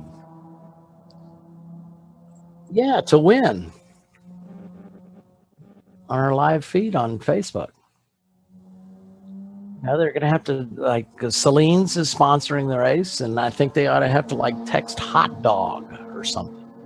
That was Jen with Log Dog Motorsports, number 616. We will be at Watkins Glen, she says. Oh. That's going to be a great race. Wow, there's over 100 entries, I believe. I know several teams are making the trip up from Florida. Jackie Ickx will be there with both their cars. That's going to be great. I can't wait for that too. This is so much fun right now. These great racetracks we get to go to. Oops. Let's see what we got here.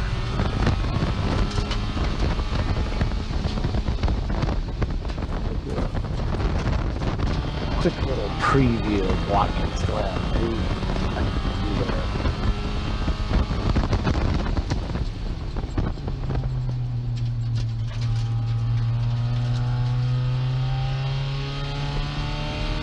Sweeney will be there. They're racing today. Beast Mode, Timberline.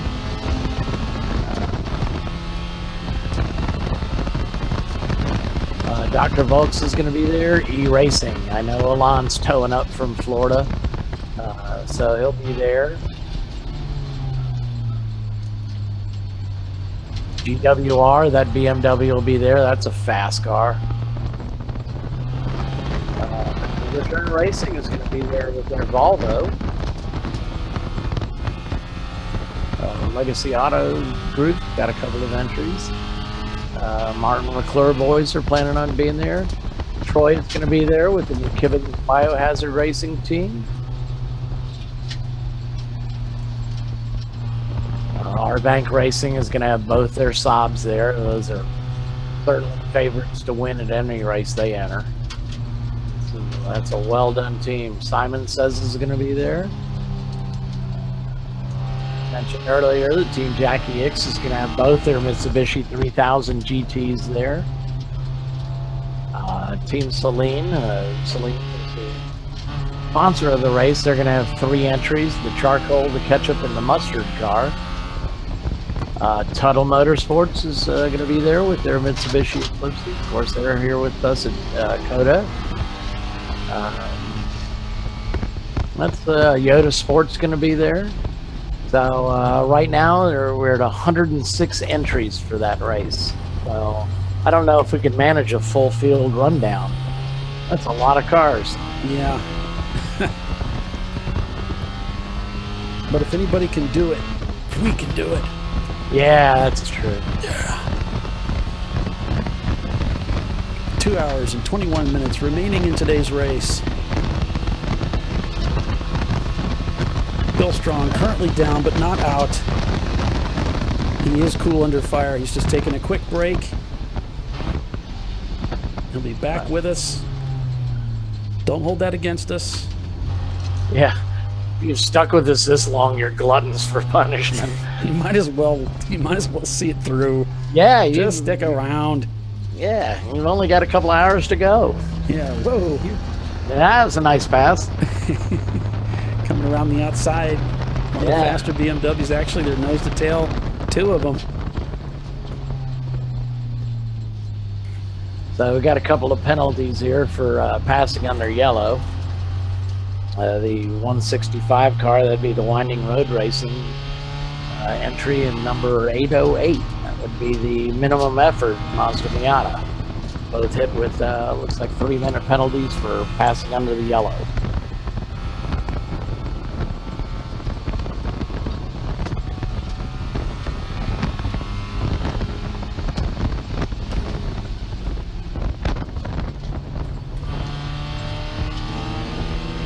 Look at turn 12 here. This is at the end of the back straightaway here at Circuit of the Americas.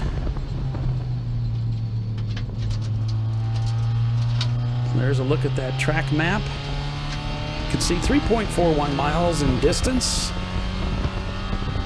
42 to 52 feet wide, 11 turns to the left, 9 right-hand corners, 130, roughly 33 feet in elevation change from the highest to the lowest point in the track. Of course, completed back in 2012.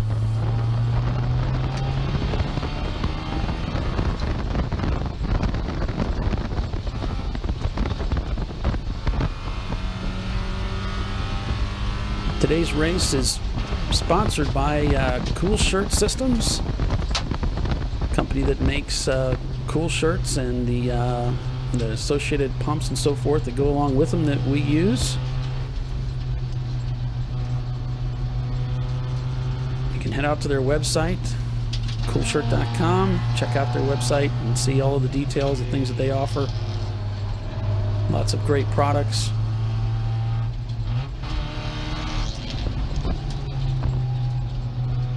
One of the things I recommend you look into is one of the dry brake quick disconnects. That's just an adapter that goes in between your suit and the pump system.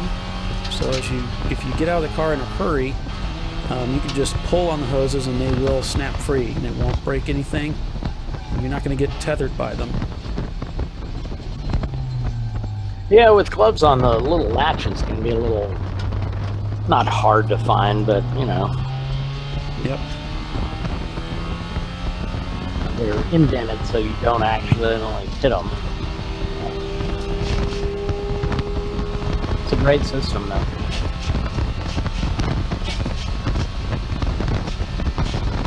Yeah, I got overheated once at Mid-Ohio. It's a bad situation. You don't want to go to that party.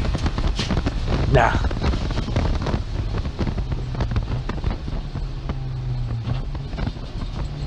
Now, one of the things I've never been overheated in a car, though. Have you?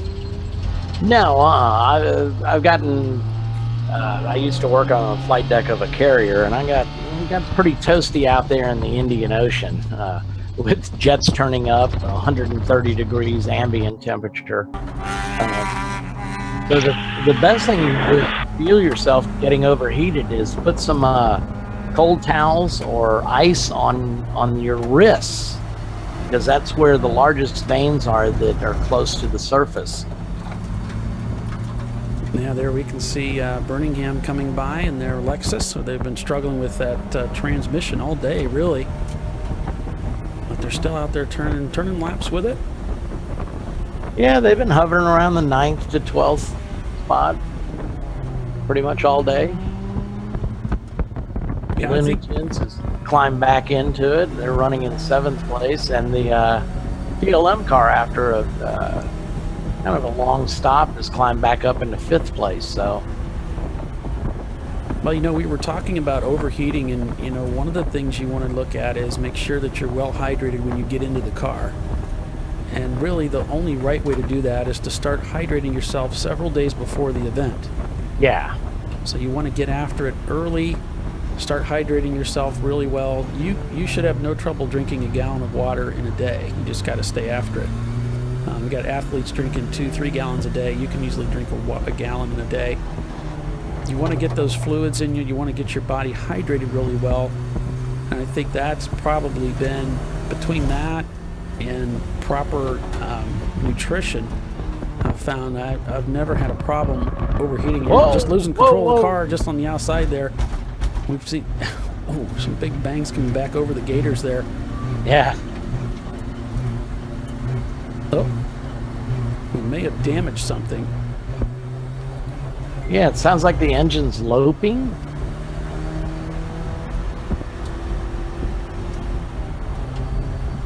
Might have just had it in the wrong gear. I don't know what that was all about. Yeah, it was kind of weird, wasn't it? Making a downshift. Oh, something doesn't sound right here, Doc. Now,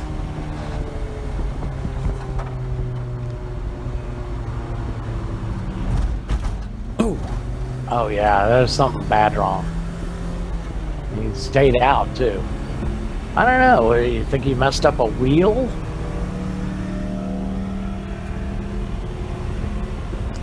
Well, that doesn't sound good.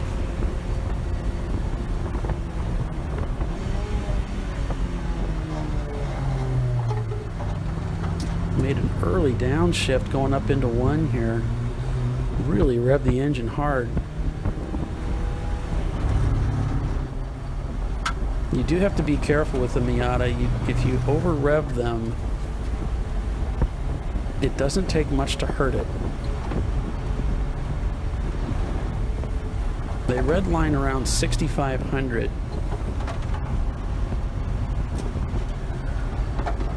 I don't think he's having an engine problem. I think he's having a suspension problem. I can't really tell, but it seems like the car is jumping around on him.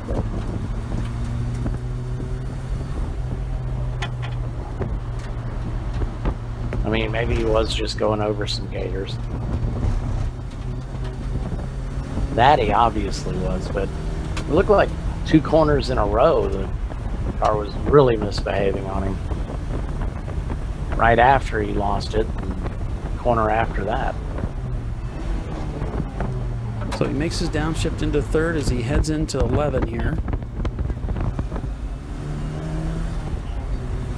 Kind of a short shift going into 4.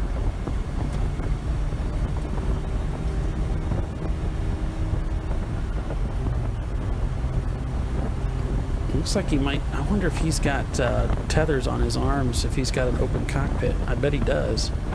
Looks like he was having a little bit of trouble with that. So this is turn 12.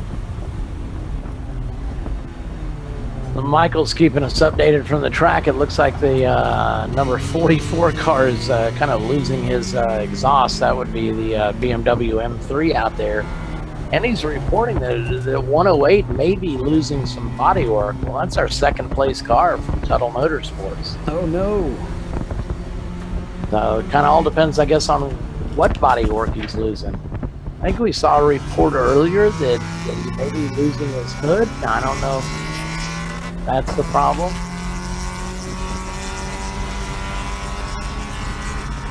I think we were concerned about it earlier. Hey, can you turn my sound up on my side? I can barely hear you guys. We weren't talking to you. No, Bill, I can't control that either. You're on your own.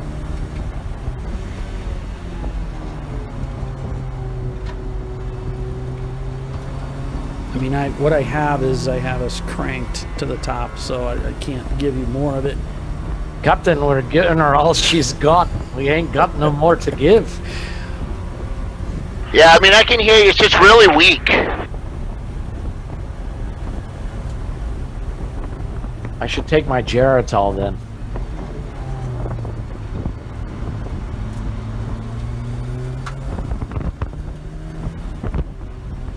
Yeah, I think I'm going to reach out to this audio engineer that reached out to Actually, it was my fault. Somehow my mic got turned down. Sorry. Okay, so that's the problem. You're listening through your microphone instead of your headset. Sorry, my headset got turned down. I need a rest.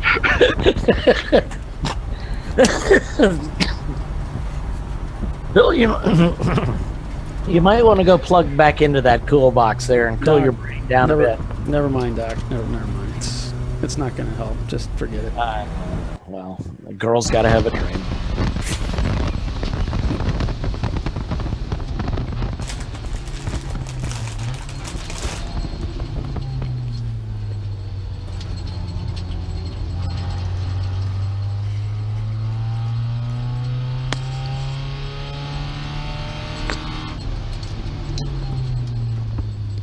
So it looks like 9-4 is managing to hold their lead at about 2 minutes over that Tuttle Motorsports car. The rest of the field kind of slowly falling back. 9-4 just on lap 117. Tuttle is at 116, but they'll get back on that lap as soon as they cross the time of scoring. Then we've got 3 cars on lap 114. That'd be the 2 OB Prestige cars, the 998 and the 221, followed by the TLM car, Matilda. And well, the KH Motorsports Mustang, the 28 car, he's in the pit lane. He's got water kind of puking out from the radiator. Kind of sucks. You can smell it too. Yeah.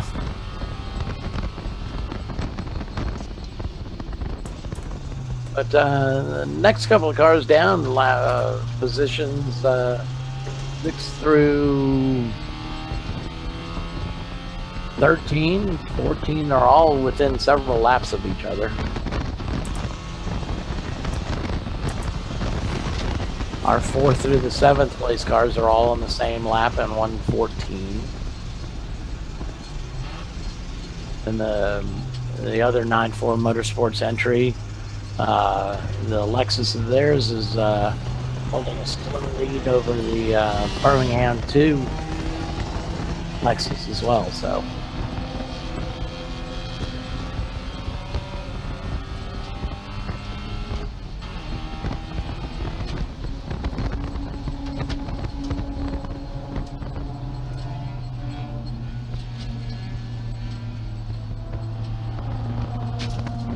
take a quick break, Paul. Sounds good. So we're almost to the top of the hour here, where we will hit the 2-hour mark.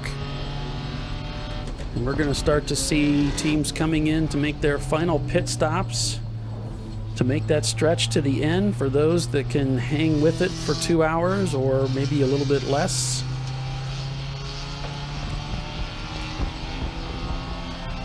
To finish this race today, this will be the Saturday race. We've got another race lined up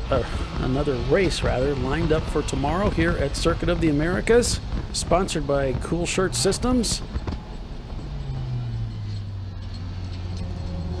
We will be green flag racing at 8 a.m. Central Time, 9 a.m. Eastern Standard Time, both on Facebook and our YouTube channel.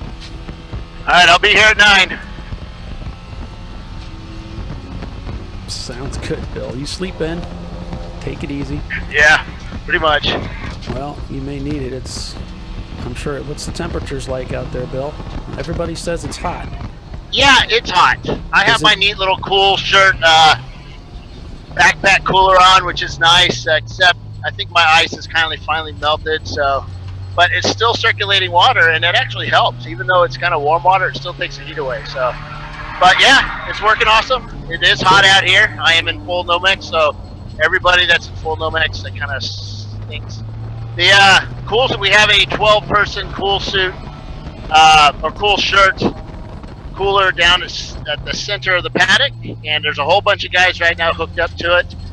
We've got some more ice on the way because the ice kind of all melted after about, how many hours is it now? A lot. So they're getting ready to fill that back up and get these guys cooled down again. So, but it's helped out a lot. Cool. Well, I'm glad to hear that. So temperature-wise, I didn't see you wearing that really awesome white hat that you had last year. Is it hotter this year than last year? Last year was way hotter. I mean, you got in the sun and just everything wanted to overheat right away. So it was, yeah, last year was worse.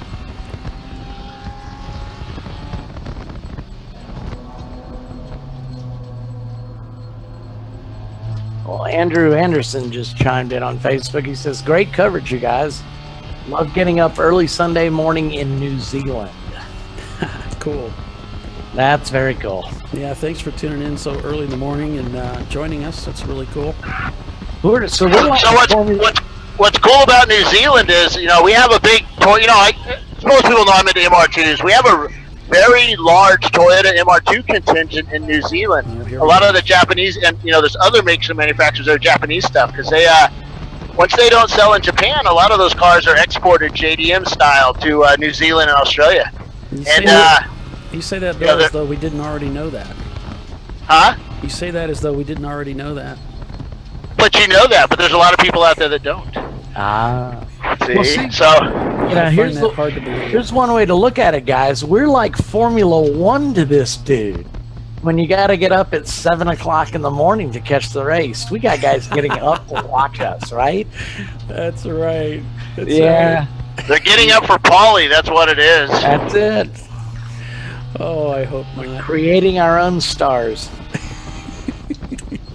Somebody has to. Well, it's really cool that you're joining us from out there. It's always fun to hear. It really is fun to hear from other countries that are tuning in to watch the show and watch what it is that Chump Car is doing over here in the States. But you do know now that we have an international audience, you have to start using the metric system and calling things boot and bonnet and things like that, right? Man, that sounds like fun. I think I'm going to do that. Next thing you know, he's going to want us doing accents. Yeah, that would be great. I can't do it. I've tried. I can't carry it very long. That's next. The British thing is the way to go, and I would need training. I can say a couple words, and then that's it. So, well, I mean, I can too after a couple of drinks. I got to tell you one funny thing is me and my buddy Philip McCandless, he's one of my best friends. We were out at Laguna Seca for the MotoGP race back in 2007. And so we were staying fairly close to the track. And of course, this whole hotel is filled with racing enthusiasts. So we were well into a bottle of Jack Daniels. And so, and everybody's out hanging, you know, it's a beautiful night in Laguna Seca. Everybody's hanging out on their hotel balconies. And so we started singing the classic Smokey and the Bandit song, Eastbound and Down, in a clipped British accent. And everybody seemed to be amused. I mean, I know we were amused with ourselves, but we had a rollicking good time. That's great. So the third place car, 221, is in pit for fuel and driver change? Yep, it's about that time. These will be the top running teams. These will be their last stop. Yeah, here comes one of the tunnel cars. I don't know which one yet. I'll let you know as they go by. It's probably the 108. They're coming down. It's a 108. Yep, that's our second place car. And almost guaranteed. All right, so our leader, they're all getting all, those guys are getting all suited up. I'll stay down here by the leader. Let me turn my sound on the mic. That's the 9.4 Motorsports Toyota. So yeah, these teams, you can tell the front runners, they're going to pit with about 2 hours to go. So we're getting a message here from Michael that the car number 141 is having rear suspension problems. Looks like a blown shock. The rear wheel is hopping up and down. Here comes 9.4 with the Supra. 141, that'd be that shots fired racing team. Oh, man, let's again. Oh, man. What's that?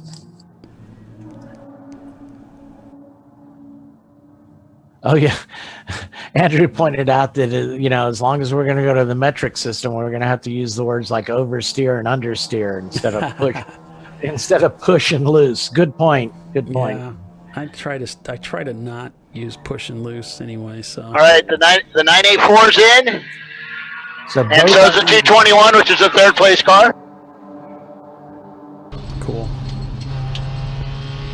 So our first two cars are both in the pits. This should be their final stops. On board with the Fat Cat Racing team, we've got a couple in-car cameras that are still working, so we're just going to follow along with them. So it looks like the Opie Prestige car is going to be jacking up the car. Looks like they'll be doing something there. It's our third place car. Yep, they're jacking up the rear of the car. Okay, so City Car Garage being black flagged for dragging a muffler. Another M3, another BMW rather, that's going to be coming in. Probably a meatball instead of just a black flag, but more exhaust issues seem to be happening. Oh, the Opie Prestige car has an exhaust disabled. The pipe has come apart under the car. There's another car with exhaust issues. Yeah, the 44 team was black flagged by the team's request. Oh, okay, I see. You might be wondering why would... Hey, Paul, confirm for me about how many people over the wall when a team is not fueling. It's 5 when they're fueling and unlimited when they're working on the car, correct? That is correct. Doc is kind of our rules guy. He knows the rules really well. Well, I blew one earlier. Very well. Tiffany was quick to correct me. I just do stuff until they yell at me, and then I go from there. That's just kind of how I operate. So the 221 has dropped down into 4th. Yeah, we'll take a look here. The TLM Matilda car, the E36, up to 3rd place. So there you go, folks. There's the top 10 running order with just a couple hours left. That's 2 hours left in today's race.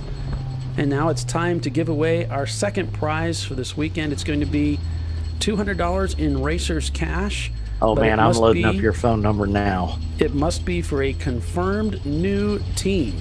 Oh. So you have to be a new Chump Car team. For a new confirmed Chump Car team, $200 coming your way. For the first team owner to text me at 260-602-9101. That's 260-602-9101. Be the first team to text me team captain to text me at that number, 260-602-9101 for $200 for your first Chump Car race. I wonder if Jeff Burdett's listening. Get on that, Jeff. We got Fat Cat coming into the pits right now. Okay, the tunnel car is being held at pit out, so they left a little early, so they're being held. The fourth place car, oh wow, numbers are changing. A lot of cars being passed, so I don't know where they're at now. So it looks like they're 8th place. Honda, the Prestige Auto, just left pit lane. They dropped from 3rd to 8th. All right, folks, so stick with us. We'll be right back. It's getting exciting. You are watching the Chump Car World Series broadcast, Chumpcast Live.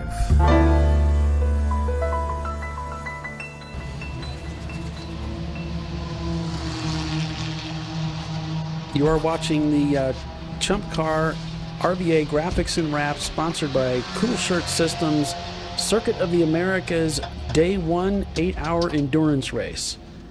I'm Paul Veltum, joined by Doc Waldrop of Brew Crew Racing.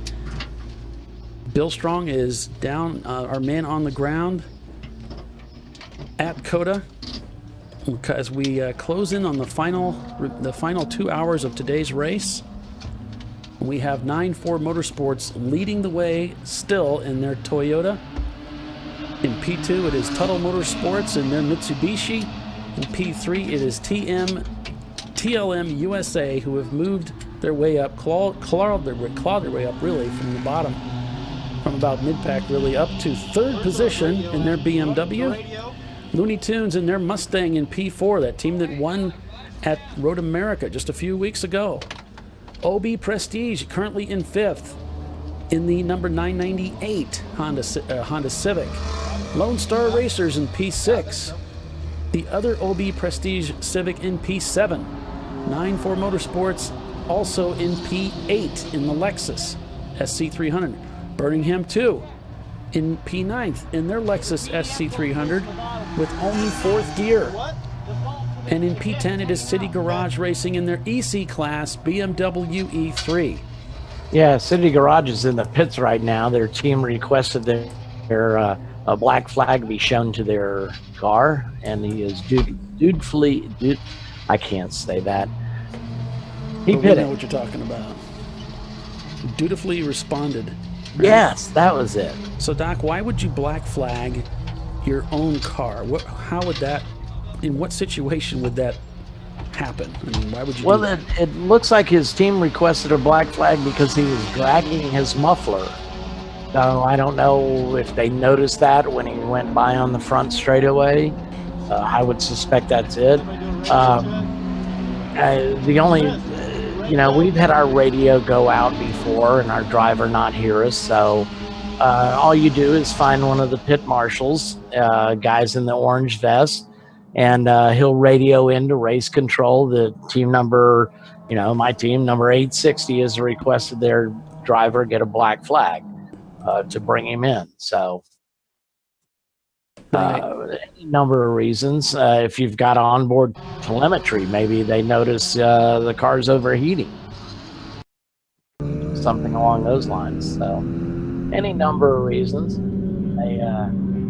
I know if you're getting a black flag for an incident, they give you about 3 laps. They'll give you a grace of 3 laps before they quit scoring you. I guess, I don't know if it works that way on a team request. But anyway, COTA, of course, being a thoroughly modern facility, only built a few years ago, I'm sure they have an LED board out there. Usually they put it a couple of corners before pit in, so it gives you a chance to get your car woed up, and so they'll put your number on a number board. So just moments ago, we gave you a top 10 running order of today's race. Right now, with just 2 hours remaining, we'll go through the remainder of the field. You can see 11/10ths Racing currently in P13. Chattahoochee Motorsports in P15. Chattahoochee, thank you. Yes. Kodachrome, all right. I like that. Yeah. It's a throwback name. Yeah, if you're like 20 years old, you have no idea. Yeah, exactly. Oh, yeah. There's so much that my kids don't know. I always find that kind of funny.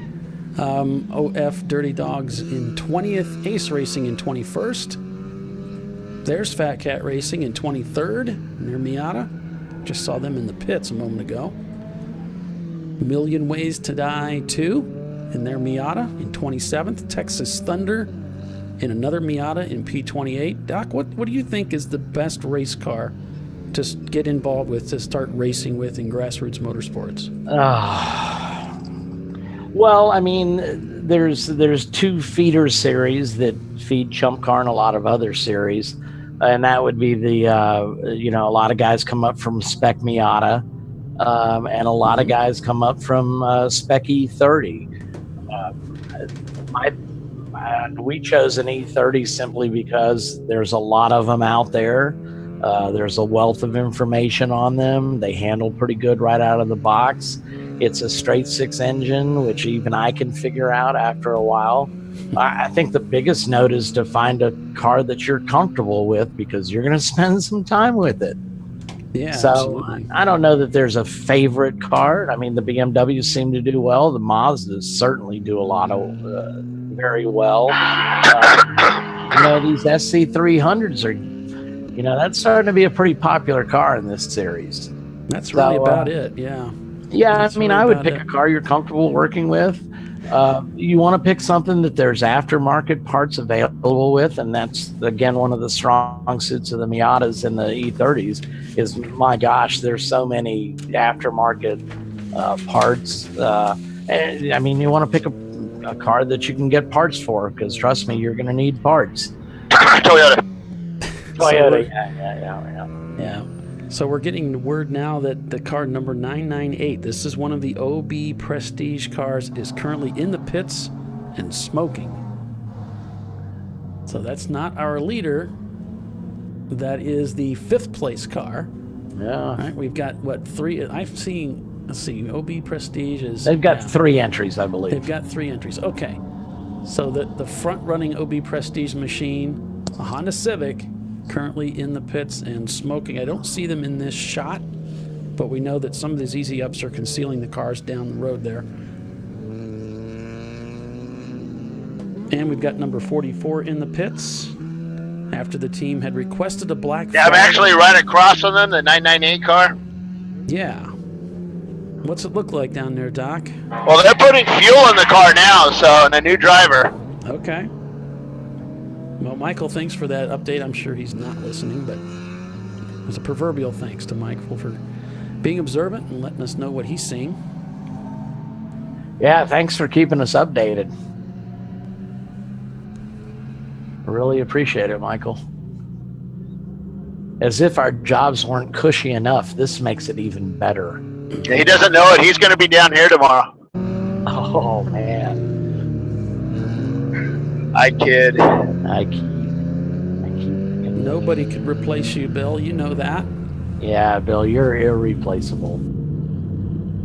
I just said that in case Mike's listening in. The other OB Prestige... I can't hear you. Just some really loud cars just went by. Okay. The other OB Prestige auto car just turned their fastest lap time of a 2:45.360 this late in the race. Yeah, that car's about 50 pounds lighter now as they pulled off the whole rear second side of the, or back of the exhaust system on it.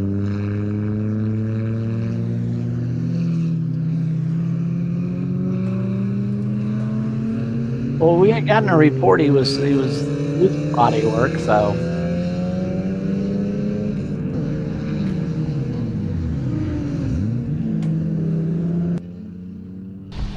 Yeah, I can report that sun is really starting to beat down now, so it's temperature has really picked up.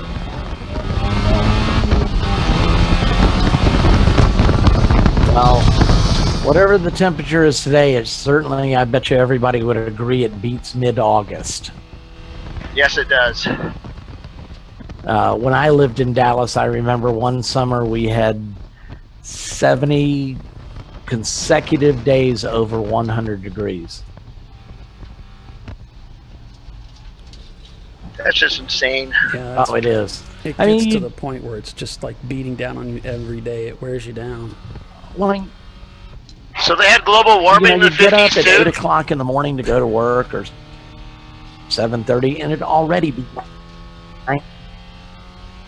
It's already beating down on you, huh? Funny, Bill.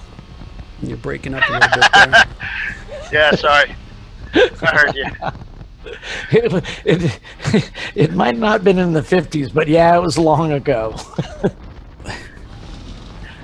30-something years ago. I kid. I don't think we're that far apart in age anyway.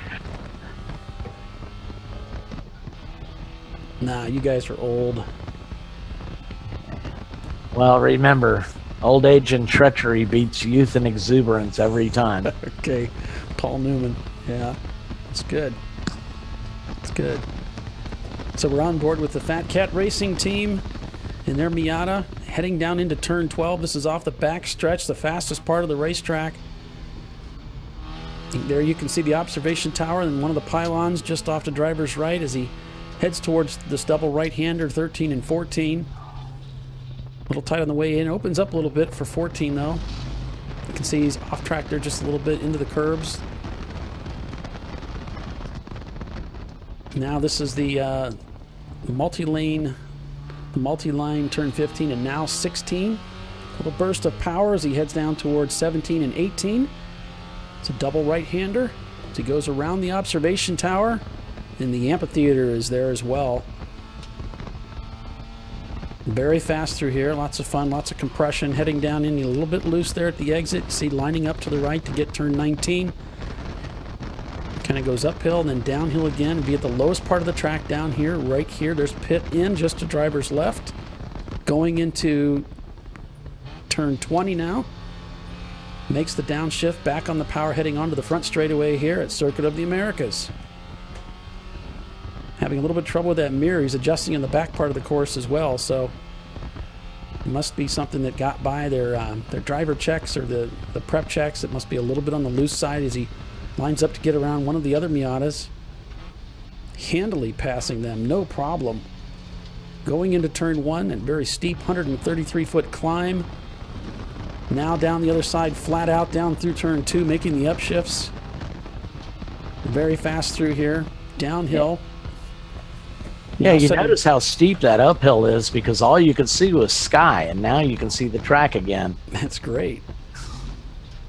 And look at that sky too. It's not, it's not overcast at all. It's just a beautiful day out there. A little warm, but to be expected in Texas. That's why you need one of those cool shirt systems. Yeah, you really do. You can think, you can man through it, but then, what are you giving up? Are you giving up, you start making mistakes, you start getting lethargic, you start, you find yourself more exhausted. You got to get back in this car tomorrow. A little bit loose out there, a little bit of tire protest. And keeping yourself comfortable is surprising. You don't really notice it when the adrenaline's going. You almost have to you have to be self-aware and to a degree of what's happening to your body when you're out there. So if you don't think you need a cool suit and you put one on anyway, I think you're going to find out that you do benefit from it. And it's one of those things, once you've worn it, it's been said, you never want to go back. Yeah. I had to shut mine off at AMP last year simply because I had developed a leak. And even on I think the temperature was in the maybe a high 70s. And even then, I wasn't overheating, but it was just kind of uncomfortable. So we got a message come in that the OB Prestige machine, number 998, may be dropping fluids, so they're going to be watching that car very carefully. Coming up with a host of problems on that car late in the race. Yeah, now it's down to 7th position, I'm seeing.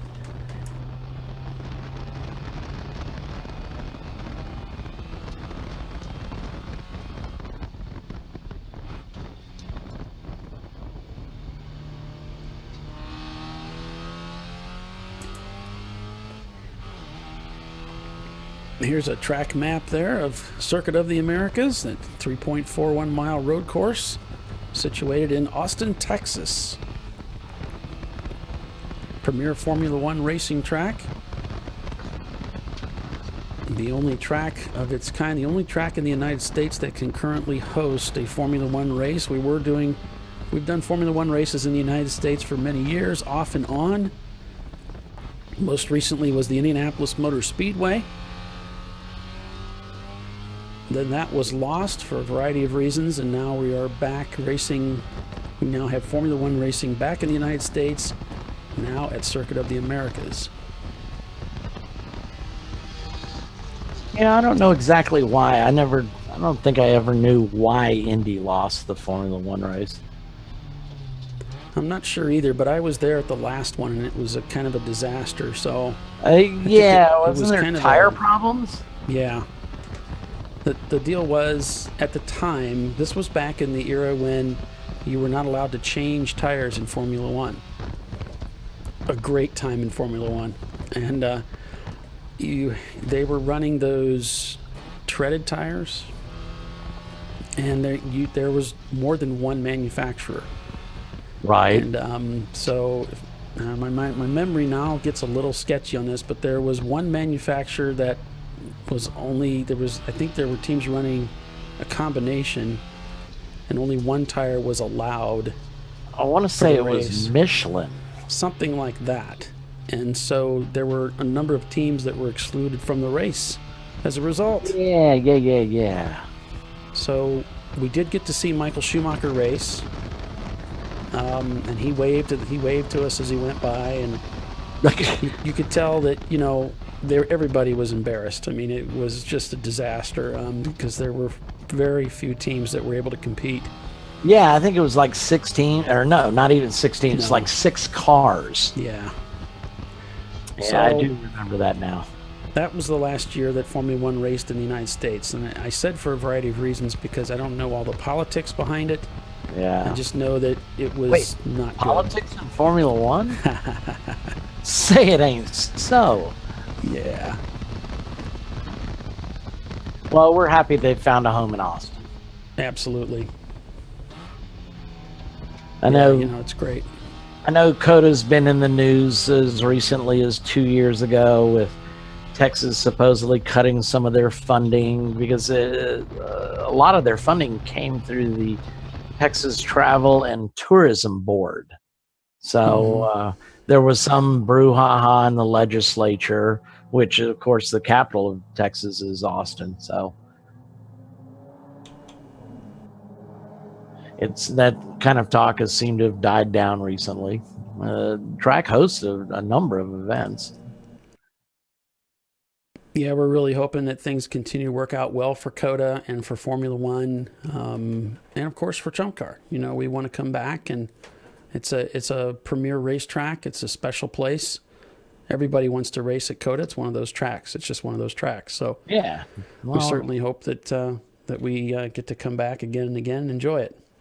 Not many series get to race at a Formula One track.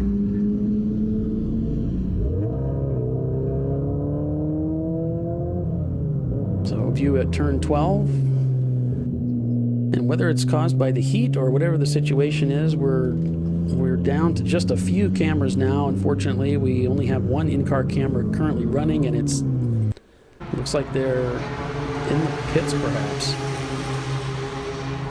Yeah, looks like we got a driver getting in right now, so hopefully, nope, we just lost that one. So oops. Everybody's data plans are running out. So, and I did do some checking earlier on. There's the 171 currently in the pits getting serviced. We can see there from our trusty Logitech RoboCam. That's been about our most reliable camera lately.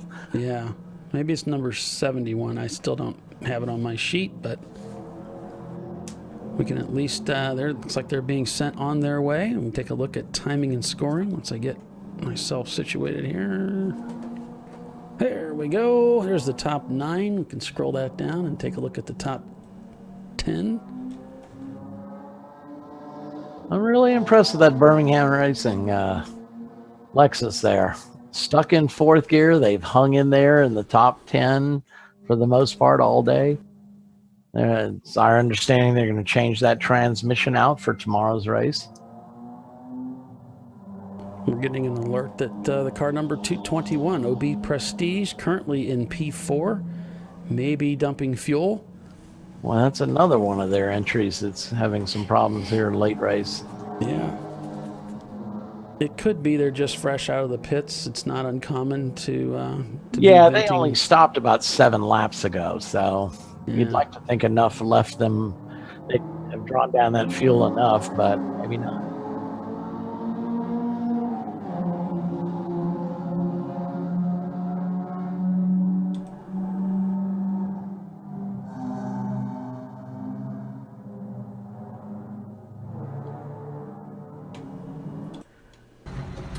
That's a long session, man. How long were we out there for? It's like over an hour. I kept asking you guys. So there's the Deep Eddy Racing team in the process of their pit stop, apparently. I was trying to talk back to you, but I don't actually. Not sure. There's a lot of conversation going on, so. You can hear me? I can hear you, but I couldn't talk back. They're talking about radio problems. I could hear you, but I couldn't hear back, he said. So communication's going one way, but not the other. It's like car number 101, the Looney Tunes car, is getting black flagged for a dragging exhaust. Yeah. They're running in 3rd place. That's going to hurt. It seems to be a common theme at this place. Yeah. Exhaust. Yeah, that's like our 5th or 6th car. That's an exhaust problem. Yeah, that we know of. You know, it started with the Crank Yankers team. Right. You know, really a seasoned team, a seasoned car. I've been racing that car for a number of years now. I think it was because he stripped off all his paint. Maybe he took some exhaust hangers out, try to cut more weight. Yeah, you can only cut so much out. There's only so much lightness you can add.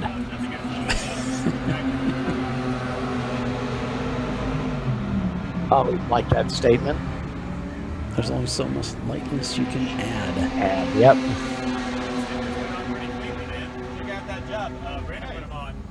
So hopefully they'll plug another driver in for us so we can have an in-car camera. That would be great. What we need to do is get one of these Logitech cams inside these cars. Man, that'd be sweet. Speaking of Crank Yankers Racing, I think we have an overhead shot of them right now. Looks like they are in the pits being serviced as we speak. Birmingham 2 running in P9 in that Lexus. Crank Yankers Racing, if you weren't here at the beginning of the broadcast, they were doing really well this morning, finding themselves in the top 5. They were looking really strong. They're now in 38th position. And the 101 Looney Tunes Mustang is hit pit row. Okay. Black flag. Should see him going by here shortly. It must be the exhaust situation. Hopefully that's all it is. There he is.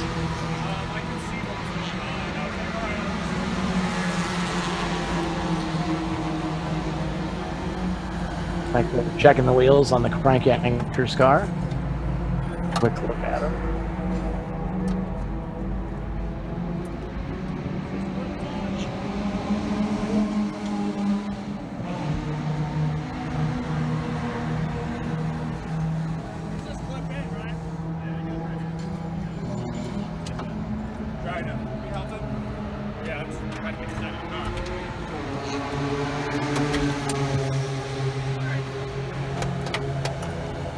So there is Crank Yankers Racing, currently in 38th position. And their color now listed as rust.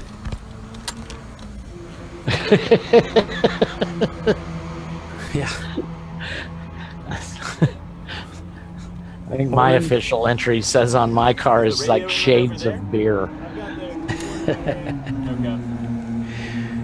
Car number 108, the fuel door is open.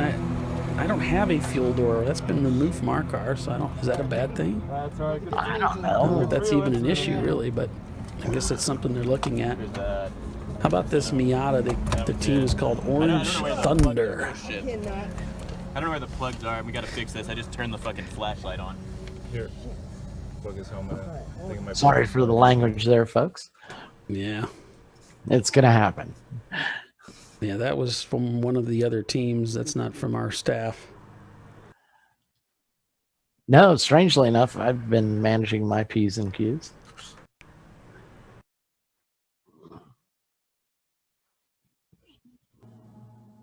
So it looks like Crank Yanker is working their way down pit road now to pit out to rejoin the race.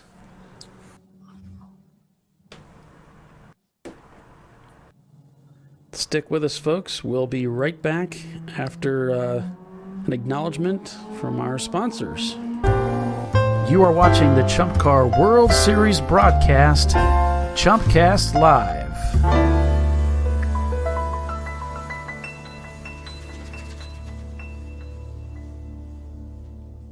ChumpCar World Series is sponsored by RVA Graphics and Wraps, a custom graphics shop that specializes in the design and production of the best quality made-to-order vehicle graphics. And by Lifeline. Lifeline uses the latest technology in motorsport fire suppression and extinguishing, and is the leader of in-car fire safety systems using Novec and AFFF foam. And Willwood Disc Brakes. Willwood Engineering is a global leader and manufacturer of high-performance original equipment disc brake solutions. And Cool Shirt Systems. Cool Shirt's personal cooling systems, vests, and garments offer comfort, safety, mobility, and durability when performance matters. And Maxxis Tires. Maxxis Tires International is committed to delivering high-performance, affordable tires to the world. And Frozen Rotors. Premium cryogenically treated brake pads and brake rotors by Diversified Cryogenics. And OMP Sport, one of the world's leading manufacturers of racing safety equipment and tuning accessories. And by Racing Radios, the leader in racing communications worldwide, providing quality and affordable communication systems for racers and fans alike. And DiscoveryParts.com, offering the best in auto racing safety apparel.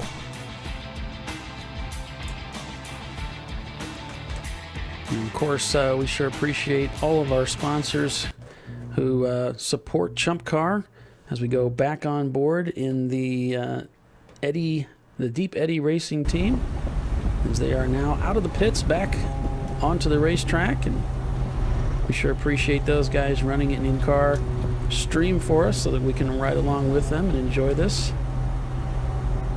Uh-oh.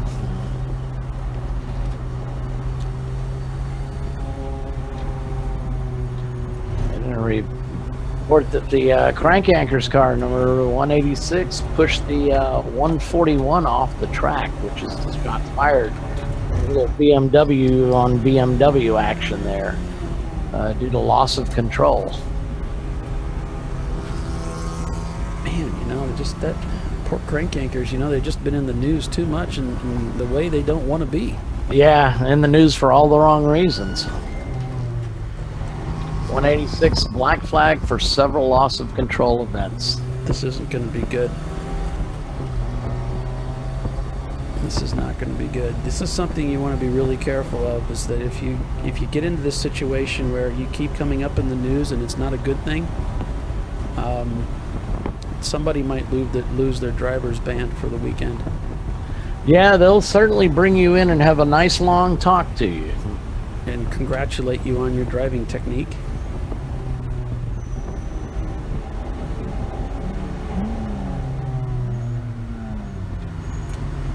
So Deep Eddy Racing wheeling this little Miata around the racetrack here at Circuit of the Americas. Just an hour and a half remaining in today's 8-hour endurance car race.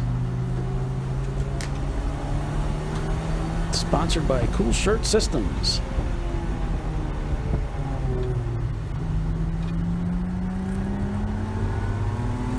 Likely a fresh driver installed, fuel topped off, and going to finish this 8-hour race. This will be the final stint for those guys.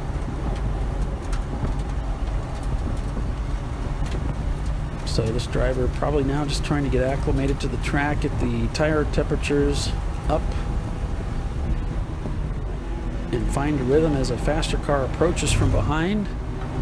Looks like he's going to take him on the left-hand side. Another Miata. You see, he passes him very handily. There is some significant differences in some of these cars. You would think a Miata is a Miata, but they came with two different engines. There's a 1.8 and a 1.6 liter engine, and there is a significant power difference there. Of course, how if you've done any work to the suspension, the older Miatas, there's springs you can add. There's different things you can do, whereas the newer Miatas you can't. Some of the cars run a little bit of aero. Doesn't look like the car that went by did. Plus, there's driver experience and all of that plays into it too. You know, he's just been out there for about a lap, still trying to get his legs under him. Could be the first time he's ever driven on this racetrack. So that might be why you're seeing such a disparaging difference in speed. Yeah, I mean, there's a whole bunch of reasons, and you know, when you're out there on the track with the other guys, you don't know what's happening inside his car. So, like Birmingham, probably everybody realizes that's been around him today that he's got some gearbox problems. They, of course, would know if they were listening to our broadcasting that he's been stuck in fourth gear for the majority of the day. I want to say a good 6 hours. Oh, yeah. So you come across those cars, you kind of give them a wide berth because you really don't know what's going on inside his car. Right. He could have brake problems. It could be It could be any any number of things. Mm-hmm. I think what most people ask is that you maintain a consistent line on the track, the racing line, and they'll figure out a way to get around you. Of course, with long straightaways, you can give guys point bys, wave arounds. So, yeah, I like that. When you're holding up another car. Mm-hmm. Another phrase you'll hear frequently from racing instructors is "be predictable." Yeah. Which really goes dovetail into what you just said about maintaining the racing line. Yeah. That's where you would expect to find that driver is not sort of dodging, weaving, and sort of uncertain. You know. Yeah. If you're going to pass somebody, present yourself, be very intentional, make it very clear this is what I'm doing, especially, you know, if you're in a much faster car. You don't want to be dodgy about it. You want to be very very obvious in really almost, you might call it body language, your driving language. This is what I'm going to do, prepare for it, so you're not dodging back and forth as you're approaching a car. You're directly behind, and then you move out and conduct the pass. Take control of the pass, take control of the corner, and then everybody's safer for it. Yep. These faster cars, they'll find a way around you.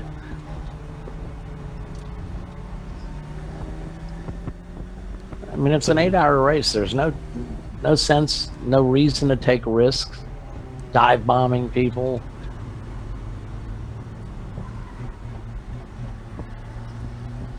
Oh, there's a car that's sideways on the front straightaway, just outside of turn 20. Looks like they are under power and on their way. Now I'm looking out. Oh, yeah, I see him in the rearview mirror. The rearview mirror, yeah. Well, there's someplace you don't want to find yourself being. Sideways. No, at the exit of 20. Nobody wants to be at the exit of a corner like that on the outside. That's scary. No good will come of this. Well, and Bill had mentioned that he was seeing a lot of cars that were fishtailing coming out of 20. It seems to be something about the way that corner is structured. You go back to power, trying to get a good run into that front straightaway. And here comes that car back past again. This is that same Miata that passed him earlier that was sideways on the front straightaway. As they go through the S's here, taking advantage of the curbs. This might be why we're having so many issues with exhaust, with these aggressive gators. Yeah, look at that. The shock that's going back into the car. Lap after lap, corner after corner. So something that, Doc, something that Bill brought up was chain the exhaust. Yeah. Do you know what he's talking about there? Oh, yeah, absolutely. You just need to put a couple of loops around it and secure it to the body of the car. That way, if you do get tapped, or you run over a gator, you go off course, you don't lose the exhaust. You may have to reattach it, but at least it's still there to reattach. That's a lesson I learned at Daytona. Is we lost somewhere we donated a resonator to the Daytona International Speedway. We never got it back. But yeah, just put a couple of loops around it. I've got ours sitting in the trailer. It's in a Home Depot bag, ready for our next work day to get it chained up.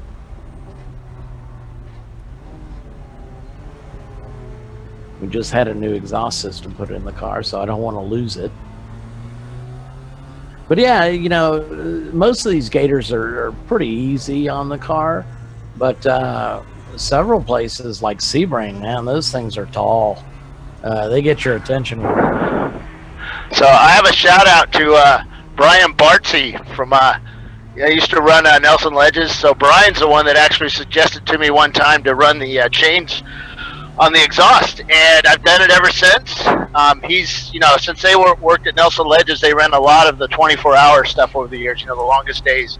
Right. And they had a lot of experience with this stuff. And Brian actually has helped me out with all kinds of little kind of hints, Right.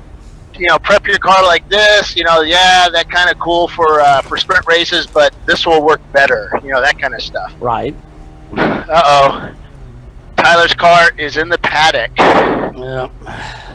Yeah, Bill, I don't know if you heard the conversation going on earlier between Doc and I, but they've been brought in multiple times, and they were brought in again for, I guess they pushed somebody off the track, and there's concern about erratic or aggressive driving again.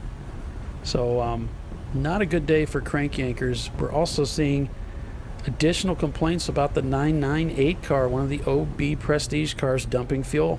That's still going on. All right, so I just talked to the driver. They said they have no brakes on the car. On crank yankers? Yep, no brakes. Well, that would do it. Yeah, that would do it. So getting, you mentioned Nelson Ledges, Bill. There's currently a rather long thread on the old forum about bringing back the 24 hours of Nelson Ledges. Yes. So yes, the track has new owners. They're fixing the track up slowly, but they're getting it done. And I felt like 4 pages in, people were like, yeah, let's do this. And our COO, Mike Chiswick, came on the forum and said, so guys, make it so. Yeah, I pointed Mike out. It's because Mike knows my love of Nelson Ledges. I mean, it's to me, it's okay. So I know people love facilities like Coda, and you want air conditioned this and that, and you want garages and all this stuff. My first endurance stuff was done at like the Burger King 24 Hours at Watkins Glen, back when Watkins Glen was just the old F1 track. Sure. With nothing really there. Le Mans in the late 80s, early 90s, when it was before the big reconstruction, where you basically camped out in La Rouge, where it was just one big, huge party, and that's it. No toilets, it was just craziness. And that, to me, is part of endurance racing. Well, and when I showed up to Nelson Ledges for the first time, it's like, oh my gosh, this is just like old school tracks. I mean, the facilities were just, it was like a, the bathrooms, everybody said it was like a hole in the ground, for the toilets, no showers and stuff. It's deplorable. And it was just craziness there, and it was fun. And, well, I don't remember too much of the history, but it seems to me that 24 Hours in Nelson Ledges was like a legend, like 25, 30 years ago. Yeah, it was the longest day, as they always called it. And Nelson Ledges.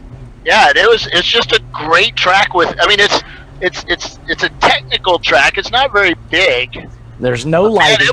There's no lighting whatsoever. Except on the front straightaway, there's a few lights, and before the bridge, there is a.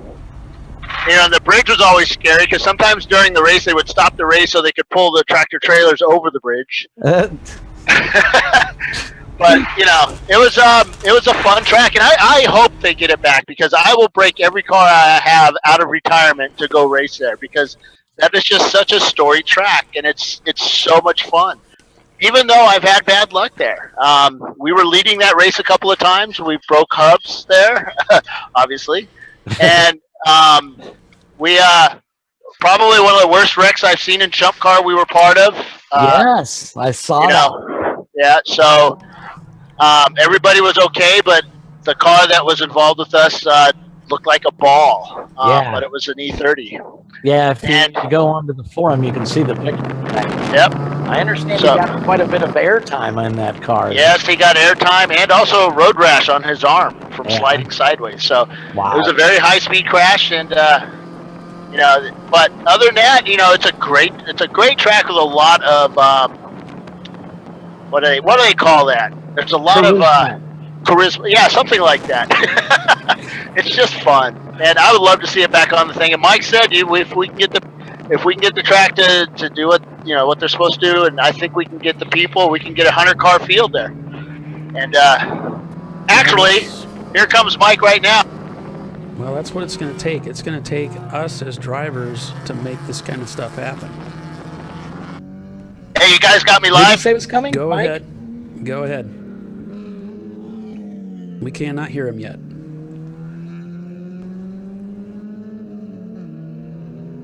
Audio here. Turn on your microphone, Bill, if you can hear us. I'm not sure where he's going. I think he said Mike was approaching him. Yeah, it looked like Mike. Over again. I can't see We it. got to start the microphone. So tell us a little about Nelson Ledges. Well, everybody started talking about the good old days of Nelson Ledges, how much fun Face they the had camera. there, and they want to go back. And most people know that it's been going through some management changes. The facility is a bit run down, but the new guys there are dedicated to it. They're putting some money in it, and I hear they're getting repaved this August, which is about to be, the first in like 30 years. And so I told everybody that I share their interest in going back, and so I'm in contact with the track about setting up a 24-hour race for Chump Car to go to Nelson Ledges in 2018. Cool. I don't know if I can work that one because I'm probably going to have all my cars there. I'll just tape cameras in all your cars and we'll call it good. There we go. All right, guys, we're going to go talk to our friends at Cool Suit, and that's where we're headed now. All right, we're with you, Bill. There's the Canadian film crew off there to the left. We got a car stopped at turn 11B. Yep, they're right over there somewhere.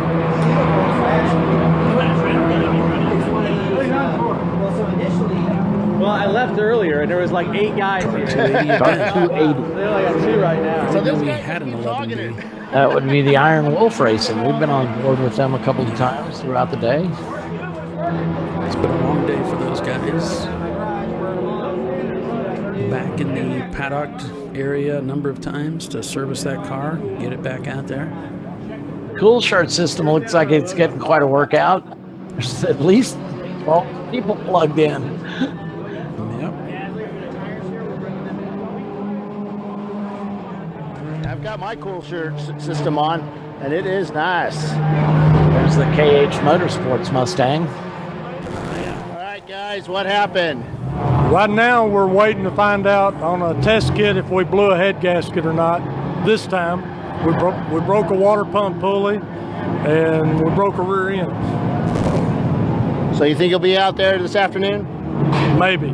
We'll see. If not, we'll be ready for tomorrow. Cool. All right, car looks good out there. Thanks. All right. Good luck, guys.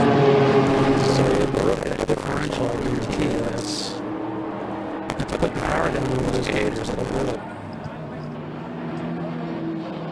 The shock loads that go into that drive are just too aggressive. Why we're seeing some of these exhaust issues.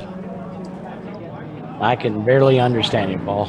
Yeah, I'm not hearing anything from him. It sounds like foreign language. Yeah. All right. A lot of static. I'll power cycle my audio. Yeah, massive static. Is there a plug open? Oh yeah, there's a couple of them here. So is that better? Yes. Okay. Yeah, my audio gear does that. I'm not sure what's causing it, but if I just power cycle it, it seems to be okay. So, Yep, you sound great now. Just one of those flaky things we got to deal with. Like us, you mean? Yeah, it's not a big deal, is it? I mean, we've got bigger problems than that. Clearly. If that's the least of it, if that's the most we got, we're good. So, Paulie, how are the systems working? We still have cameras out there? Well, what we have, Bill, we've got turn 12 is still up. We've got our Chump Car trackside camera, which is the RoboCam from Logitech. That thing's worked flawlessly. We've had no problems with that camera. And let's see, we've got your mobile camera, and then we've got one in-car camera. So, all right, so we lost the GoPros.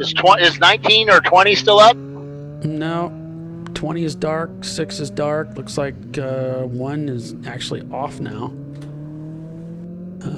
So all we have for corner cameras are 12.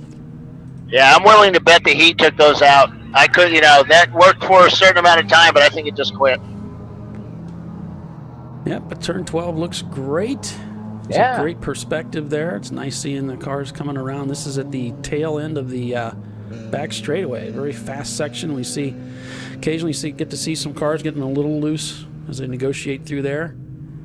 It sort of looks like it's cambered for the cars a little bit, but if you get out too wide, then it's flattening out. That's when you're going to get a little tail happy.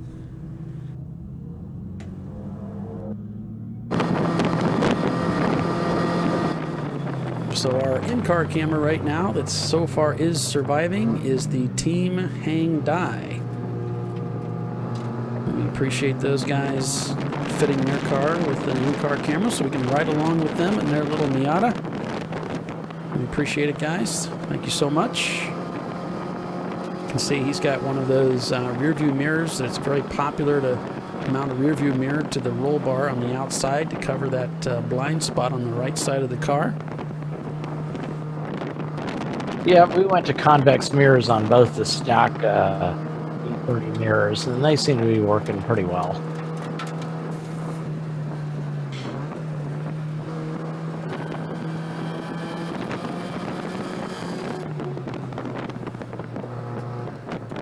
So I'm just sitting here in the shade using the pit side cool shirt cooler. It's the high performance cooler by Cool Shirt, and built for 12 guys, and you can see me in my camera. Hi. This is nice. Big tangle of hoses down here, but these are designed for pit crews. Big 24-hour races. You've got all your guys sitting around at Nomex, and those long races, just sit down, hook them up, get them cooled down. It's pretty nice. I like it. I'm gonna rest here a minute. So it looks like we got a car on turn 7. That's going to be... That's the Rolling Chicane Racing Mazda. Or Okay. Honda Civic, I'm sorry. Okay, so they're being... towed back in. They're being towed in, yeah.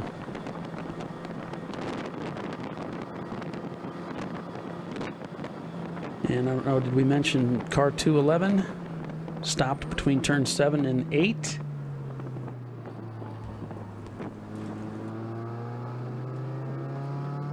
Yep, Iron Wolf Racing looks like he's off course. Well, we didn't have a winner. Nobody claimed the $200 racing cash credit. Seriously? For a confirmed new team, so we're going to carry that over into tomorrow. And we will have that giveaway at that time. So if you're just tuning in, we have a $200 certificate in racer credits for a confirmed new Chump Car team. Be listening to tomorrow's broadcast, and we'll offer that up again. So make sure you check that out. Looks like our 5th place car, Lone Star Racers, is going to get a 3-minute black flag for passing under the yellow. Oh, wow. Should probably go back to the running order and just talk about that a little bit. Also getting another passing under yellow on car 808, which is the minimum effort Mazda Miata. Man, those guys have been in the news too. So looking at our top 10 at this time, it's 9-4 Motorsports, and they're Toyota still leading the way with Tuttle Motorsports behind them in the Eclipse. And they are back, well, what are they back? About 1 minute and 40 seconds is all on the same lap? That's been holding up now for a good hour or so, ever since their last pit stops. And we've got some kind of a flaw in the slaw here with the timing and scoring system. Position 2 is doubled, and we're waiting for data. So I'm not sure what we're seeing there, but roughly we've got TLM USA in third in that EC Class 325. In P4, it is the 221 OB Prestige Auto Honda Civic. In P5, it is Lone Star Racers. In P6, Looney Tunes in their Mustang. In P7, Winding Road Racing. In P8, Birmingham 2 in their Lexus SC300. In P9, it is 9-4 Motorsports in their Lexus SC300. And in P10, it is ISC Racing Services in their Miata. I'll just scroll down. Might have some drama going on down here in Obese Prestige. Yeah, they've been talked to about fuel spillage. I don't know if have they been brought in?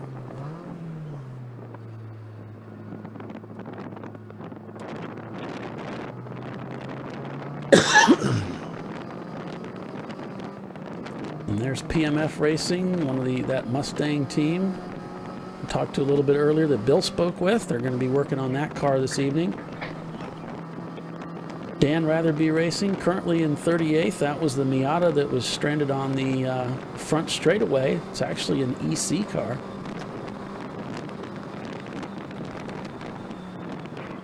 Yeah, OB Prestige is going to need some fuel, so they're getting their folks all together here. So there's an OB Prestige machine at 53 laps. Another Civic.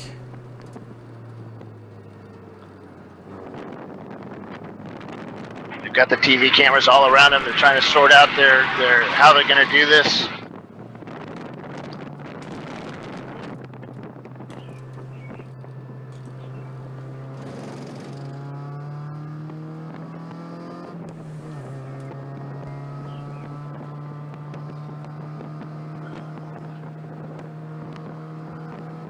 Car number 93 hits the pits. Yeah, that's What place is the 2th car in? We don't have a 2th car, Bill. Or the Obese Prestige, sorry. We've got a couple of them.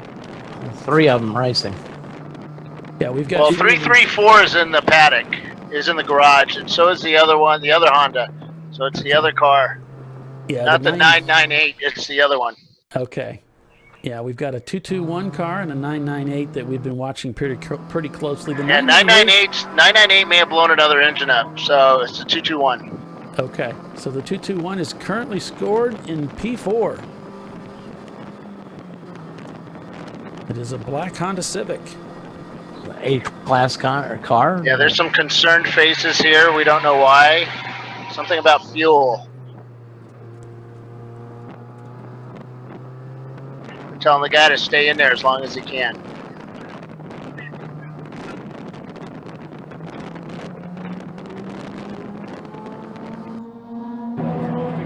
They're talking to their driver now, telling him to stay out, but he needs to stay out as long as he can.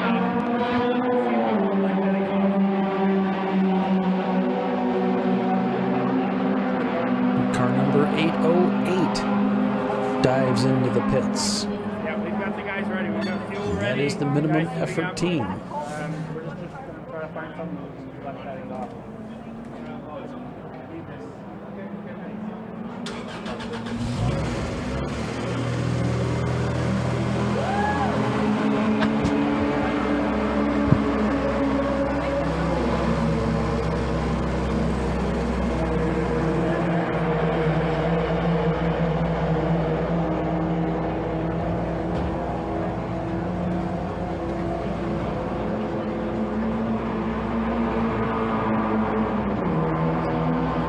Car 141 in the pits being serviced. Looks like they're doing a driver change, checking oil.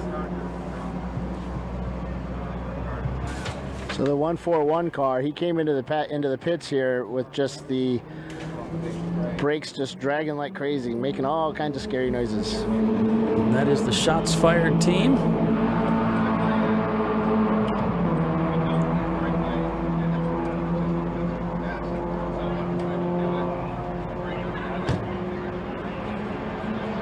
And they've had a number of problems today. Currently in P47, so they're just trying to get some laps in. They've got 63 laps in so far today, while as our leader has 138.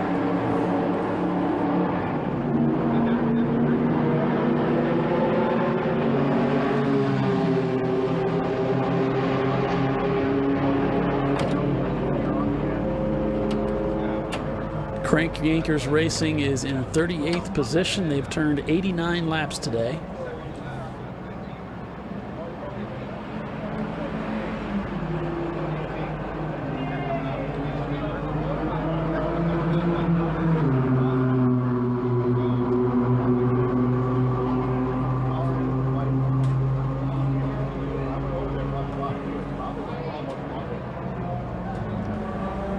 But we're coming up to just about an hour left in today's race here at Circuit of the Americas. We've completed 7 hours of racing in the heat of Austin, Texas. This beautiful Saturday in May. And so far it's been 9-4 Motorsports really leading the way and holding command of this race in that C-Class Toyota.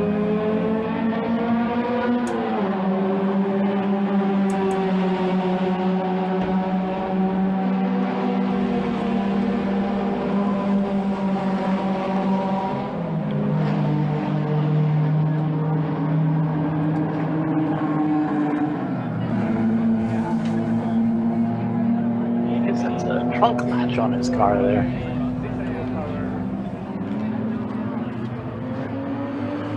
Yeah, they have that as a 323i. I wondered why the taillights looked a little different.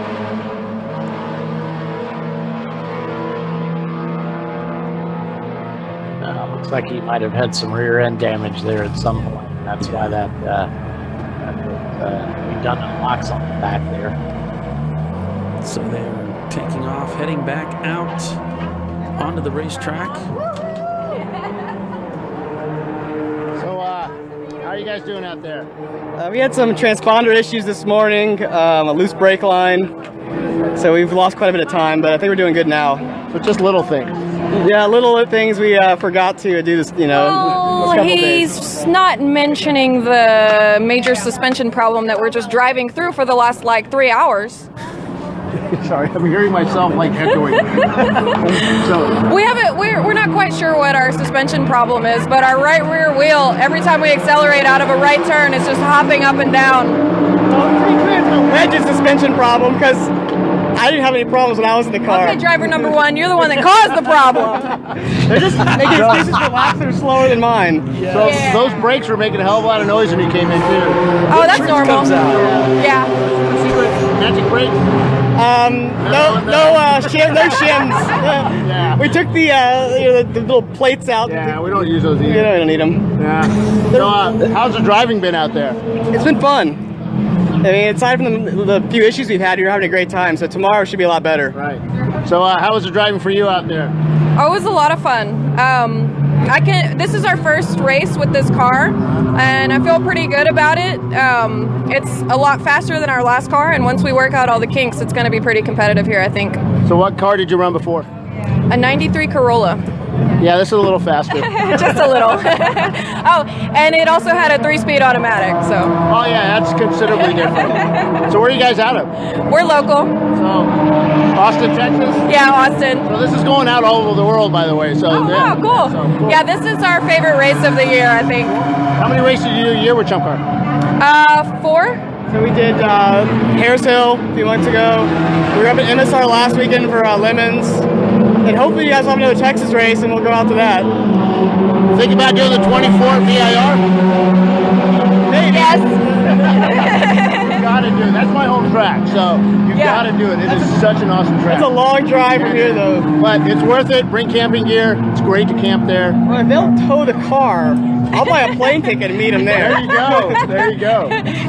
He's our hands-off captain. So it looks like, because you were checking the oil and doing most of the tech work, do you work on the car too? Yeah, I work on the car. We all pretty much share in the responsibilities and the fuck-ups. Yeah, no kidding.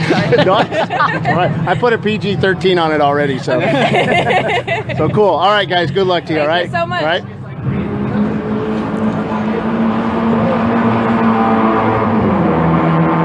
Well, I've lost timing.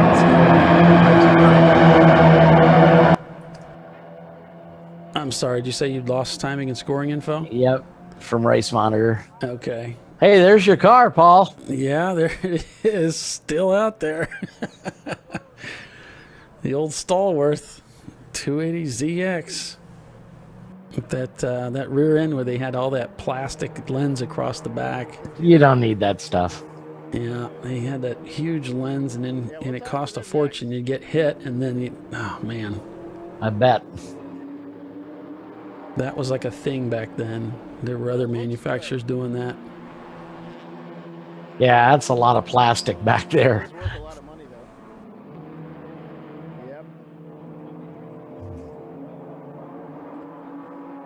Yeah, they didn't do that for very long. It's cool. Ford was doing the same thing on their European cars that they were bringing over, even the ones they had overseas too. Now that's why they were doing it. It was, everybody jumped on the bandwagon.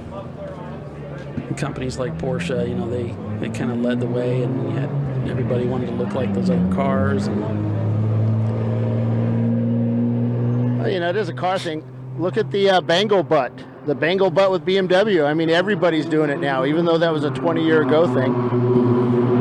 What is a Bangle butt?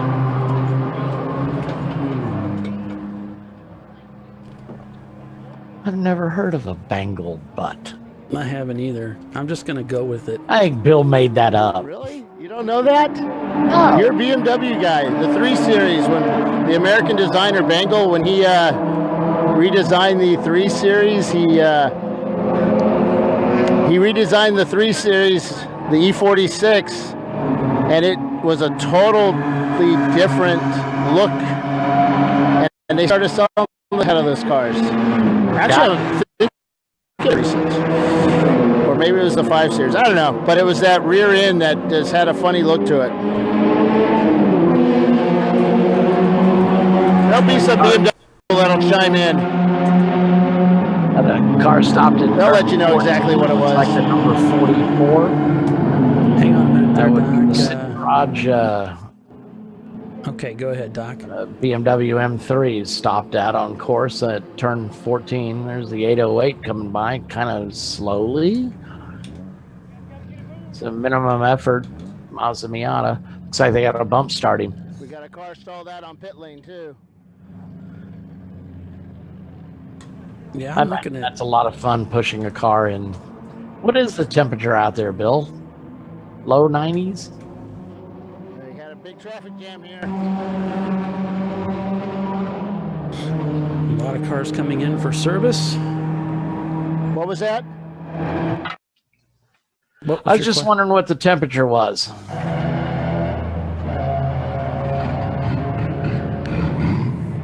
He was asking if you knew what the temp was. Hot! Just hot. Army hot! Bangle butt and Army hot? What is all this? Maybe he should just go sit down and get something to drink. Yeah, I think Bill needs to cool off. They're still pushing that car. Oh, that's got to be brutal. Yeah, because I'm all of this. sitting down right now along pit lane. I was just going to say, this is all kind of an uphill grade as you get ready for the uphill climb into one. There's no downhill. It's flat at best. Man. All right, they got a new crew trying to push it now. New set of guys. Well, I'm sure other teams have jumped out of their pit stalls to help them fly. Sure. Thanks to everybody who's joined us on our YouTube Live channel and on Facebook Live. We'll be back at it again tomorrow at 8 o'clock Central, 9 o'clock Eastern for tomorrow's 8-hour race. Still 52 minutes remaining in today's race.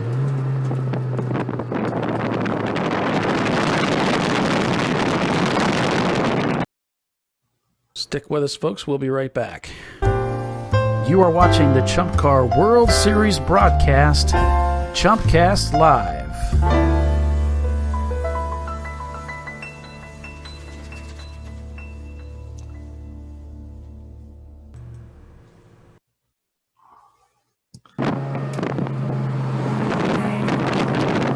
So less than an hour remain in today's 8-hour endurance car race. It's ChumpCar World Series at Circuit of the Americas, Austin, Texas.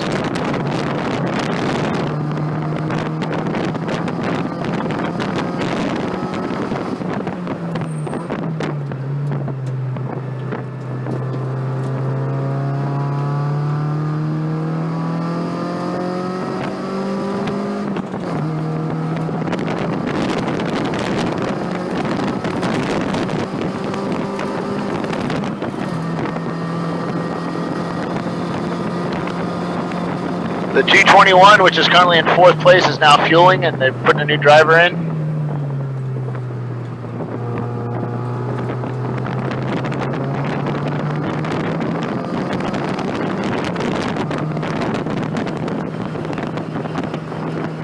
And Crank Anchors just drives by. They're going back out. They got their brakes fixed. That's good to hear. So 9-4 Motorsports still leading the way of this race with Tuttle Motorsports and their Mitsubishi Eclipse in second. The TLM USA EC car has now moved their way up into third overall. We've got OB Prestige Auto, the A-Class car in fourth, Looney Tunes in fifth, Lone Star Racers in sixth, Winding Road Racing in seventh, Birmingham 2 in eighth, ISC Racing in 9th, and 11/10 Racing in their Miata in 10th.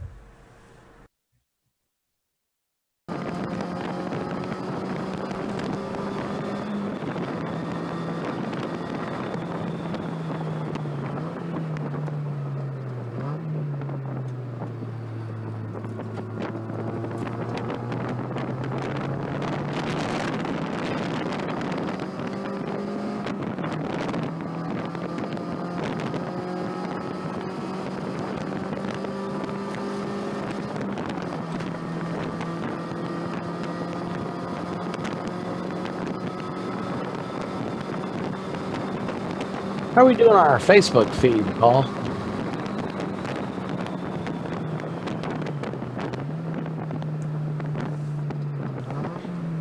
Well, we got a few people that have either fallen asleep or they're still interested. Yeah, nobody's commenting. I was just wondering if we were still live. It says we're live, but yeah, well, that's debatable. But yeah, we're still sending data to them. Oh, good. Yeah, because see, I mean, for some reason, you know. So the 221 car is now up on jack stands on one side as they do some fixing under the car. Okay. There is the car that Bill's referring to. He's down there on pit road. You can see the heat rising from the asphalt, causing that rippling effect. That's not the camera, that's the heat of the day. It's probably the heat coming off of me. No, you're cool under fire, man. You got that awesome cool shirt system suit on today. Oh, I got it on. It just needs some ice in it now, but it's still pumping and it's keeping me coolish. James Bond and David Gale, thanks for watching us on Facebook Live. We appreciate it.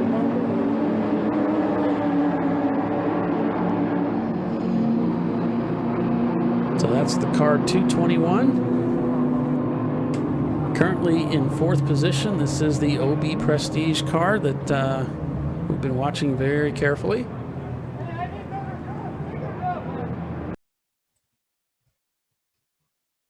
And once again, the Datsun 280ZX finds itself back in the garage areas. They're obviously elevating the right-hand side of the car. Going to work on that machine. So I was just asking if we were live on Facebook, and Chris Huggins and David Gale said, yeah, they're still listening. So I'm sorry you guys can't watch because I'm sure they're listening. So why isn't Chris here, man? I'm missing him.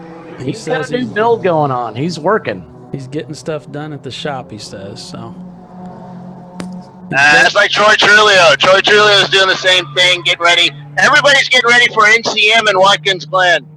Or actually Watkins Glen, then NCM. He's probably building a Toyota Killer. Yeah, bring it, Chris. I'm holding his hand up for things he's not saying at all. But I did like, Bill, how you said the internet took a collective gasp when they were talking about Supra and tires. Like there's that many people really paying attention to Supras. Well, if you're 16 years old and you watch Fast and the Furious, you know everything about a Supra. Come on, man. Oh, okay. Well, I'm not, so I guess that's why I'm out of touch. That's what it is. Lisa commented on Facebook. She says, we're doing great. I just find it easier and better to watch my TV from your YouTube channel. So, yeah, I watch way too much TV, I guess. Yeah. I could be out working on race cars, but, you guys just yell at me because I think of really cool stuff or copy Troy all the time. Speaking of Troy, he's been working on his new car over the last couple of weeks. He's been doing a lot of work. Got his roll cage done a couple days ago. That car is going to be pretty awesome. It's going to be super lightweight, I think, compared to his other one. I gave him a chassis over the couple months ago, and he's gone to work on it already. So it should be good. Biohazard 2.0. It should debut sometime this year. Yeah, I was going to ask you when he's expected to debut that car. Hopefully at a race I'm not at. Nah, I'm kidding. Troy makes a good car. So I'm just trying to figure out what we're going to do. We're going to get the Opal, put some more horsepower in it, or what? I don't know. I'm busy doing this. That engine compartment is so small on the Opal. Oh, it's been done, Doc. It's been done. Yeah, these cars are getting loud. It's like their mufflers have all fallen off. We certainly had our share of that today. Well, of course, the king of stuffing a big motor in a small car had to be the Sunbeam Tiger. Mr. Shelby. Well, there's a bunch of people that did it. I guess Shelby got most of the notoriety for it. Certainly, yeah. But yeah. I mean, they wouldn't handle very well. It just went in a straight line really, really fast. And what car did back then? Right. Of course, now we have all the Sunbeam Tiger people all up in arms. My car handles, it's won the runoffs the 15 years in a row. Yeah. That is a pretty awesome car. All right, guys, so stick with us, everybody. We'll be right back. You are watching the ChumpCar World Series broadcast, ChumpCast Live.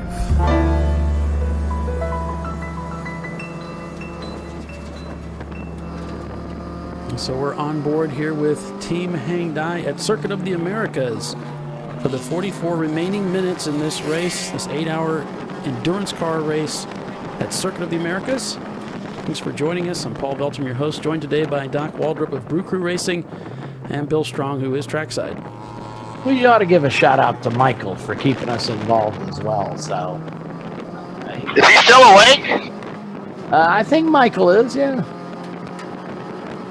Yeah. There's we've been asking for people to help us out at the track and get us race information, and he's been really instrumental today in helping us with that. So, thank you, sir. Much appreciated your help. We're going to need a lot more of that in the future.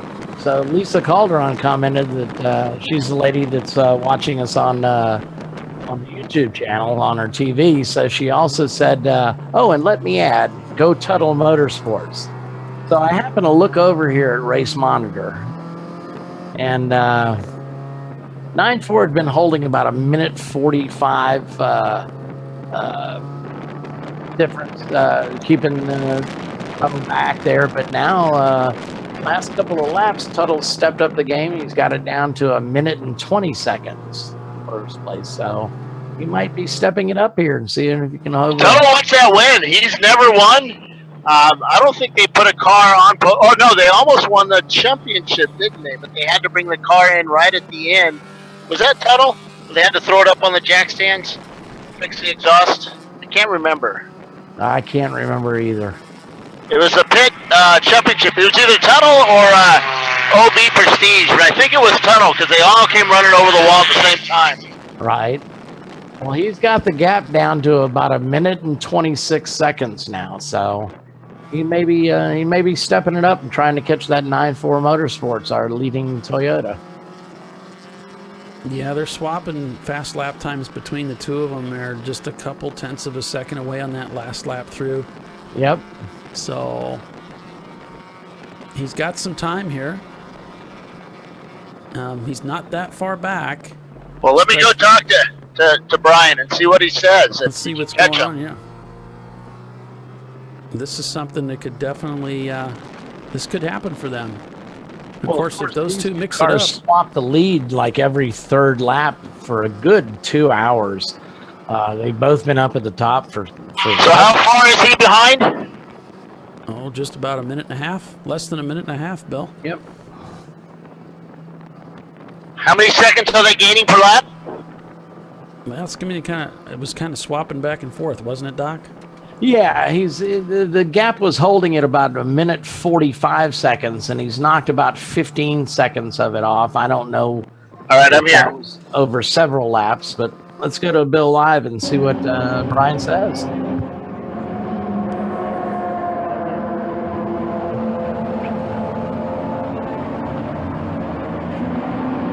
So Brian, you're catching him. We're catching him. We need a 9-hour race, not an 8-hour race. You think if your driver can do it? You're done pitting, right? We're done. We're done pitting. So no, I think we're going to be about 10 laps short of catching him. But we're making every effort we can. All right. It's been a great race for us. Keep the pressure on him. Yep. Well, good luck, man. Thank you. And remember, we love Chump. We love Chump. Yeah, those guys are going to be there at the end, Doc. They're going to be there. And that's a big part of winning, is making sure that you're there. You're within striking distance. Well, I mean, there's several examples of that. Look at the Birmingham 2 car. The fourth gear for the entire race except for 15 minutes in the back, and they're running in 8th place. And there's the 28 car going back out. Yeah, absolutely. Being there at the end is all about it. It's definitely, you see so many classic drivers like Fernando Alonso, for instance, win races. Let's go talk to the 9.4 guys. Sounds good, Bill. So the gap's holding about a minute 25 seconds right now between first and second. Yeah, you could tell those guys have been doing the math. They know where things stand. They know they're going to be a little short if things maintain the way they are, but they're going to stay the course, you can bet. Never know what's going to happen.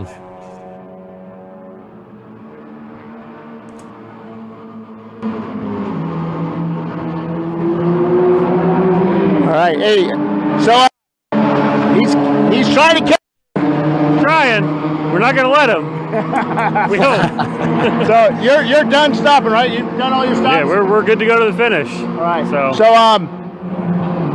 how are them tires doing? The tires are great. We're on that new Maxxis tire. It seems to be holding up really well. Drivers seem to like it, so it's so far real good. Cool. So, all right, we're not going to jinx you. We'll back away slowly. Thanks. Hopefully, we'll talk to you later. Yeah.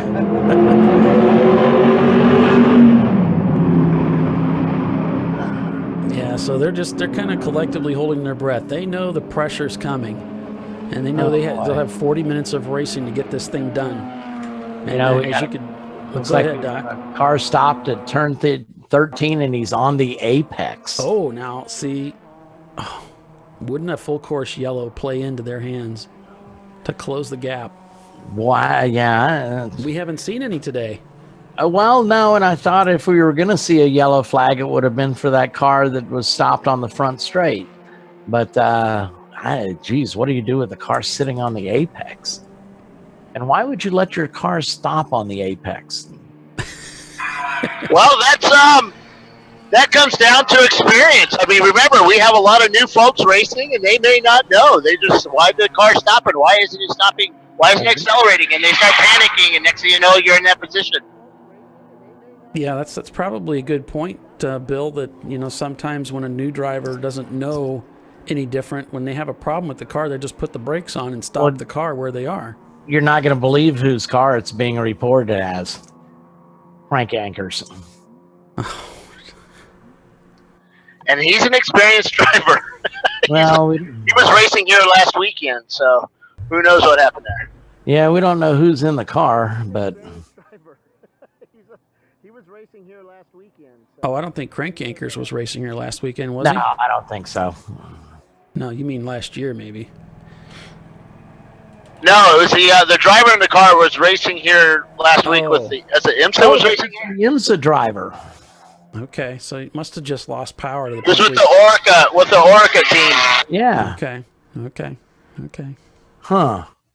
Well, there's got to be a story there. Certainly a driver that knows his way around a track. You don't know what happened. No, but we'll definitely keep an eye on the... And the only reason I suspected he was in the car is because when they reported they had no brakes, he said they had no brakes, and I only got 2 laps in the car. So I figured they got the brakes fixed and sent him back out. Sure. Oh, but they weren't really fixed. He's got some other kind of problem. Man, it's just been a tough day for those guys. It's been a long day. They've been. Well, let me go find out if they know anything. Sounds good, Bill. Yeah, let's follow this Team Hang Dies in car and see if we can see what's going on.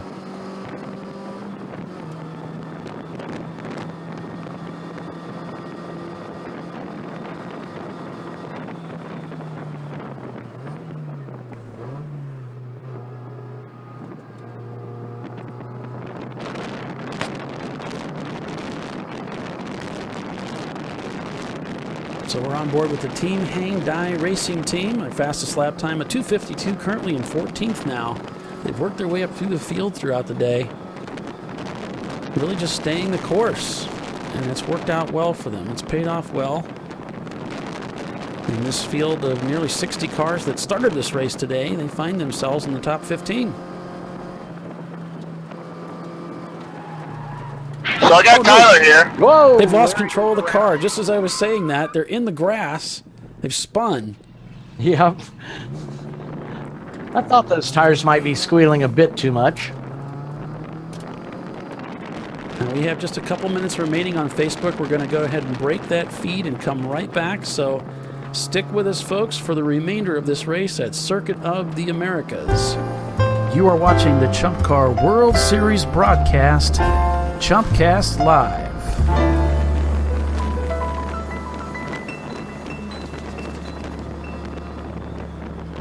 Hey, is Crankacre still running? Well, there's a report he stopped on course.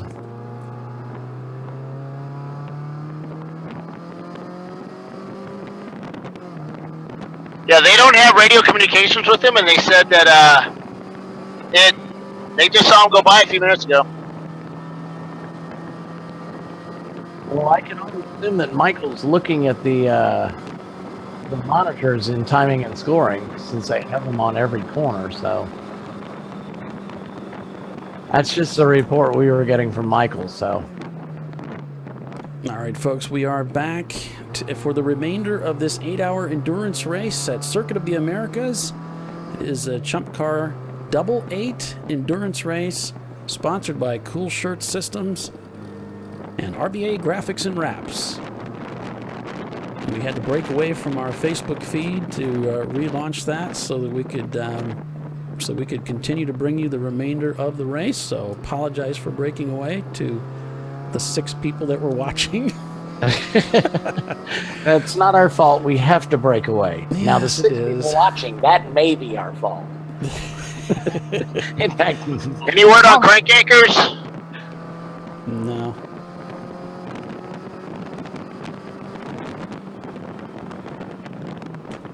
I got Tyler all worried. A worried Tyler is no fun.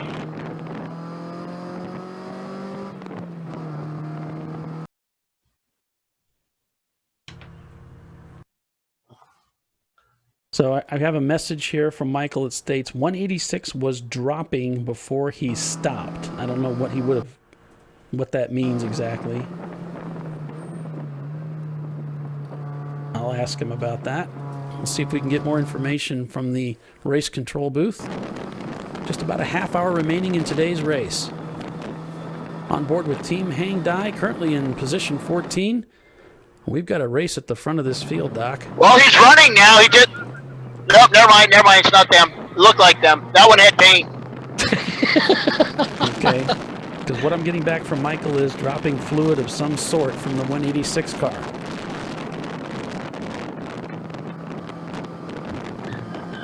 Yep, we're waiting on Tuttle Motorsports to trip the timing and scoring line, see if he's closed up that gap to first place. Look, we can see he's already cut 2 seconds out of his the last time we visited the timing and scoring sheet, down to a 2:49.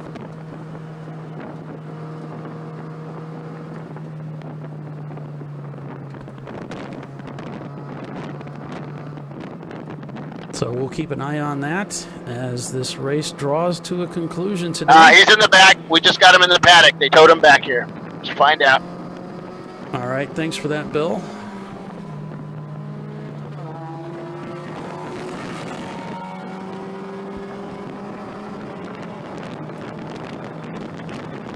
Okay, so the gap is down now to 1 minute and 12 seconds. Continuing to narrow it down. Yeah.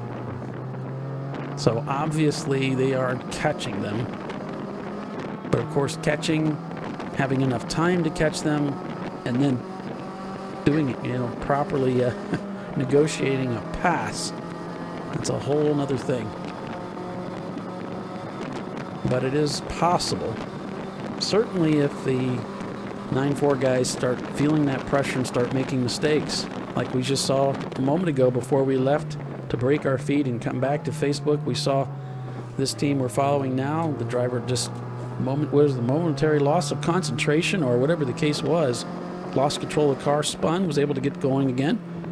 It's a very challenging, very technical racetrack. And as the stint wears on, drivers start getting tired, they start getting hot, and mistakes will come. So anything's possible. I normally just run out of talent. It's very rarely the car.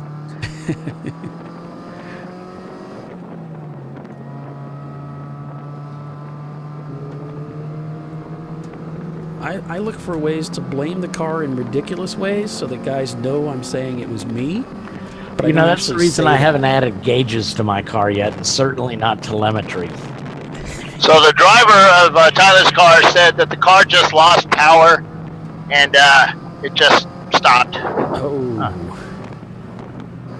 Well, that's certainly not related at all to brakes, so this is a new problem that's come up for them.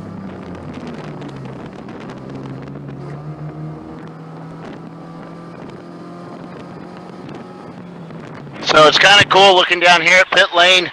You see teams just sitting around relaxing, others like slumped over telephones and iPads trying to figure out their strategy for the last few minutes, trying to figure out how fast they have to go to pass the next guy ahead of them. That's what makes this sport fun. It is. Keeps you engaged. Yeah, it's great. We've got this tech, stuff that we certainly didn't have back in the day. Being able to watch timing and scoring from your pit in real time. It's fantastic.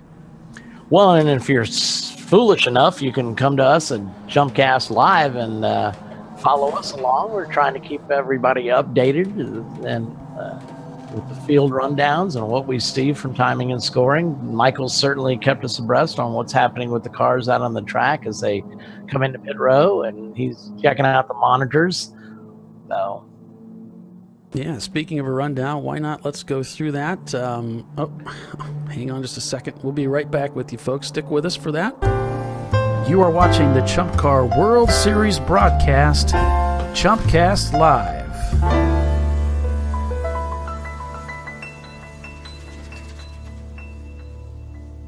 So there is our current running order, top 10. We'll go ahead and move through these so we can look at the overall standings as they are, with 9-4 Motorsports still leading the way.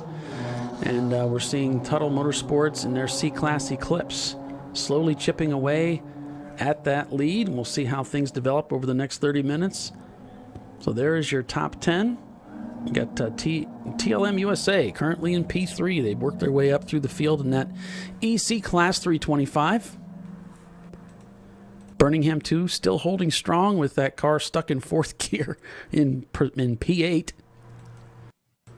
Not a bad day's racing for those guys to adjust their driving style for that. Kodachrome, yeah, I look think at they've this. done a tremendous job. Yeah, there's Hang Dai up into 14. Kodachrome in 15th now. Way to go, guys. Miata's working their way up through the field. OF Dirty Dogs in that Mustang up to 17th. A team called Unintended Acceleration in P18th in the 1990 Audi 90. That team just kind of snuck in. I didn't even notice they were out there. Yeah, unintended acceleration. I have unintended deceleration. Any acceleration I appreciate, whether it's intended or not.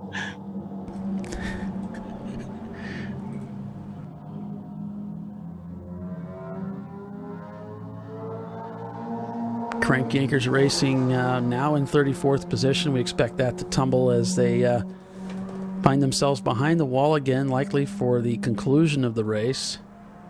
Car now without power. Dan Ratherby Racing in P38. PMF Racing in position 40 in their Mustang. We're having problems with that car multiple times throughout the day, but managed to keep getting that car back out there. D-Class car. Bang Ringers in the 91 Mustang. B-Class car.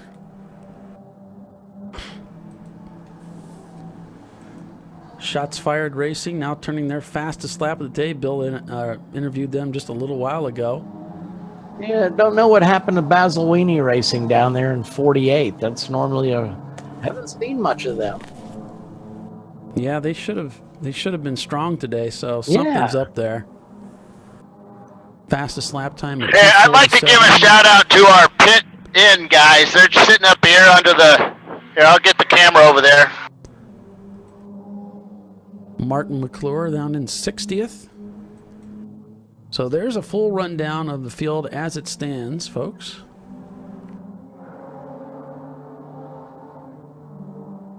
The Curioso team, they haven't completed very many laps. That's that Maserati bi-turbo out there. See, our pit-in guys down here, I know we're all concentrating on the race, but this race could not take place without our pit-in guys. See, our pit-in guys down here, I know we're all concentrating on the race, but this race could not take place without our pit-in guys. Go ahead, Bill.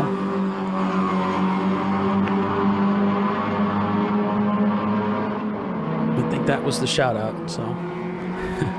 Yep. Couldn't do without the pit out guys too. Otherwise, there'd be a lot of egg timers up at turn 1. Yeah, that's a long way for me to walk. I'm not going to do that. Yeah, I knew that. All the way across the pits. Yeah. So this is a perspective coming out of turn 20, heading to the start-finish line. So they're beginning their run down the front straightaway. And towards the end of the race, this gets really exciting because guys start taking risks as they try to get around here, and they start spinning out and losing control of their car or going really wide, like that Miata right there.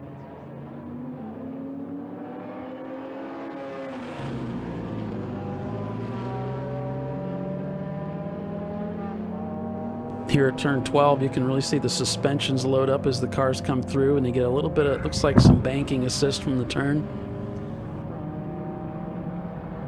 You can see that 251-foot observation tower just off to the right. We can't get Bill to go up there. He won't do it. And that's the telltale smoke we were talking about earlier from OB Prestige. That car still in 5th position.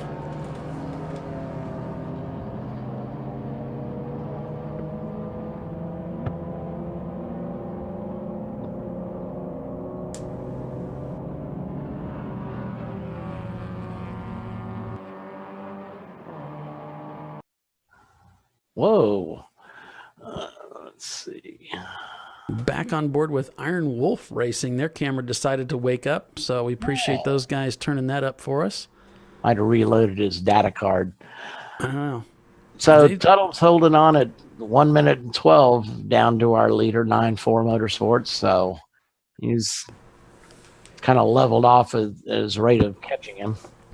Yeah, that last lap through Doc, a 2:55 over for the 2:53 for 4.9. He's just going to run out of time.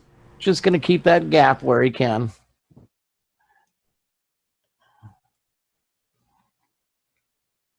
So this Iron Wolf team is that Datsun 280ZX we've seen multiple times through the day. Find themselves down in 46 because they've been behind the wall a few times working on that car. But they seem to keep getting it back out there and get out there and have some fun, get after it. Going around turn 16 and 17, 18.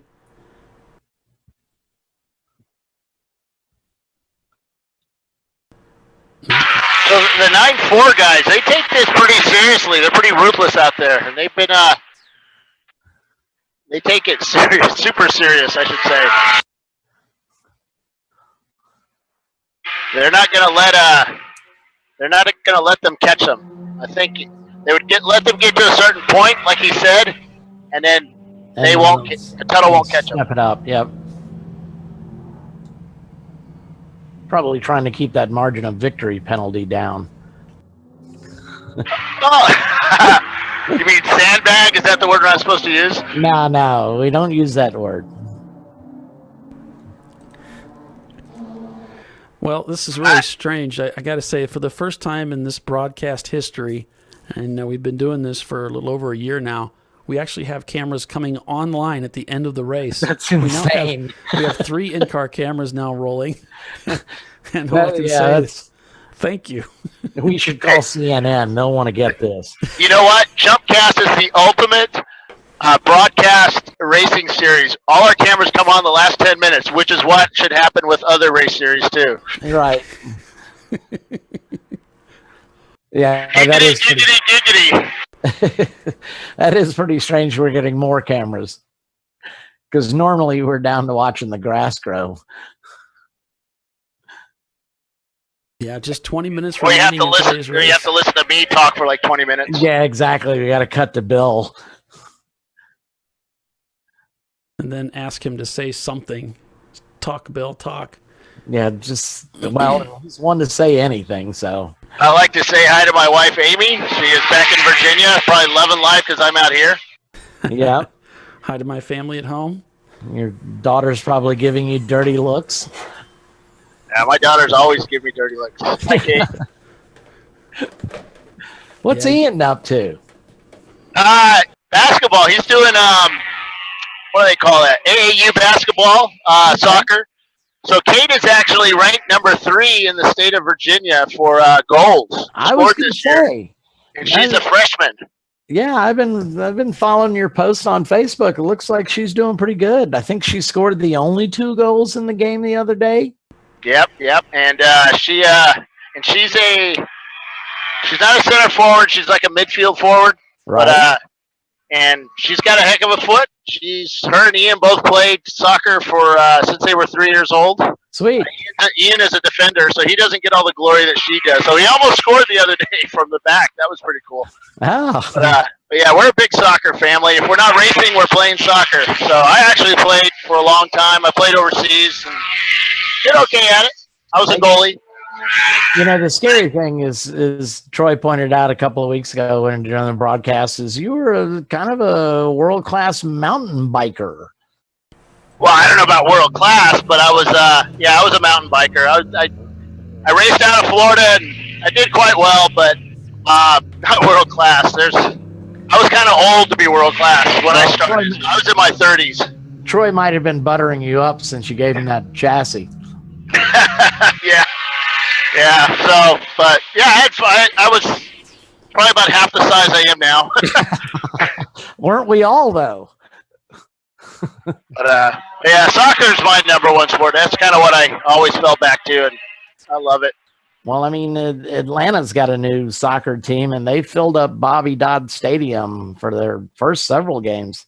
Bobby Dodd is it's a beautiful stadium. It's Georgia Tech Stadium, and it overlooks the city. So, yeah, I noticed that in Texas, everybody seems to like football for some reason, like a lot. Football on Friday nights in Texas is, of course, legendary. A lot of good players come out of there. All right, the flag man has moved into the COTA finish line. Of course, we start the race at the upper start line, and we finish it further down towards pit end. The 165 does not sound good, that Miata. That'd be the Winding Road entry, the Mazda Miata.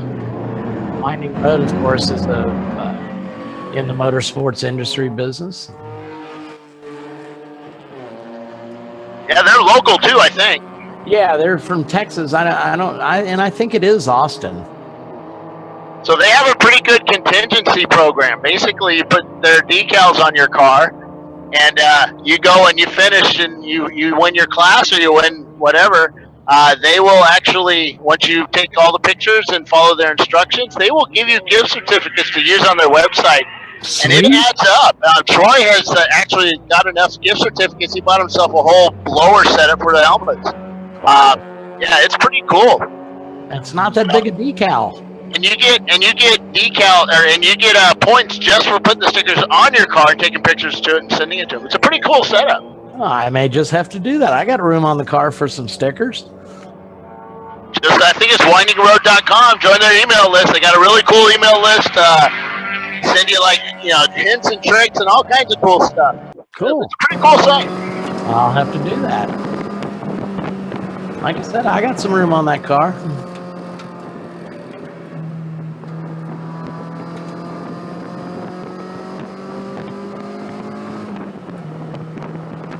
About 15 minutes to go here. Yeah, you need a Racing Strong Motorsports decal.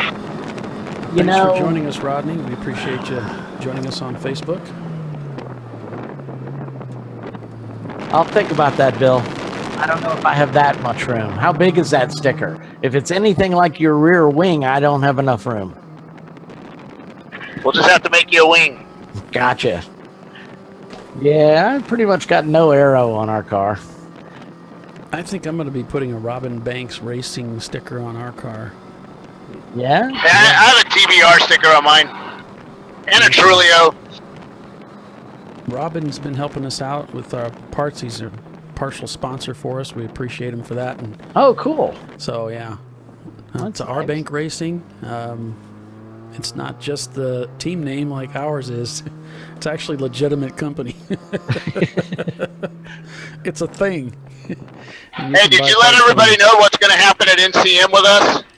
Well, I don't really know what all's going to happen. That's the thing. It's looking less and less like I'm going to be there, at least racing, so I don't know. But the plan is that the three of us will be there racing our cars at the same time. And so hopefully we don't take each other out. And we'll see how that goes. I don't know. We'll see. I'm going to do whatever I can to get us there. I just found out we're going to have next weekend off, so I mean, anything's possible. Hey, Bill, your buddy Derek said, ask Bill what Amy's favorite. Say again, what was that? I had a Mustang go grab me. Was Derek talking? Yeah, he's chatting on Facebook. He said, ask Bill what Amy's favorite sport is.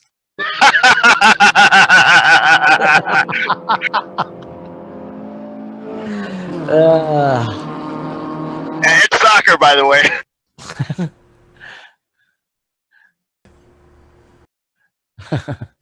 He also said, Troy said the Supra is too heavy. Yeah, Troy says everything's too heavy, but he would because he's like 4 foot tall and 150 pounds. He's built like a spark plug, though.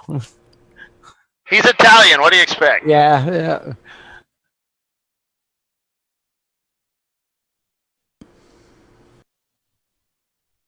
And so I'm driving for Derek in the Celica, rear-wheel drive. So that'll be interesting. Yeah. Everything's in the wrong spot. I think we ought to have the broadcaster's trophy. I think we should be able to do that. Have our own trophy that we can award? Yeah. That'd be fun. It'll be kind of odd me, handing out my own trophy to myself, would it? Oh, yeah. Whatever. Yeah. Well, you know what? All right, let's get back to this race here, boys and girls. We have the Supra just came flying by here. How far is 9-4 behind him? 9-4 is ahead of him. I'm sorry, 9-4 is ahead of him? Yeah, 9-4 is leading Tuttle Motorsports. So I'm sorry, Tuttle. How far is Tuttle behind the 9-4? Sorry, the Supra is 9-4. Yeah, we're waiting on an update from timing and scoring. Tuttle hasn't crossed the line yet. It was down to 1:10 last lap. Doc, are you seeing this on Facebook? What? What Derek said?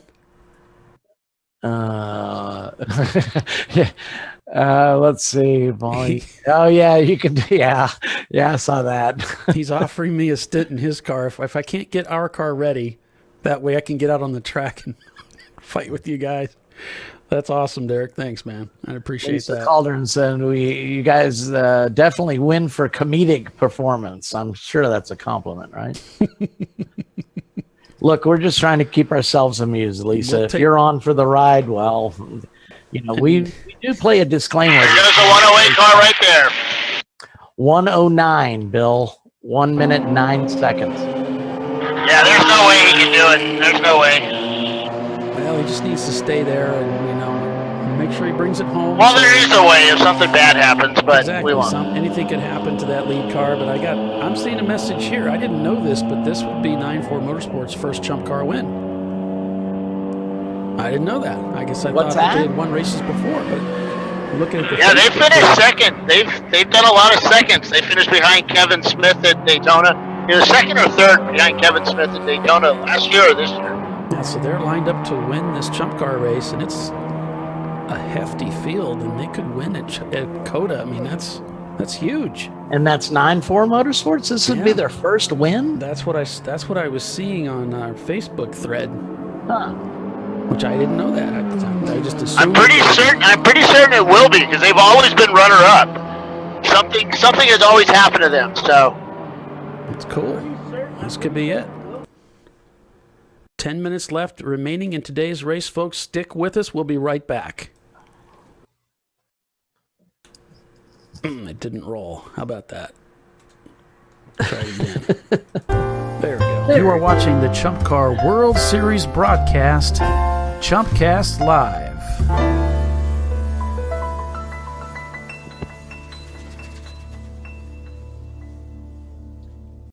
So there is your top 10 running order as it stands with just about 10 minutes left in today's 8-hour endurance race at Circuit of the Americas, sponsored by Cool Shirt Systems and RVA Graphics and Wraps. So I wanted to put in a quick word while this race runs down about the impound procedure. They're going to pull the top 5 cars off. They're going to have to jack them up, take off all the wheels, open the hood and the trunk. And impound lasts for about 30 minutes. If there's no protest, we go on to tomorrow. So, and I'm sure Bill will be there interviewing the finishers. Yeah, I think yep, I'll be right in the middle of it. Awesome. You usually are, Bill.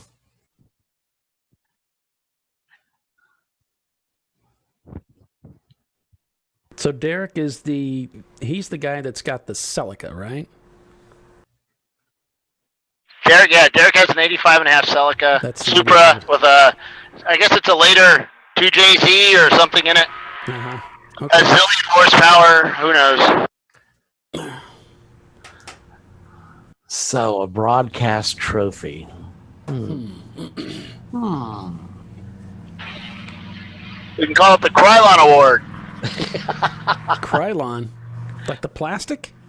They're like the rattle cans. Oh, okay. Okay. Yeah, I used to give it. So I used to give away this award. Well, I still do. I give away an award at the Toyota MR2 meets to the guy that shows up to our meets, which are track days, autocross, and usually a drag race and car show. To the guy that shows up and does everything, and he doesn't care what his car looks like as long as he's having fun. I mean, it could be a spotless car, but he's out there trashing it on the track. That kind of guy. And I always gave him a Krylon award, and I always try to make it bigger than the car show awards. And it was just something that everybody wanted. And it was usually, sometimes it was a golden brick, sometimes it was just a bunch of pistons welded together that I blew up off a car or something. But it was fun, and the guys loved it, and it was kind of something that a lot of people wanted over the years. So they cherished it because a lot of these guys never win anything, so it was fun. I like Maybe that, we can Bill. do something like that. Yeah, I remember you telling me about that when we were at Laguna Seca. I like that idea. That's got some traction, man. Well, I mean, you've got the Spirit of Chump Car Award, yeah, which I think is pretty dang cool. Yeah. I tried to get Krylon involved, but they wanted nothing to do with it. Nothing to do with it or nothing to do with you? It could have been both. When they found out what it was about, they'd probably like, no. Yeah. We don't want you our wanna be brand careful who you're associated with, for sure. They don't want their brand represented that way. Yeah. Well, Well, I also had a few cars that I rattle canned over the years, and they always called the Krylon. My car's rattle canned. Yeah, funny thing was, we didn't ever use Krylon. We always used Rust-Oleum, but they called it the Krylon Special anyway. So the name went generic, like Kleenex. Exactly. It just sounded better. Yeah. Well, Krylon sounds kind of exotic. Rust-Oleum, I don't know, not so much.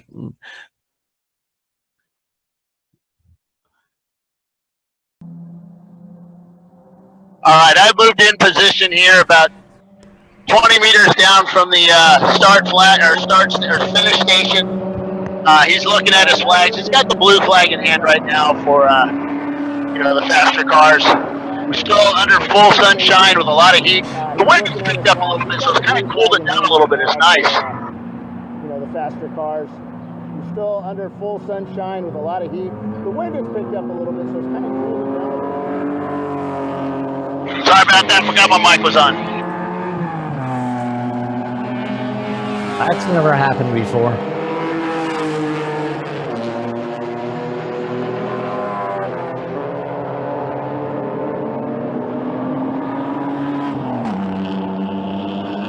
So this is where it gets a little crazy. Guys start trying to extend, get that few seconds a lap so they can catch a car in front of them. And that's where mistakes start getting made. Michael's telling us there's 2 laps to go. 2-ish. So we've got cameras on the front straightaway with Bill Strong looking at the start-finish line. And here we have a camera at turn 12. At the back part of the track, I guess you might say. Just past the halfway point, really.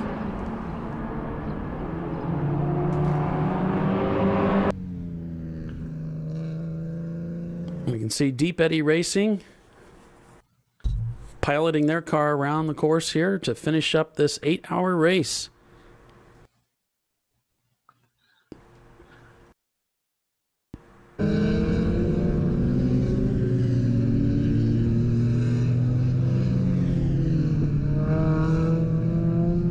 Yeah, we've got, just looking over timing and scoring, the 221, the OB Prestige Honda Civic in 4th place. Looney Tunes is in 5th place. He's only almost 6 seconds back, so maybe trying to catch him. Everybody else is kind of spread out by a lap or so, other than our first top car. Here comes the leader crossing the finish line, and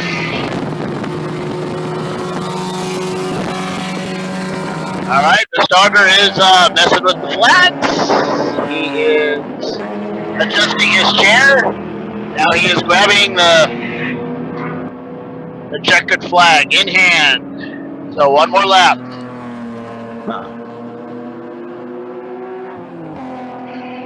All the crew are now coming across the wall. 9-4 right there, right in front of everybody.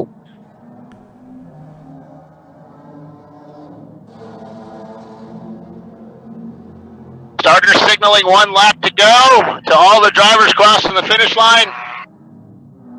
Bill, it looks like we've lost your feed. We have your audio from the bridge.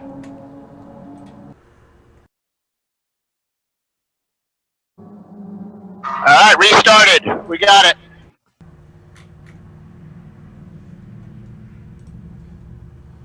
Of course, this is Coda. Yeah, the heat must have gotten to our camera there, folks. We can't, I'm not seeing. It should be coming up. Takes about 20 seconds. All right. We'll pay attention to that, Bill. We've got you. I guess we've stuck with you for 8 hours. We can give you 20 seconds. It's got a big exclamation point on it. Like there's something wrong. 404. 404. Hit refresh. Yeah, we'll refresh on our end. Yep, you can see all the crews out on pit row. Yeah. That shot at pit in. Hopefully we'll get Bill back up here.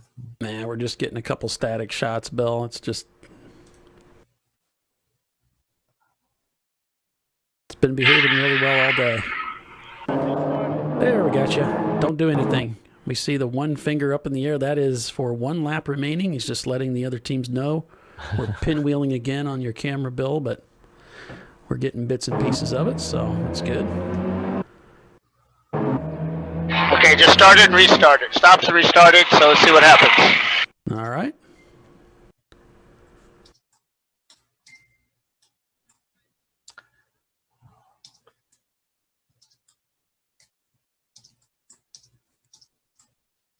There we have it back, Bill. Thank you for that.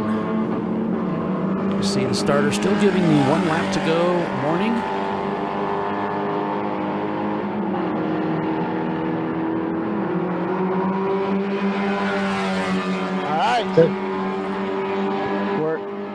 We're coming up. Starter's got the flag in hand. He's letting car. There he is. There's our winner. 8 hours at Circuit of the Americas, number 984, 94 Supra.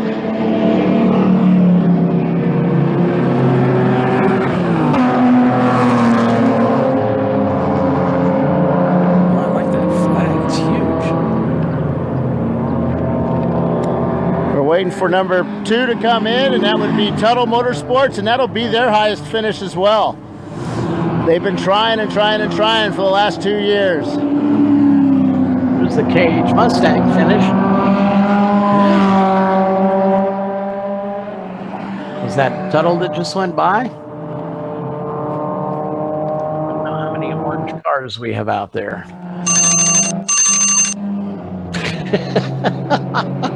That was on my nice touch. Yeah, that's my countdown clock. Unfortunately, has an audible at the end of it. Answer that phone. Answer that phone. Here comes Tuttle. Here comes Tuttle off the corner. Coming right against the wall. There you go. Second place, Tuttle Motorsports. Congratulations, guys. That was a good race for you. Strong race. Well done. So 9-4 Motorsports takes the win of this 8-hour endurance race here at Circuit of the Americas.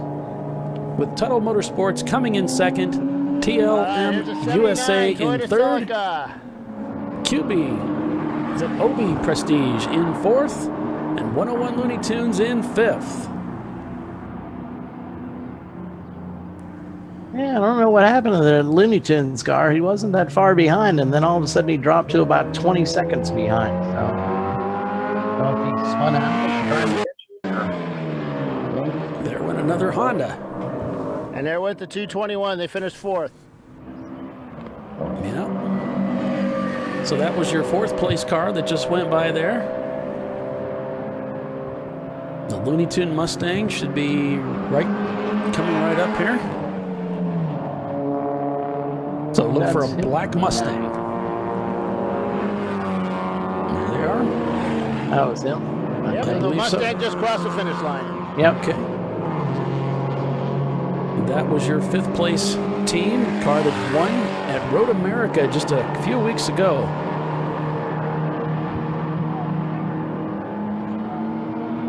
Lone Star Racers coming up in their Miata will take 6th place. And Birmingham 2, with only 4th gear apparently, is going to take 7th. That's pretty awesome. Look for that flat black Lexus with orange trim.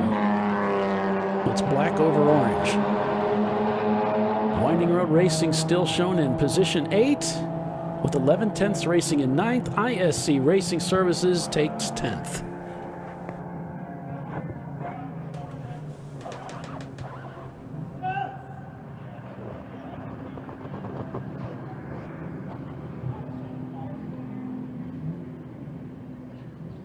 So Tiffany suggested that we have a for the broadcast championship, we should have a gold-plated microphone.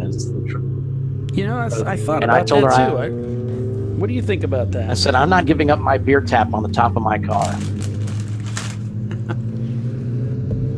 So that's off limits. Yep.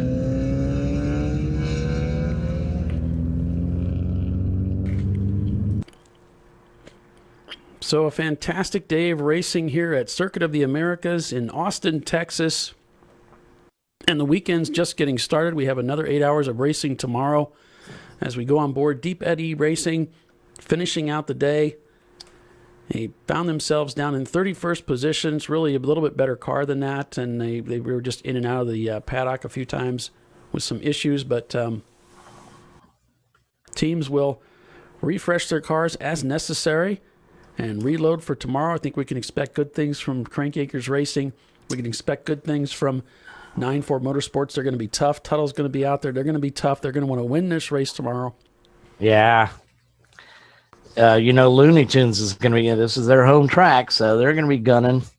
Yeah, if there was anything that happened today that they could shore up for tomorrow, you can better believe it's going to happen. I'm telling you what, Birmingham 2 gets that transmission changed. Absolutely. I mean, a 7th place finish stuck in 4th gear for 7 hours and 45 minutes. Yeah, give them the entire race. Absolutely. Give them 3 more gears and see what they can do with that car. Exactly. So congratulations to Tiffany and crew. Absolutely. Well done, guys. Well done, everybody. Yeah. It was a great day of racing. We didn't have any full course cautions that I'm aware of. Nope. I had 1 oil dry. That was about all I heard. As the Deep Eddy Racing team brings their Miata into the pits to call it a day. These exit interviews ought to be great. If indeed this is 9-4's first win, takes some teams a lot of years to notch up a win. Oh yeah, that's what makes it so exhilarating and so exciting, because it's tough. It's hard. It's hard to win these races. Yes, it is. You got let me tell you. How many races you figure you did before you got that win, Bill? I think it was like 51, 52, something like that. Jeez.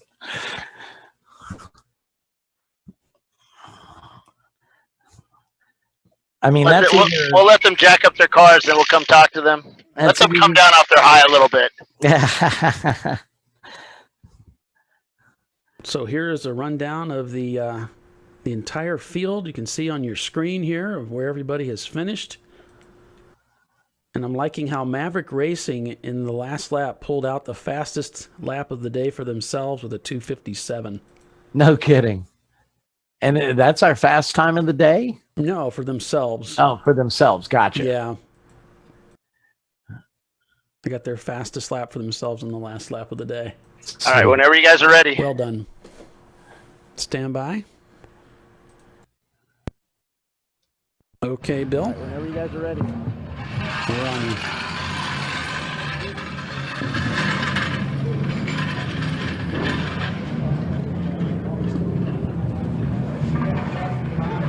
Mike, don't go anywhere.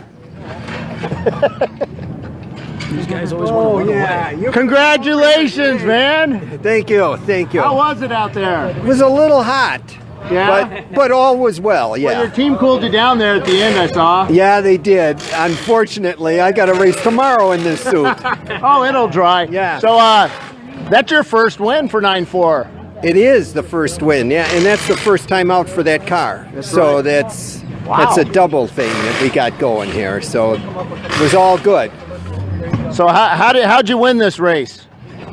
Well, just not screwing up as much as we usually do. I guess that's how you win a race, huh? Yeah, that's right. So we were clean and everything seemed to work well, and had a few little issues with the car, but worked through them, so it's all good. So it was a good shakedown. It was a good shakedown, yeah. Cool. We'll get better, but it was a good shakedown. So where are you guys out of? Well, all over the place. I'm Wisconsin. I own the car, okay? But the car stays down in Florida, and the mechanic is Brian Peel, which is in Florida. So it's a snowbird car? Well, it's actually never been to Wisconsin, so... That explains the no rust. That's right. That's exactly correct, yeah. So tell us a little bit of history of the car. It was a friend's car, and it was a PPG pace car that we got from a fellow racer friend. And so that's how it came about anyway. What'd you guys do to prep it for Chump Car? I have no idea. You have to ask Brian. I turn the key and try to drive it, and he preps it. Cool. So this is good, man. First win. Yep. Congratulations. Thank you. Thank you very much. Brian, where are you at? There he is. So you got a 98 Supra. We do. The collective gasp of the internet yesterday after we took pictures and posted them up, and some people were crying foul, but you know I'm kind of bringing them down, saying hey, it's sort of the same thing as an SC300. Sure. But how'd this car win first time out, man? Well, you know, we're running Maxxis tires this weekend, and the Victor VR ones, they were great, so I got to give a lot of credit to Maxxis for that. I also had good stints from every driver. We had no black flags, no passing under yellow, none of the craziness that'll get you behind in the race. We just drove strong, drove consistent laps, and there was some attrition, so that helped us, but just a strong, steady run all day. So what did you guys do to prep the car for this race? You know, we go through all the mechanical stuff, try to make sure it's reliable. That's the main thing. First make it reliable, then we can develop it and make it faster from there. So if we can complete all the laps and do consistent times, we know we do well, and that's what we do. Cool. So first win. First win. It's been a long time coming. It's been a few years. We've been on the podium several times, and it's a relief to finally get that first win, and hopefully we can take some momentum to the races that are coming up north, the Autobahn and Brain or Gingerman. We're planning to go to those, so take this momentum with us and go do well up there. Cool. What other types of racing do you guys do? We do this Chump Car stuff is the main bread and butter that we do, but we also do a lot of tuning, autocross, solo racing, stuff like that out of the shop. So what is 9-4? What's it mean? I grew up racing the number 94, and when I decided to go in business for myself, I didn't want it to be my name, Motorsports, or something like that. So I just used my number and made it 94 Motorsports. It's something special to me, and it just is good for what I do. Cool. So you think this car has it in for Kevin Smith? Maybe. I don't know. We've got some development to do. We had a little smaller field than we did last year, so it's hard to compare compared to last year. But I don't know. We'll do some modifications to it, make it a little better, and then when we get back in the southeast, I'm sure they'll be at Sebring. See if we can give them a run for their money down there. Cool. He needs it. Yeah. Well, congrats, guys, man. It's a long time coming. I appreciate it. Thank you very much. Well, Brian Tuttle and Chris Tuttle are looking at the suspension on this. He's married to my daughter, Chris Tabinky. All right, let's go down there and talk about your car. All right. How much did you get paid to divert them from that Supra so there, Brian, Bill? This is your highest place finish? Yep, this is our highest place. Yes, it is. So you've been trying for a couple of years now. 2 years, yep. Yep. And tell us a little about the car. The car ran perfectly. We ran a flawless race. We had 3 pit stops, exactly 5 minutes. No offs, no nothing. Everything was perfect. Cool. And we needed to be 1 second a lap faster, and we would have won. So that's something we can go back and think about and work on. Cool. So the 1 second a lap faster. 100 laps. Yeah. 100 seconds, we would have won. Yep. That's tough, man. That's tough. So, out of all your drivers, are you the fastest? No. But my son and my son-in-law are very consistent. I'm very pleased. Cool. And how? So tell us a little about the memory on the side of the car there. Yeah, I have 3 kids. My daughter Nicole, who's 28, my son 25, and then my daughter Erica, who was 23. She died unexpectedly the day after Christmas. Yeah. So tragically. This is a good tribute, man. Yeah, it is. On the podium. It is. So, well, good, man. For a long time, well deserved. Yeah, thank you. All right, guys. Well, congratulations. Hopefully, you can make up that second lap tomorrow, man. We will. Don't worry. Hard. Tear that car apart. Get it ready. You got All it. right. Thank you. You got anything to add there, Chris? All the electronics work? Yes. Yeah, I worked with him yesterday on trying to get his cameras working and stuff, and he was complaining about electronics. Basically, the same 4-letter words that I use when I'm working on electronics he was using. So No comment on that. But it was great. But yeah, it was good, man. Good race out there today. You have a good day. You too, man. Who was next? 170 TLM. Who's next? There is no 170.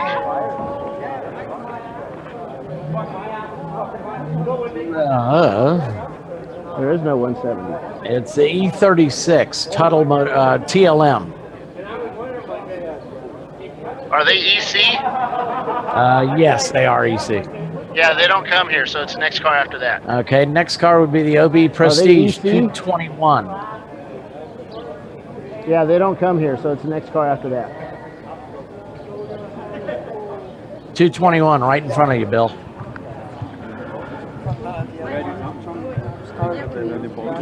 All right, guys, who wants to talk? Whose car? Whose car is that? OB Prestige. Who wants to talk? You guys always talk to me. She's gonna talk.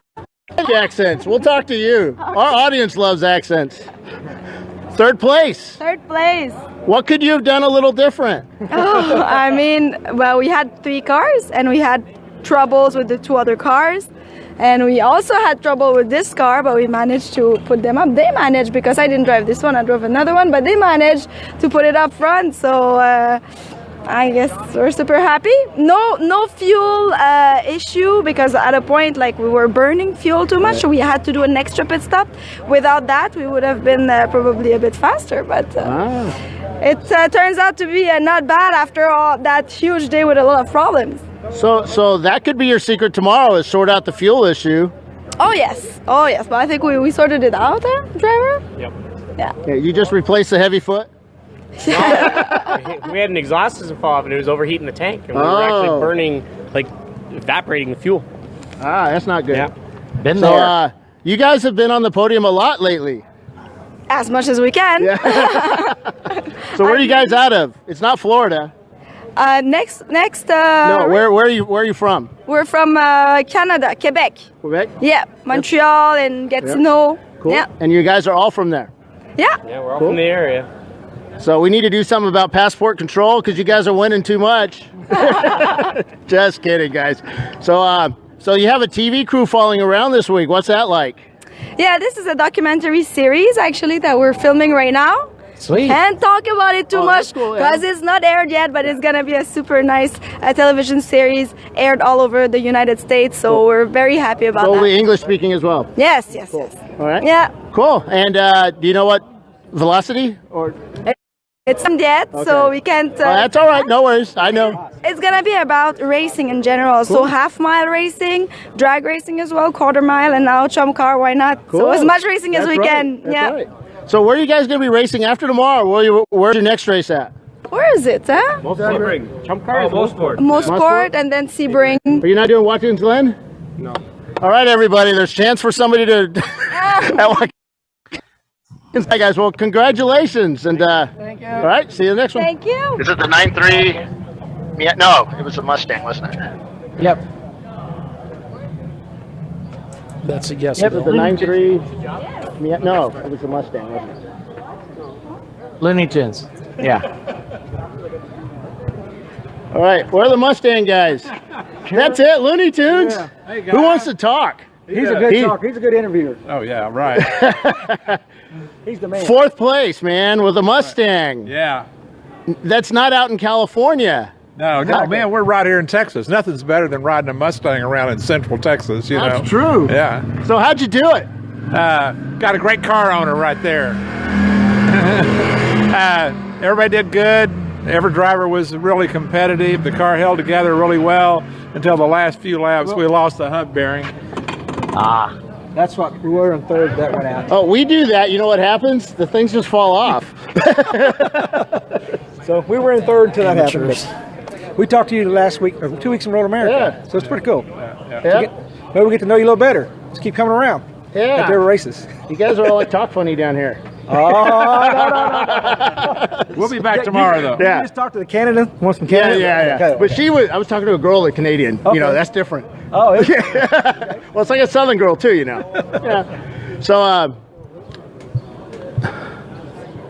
all right, because there was a 4-cylinder. This is the V8. Oh, you guys are the one. Uh-oh. Oh. Hang on a second. We'll get him back. Though. Yeah. So we'll see. For tomorrow. New hub bearings and new strategy. And you're going to go for the win tomorrow. Of course. That Tuttle's going to be hard. So is the Supra. Oh, they are. Do you think this American Iron can beat the foreign jobbies? No doubt about it. We put all that American pride in as much as we can. There we go. And if we do it, we do it. Yeah, I like how they painted the other car red, white, and blue with the stars and stripes. And if you hit it, it's a win for ISIS. Oh, really? Wow. I didn't know that one. Yeah. Is it out here? Yeah, it's down there. It's the Lexus. Do we get penalized for hitting it? Yeah, probably. Okay. Then we won't be hitting it then. Yeah. All right, guys. So what are you going to do tonight? You're going to replace the bearing and give it a nice wax job? Yeah, put some exhaust on it. We lost the exhaust pipe off of it. Cool. Well, that's the way Mustangs are supposed to sound, isn't it? Yes. Loud and bulky. So where are you guys from? Fort Worth, Texas. Majority of them. Born and bred there? Yes. Cool. Yeah, I had to say that because, it sounds like a cool thing to say. Yeah. I'm not good at this interview and stuff. I'm not either.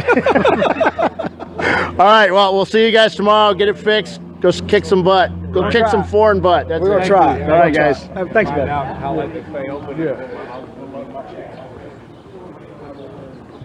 right, let's go talk to the Miata guys. Oh, my gosh, a Miata. Let's go see what's under the hood of this. Somebody was Miata. commenting that 8 out of our top, 11? It's a Miata engine. Miatas? Yeah, good point, Doc. Yeah, Or 8 of our Miatas that top did 50. well. Right. All right, a Miata at Coda. Yeah. On the podium, man. What's up with that?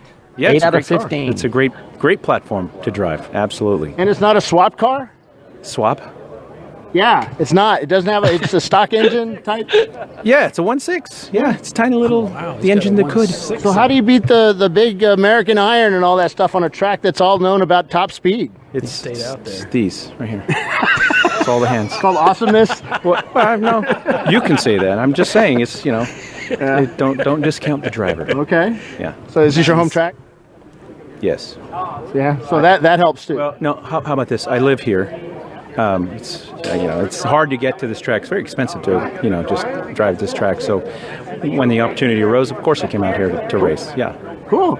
So where are you guys from exactly? Austin. Yeah. All right. Tell me a little about the car. Well, it's a 1.6 car. It started as a challenge car. There's a track called Harris Hill just down the road. They have this challenge series, and so I started with that. It was bone stock suspension, and then raced a Chump Car race with it, and it was with a stock suspension, and it was very, very heavy. I still had the cruise control on. Was able to podium first race with some good drivers, but realized we had to put the girl on a diet and then remove the cruise control and the air conditioning and things like that. Make the car a little lighter. Yeah, and also it now has the coilover springs, which are allowed. We pay a penalty of I think 40 points or something like that. Yeah. So the car handles a lot better. So what could you have done differently to move up a few positions? Oh, come on. 3 less black flags. Oh. Yeah, passing under yellow is the number one cause of. So you're gonna have a big meeting tonight, right? Yeah. No, we punish our drivers with a $200 fee per black flag. So we're gonna have a huge party. At Oh, the end there of the you year. go. Yeah. Cool. All right, guys. Well, congratulations. Hope to see you on there tomorrow. You bet. Thanks. All right. All right. That car actually won Harris Hill. Here is our winner for today, Toyota Supra. I think this is the first win at Chump Car for a 4th gen Supra. So here we go. And I'm going to pass it right back to you guys. We will do, and you guys will let them know when we start our racing tomorrow. All right. I'm going to go get out of this monkey suit, and we're going to go get some drinks and some food and get ready for tomorrow. Back to you guys. Thanks, Bill. Appreciate that. So there you have it, folks. That's the first part of this endurance race for this weekend, the first 8 hours. We'll be back again tomorrow as we look to start all over again for another 8 hours of endurance racing in the ChumpCar World Series Racing Series, sponsored by Cool Shirt Systems and RVA Graphics and Wraps. So we hope you will be there for us. We'll be going live at 9. Let's see, what is it? It'll be live at 9 o'clock local time, 8 o'clock. Let's see if I got this right. Yeah. So call time is going to be 8 a.m. for you, Bill, or Doc. And I guess we're going to start our race at 9 o'clock Eastern Standard Time, which is 8 o'clock local time. That's Central. So we'll see you folks tomorrow. Thank you so much for joining us, and we'll see you then. Take it easy.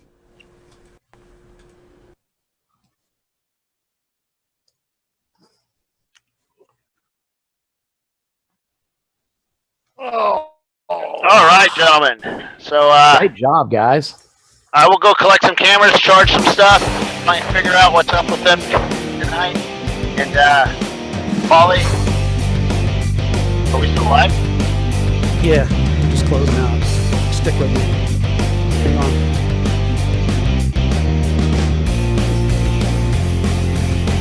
Gotta roll credits.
You are watching the ChumpCar World Series broadcast, ChumpCast Live.